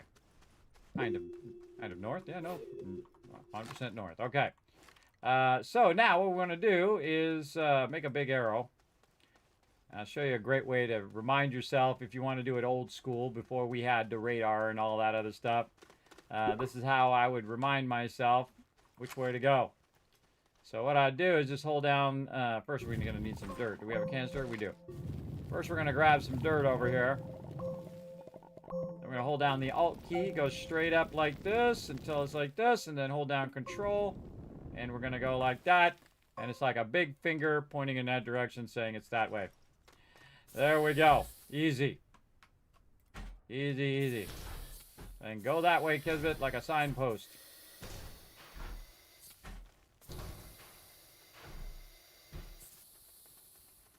And also just remember that it is by the monolith here. We can also bring a landing pad and put a landing pad right here next to the resources as well. All right, so I'm going to bring this over here so I don't have to run back and forth for my oxygen. And we're going to open this up. And we're going to remove all this organic that I don't need. There we go. And time to go to work. Probably want to do something like this, and then a little higher, more angled. There we go. Where are you going? Get over there. All right, here we go. Go to work.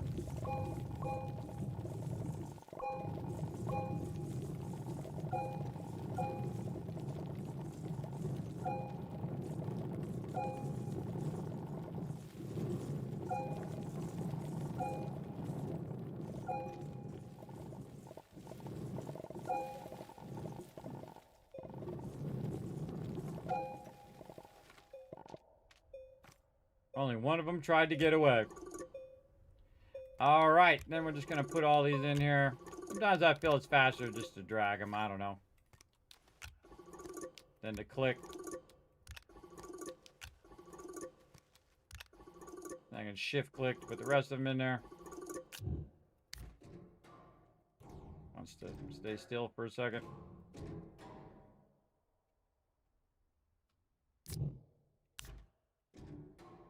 Give me the hologram. There we go. Okay, how many we got? 14. Good enough.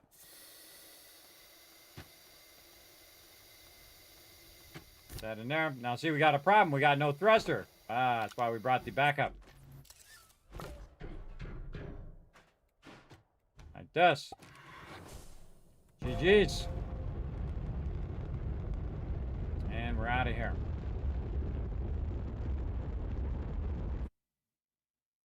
And back to Sylvia.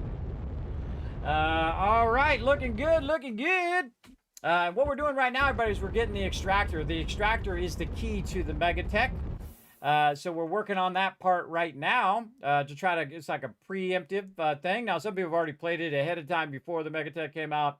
Again, I started from scratch because I think that's much more fun. Then you can see the full progress and not just, you know, in the middle of whatever I'm doing.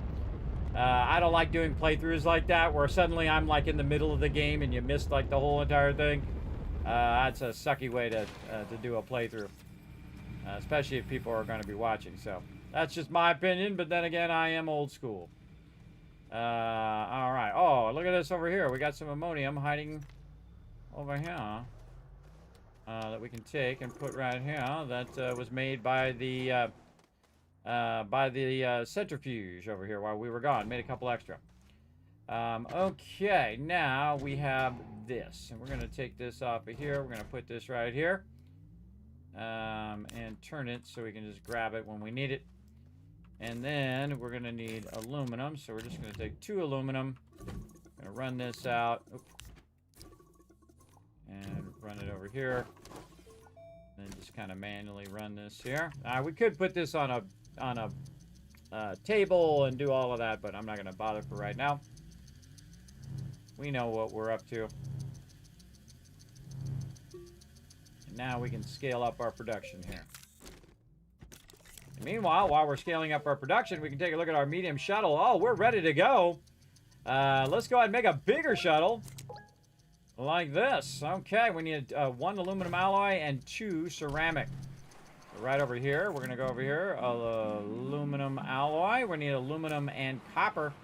Well, guess what? I just happened to find 1 copper right over here that I've been saving for this very moment to utilize it for aluminum alloy. Easy. Look at that. Nice. Save that stuff up. Aluminum and ammonium. Make a 3rd one. Now we can dip all over the universe wherever we want. We got our aluminum alloy. And we're going to go over here to the big boy. And we're going to say, you know what? We're going to come back to that auto extractor. But we are going to go ahead and work on our next level ship. Over here. There we go. Go ahead and make me a medium shuttle. Now, while it's doing the medium shuttle, this one is now obsolete and is going to get decommissioned and thrown back in the junk pile. Oh, hey, look out. Keep it under control there, bro. They still attack you, by the way, some of those. I got smacked. I got smacked. All right, build that ship so I don't have to make so many trips now. Okay, so we got our smelting furnace to take over there. We've got our large platform that we need to take. Let's think of anything else that we need. We're going to need our medium generators. Oh, we're going to need another auto arm. We're going to need a 2nd auto arm and some medium generators. So, auto arm, aluminum and graphite. How are we doing on our graphite? Looking good. Over here, another auto arm. Again, you can see we're scaling this up now, everybody. We're scaling it up. And we need medium... Get in here. Medium power things. Medium batteries. No, I forget where it's at. It's actually in the medium thing. I don't think it's in the medium. I think it's in the small. In here somewhere. Right here. Yes, medium generator and the small printer. That's what it's called. Medium. There it is. Medium generator. Aluminum and tungsten. Ooh, I think we're all out of tungsten. We're running out of aluminum. All right, we need some more tungsten. Great use of our vehicle here is to get some more tungsten here for some generators after we get this going. All right, let's go ahead and pick up these solid fuel thrusters. Now we got a bunch of them. Oh, I forgot to pull the thruster off of the thing. Let me go over here and... No reason wasting the thruster, though. Oh, no, it is burnt up. So that's a burnt up thruster. Not using it. Not using it. No, thank you. Oh, it's almost done. There we go. One day that'll be a real thing, everybody. They'll just print spaceships. That'll be cool. Just 3D print it. One day. All right, as you can see, we got much more room here. We can put multiple things in here now. So again, we're going to need... What? We're going to need our auto arm, our thing, and then convert that into there. Our generators. Yeah. And then we're going to need eventually a container, but we're going to have to use our medium storage for now. So let's grab a medium storage. I'm not going to bother to package it. Picking some resources there. Some resources behind.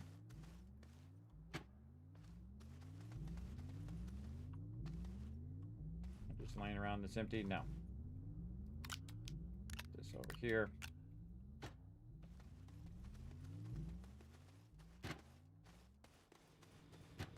Something like that. Okay. So, looking good so far. Let's go ahead and put our little rocket engine on there. Like this. Kind of feel like we could run out the container of aluminum or ammonium. Just run that out. Turn around this way. This can go back in there. Where else can we throw some? Oh, right here. There's an empty one there. And then we'll stop this for a second. Take that off, put that there, run that out. It doesn't have that much in there, so it's kind of a waste to leave it in the container itself. So I'm just going to run it out, and we'll combine these two. And then just stick it over there. And then I can use this container again. So I kind of feel like instead of bringing this, we'll bring that. And then we need some more graphite too. We'll make a packager. And we'll put the packager, not like that. There we go. Package that up. Then our backpack. We're ready to bail this place. Let's go. We're out. Rocking our medium rocket now. Very cool. And Venecia.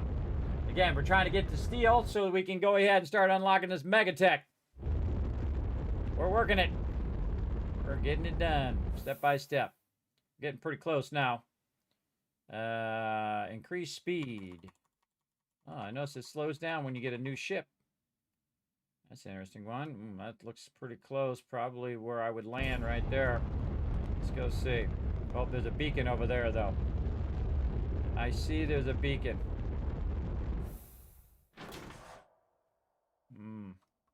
Nope, launch to orbit. Hey, that's why you bring extra. In case something like that happens. Yeah, there it is. Well, that one's closer, too. Much closer. So we're going to come back and we'll mess with those things. We already got this camp established. Yep, look at it. There it goes. It's got some. All I need to do is grab that little bit right there to get this going. And now we're going to go ahead and get our smelting furnace here and run it over here. We're going to take our trees here. Where do I feel like doing this? I feel like doing it over here. We've got our thing there. So this is my backpack in case I screw it up. And we're going to widen this all out by holding down control. Nice wide area here. Notice the gray color of the ground there, everybody. That's usually when you've done that thing. So if you've gone in and shaped the ground, you can use this gray color to help find your way. And you're like, oh, I'm the one that shaped that. Okay, I can see because it's different from the colors of all the other stuff that you've done. All right, we're going to go ahead and do that. We're going to take this tapper. We're going to go ahead and turn this around like this and basically create something like we already did. And we're going to go ahead and put our trees down. Plant those babies. Let those start to grow. We've got another one right over here. Look at it go. So cool how it like grows right before your eyes. Another tapper over here. Now you want to let it grow a little bit. So you can't put those tappers on there. I usually let them grow to full and then put the tapper on. Remember, the tapper generates organic material. So we're going to try to put it right on here. Nope, it's not ready yet. Won't go on there until it's ready, so we'll give that a minute to do its thing. Oh, I should put my bedazzled outfit on that I have. And then this is for this, so we can make a lot of these eventually. Like this. Very nice. And we're going to put this off to the side here eventually. We need another table in between. We're going to bring our canister here. And this like this.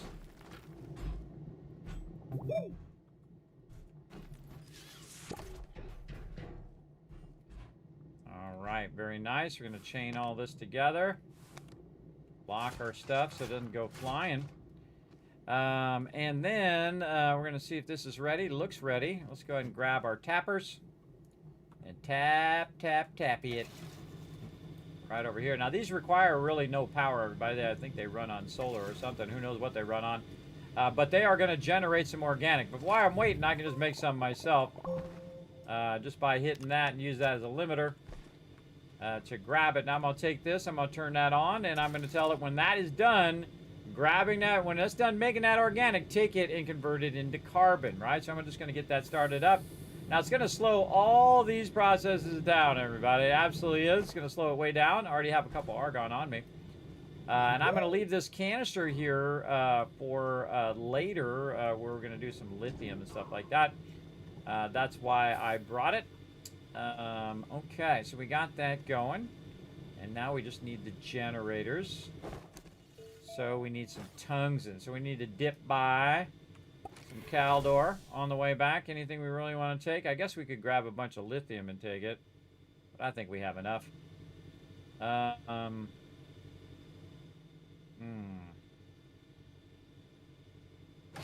Hold on. We're going to go get some tungsten. We could use this for the tungsten.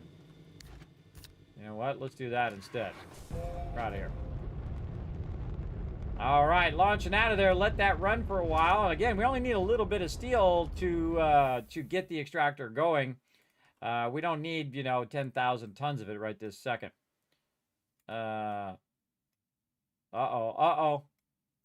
I ran out of launches because I went up and down and up and down. My bad. Let's go ahead and find a place to launch. Now, I can land anywhere I want, everybody. But you see right there, I'm screwed. All I can do is go back down to the planet, and I don't have the thrust to go to other planets. And the reason why is because I landed somewhere else, and then I took off, and then I landed here again. And that burnt up those charges. But we are smart, and we have extra solid fuel thrusters, just in case. Just in case we make a mistake like that. Always good to have a backup plan. Plan B. Whoa, what the heck? I think I actually put it in the storage. It's in the storage somehow. I got wonky there. That's okay. Deal with it later. So we are going somewhere to do something to get resources for something. We are going to DeSolo for tungsten. Tungsten is what we need, and tungsten is what we will get.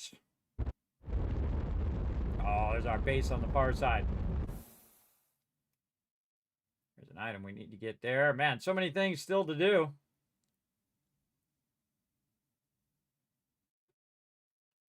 Round and round we go. All right. Yeah, it looked like it got stuck in my ship. I actually could maybe get another launch out of that. We'll see. Exit. Not that I need it. I'm fine. Okay. Tungsten it is. So we want to go ahead and see if we have a vehicle. We do. We don't have a vehicle. Let's take that out of there.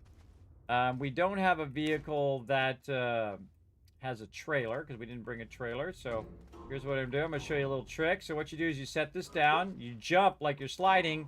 Oh, if I can slide. And then you grab it as you're sliding. But it's not steep enough to slide. That's okay. Okay, now I remember we went out here and this got all crazy and we couldn't find any tungsten, and then our vehicle fell down below, down near. So we know there is some tungsten down below here. We're going to go ahead. Just put that container down there for right now. And then we're going to run back up here for a minute. Because ultimately, if we don't, we're going to have to run back up here in a minute anyway. So we might as well just do it now. And we're going to go ahead. Do we want to take the car or the buggy? I'd say buggy. Let's go ahead and put our RTG on there. QT RTG. And find our way around. And in we go.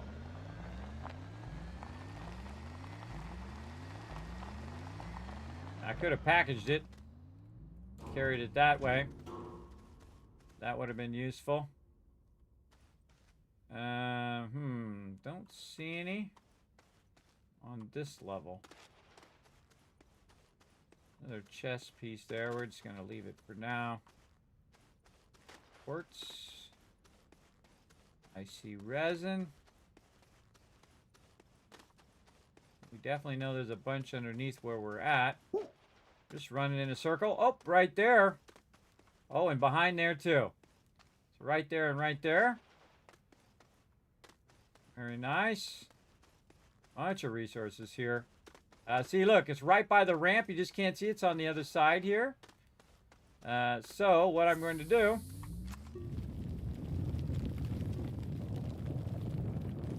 is just dig our way through. Great spot.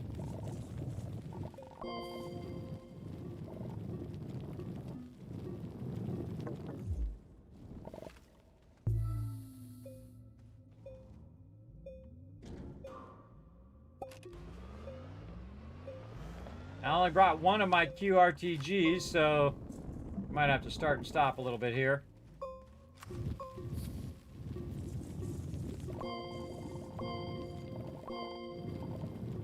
Oh man, there's a ton of it this way.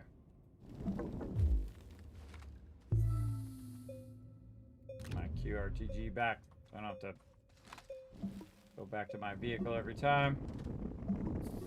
Even this out, get rid of the baddies. I don't always pick all these up, I just leave them. I only really need one of each kind, really.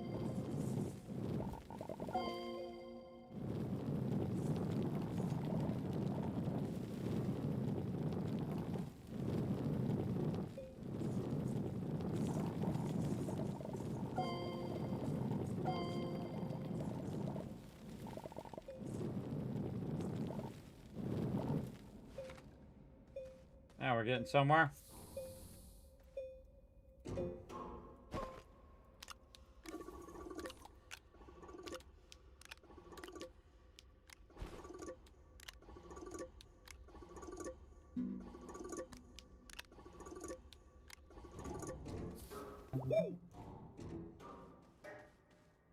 So I'm under where I'm currently standing too.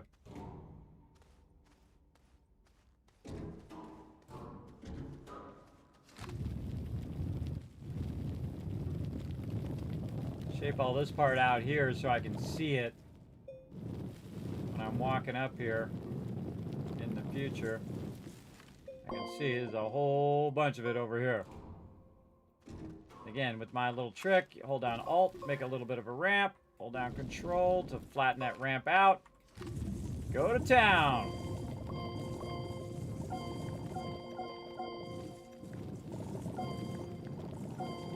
So incredibly helpful, everybody, so you're not wasting your resources by getting them caught in the ground.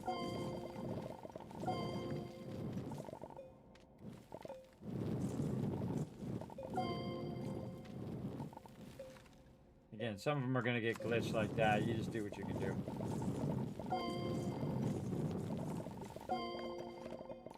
All right, see how easy that was? They put it in a nice little pile here for me. I just stack that pile right up in there.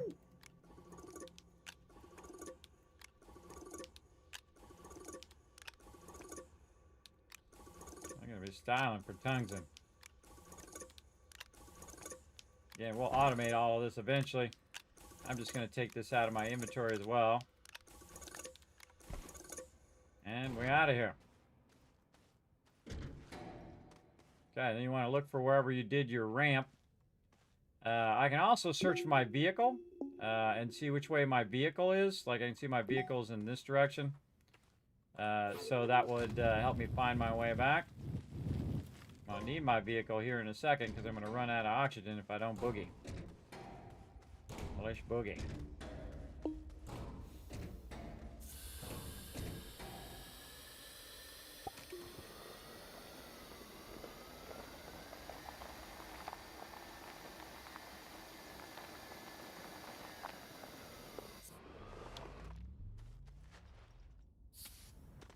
There we go. Now we're sliding. Got a bigger jump that time.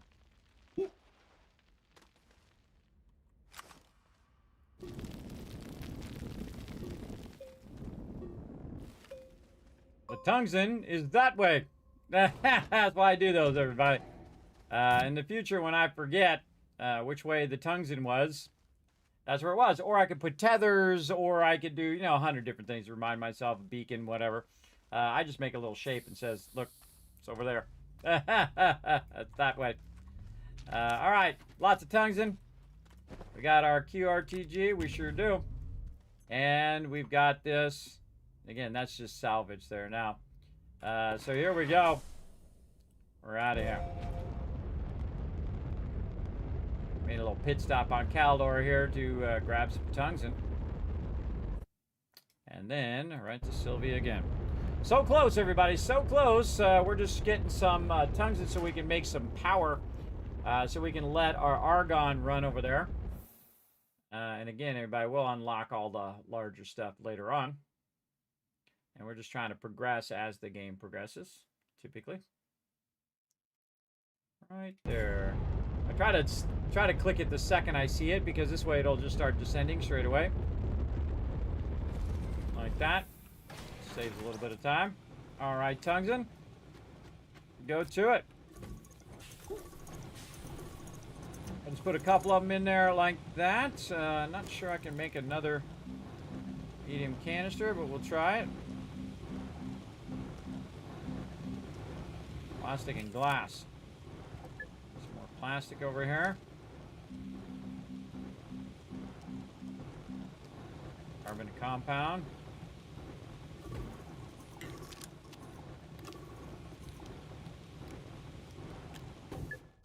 And what did I do with that carbon? Or did we use it all up? Good question. I think we might have burnt it up. Oh, sitting right there. Aha, right where it should be. Nice. Imagine that. Stuff where it should be. All right, got that going. And let's see. We've got this for steel. Let's go ahead and put our argon over here. We've got our plastic. We can go ahead and make our medium resource canister for our tungsten over here. Now we're going to grab our tungsten. And our tungsten was for something for the medium printers, is what they were for. Or medium generators. There we go. Definitely gonna need more aluminum. Where'd my aluminum go? Right back here. And we'll tell it to go ahead and make the medium generator. Grab this auto arm. We're gonna need that. We're gonna need this medium resource canister. Right over here. What we'll do is we'll prime this as well by putting this one in here. We're going to try anyway. Put that in there so it knows to only put the finished tungsten in there, not the raw. Now I'm just going to let that run out. It's going to convert all of that that's in that thing, about 20 more, so 24 more. It's going to convert. All right, we got a medium generator there. We need 2 more medium generators, so we need some more tungsten. Over here, I'm gonna rotate it. I can run it out if I want to. There we go. And grab some tungsten. You don't want to grab all of it, otherwise it'll mess up the thing. See, it'll start going in, the raw resources will start going in there. You don't want that to happen. You want the actual tungsten to go in there. That'll get all messed up if you take out the last one like I just did. All right, another generator here. That's going to give us 18 power. We do not have enough of our aluminum. All right, we're just going to go ahead and put that right there. We're going to move this over. Move this over. We're going to put that on there. And we're going to dip backwards. And go get some more.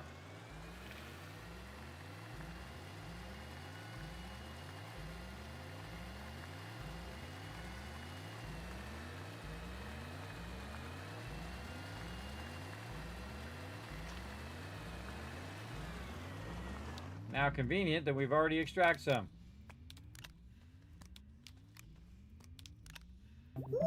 That's pretty convenient. Man, we got 2 extractors today, man. We'd just be cooking. Cooking. We got room? We got room for one more. Let's grab one more. Nice.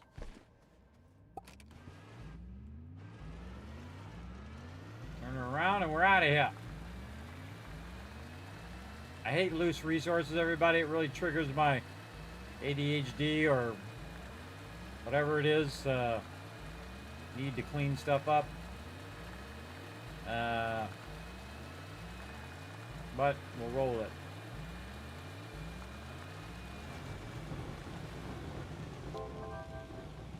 Okay.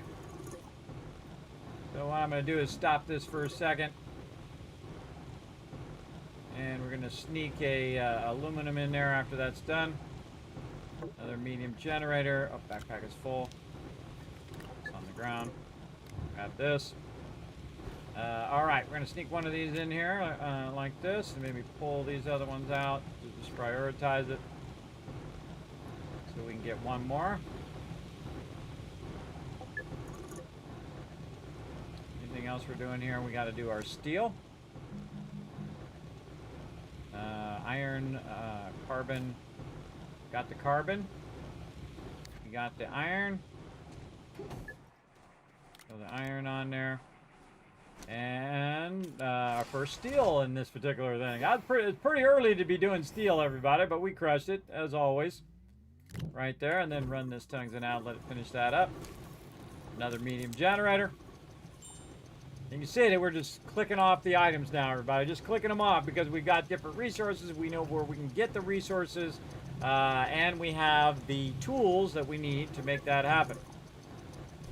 You'll see why I'm doing all these generators and all this stuff if you missed it earlier. If you saw it earlier, you know exactly what I'm doing. Okay, so we got that going. And, again, we're trying to make our... Ooh. Ooh, that's freaky. What the heck is it doing? Back up. Oh, it's trying to... The shuttle. It was trying to do the shuttle. What we're trying to do is the auto extractor here. And all we need is one thing of steel to make it happen because it already has the resources. So that's really all we need right here. Again, I didn't have to spend all that time collecting 10,000 tons of resources, but just enough to do the thing that you need to do. That's the most efficient way of doing it. Right there. And there it goes, making an extractor. Now, in the menu here, I noticed that it did say MEGATECH. So let's go ahead and take a moment. And we're going to left click and we're going to read more about MEGATECH here as well. Let's see. Let's see, right over here. Okay. So, and I'm going to mute the game in the background while it's doing its thing. All right, build mega structure projects. A new level of base building has been unlocked in Astroneer. Pick the perfect spot, launch a construction anchor via a very safe space catapult, and then start amassing resources to feed your mega dome, or drone, mega drone. Gather resources the old-fashioned way with the terrain tool, or use the more advanced strategies to automate production and watch your mega structures build themselves. Every mega structure has unique bonuses, or unique benefits, boosts, and boons that will help you on your journey to master the solar system. The update contains 5 mega structure projects, some free and some part of the DLC. I bought the DLC, so I get all of them. Because it's like $10, everybody, and totally worth it. They have made an exceptionally great game. I give it to them just for the regular Astroneer alone, which is an exceptionally great game. And again, you got the intermodal terminal, free for all players, your personal shipping hub to the solar system, your distributed launcher system, also free to all players, a foundational mega structure that helps you begin your mega projects. And then the biodome, which is the mega structure. It's all about the green. We'll work on that. Again, I'm not going to read the rest of it. We're going to play with it in game. The orbital platform, this is the big one. The orbital platform is all about terrain and building space bases. Expand the bounds of your platform with terrain blocks that are completely flat to get creative. So there you go. Then the museum, which is part of MEGATECH DLC. The museum is all about prestige. Have you been making thousands of nanocarbon alloy nuggets for show? Well, now you can put them somewhere that will track that hard work. Build automated bases to contribute bytes, resources, and power that will be tracked for all to see in the museum. You can also display your rare collection of goods. Now, it's, I saw that it did start with the thing here. We're going to get out of there, and we're going to stop that from playing over there. Basically, it doesn't look like it's in game, everybody. Basically, you click it and it goes off and does that. There's also tutorials down here on MEGATECH as well. So you click that top one, everybody, it'll take you to Steam. If you click this one, it'll actually give you a bit of the overview of it here. The MEGATECH is compatible with Astroneer base game. To play the MEGATECH missions, astronauts will have to have prior training. Unlock the MEGATECH missions by completing Forward Progress, Unearth Material Matters, and Rubber Stamp. So you got to get all of these ones done so that we can start to unlock the various different projects. And that's what we're doing. We're getting all of the quests done as we move forward. Now, honestly, I don't remember what I've done and what I haven't done. I think it's time for a little bit of a spreadsheet here. I'm just going to put it on another spreadsheet, though, and basically write down exactly what those names were. It was, you need the, what? Which quests? Forward Progress is one we need. We also need Unearthed Material Matters. There we go. And Rubber Stamp. All right, those are some quests that we need. Now, how do we get to those quests? I don't know. I don't remember. It was a while ago since I played this game. So Forward Progress. Let's go ahead and see if we've got any of these done. Forward Progress. All right, check. We got that one done. That's a place of shelter on another planet.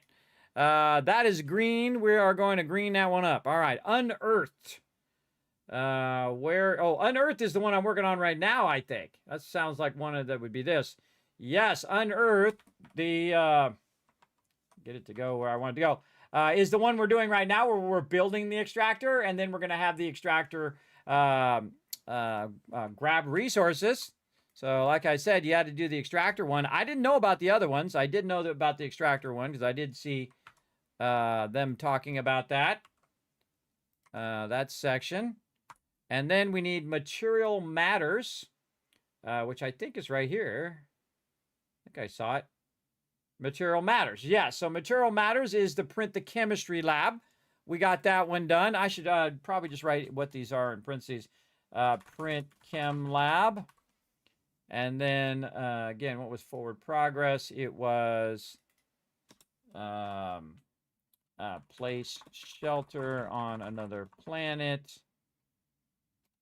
Now, I didn't know that I had to do that for this quest, everybody. I just did it because I get resources for that. But now I know. And landing pad. Okay, so you got a place of shelter on another planet and a landing pad. And if you're doing the quest, you get a free little mini shelter that you can use on there. And then we got to print the chem lab, which we got that done. Not too hard, everybody. Look, you can do this in the first day playing. And rubber stamp, if you're going as fast as me, again, using all the tips I just told you. Rubber stamping, where are you? What is rubber stamp? Oh, I don't even see it. Let's look real close. Maybe it's the one after this one. Yeah, we did Forward Progress first, and then we did Material Matters.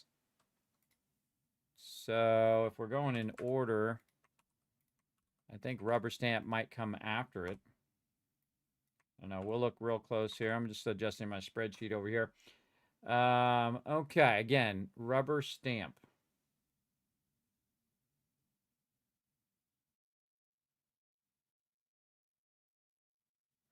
Don't see it. We haven't unlocked that quest yet.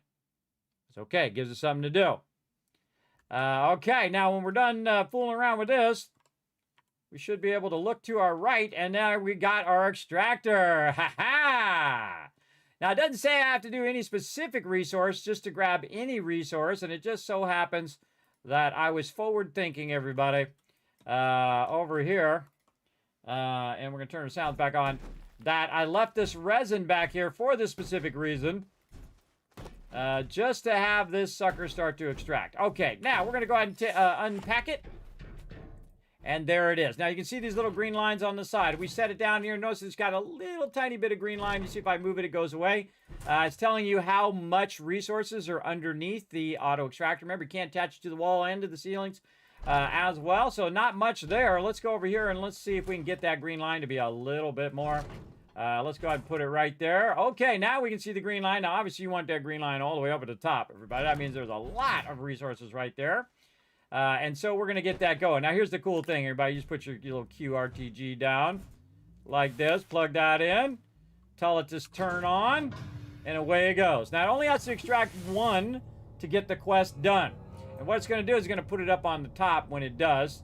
But it's going to go really slow. So we're going to let it run for now. And we'll come back. And it'll let us know. It'll send us an update. Hey, your quest is updated.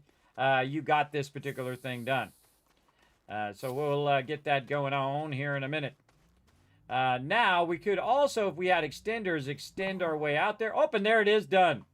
Completed from thin air. And fuel for thought. Print atmosphere condenser, produce full gas resource. I did that on another planet. That one done. Get me a medium gas canister. Awesome. And then another one we got done. I forget what the other one was. Right here, from thin air. All right, medium gas canister. We're going to take that. We're going to go ahead and put our solid fuel thruster in here. Now, you don't want to get too overzealous. I noticed that it puts it inside this one, so we could throw it away in our little trash bin over here. Hey, stop putting that in my inventory. Stop that.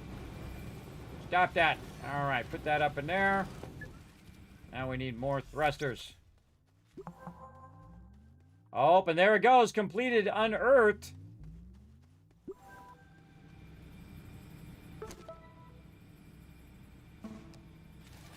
Yeah, print extractor, extract a resource nugget. We're going to get a large resource canister, everybody. And when they say large, everybody, they're not kidding. They are not kidding when they mean large. Large and in charge right there. Really nice one. We got that done. We don't have a table we can put that on yet. We're just going to set that off to the side for right now. Well, we can put it on the table, but we don't need it right this second. Okay, so we got our generators, we got our auto arm, we've got our medium gas canister, which we can use on Venecia. We need more of our launchers. And again, I can skip ahead, everybody, because look at my research, everybody. I got 3,500. I can research what the next thruster is and do all of that.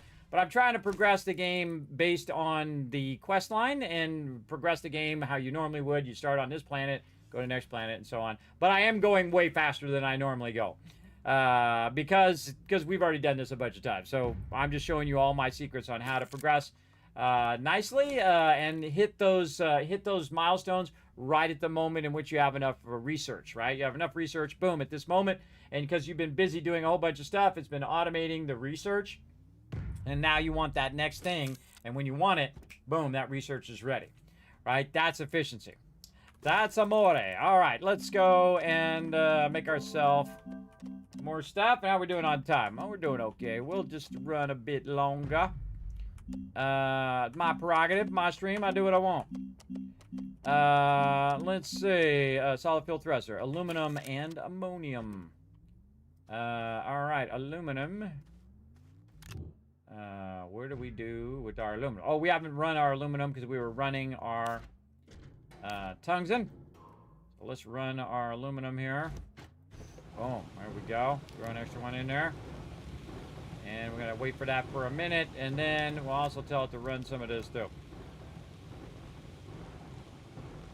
But we're just going to grab some of the aluminum off of there. So it'll run the whole thing. Once we start grabbing a few of these off of here.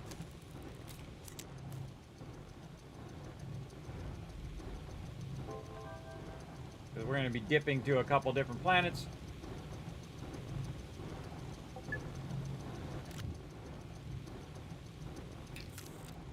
And ammonium.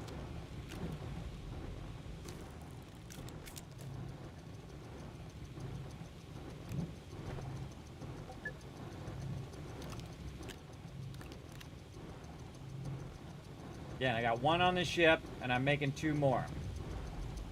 Just in case. There we go. Now we're ready to go. Now, I don't need to really bring anything, I don't think, on this adventure. We're just trying to set stuff up. If I forget something, I guess I'll have to come back. Okay, so let's go ahead and what are we doing? We're going to set up the power on Venecia.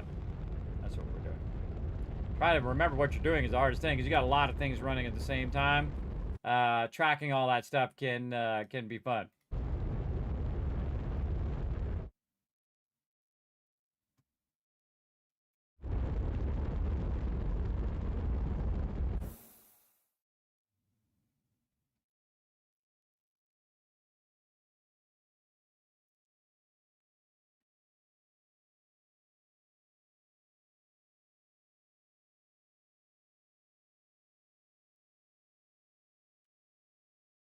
Waiting for my beacon to come up right here. I'll remember to pick up that beacon this time. I wanted to bring that beacon to Caldor. I totally forgot. Picking it up. Oh, can't do it. Backpack full. That's okay. We'll solve that problem here in a second. Okay, as you can see, it has extracted a ton of this. Even putting some over here, which is what we don't want. We don't want that to end up over on this side, so we're going to move that out just a little bit so it can't do that. We'll put these back over here to be used later on. Lock this, lock that.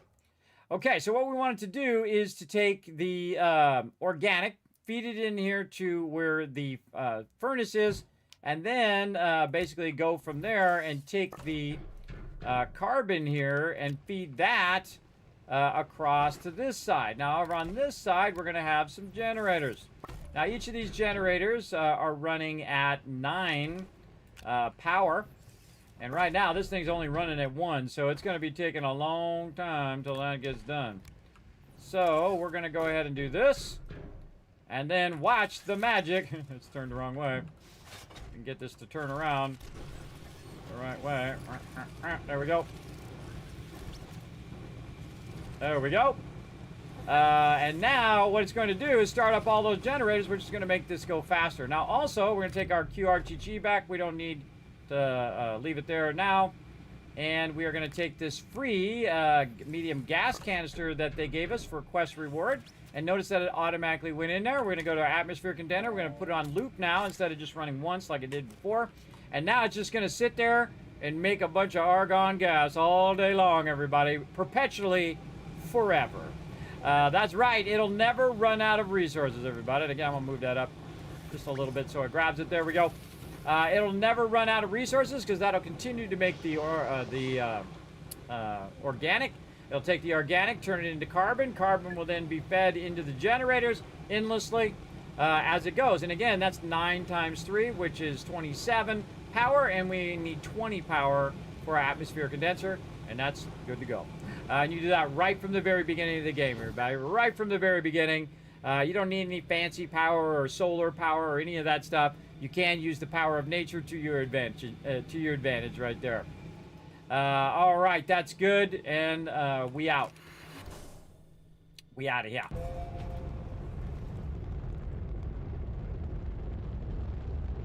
So much more to do, everybody. So much more. They also got trains in this car as well, trams, really, that are really fun to do. Oops, I accidentally clicked on to solo. This is why you bring an extra thing.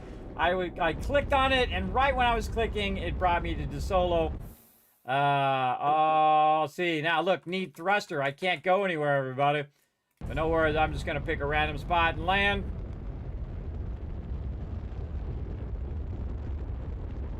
That would have been totally screwed right there. Totally screwed had I not thought ahead. One little misclick. Doing a really good playthrough this time, everybody. Okay, new thruster. And let's see if we can get to the correct planet this time. Right over here, Sylvia. Sometimes when you're about to click on it, the solo's orbiting. Like it's the moon of Sylvia. So it goes around, and right when you click, it's right in the way. Happens to me quite often. Depends on which direction you're approaching the planet from. And where the moon is currently situated. But no worries, we got this.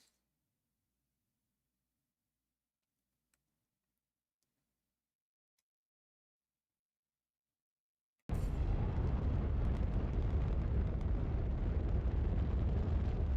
at our base. Our base is getting it going on. Okay, nice. Nice, nice, nice. Okay, I don't remember what I did with my other QRTG. I think it's on a vehicle somewhere. We'll have to track it down, but I'm taking mine back from right here. So I have 2 of them so I can do shaping without losing power. Okay, holy mackerel. That was a ton of stuff that we got done. And there is some quest that we need to do, I guess, to get... Oh, there it is! Large skills learning. Claim the distribution launcher system anchor. Deploy MEGATECH printer. Hi, Astroneer name. I'm Beepy, your exo training assistant. Welcome to the Interplanetary Megastructure Initiative. Let's get started. Please deploy the distribution launcher system, the DLS, a safe distance away from your launch pad to begin this module. Okay, give me the thing. All right, I don't know any of this, everybody. I have never done this. We are about to do some MEGATECH. Whoa! Oh, that's cool. All right, it does say to do it away from... Deploy the DLS a safe distance away from your launch pad to begin this module. Okay. I don't know. What is it considered to be a safe distance?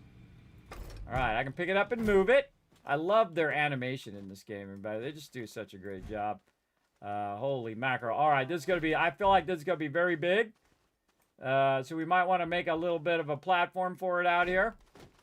I'm going to make a nice little flat dealio. Let's see. Something... No, that doesn't seem flat to me. How about something like this? Nope. That's a little tricky to flatten.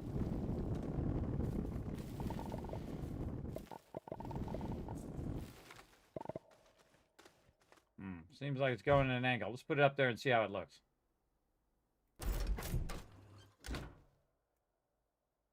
Wow. Wow, wow, wow. That thing is massive. All right.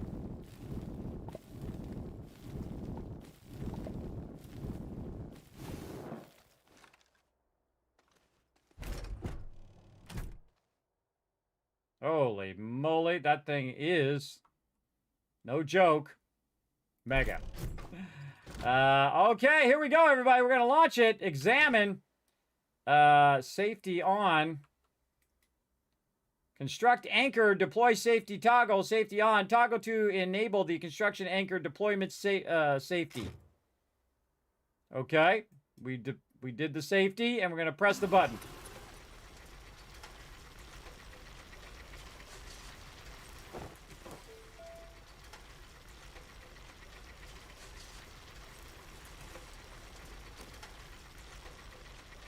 I'm gonna get out the way. I think I'm blocking it. Oh yeah, I was blocking it.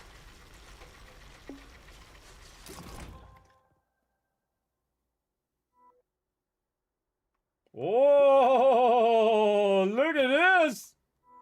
Oh, I like it. I like it. All right, can we check the control panel? Distributor launcher system. We need compound, zinc, copper. Wow, a lot of stuff. And steel. Like 49 compound. And whatnot. Mega printer platform. Use. Perform for mega printer drones. Provide canisters of resources on platform slots for drone printing. Uh-oh!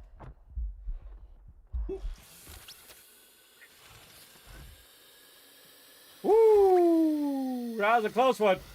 Wasn't paying attention to my my oxygen. And luckily... was real close to my base. Luckily, I didn't run way out there. I would have been in trouble. Got all wrapped up. I know exactly what I need to do over here. Hold up. I need to get something started first.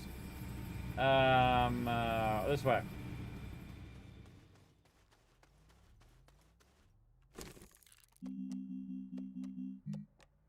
Aluminum and ceramic.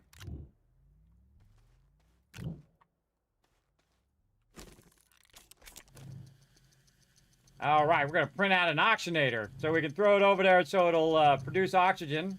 And we'll put it on there and see if it works. See if it allows you to stand there. Or do I have to run the power from my primary base here? Now, I feel like what's going to happen is now I'm going to put my whole base around this thing here. And look at this thing, everybody. That thing is massive. It is absolutely mega. Look at that sucker. She's a big girl. She's a big girl in her big world. All right, right over here. Oxygenator. Let's see if it works.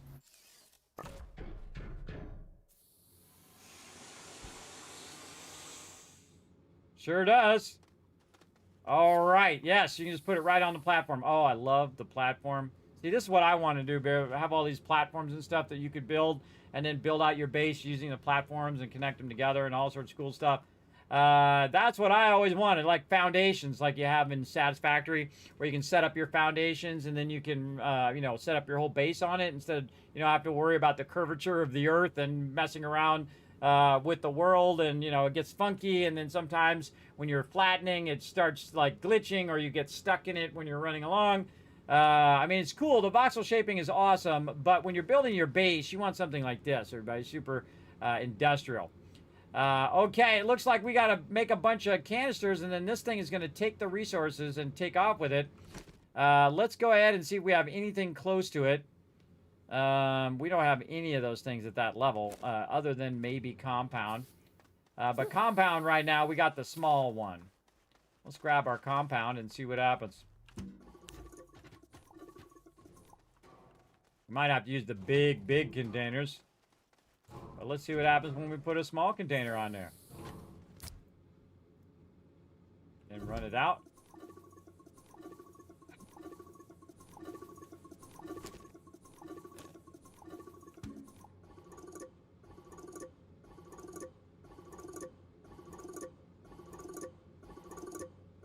Definitely looks like it's made for the big containers. Oh, it does say 11 of 49. Yep, and that's how much is in there. Awesome. Now here's an even smarter idea, everybody. We got a big container we got from our quest. So we're going to take the big boy container here. And we're going to put that there. Then what we're going to do is tell this to go in. So it's going to go out of here and into that big 400 container there. And you're going to see that it goes down and then it goes up, most likely. It's going to be like 10, and then eventually it'll be in there. It'll be 11. So now what we can do is use the smaller container to make a whole bunch of it, and then transfer it to the larger container, because I don't have any other containers that can hold 49 all at once. So I kind of feel like what you want to do is get all of those in there, and then press a button, do something, and make it happen. And again, we could use our canisters and get that going. I think that's a good spot to stop. And you're like, Kismet, you're just getting the MEGATECH. True, but we've also been streaming for 11 hours. So I think, there we go. Knife Lover Gamer says, you look like Tony Hawk. I have heard that for over 10 years now. Going on 11 years. I grew up where Tony Hawk grew up. Absolutely. He's a godlike figure where I grow up, everybody. In Southern California, he's the man, big time. But he's 1 year older than me, so I look like him. Now, if he was 1 year younger than me, then he looks like me. See, that's how that works. If you didn't know, I also got a video on YouTube, by the way. If you go to the About video on my YouTube while you're there, might as well. That talks about that. That talks about that I made like 8 years ago. So you're about 8 years behind. But it's a funny video, and you can enjoy a bit of that.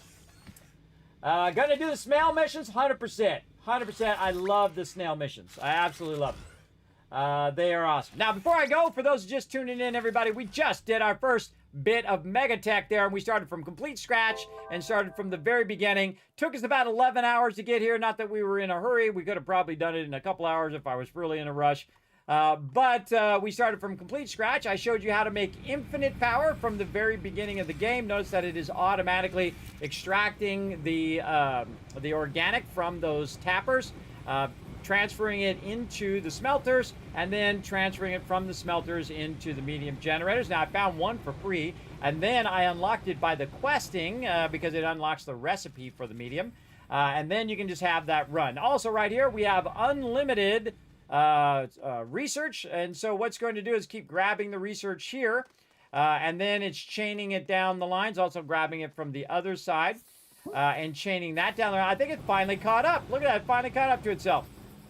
And it is running that down the line. Now I can actually do a little like this, help it out a little bit, move some of these over here onto this one. And I could also set it up where I could have it go over there on overflow if there's that much overflow. But there we go. So that one will start up too.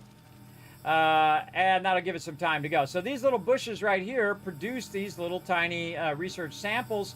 And what it does is it picks up the research samples and it puts it into the thing. And it also brings it from multiple different directions. Like over here, you can see that we're grabbing it from 2 bushes over here. And that would just grow infinitely. Just keep growing and growing and growing, and then keep feeding and feeding. It's just a little bit of research. It's like 60 research or something like that. But 60 times a bazillion infinite amount is a lot. It just takes time. And as you can see, everybody, I got 5,000 back again. We just spent all of it. We had none just a bit ago. I don't know, I had 20 or 30 left bits, and now I have 5,000. Now, if I were to go AFK right now and let this run for about 5 hours, everybody, I come back, I have 100,000, and I can pretty much unlock the bulk of everything in the entire game. But that's a really awesome way to get started at the very beginning. Just automate your research, automate your power, and then it's all about you doing your thing. Then you can just do all this other stuff. Do some progression, do some questing, do all that stuff while it's all automated to do that other stuff. All right, and we want to come back again, make some more compound and whatnot. I should make some notes for myself, and that I finished this. And I don't know what this rubber stamp quest is. What is this? I don't, because I didn't do rubber stamp as a quest. I don't even know what that is. Let's go look. I don't think it's called rubber stamp. I think it's called large-scale learning is the one that we have to do. Print a distribution launcher system. That's what we're doing here. Claim the distribution launcher. Deploy the mega printer platform. Yes.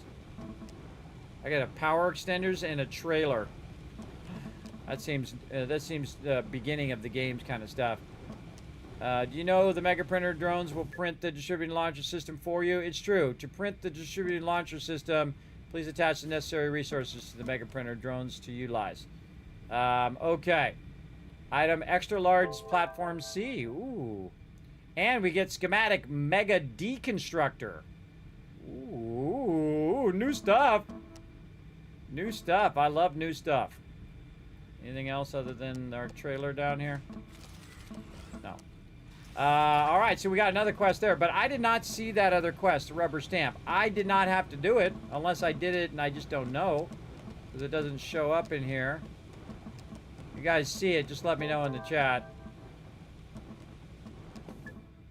Yeah, because it said that in the instructions over here, in the tutorials. That, to play MEGATECH missions, Astroneers will have to have prior training. Unlock MEGATECH missions by completing forward progress, which we did, unearth, material matters, and rubber stamp. I think they got that one wrong. I think that's is a different quest, but they called it rubber stamp. Yeah, I think that might not be correct in the tutorial. They might have called it rubber stamp at one point, but then changed the quest name to something else. And they never went back and changed it in the tutorial.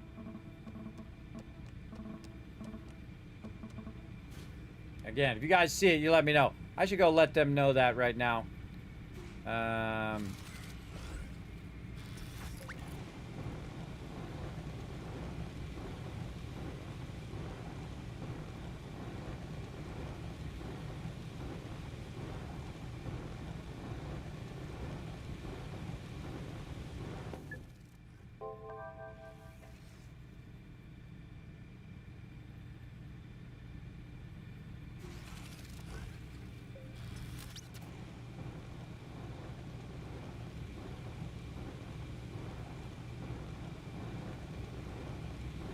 Hold on, everybody. I'm gonna give him some feedback.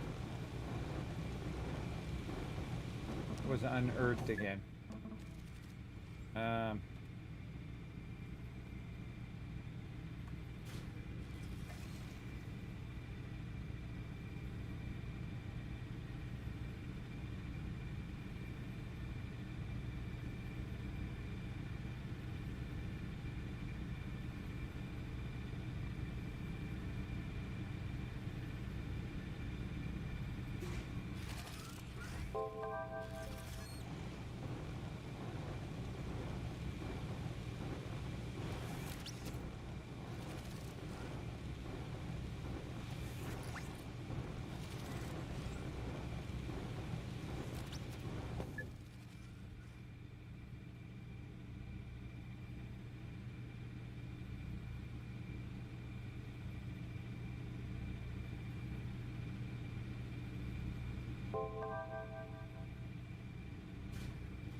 All right.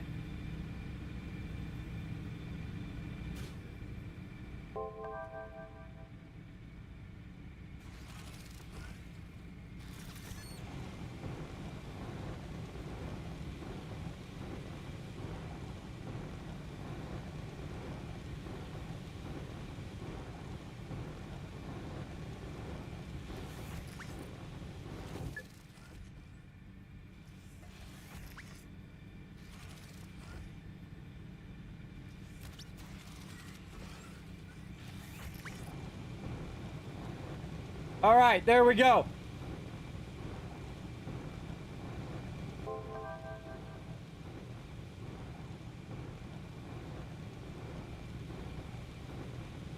All right, I typed it out. We'll see if they look at their Discord or not.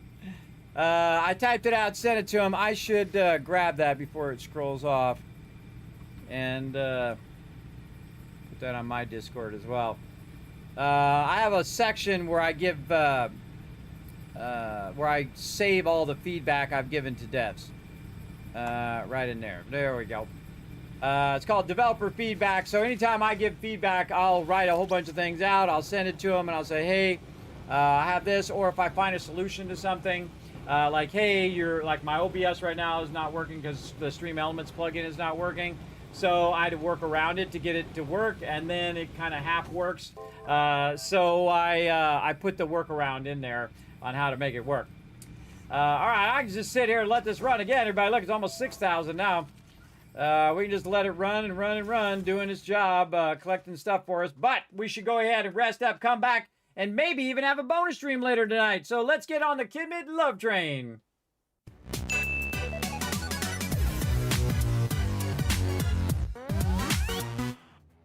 All right, went in my little shelter to make sure I saved. All right, let's go ahead and let's see, save and quit the main menu. Yes, please. There we go.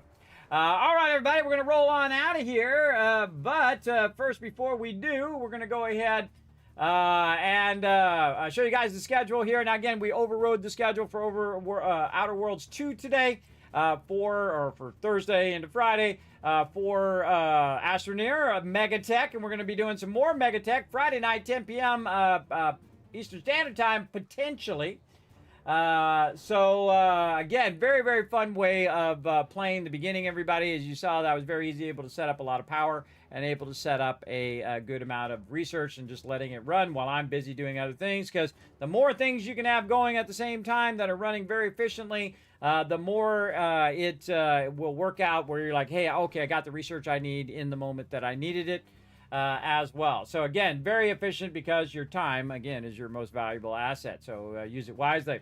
Then we'll be back on Saturday. Where is it? Saturday. Yes, Saturday with some 7 Days to Die with my crew. That's going to be super fun, everybody. We're making a massive mega base in the winter biome. We're working on electricity for that base as well. And we were working on street lights and running power everywhere and all sorts of fun things.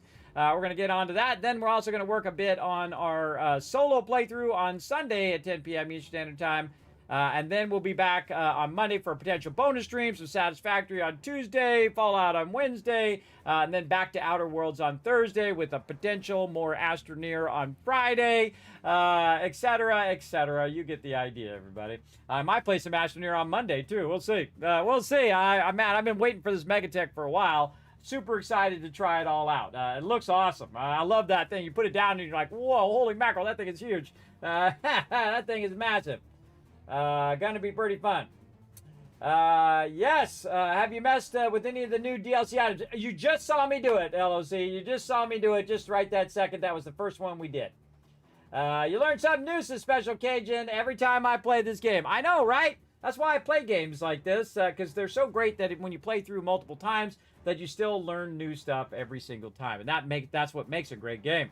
Also, by the way, everybody, you can do me a favor just by just taking a quick moment. If you're already there on YouTube, easy, just hit the subscribe button. If you're anywhere else, hit the follow button, because the subscribe button on YouTube is basically the follow button. You can also check out over there on YouTube. You can hit the like button and leave a comment. All of that does help the stream tremendously. You can pop over to twitter.com/KismetBP and hit the follow button over there as well.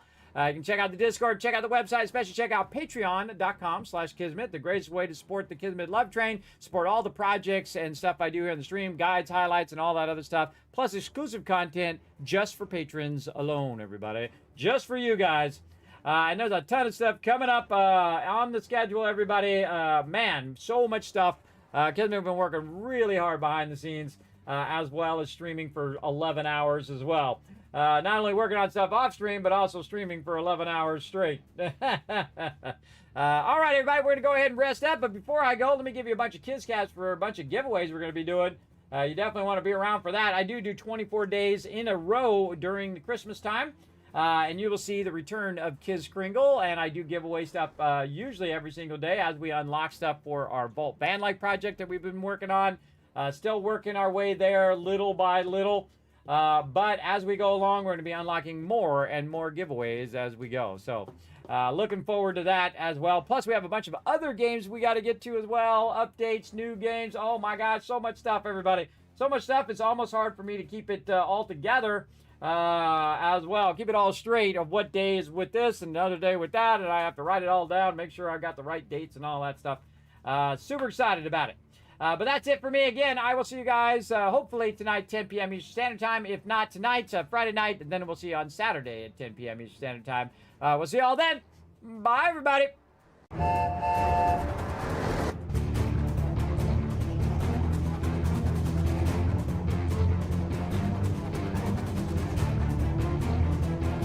Hi, this is Noru. Thanks for watching.